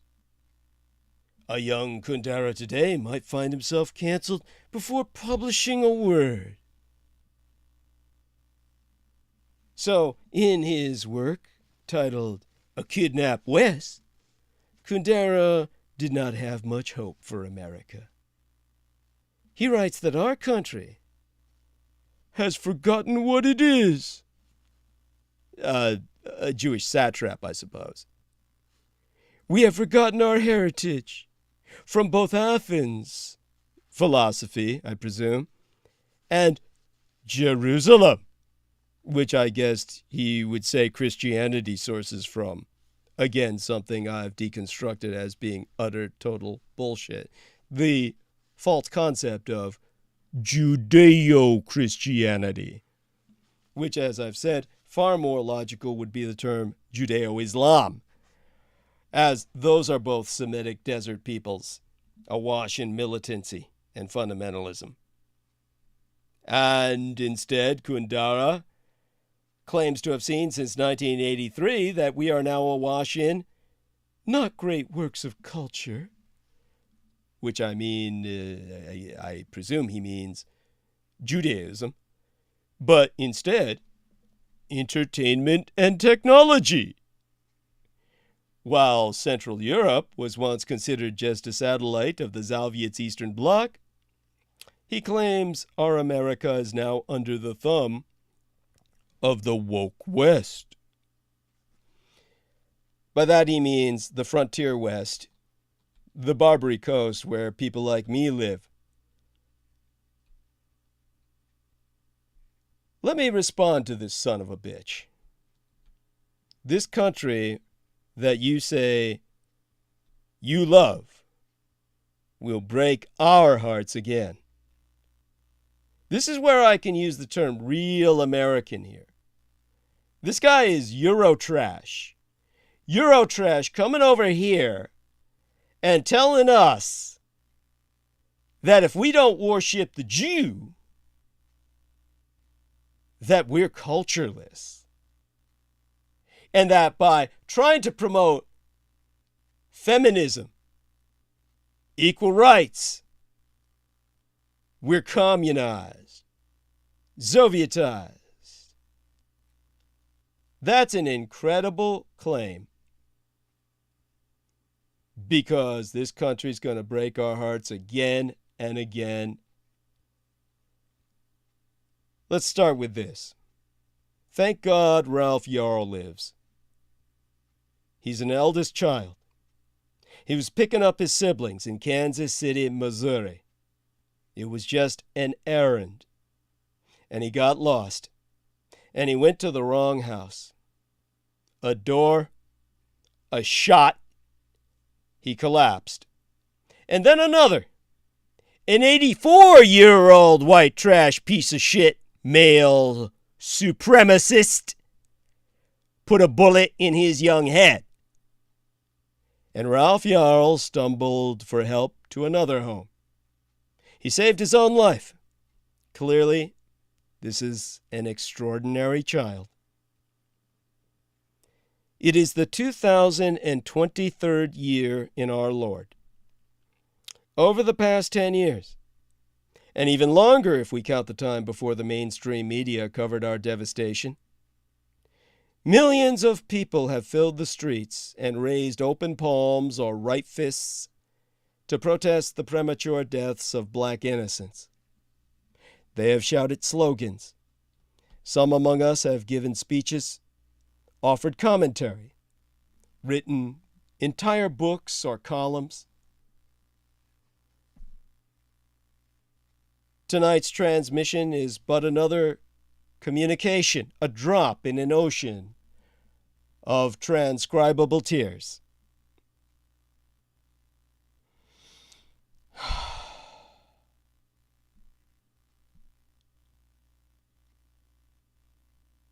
In terms of fear and grace, of colored humanity in the face of endless terror,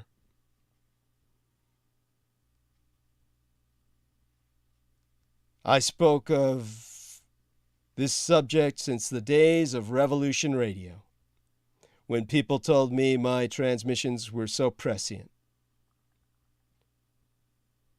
There's no bad time to breathe when Floyd George could not, and speak to the terror, the grace of being raised as a colored child in these United States. But the examples beyond my own are as to how these childhoods end are seasonal, monthly, sometimes even weekly. By now the world knows.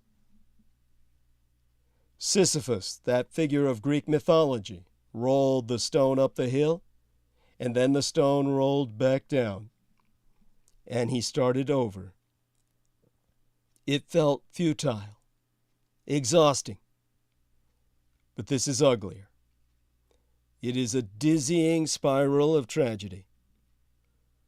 We are angry, devastated, confused, over and over again, and each time we must snap into action.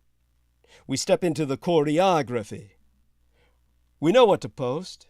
We listen for word on where to be. We know what to wait for. Who will speak? We watch the press conference. We debate the trolls. We opine. We wail. We complain. We bicker. We insist. All of this is done with a nagging doubt that turns into bitter gall. We know that all the awareness and outrage in the world hasn't changed things. Our need for action is a sorrowful distraction from the reality that even after the trial of the man charged in Ralph's shooting has run its course, if even there is one, this country will break our hearts again.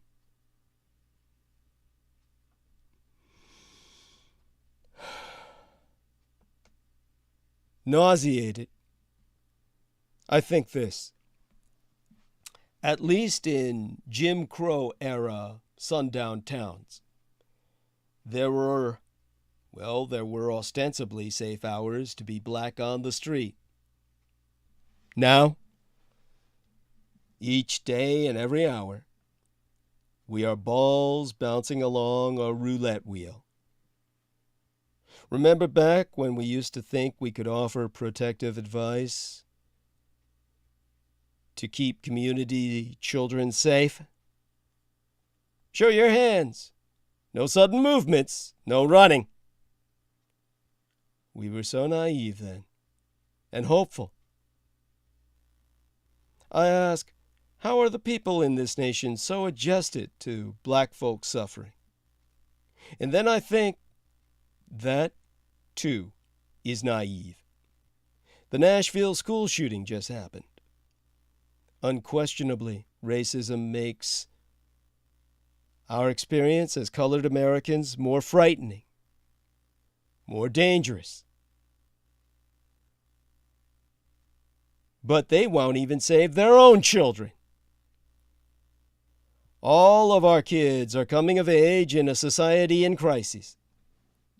And certain antisocial forces, the ones who make and sell and protect guns, the ones who reject knowledge, the ones who believe that their homes are castles but make terrible rules for other people's bodies, The ones who believe that some of us are ordained to inferiority and vote that way are trying their damnedest to prevent all of our children from growing up and maturing into the kind of people who can make this democracy functional.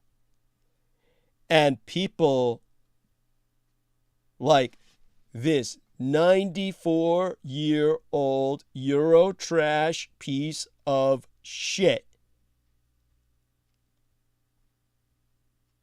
named Mr. Milan Kundera. Keep putting them in power.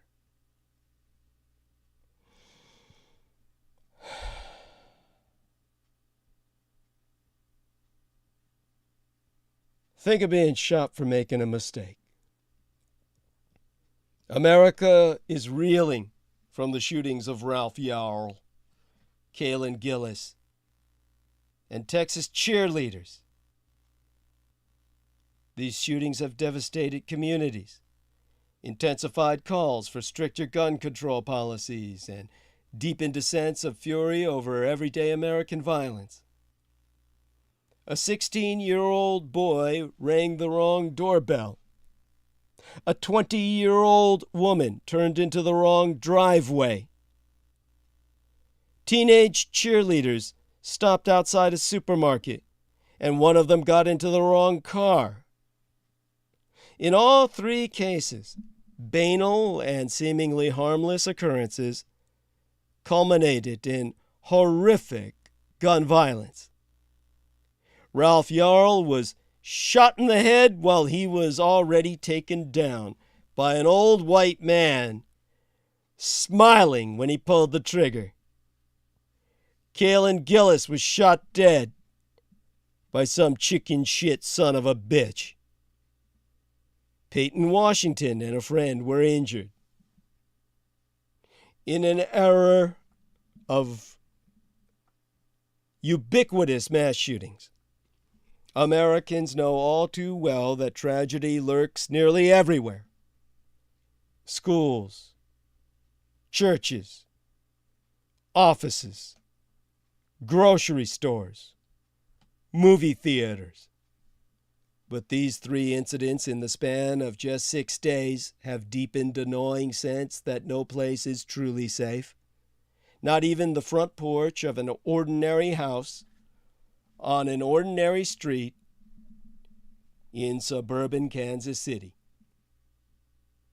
John Feinblatt, the president of Everytown for Gun Safety, an organization that advocates for gun control measures, said that the truth is that we are living in a nation that is increasingly shooting first and asking questions later. I think people are outraged and sickened by it. I think parents are asking, is my child next? These three shootings have each attracted national attention, drawing an outpouring of sympathy, grief, and confusion. The incidents may feel especially senseless because the victims are all young people looking ahead to the future. Yarl is a gifted student and musician. Gillis aspired to become a marine biologist. Washington already has a tumbling scholarship to Baylor University after high school graduation. Yarl, who is black, was picking up his younger twin brothers from a friend's home last Thursday night and rang the wrong doorbell. The homeowner, who is old and white, shot him in the head, cracking his skull and leaving him with a traumatic brain injury. The homeowner fired a second time when the teenager was on the ground, laughing at his kill. Prosecutors in Clayton County, Missouri, have filed two felony counts against the 84-year-old homeowner, Andrew Lester, assault in the first degree and armed criminal action. He has pleaded not guilty by reason of skin color. Yarl is recovering from his injuries.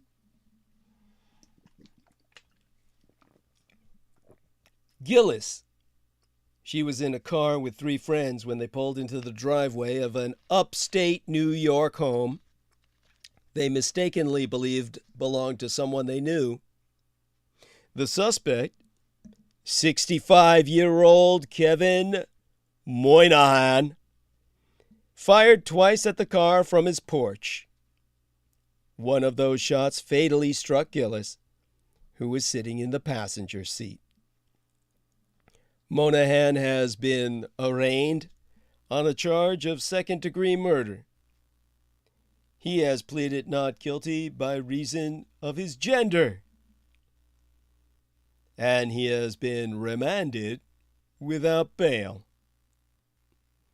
In the Texas town of Elgin, 4 cheerleaders were on their way back to the Austin area just after midnight Tuesday when they stopped at an HEB supermarket where some had parked their cars.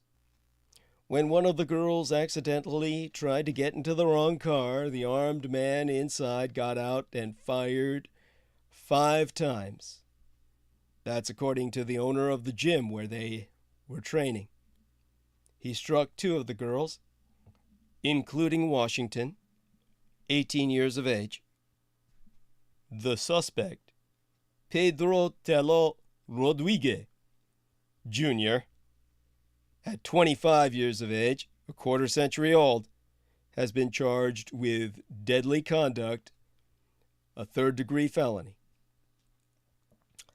The incidents have renewed and intensified calls for stricter gun control legislation, which will most certainly be fiercely resisted by Republican legislators at the national and state level.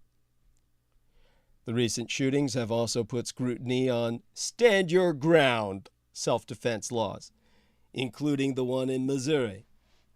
Kansas City Police Chief Stacey Graves said investigators would consider whether Lester was justified under the state's self-defense law.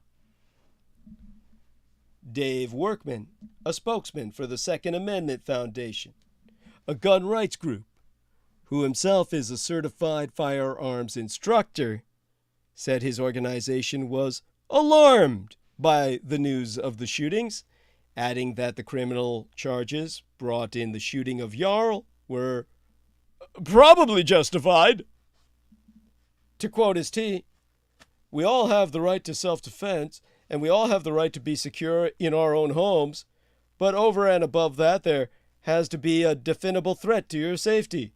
It's not just because somebody rang your doorbell." The incidents came in the wake of mass shootings in Nashville and Louisville, and amid concerns about local crime and public safety in some American cities. In one poll released yesteryear, 8 in 10 Americans said gun violence was increasing, and 3/4 identified it as a major problem. In a survey published this year, a majority of Americans said they or a family member had experienced gun violence. In the eyes of some observers, the shootings point to a more fundamental sickness in American life, the toxic brew of paranoia, distrust, and suspicion that poisons so many of our day-to-day interactions, and all too often leads to bloodshed. In an interview, Christian Heen, the vice president of policy and programming for the Brady Campaign to Prevent Gun Violence, a gun control organization, partly blamed the increasingly violent rhetoric in mainstream political discourse. On the floor of the U.S. Senate on Wednesday, Senator Chris Murphy, Democrat from Connecticut, one of the most vocal advocates for gun control in Congress, described the state of affairs in starker terms. To quote his T, "We are becoming a heavily armed nation, so fearful and angry and hair-trigger anxious that gun murders are now just the way in which we work out our frustrations. This is a dystopia, and I'm here to tell you that it's a dystopia that we've chosen for ourselves. It doesn't have to be like this. Cheerleaders don't need to be shot when they walk into the wrong car. Teenagers don't need to be murdered because their music is too loud. Kids should not fear for their life when they go to school or when they pick up their siblings from a house in the neighborhood. We can do better. We can adjust the dials in order to decide not to live in this dystopia. But we're heading towards ever redder dystopia. Remember, the very term Edom means red. And the cult of red is the cult of republicanism. That's why the red states are experimenting with authoritarianism. In 1932, Supreme Court Justice Louis Brandeis applauded the role of experimentation within the states, calling them laboratories of democracy that could inspire reforms at the national level. Today, that dynamic is inverted satanically, Edomically, really,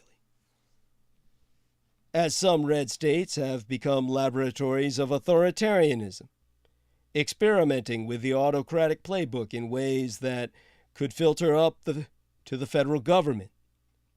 American states are now splintering, not just on partisan lines, but on their commitment to the principles of liberal democracy. Democracy requires more than just holding elections. But at a bare minimum, two qualities are non-negotiable. True democracies must allow voters to determine who governs through elections and must respect the outcome of those elections. Many Republicans at the state level are undercutting those principles. Democratic deterioration is not a new problem in red states, Edom states.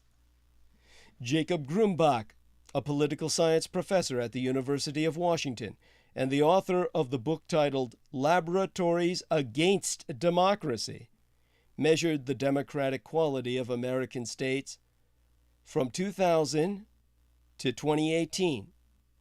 He used 51 indicators, including gerrymandering, whether politicians were responsive to public opinion, long wait times to vote, and the availability of post-election audits to verify that the count was accurate. States that had been dominated by Republicans over the previous 12 decades, Grumbach has proven definitively, became substantially less democratic. States dominated by Democrats and those with a divided government saw no such drop-off. Since Grumbach published his findings, Republican attacks on the mechanisms of democracy have only accelerated. When Democrats win at the ballot box, Republicans may attempt to neutralize their power. In Arizona, an elected Republican proposed allowing the state legislature the power to overturn the results of presidential elections. In Mississippi, white Republicans in the state House of Representatives established a parallel court system to cater to white neighborhoods in Jackson, usurping the elected judges put in office by the broader population, which is 80% black. Recently, the Tennessee House expelled 2 black Democratic representatives who led anti-gun protests in the state house. The protests they led were disruptive, but the expulsions were wildly disproportionate and likely motivated by race. Republicans voted to expel the 2 young black men, but not the older white woman who'd also participated. The attempt backfired, as both were swiftly reinstated, but that doesn't change the fact that Republicans tried to undo the will of the voters over a minor transgression.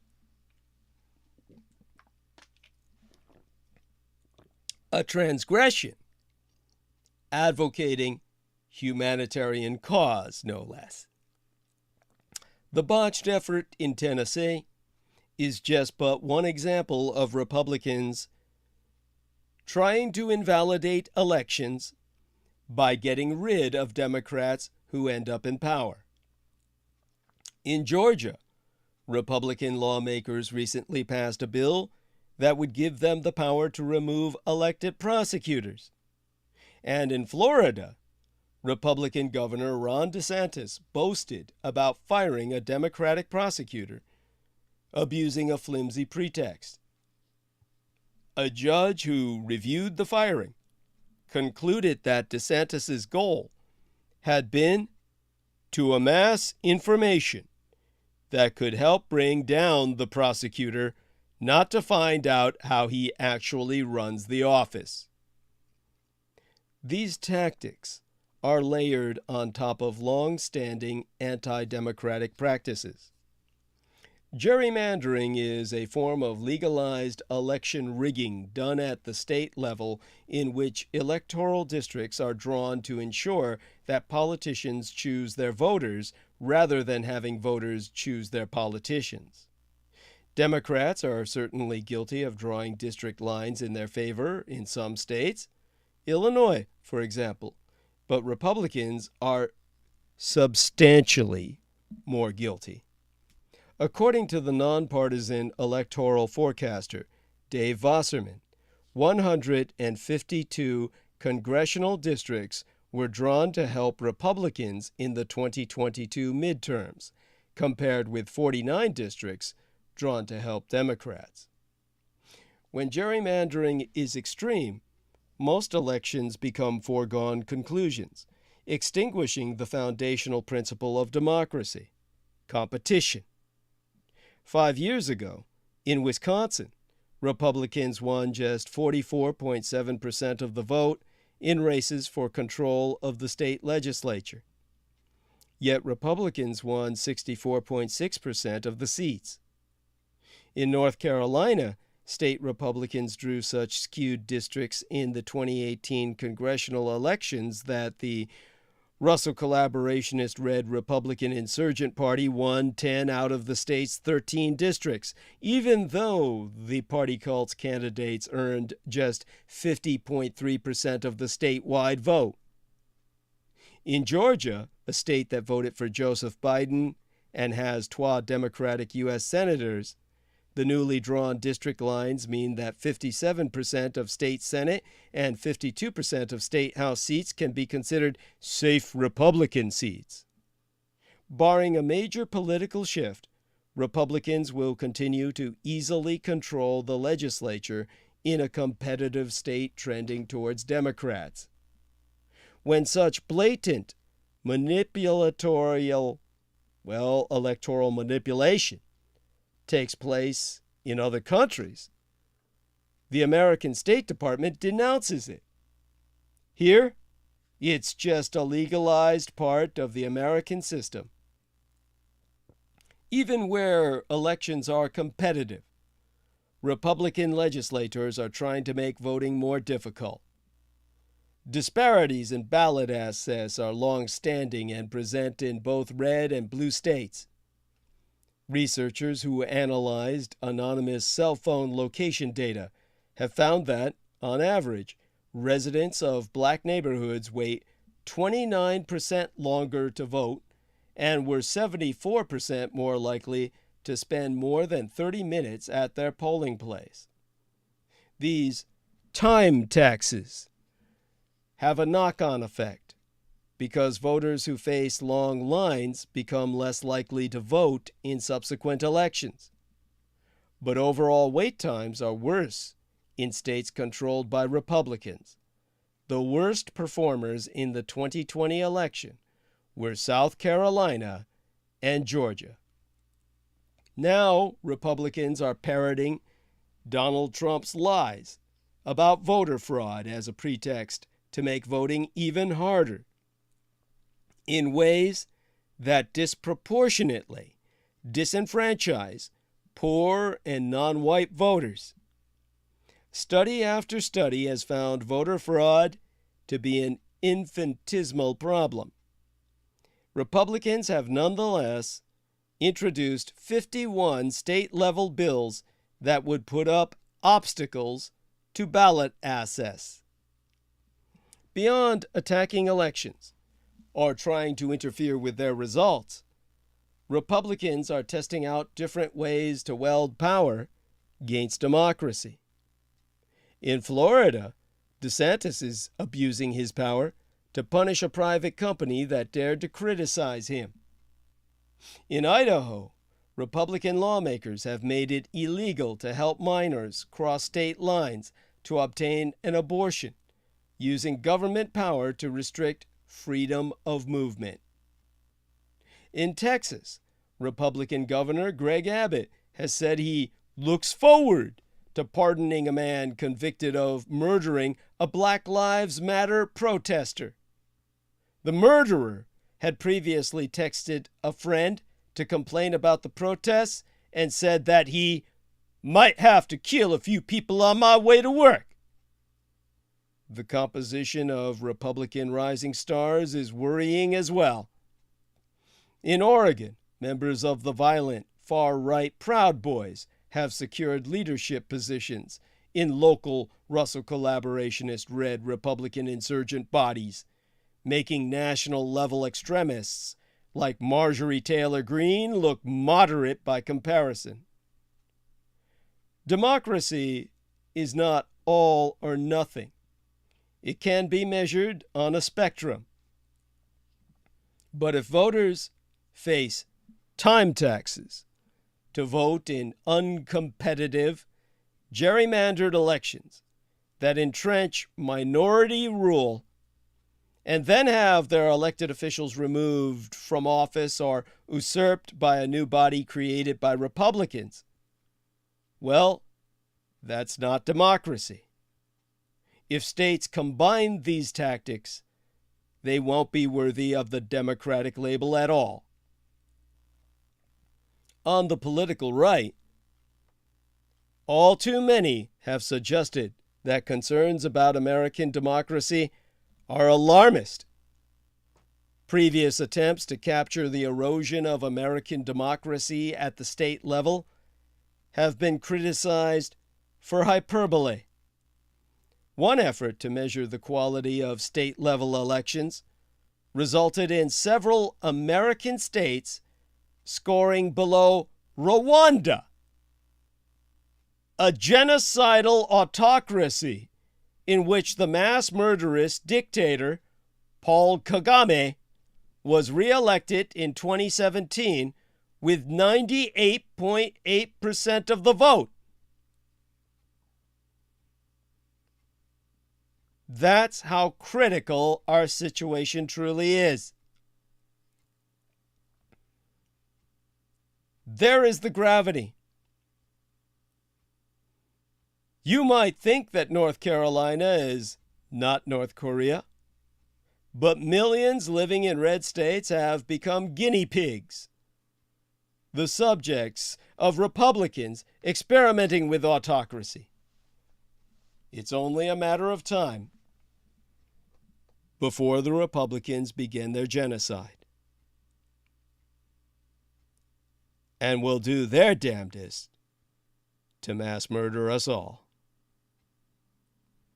We have to kill them first.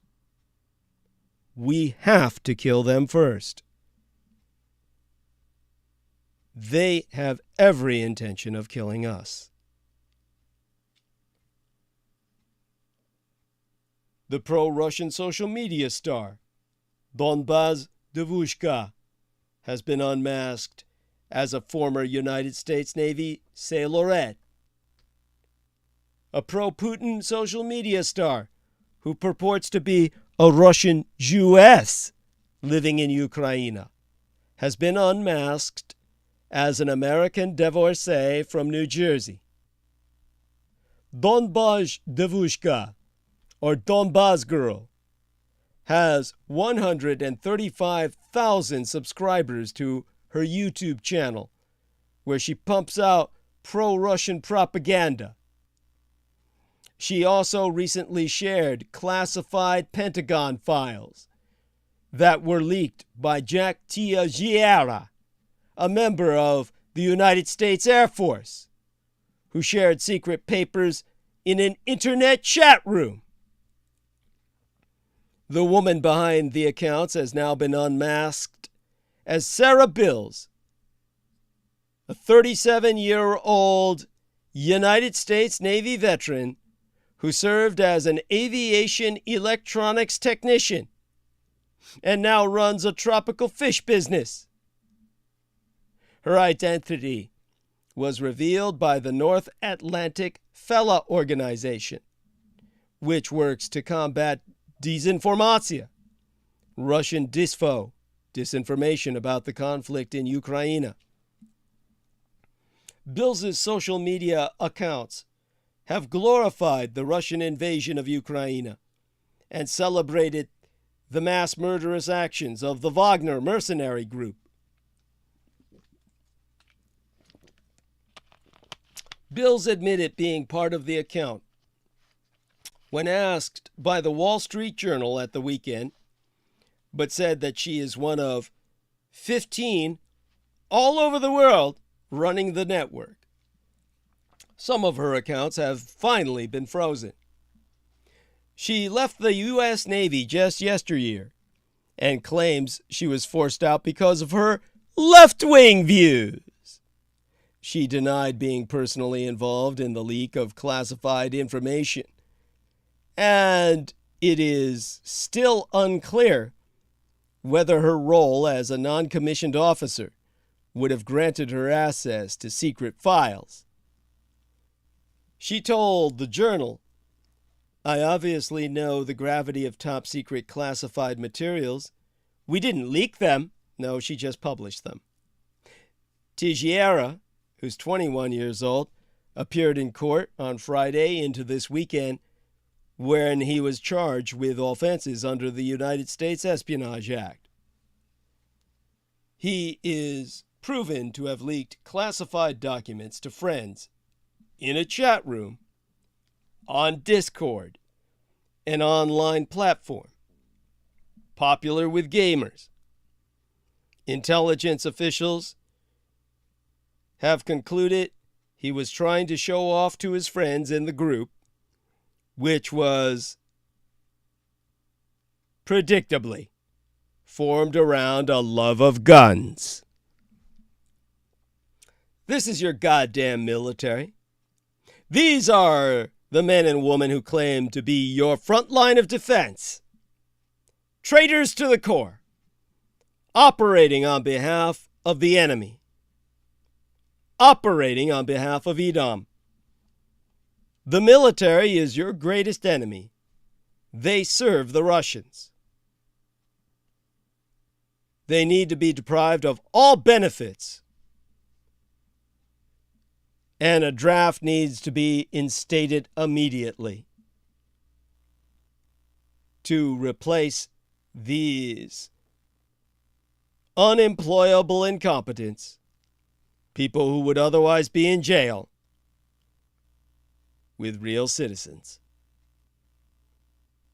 It's because of them that Vladimir Putin may at last be glimpsing victory.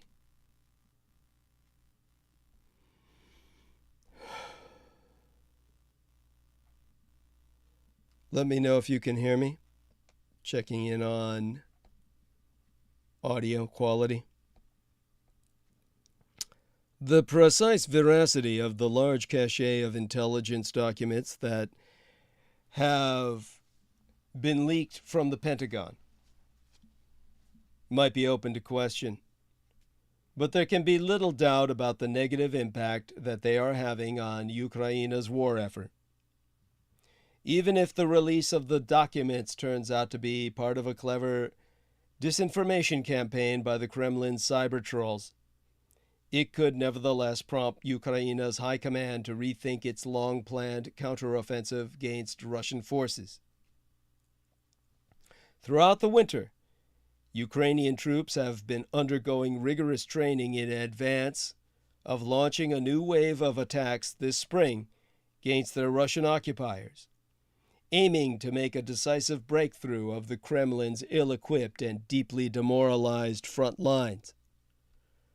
Preparations for the offensive have included sending large detachments of Ukrainian troops to Europe for training, with several thousand being mentored by the British Army. When the most recent consignment of Ukrainian volunteers began the long journey home from Salisbury Plain earlier this month, British troops formed a guard of honor with cries of "Slava Ukraini!" "Glory to Ukraine!" echoing through the ranks. Nor does the planned offensive lack ambition. There has even been talk of the Ukrainians attempting to recapture the Crimean Peninsula, home to Russia's Black Sea naval fleet, which was occupied and illegally annexed by the Kremlin in 2014. While senior U.S. military officials have questioned Ukraine's ability to inflict such a devastating blow upon the Russians, last month's drone strikes, which destroyed stocks of Russian cruise missiles in northern Crimea, prove that the Ukrainians are deadly serious about achieving their goal. Yet, with a dozen new Ukrainian brigades said to be ready to join the fray, some of them equipped with Western equipment such as Britain's Challenger 2 tanks and AS-90 self-propelled artillery guns, Ukrainian commanders have suddenly been forced to reassess their plans. Some of the claims made in the leaks, such as the suggestion that Britain has 100 special forces operating in the war-torn country, have been dismissed, in this case by the Ministry of Defense, which called it misinformation. In the murky world of counterespionage, it is often difficult to distinguish fact from fiction, or even if the leaked material does relate to live intelligence generated by these United States and our allies, there is always the possibility that it has been subjected to Russian manipulation. Nevertheless, there is a significant amount of detail that does seem to be highly plausible, and while some facts may have been altered, for example, Russian and Ukrainian casualty figures, United States officials have acknowledged that the bulk appears to be genuine. Perhaps most alarming for Kiev, the capital of Ukraine, will be the evidence of the Americans' somewhat downbeat opinion of Ukrainian forces' ability to mount and sustain major offensive operations. This is the Republican red side showing, the red side of their ass, betraying their allies. They were the same people who said the Ukrainians could never withstand Russian invasion in the first. The damning assessment of Ukraine's air defenses, for example, which are said to be in danger of being overwhelmed without significant quantities of additional weapons, is a serious concern. The Ukrainians have been warning for months that without fresh supplies of Western warplanes, such as F-16 fighters and missiles, they will be vulnerable to Russian attacks. Certainly, no rational Ukrainian commander will want to risk the newly constituted combat brigades without being able to provide effective aerial cover. The documents also seem to confirm what many of us have feared since the outset of this terrible conflict, that some Western leaders have little faith in Ukraine's ability to achieve victory. One document from early February expresses misgivings about the prospects of Ukraine's forthcoming counteroffensive, warning that problems with generating and sustaining sufficient forces will only result in modest territorial gains. It could be, then, that even Kiev's strongest allies believe the Ukrainian conflict is heading for a bloody stalemate. This emboldens those Western leaders who already have reservations about maintaining their support for Ukraine. This could even have an impact on their commitment to sending weaponry and other aid, which will alarm Kiev because it has been facing crippling shortages. A lack of ammunition has recently seen some of Ukraine's frontline forces being reduced to firing only 2 shells a day, compared with 20 to 30 previously. These assessments will certainly lend encouragement to Moscow's forces, which, while lacking the means to conduct their own offenses, have succeeded in strengthening their defenses. According to the latest British military intelligence reports this week, the Russians have completed the establishment of 3 new lines of defensive formations along a 75-mile-long stretch of the Zaporizhzhia region in eastern Ukraine to protect Crimea from attack.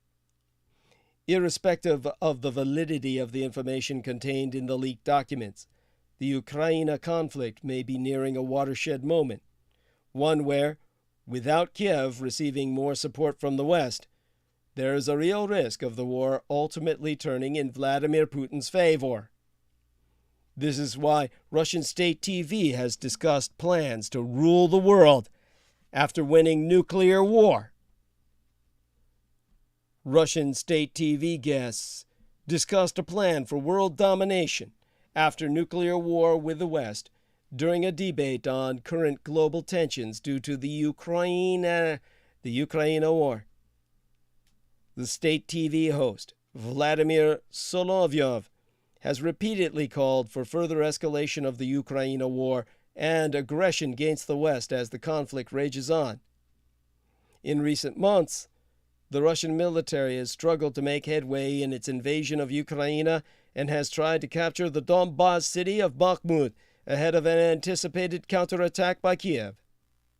If Ukrainian forces break through, they could reach Russian-occupied Crimea, which one Putin ally warned could lead to the use of nuclear weapons. During a broadcast, Solovyov argued it is the West that is preparing for a global nuclear war and insisted Russia should behave more aggressively. During a broadcast, Solovyov argued it is, he regularly calls for a more aggressive approach, bemoaning the West's support of Ukraine and its conflict against the revisionist Russian Empire. And so, in a video uploaded to the Russian Media Monitor YouTube account on Monday, the dean of Moscow State University's School of Television, Vitaly Tretyakov, questioned what would happen after a nuclear war. And Solovyov said, "Of course we will win. This isn't even up for discussion. What happens after our victory? Let's say we won in a nuclear war, a fast and limited one. We got them all. Pew pew. After that, we have to rule the world. The victor has to rule the world. Do we have a platform, a plan of ruling the world? I don't know. I haven't heard about it." And so Solovyov joked that the plan on how to rule the world was written on a napkin and would be drawn up while the individuals sat in a restaurant. But Tretyakov, who I was actually quoting if I said Solovyov, don't forget that I review so many of these videos from these assholes that I lose track of which one said what. The Moscow University professor was basically saying, if we win, then where's this plan? After which Solovyov said it's on a napkin. That's when Tretyakov continued, when Putin said that the next 10 years would be hard, of course, this doesn't pertain only to war on the territory of the former Ukraine, which should be simply liquidated as a nation, the same way Hitler's Nazi nation was liquidated. It was simply liquidated. Then it can be decided what to do with the lands and the people who used to serve this nation. But that is a separate topic. Then it was that Solovyov added that Russia should now focus on training new European leaders that favor Russia. He said Russia had not yet lost Africa or Latin America because they had people on these continents dealing with this now. So, the global south is the aim of the Sino-Slavic synexis. Amor Fati says we're loud and clear. Veronica Barrera joins us. Love you dearly, Signora. I'm sorry. Signorita Veronica Barrera at this point in your life. Yes. Blessed be, dear lady. And with that, I'll return to topic. Thank you so much, Amor Fadi. Now, troops are revealing in eastern Ukraine the biggest problem that is helping Putin win right now. Is a matter of fact, checking the time we have remaining, there were explosions blasting in the backdrop as soldiers from the Ukrainian 10th Mountain Assault Brigade prepared a drone for takeoff. In the video I was watching, the unit was in a shielded position 2 kilometers from the front line, north of the Russian-controlled Soledar in eastern Ukraine. The press was with the drone unit last month, hidden among trees with a dugout for cover last, as the Russian army returned its fire. Drone units are the eyes of the Ukrainian army, and their work is crucial in identifying Russian military equipment, such as tanks and artillery. Soon after the drone unit had arrived, a Ukrainian position nearby was repeatedly hit by Russian forces. The drone was sent up to locate the source, and a Russian anti-tank gun was soon discovered near some trees. Petro, a corporal in the Ukrainian army and leader of the drone unit, called it in. A Ukrainian artillery unit responded, but only with a single shot. Petro told the press it takes about 6 artillery shells to eliminate a target, but ammunition shortages forced them to use a single shot, just enough to scare the Russian anti-tank gun into backing away. Petro added that at the beginning of the invasion, the Russians didn't always take cover and stayed in positions for a long time, making it easy to hit them. Now they keep their tanks on the move. To quote his T, they adapt. They are starting to think about how to fight better. They learn from their problems and mistakes. A grenade can be sent to scare, and if they, the Russia forces, don't work for an hour or two, it is obvious that we need more ammunition. The Russians also have ammunition problems, but generally have a lot of equipment. We do our best to respond. I hope that we can win this war as soon as possible so that we can go home. I want to go home to my parents, my wife, and my brother, go to work, go to a cafe, meet my friends. But here's the big problem. Ukrainian soldiers often describe the war as an artillery duel. Cities along the front line are getting pounded day and night, especially key cities like Bakhmut and Avdiivka. Ammunition shortages are now being reported all along the front lines. Yester Menzies, last month, a battalion commander in the 46th Air Assault Brigade, told the Washington Post, "You're on the front line. They're coming toward you, and there's nothing to shoot with." Ukrainian soldiers defending the encircled city of Bakhmut have also reported shortages to local outlets, emphasizing that they often get only 10 shells a day, enough for a minute's work. Ilya, a mortarman with the 3017th unit of the Ukrainian National Guard, recently told the Kiev Independent, "We need ammo, ammo, ammo." Now, a soldier with the Ukrainian 3rd Separate Assault Brigade in eastern Ukraine, who spracheth with the Daily Beast on the condition of anonymity, shared similar stories. He added that despite difficulties, his men continue to fight, inflicting high casualties on the advancing Russian army. The West, meanwhile, is desperately trying to increase production for Ukraine. On March 20th, the EU agreed to increase output and send 1 million ammunition rounds to Ukraine within 12 months. About the deal, Estonia's foreign minister, Urmas Reinsalu, said, "We have to admit that 1 million shells are a minimum of what Ukraine needs, but this is still far from what Ukraine needs to make a difference on the ground and support their offensive." Now, the Russian dictator, Vladimir Putin, has also demanded that the Russian defense industry increase its output of ammunition. In January, Sergei Chemezov, the head of the Russian defense company Rostec, said that its factories are working almost around the clock to make that happen. Now, after launching the drone, that unit I referenced near Soledar had eyes on Russian positions on the other side of the front line and followed their every move. They spotted Russian soldiers walking between buildings and tanks on the move, noted everything down, and passed along the information to their command. There's eyes everywhere on the field these days. It's not only Ukrainian drones roaming the sky near the front line. The Russians also try to locate Ukrainian positions with drones. From the dugout, the drone team could hear a Russian aircraft dropping bombs, sending shockwaves under their feet. The muddy dugout protects the team from fragments, but could collapse if hit directly.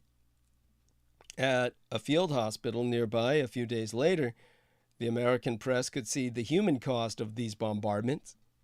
Sergei, a 40-year-old Ukrainian soldier, arrived with a bandage on one eye after being struck by fragments of a blast near the front line. The last thing he remembered was the sound of a Russian drone, soon followed by a Russian attack with mortar grenades, landing all over the field. One hit a soldier next to him who died instantly. Shocked, Sergei had dropped to the ground for cover. This was only his first day at the front line after training in Great Britain. He said it is hard to describe the fighting on the front line for people who haven't been there. After discovering that, to his relief, a fragment had narrowly missed his eye, Sergei said, "It's terrible, but I don't regret being here because I'm fighting for my children to live in freedom. We lack equipment, but it won't stop us from fighting and stopping them." Others are not so lucky. 2 soldiers arrived on stretchers, shaking from the cold and with fragments in their legs. Tourniquets have been wrapped around them for hours to stop the bleeding. They waited 7 hours at the front line for evacuation after being hit. And one of them, who didn't want to provide his name, told the American journalists that despite the situation at the front, he was eager to return to the front line when he recovers. If the Ukrainians run out of ammunition, he said he would simply use rocks to fight. It is impossible to make any deal with Russia after seeing videos like these. Russian victory will mean the end of the Ukrainian state. And back with the drone unit, Sergeant Oleg told the Daily Beast that Western donations are essential for Ukraine's ability to fight, but aren't enough to cover the Ukrainian needs. In the dugout, Oleg shared similar sentiments. He told the American journalists on the front line that there is no other option than Ukrainian victory. He pointed to an online video in March showing a captured Ukrainian soldier being shot by Russians while saying, "Glory to Ukraine." And he said, "Our biggest problem is that we are running out of artillery shells. To stop them, Russia, we must constantly work, and work. Grenades don't last forever. We cannot work as intensively as we would like. We either win or we die. We have no other choice. Our people here are ready to die. We only want to win. We have some of the best soldiers in the entire world. We opposed the second largest army in the world very effectively. We are still here, not running away. We are ready to fight. We just need more artillery shells. The most effective thing that NATO can do to stop Russia is give us more ammunition. Then we will stop them." Meanwhile, Europe's top central banker is painting a bleak picture of the West in decline. Russia's war in Ukraine today is a hot one, with thousands of casualties on both sides and the Ukrainians deploying missiles, tanks, and arms supplied by Western countries, particularly these United States. But one of the most far-reaching consequences of the war may be an early and nonviolent response from the G7 nations when they unleashed the most stringent round of sanctions ever placed on a major economy, effectively kicking Russia off the United States-controlled financial system, seizing its foreign assets, and blacklisting imports of its oil. The effects of these unprecedented financial sanctions have been mixed. The war drags on, and Vladimir Putin has functionally lost his most important customer, Europe, for his country's most valuable export, energy. But it also exposed the limits of the almighty dollar as the world's most powerful economic and financial weapon. On Monday, opening last work week, this work week I mean to say, Christine Lagarde, the presidentess of the European Central Bank, Europe's equivalent of the Federal Reserve, warned that the West's power is getting depleted and that the world is heading rapidly toward a new economic arms race. Now, Lagarde's speech didn't come out of nowhere. Since the early months of the war, Wall Street analysts, including Credit Suisse's interest rates guru, Zoltan Pozsar, have argued that the days of singular American economic dominance are over and that the Biden administration went too far with its sanctions and ultimately undermined the dollar as the only viable currency for global trade. The dollar's unchallenged dominance as a global currency dates back to at least the 1940s and has endowed the American empire with tremendous economic power. Now, this was a controversial take, one that was dismissed as finance fiction by Columbia University economic historian Adam Tooze, who argued that the dollar is just too central to the way that the world works for there to be any meaningful change. But as the war has gone on, Putin echoed this analysis and has found, at least to some extent, willing partners in the communist Chinese empire, the House of Saud on the Arabian Peninsula, Asian India, and Brazil in defying American sanctions, countries that are rich in oil and other minerals that have largely been priced in dollars. To Lagarde, this is not just a big deal. It's the beginning of an entirely new economic and geopolitical era, the beginning of a multipolar world. In her speech, which was delivered at the Council on Foreign Relations in New York, she said, "We are witnessing a fragmentation of the global economy into competing blocks, with each bloc trying to pull as much of the rest of the world closer to its respective strategic interests and shared values. And this fragmentation may well coalesce around two blocs led respectively by the two largest economies in the world, which would be the American and Communist Chinese empires. For a central banker, this is about as clear and direct as you could ever hope to get. But Isabella Kaminska, the senior finance editor at Politico Europe, has an excellent thread on Twitter that translates Lagarde's speech into even plainer language. This is arguably the highest level endorsement of the idea that we are in the midst of the world powers splitting apart and that the post-Cold War trade agreements that have held nominally crosswise nations together, like the American and Communist Chinese empires, are now frayed, perhaps beyond repair. The warning signs are fairly clear. Here's China's dictator Xi Jinping meeting with Brazilian President Lula da Silva with their shared antipathy toward the dollar front and center. In a photograph that I'm looking at, that I've called up on screen, da Silva said, "Every night I ask myself why every country needs to trade in the dollar." Saudi Arabia has also invested heavily into Red China's oil industry. Jinping is even striking at the heart of Europe by doing an energy deal with France, denominated in the Communist Chinese currency, no less. Larry Summers has noted the waning international patience for the American way of doing things.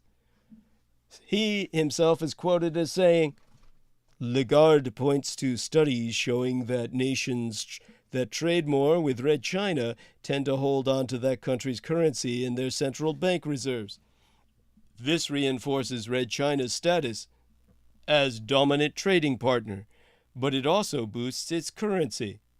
Unlike the dollar, the renminbi's value is still tightly controlled by the Communist Chinese government, making it less appealing on the global market.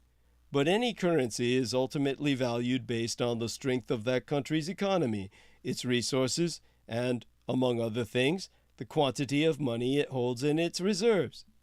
For decades, that wealth held by nations has tended to be mostly in dollars and euros. As more countries use renminbi in their reserves, which is happening, Red China's currency strengthens, nudging it closer to becoming a direct competitor to the dollar. Though that is still far off, he does put that in parentheses because he knows everything he's talking is fair point to this point. Okay, in the time we have remaining, which is quite a bit. For Lagarde, this vision of a more fractured world without clear and unchallenged American leadership is a darker future. In a multipolar system with competing blocs, there would be higher inflation and more fragile, fractured supply chains. The West's best response to this changing geopolitical landscape, so Lagarde says, is for central banks in these United States, led bloc, to work in concert with each other to become more energy independent, essentially denying the China bloc countries of the Sino-Slavic synaxis the sway they would hold with their energy reserves, but getting wealthier, independent, democratic nations to work in concert at the pace of more autocratic empires like Red China, Saudi Arabia, Russia, and Iran? Is that even the right prescription? When the war was just getting started, the idea that a group of China-led countries could remake the global economy felt far-fetched, or at least something that required too much coordination from the world's most powerful men to pull off anytime soon. And to be clear, the West still controls the vast majority of the global financial system. But a year later, the bigger challenge seems to be for the American empire and our allies to keep that control, because Macron has left Europe dangerously exposed if Red China invades my Taiwan. If the Communist Chinese Empire invaded my Taiwan and succeeded in capturing the world's semiconductor hub without destroying it in the process, the stolen manufacturing prize would be almost completely useless.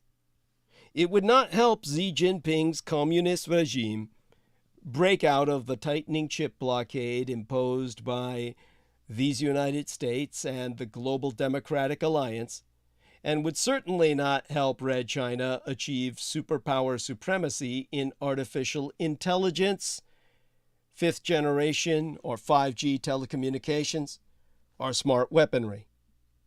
What it would do is to bring large parts of the global economy to a shuddering halt within 2 months as existing inventories are depleted. It would be the technological equivalent of a sudden stop in global oil supply from Saudi Arabia, Kuwait, and the revisionist Russian Empire all at the same time, and chip-dependent Europa would find itself stripped bare with no strategic agency whatsoever. If Emmanuel Macron thinks that my Taiwan is not the European Union's problem, or that Europe could somehow negotiate a separate post-invasion deal with Xi Jinping to keep chips flowing, he might do well to read the book titled Chip War, subtitled The Fight for the World's Most Critical Technology by the economic historian Chris Miller. My Taiwan accounts for 63% of the global foundry market. It manufactures 37% of all logic chips and 92% of the most advanced semiconductor chips under 10 nanometers, which are what matter for the global tech race. The lion's share of this is produced by TSMC, Taiwan Semiconductor Manufacturing Company, in 4 enormous foundries, or gigafabs. Gigafabs meaning gigantofabricators, on the west coast of island China. These happen to run straight down the earthquake line of Chen Lunpu Fault, one of the most dangerous tectonic strips on planet Earth. However, my Taiwan is only a cog in the global supply chain for chips, albeit the most sophisticated one. TSMC rose to its current extraordinary position precisely because it found a particular niche in the American ecosystem. It essentially makes chips designed by others, using equipment made by others, and relying on a constant flow of critical materials from other countries. TSMC was founded in 1987 by Morris Chang, a well-born American refugee from the Chinese Revolution who cut his teeth at Texas Instruments. His insight was to spot early that it was no longer necessary to manufacture chips where they were designed, and that there would be a huge global market for pure fabs that did nothing else other than make chips for others, above all for Silicon Valley. This created a symbiotic dependency on on the American empire that continues to this day. When Washington imposed sanctions on Red China's Huawei, it quietly followed suit, even though a fifth of TSMC's global sales were by then in collectivized China on the mainland. TSMC is still allowed to make chips for Huawei's 4G or fourth generation mobile network. Nobody cares about that, but not for 5G, the fifth generation and beyond, which will set the global digital infrastructure of the 21st century. TSMC is a textbook study in successful industrial policy. The Taiwanese state, under advisement of the Dietrich Artelect, the daughter born of my own mind, bet the farm on this venture. It took a 48% equity stake, strong-armed the country's richest families into buying blocks of shares, educated vast numbers of technical graduates, and turbocharged exports through a suppressed currency. All of which could only be done under the mastermind of an ensouled machine. But at the end of the day, Silicon Valley is still the global brain of advanced circuitry. It dominates chip design. The American empire retains ultimate control over the key choke points, either directly or through allies that depend on the American security umbrella. Per Professor Miller, author of the book that I've cited, nearly every chip in the world uses software from at least one of 3 American-based companies: Cadence, Synopsys, and Mentor. Just one company in the Nederlands, ASML, makes the extreme ultraviolet lithography machines, costing 150 million United States dollars each, that are needed to make advanced processors below 7 nanometers. This in turn relies on irreplaceable DUV light sources produced by its Cymer subsidiary in San Diego. Cymer is spelled Cymer.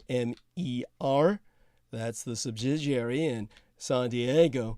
And, of course, the DUV is an acronym for the Ultramarathon Statistik.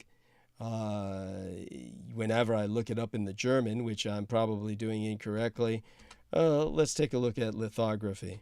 There we are. And so The DUV is the deep ultraviolet photolithography. That's the process of defining a pattern into a thin photosensitive polymer layer. It's called photoresist. It's using controlled 254 to 193 nanometer light such that the resulting polymer pattern can be transferred into or onto the underlying substrate by etching, deposition, or implantation. Now, Communist China makes its own chips, of course, but it is a generation behind. And the gap is not closing despite 3 failed Manhattan projects. It still imports 430 billion United States dollars a year of microprocessors, more than its combined imports of oil and grain. Xi Jinping's grand plan for high-tech mastery, Made in China 2025, was supposed to raise chip self-sufficiency to 70% by mid-decade. It's not going to happen. Red China is still stuck at 16%. It is nowhere close to the 3 nanometer to 5 nanometer miniaturization needed to keep up with American weapon systems. Taiwan has a near monopoly on this. Robert O'Brien, Donald Trump's former national security advisor, said Washington will not allow the Communist Chinese Empire to become the OPEC of silicon chips overnight by seizing TSMC. Evoking Churchill's decision to sink the French fleet at Mezelle-Québert in 1940, he said, "The United States and its allies are never going to let those factories fall into Red Chinese hands." But Mr. O'Brien has misunderstood the nature of the threat. Last year, Mark Liu, the company's chief executive, told CNN, "Nobody can control TSMC by force. You will render the TSMC factory inoperable." Because this is such sophisticated manufacturing, it depends on real-time connection with the outside world, with Europa, with the Empire of Japan, with the American Empire, from materials to chemicals to spare parts to engineering software and diagnoses. The nightmare is not that the Communist Chinese gain chip supremacy at a stroke. It is that nobody gets Taiwan's chips, sending prices through the roof and causing a heart attack for the entire global economy. We had a mild taste of this during the pandemic. The closure of Taiwan would be orders of magnitude more serious. Pat Gelsinger, head of Intel, has said, "Chips are absolutely critical to human existence. Everything digital runs on a semiconductor chip. It's in all of our devices."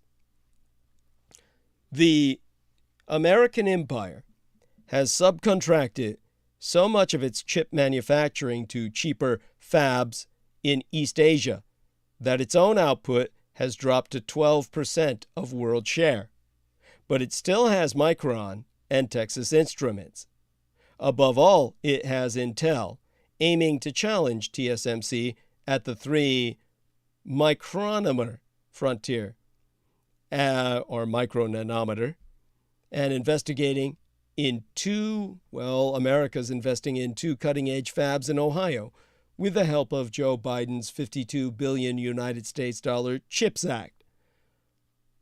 Of course, they can't do this without the help from the Taiwanese who are overseeing the operation, mind you, but whatever makes America feel a little bit like it can walk on its own 2 feet is helpful.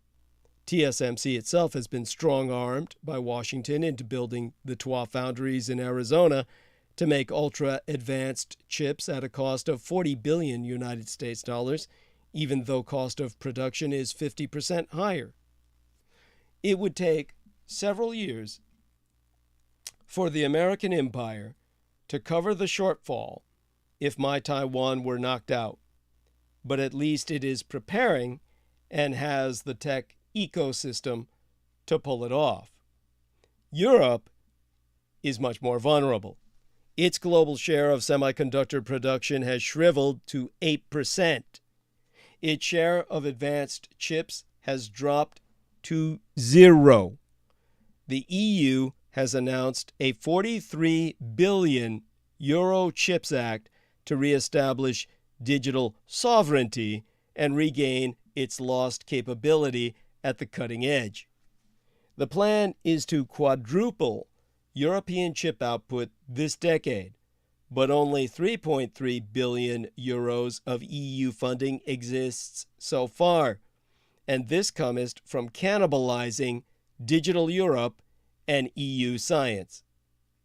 From the Dutch chipmaker NXP, Kurt Sievers says, "We calculate that they would need 500 billion. That's half a trillion euros. As matters stand, Europe has no plausible way of ensuring its own chip supply in a prolonged crisis." Red China is unlikely to launch a full-scale invasion of Taiwan after observing Putin's humiliation in Ukraine, even if use of force is openly advocated in Beijing's defense white paper. The latest Chinese maneuvers around My Island China instead simulated a partial maritime and aerial blockade. An aerial blockade along with maritime strangulation. This form of coercion could be a more insidious way of forcing my Taiwan to step up advanced chip supply to Red China and forcing the rest of the world to acquiesce in exchange for continued supply. Whether Red China feels tempted to prosecute such a strategy depends on whether it thinks the West will hold together or splinter into competing interests. Emmanuel Macron has just signaled all too clearly that it would splinter, and he purported to speak in the name of all Europa, to the ecstatic delight of Red China's wolf warrior press. He has therefore made it more likely that Red China will escalate. Norbert Röttgen from the Deutschen Bundestag, the German government, said Mr. Macron's freelance amateurism has been a PR coup for Xi and a foreign policy disaster for Europe. There are many reasons to bridle at what Mr. Macron has done. He appeared to cast the American empire as the primary driver of escalating tensions in East Asia. He more or less offered Taiwan's democracy on a plate, and he indulged in theatrical anti-Americanism, even as America rescues Europe from a catastrophe on its own doorstep. Above all, he seems not to have learned the lesson of failed deterrence against Putin's regime. Either Mr. Macron refuses to acknowledge that the autocracies are waging war against liberal democratic civilization itself, or he thinks he can negotiate a separate opt-out for some notion in his head called Europe. I am not sure which is worse. Regardless, Stephen Jen says de-dollarization is happening at a stunning pace. Now, according to Stephen Jen, the CEO and co-CIO of Horizon SLJ, which he co-founded together with Fatih Yilmaz in 2011, the year my late and sainted womb matron, my Cyrus, my mother, was slain. The term they use for vampires. The dollar is losing its reserve status at a faster pace than generally accepted, as many analysts have failed to account for last year's wild exchange rate moves. Now, the greenback share in global reserves slid last year at 10 times the average speed of the past 12 decades as a number of countries looked for alternatives after Russia's invasion of Ukraine triggered sanctions. This is what Jen and his Horizon SLJ Capital Limited colleague Joanna Freire wrote in a note that they distributed to their clientele. Now, adjusting for exchange rate movements, The dollar has lost about 11% of its market share since 2016 and double that amount since 2008. So Jen Frère wrote, "The dollar suffered a stunning collapse in 2022 in its market share as a reserve currency, presumably due to its muscular use of sanctions. Exceptional actions taken by these United States and its allies against Russia have startled large reserve holding countries, most of which, they say, are emerging economies from the so-called Global South." Now, Jen is the former Morgan Stanley guru, the currency guru, who coined the dollar smile theory. Last year, Bloomberg's gauge of the greenback surged as much as 16% as the conflict helped fuel a rise in global inflation that triggered widespread interest rate hikes, which sank bond and currency markets alike. It finished the year up 6%. Smaller nations are experimenting with de-dollarization, while Red China and Asian India are pushing to internationalize their currencies for trade settlement after the American empire and Europe cut Russian banks from the global financial messaging system known as SWIFT. There's also concern the dollar may become a permanent political tool or be used as a form of economic statecraft to put extra pressure on countries to enforce sanctions that they may disagree with. The Horizon pair said that American currency now represents about 58% of total global official reserves, down from 73% in 2001 when it was the indisputable hegemonic reserve. Now, Jen Frère wrote that they said the dollar's role as an international currency won't be challenged anytime soon, as developing countries don't yet have the ability to divest from the greenback for transactions due to large, liquid, and well-functioning financial markets. Still, the persistence of those conditions is not preordained, and there may come a time when the rest of the world actively avoids using the dollar. So the Twain wrote, "The prevailing view of nothing to see here on the U.S. dollar as a reserve currency seems too innocuous and complacent. What needs to be appreciated by investors is that while the Global South is unable to totally avoid using the dollar, much of it has already become unwilling to do so." All of this based on a lie. On Red China lying about its economy. China announced its massive economy grew by 4.5% in the first quarter. It rebounded from the setback created by the COVID-19 pandemic. However, the data from Red China's National Bureau of Statistics is obviously too good to be true. Recently, Barron's covered a study from Yale and China's Fudan University. The conclusion regarding the gross domestic product data was that the evidence is very clear that the numbers have been manipulated. Another study from the University of Chicago indicated that dictator-controlled countries almost always exaggerated economic results. China was among the nations criticized. It was classified as one of the most corrupt countries on earth.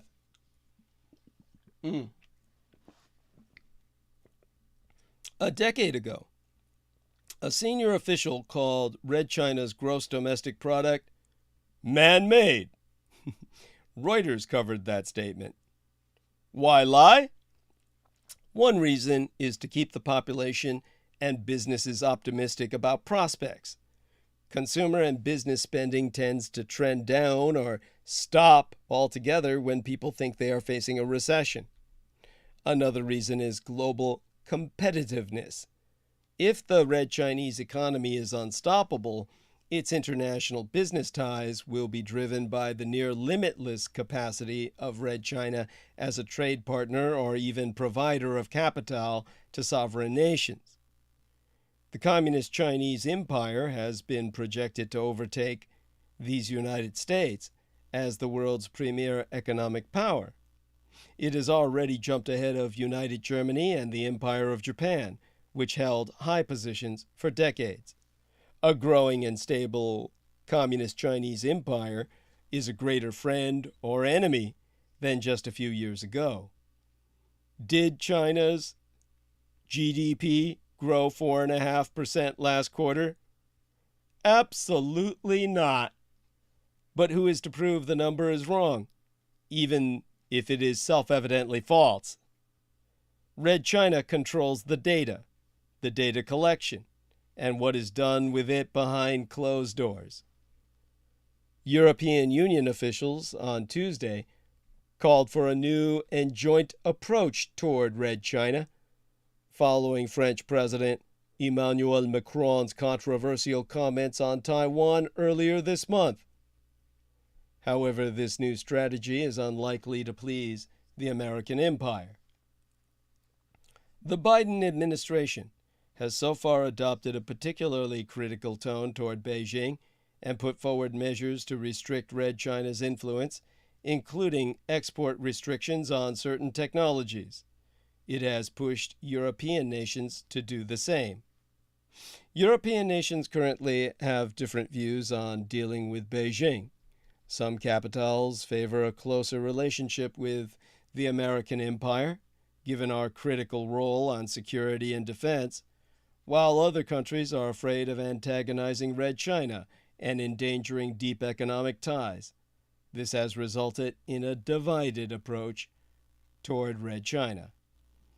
Contending that the relationship with Red China is too important for us not to define our own European strategy and principles, during a speech delivered Tuesday, the day before yesterday by now, but essentially the day before I started transmission, Ursula von der Leyen, Presidentress for the European Commission, the executive arm of the European Union, said, "I believe we can, and we must, carve out our own distinct European approach that also leaves space for us to cooperate with other partners too." Now, Red China was the largest source of EU imports and the third largest buyer of EU goods in 2022. That's according to Eurostat, highlighting Beijing's economic importance for Europe. This is particularly relevant when economic growth in the EU is vulnerable to the ongoing war in Ukraine. European leaders have also tried to forge closer relations with Beijing so that the latter refrains from supporting Russia in the war with Ukraine. United States intelligence proved Red China considered sending weapons and other ammunition to Russia.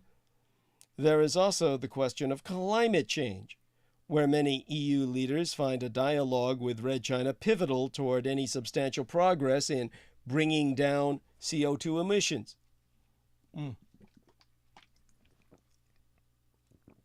Von der Leyen, again, said at the European Parliament, the Parliament in Strasbourg, France, "The point I made in Beijing is that we do not want to cut economic, societal, political, and scientific ties.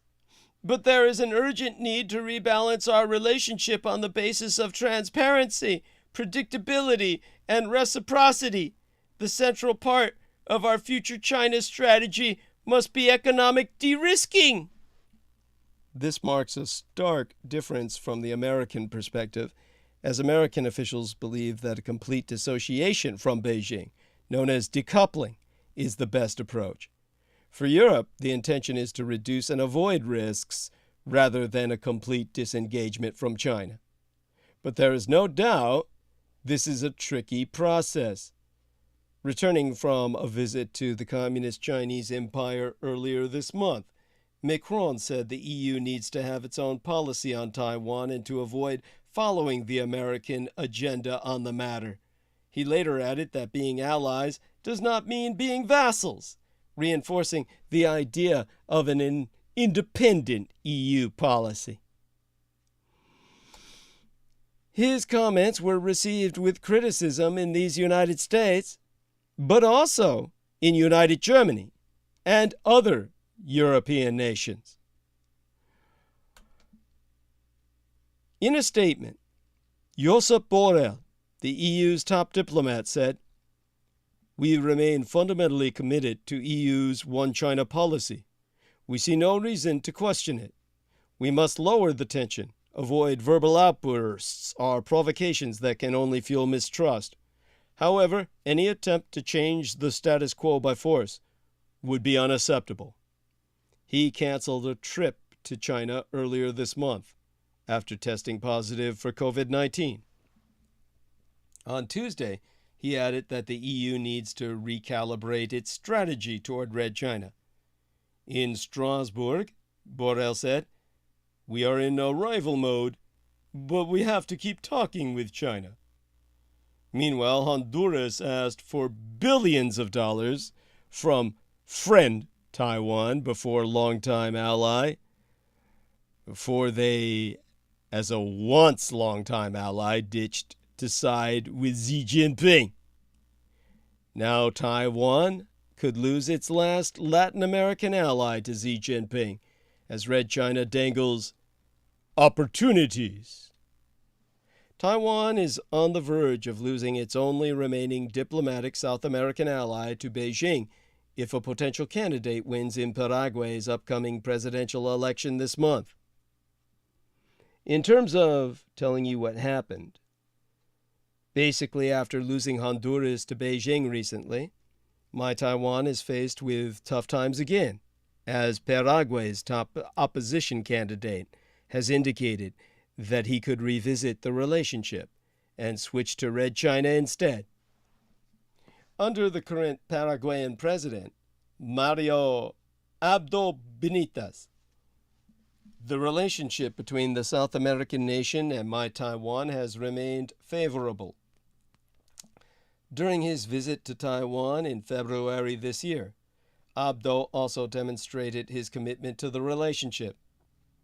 However, the incumbent president will be leaving office in August at the end of his term. The two leading candidates for the presidential position are former Finance Minister Santiago Peña from Abdo's ruling center-right Colorado Party, and Efrain Alegre, a former Public Works Minister representing a coalition of opposition parties.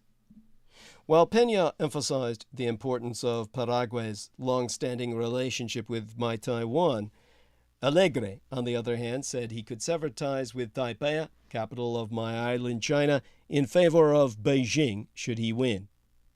Earlier, in an interview, Alegre told Nikkei, the Japanese press, that he has critical opinions on the relationship with my Taiwan and that we need to consider the opportunities that China could give us.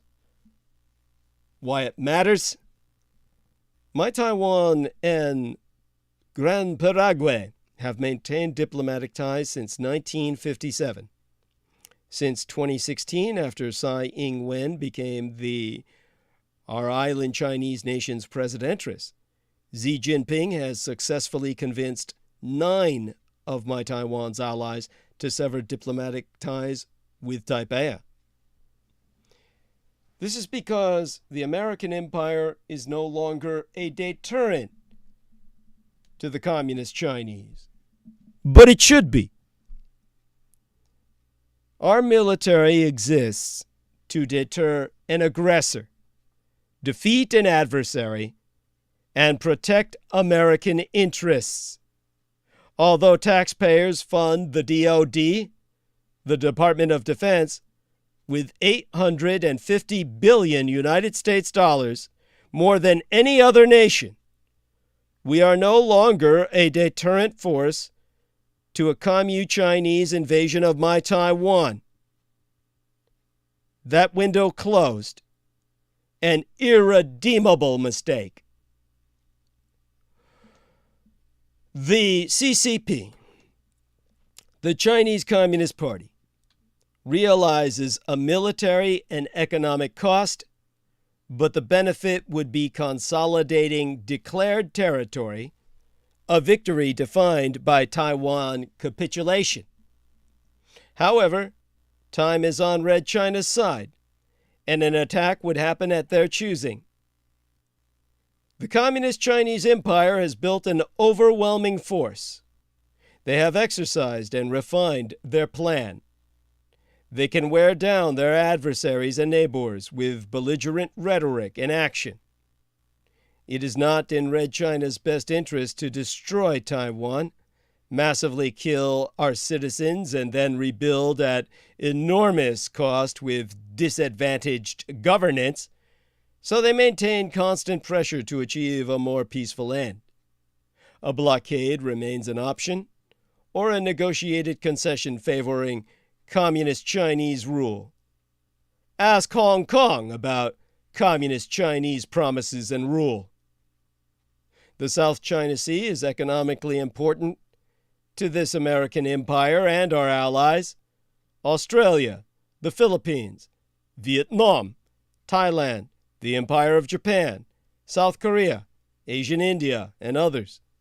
How strong is our coalition to challenge Red China, and how dependent are coalition forces on American resupply? American citizens have a stake and need to be educated about this situation. The United States Navy has fewer than 300 ships, and there is talk of decommissioning faster than commissioning. Of those ships, how many are ready and deployable to the South China Sea in a few days' notice? 50 to 100? How close can they get to the adversary to be effective? CHICOM, Chinese Communist Weaponry, forces our surface fleet to stand off in an engagement. The Communist Chinese Empire has 355 ships, mostly located in their backyard, the South China Sea. How long would it take Red China to defeat my Taiwan? Can we sustain a longer fight? A theater fight, as in the Pacific Theater of War in World War II, logistically, maintaining damaged ships, replacing crew and depending on industry to produce weapons. An overconfident Communist Chinese Empire could make mistakes. Red China hasn't experienced the unknowns in a large-scale conflict since the Korean War, and probably misunderstands their military's ability to even effectively fight, and the Taiwanese will to fight. The damage our submarine fleet can inflict would be devastating. Our defensive capabilities are significant. Now, Red China needs oil. Will Russia provide this resource, or will they depend on oil from the Middle East, transported by sea, which could be blocked? Russian oil makes the need for European support of Ukraine all the more important. The economic impact is uncertain. Can mainland China sustain domestic and international investment? The costly Chinese Belt and Road Initiative has expanded to over 100 countries, and Red China has gained proxies to vote and support its initiatives in the United Nations and in international regulatory decisions, such as the ICAO, the International Civil Aviation Organization, and the WHO, the WHO, the World Health Organization, for example. Without money, will support remain? Our military capability is now about preparation to defeat, not deter, the Communist Chinese Empire. I don't see the United States engaging the Communist Chinese Empire if it were to take my Taiwan, but there will remain a need to prevent Red China's expansion elsewhere in the Pacific. An attack on my Taiwan is problematic, but not as immediate as a Chinese provocation, an incident, an accident, a fog of war event that results in American loss of life or a lost freedom of navigation ship or plane. What would be our reaction? Readiness, lethality, and presence to engage must be our priority, or the American empire no longer remains a superpower. We'd be subject to the whims of others. Yes, we should supply weapons to my Taiwan as immediately as possible. But equally important, we must build a stronger fleet prioritizing submarines, and pre-positioning munitions and fuel in the South China Sea. There are other steps to be taken. Let me emphasize now. Meanwhile, Red China is ramping up construction on a new Antarctic station. Of all places. Building up on the ice.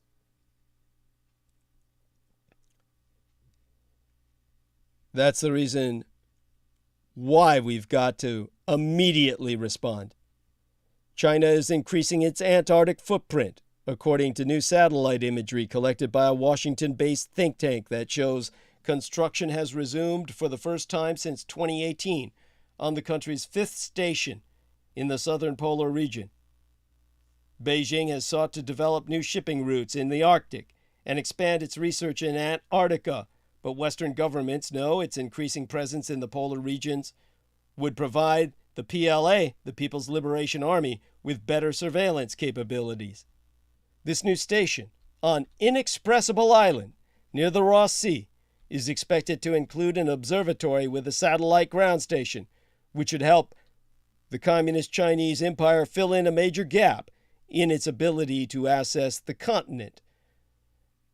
The CSIS, the Center for Strategic and International Studies, has delivered a report using satellite images taken in January to identify, they've identified new support facilities, temporary buildings, a helicopter pad, and foundations for a larger main building at the 5,000 square meter, that's about 53,820 square feet, in area station.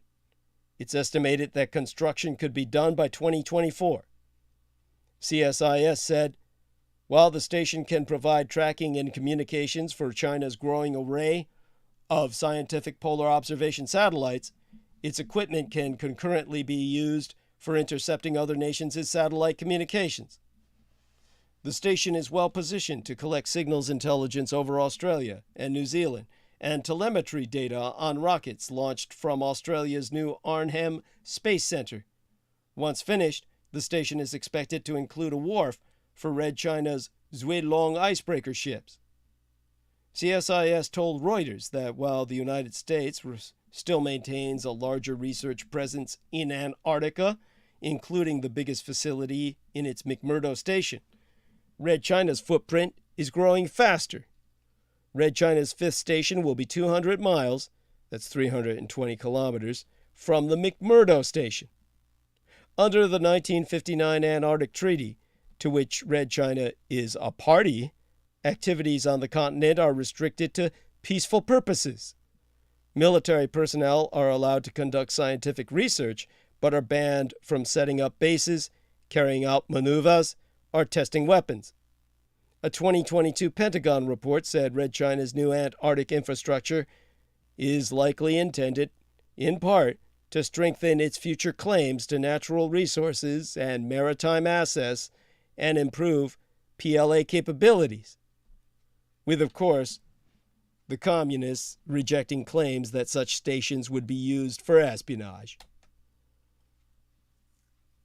Now, in the time we have remaining, I'll probably check out early. As I said, my tongue was damaged by a night on chewing on it to prevent my teeth from grinding.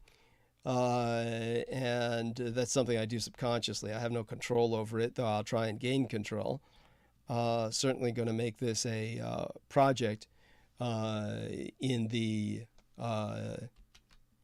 days to come until I get it right, so that I don't need a insert, a night guard, because that is it's just not, how would I say, comfortable. I would not want that. And so when it comes to the situation in general, as I said, this was a milestone in my life for reasons many of you will find difficult to understand. But of course, for a vampire, dental health is paramount. After all, that's the vampire joke, right? My teeth got so bad I had to give up drinking. Okay then, so I may as well check out early, comparatively speaking. And my love to all who support myself. I most certainly need your help to make rent. Contribute what you can as soon as you can. And of course, I try to make certain everyone gets their credit. And if I've missed you, let me know. Don't be afraid to contact me and demand your credit for your contribution. It's something I never want to miss, and God knows I've missed enough of it in the past with some wonderful contributors in terms of crediting them sooner. I credited them later, and they may not have heard it, which would be to my regret. This is my biological father's birthday, April 20th. Happy Hitler Day. And with that, we're going to be ending stream. My love to all who support myself. Many blessings be upon you. And join us again on Sunday night. Apparently George Knight will be with us for a good deal of the night and will help us cover a number of territories.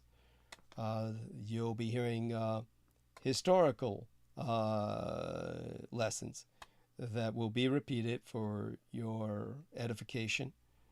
We always have new listeners who need to hear such. Very well then. All my best, my beloved reviewers, and we will be together again soon enough. If you want to put something in the chat, do it now so it gets uploaded with publication. Okay then.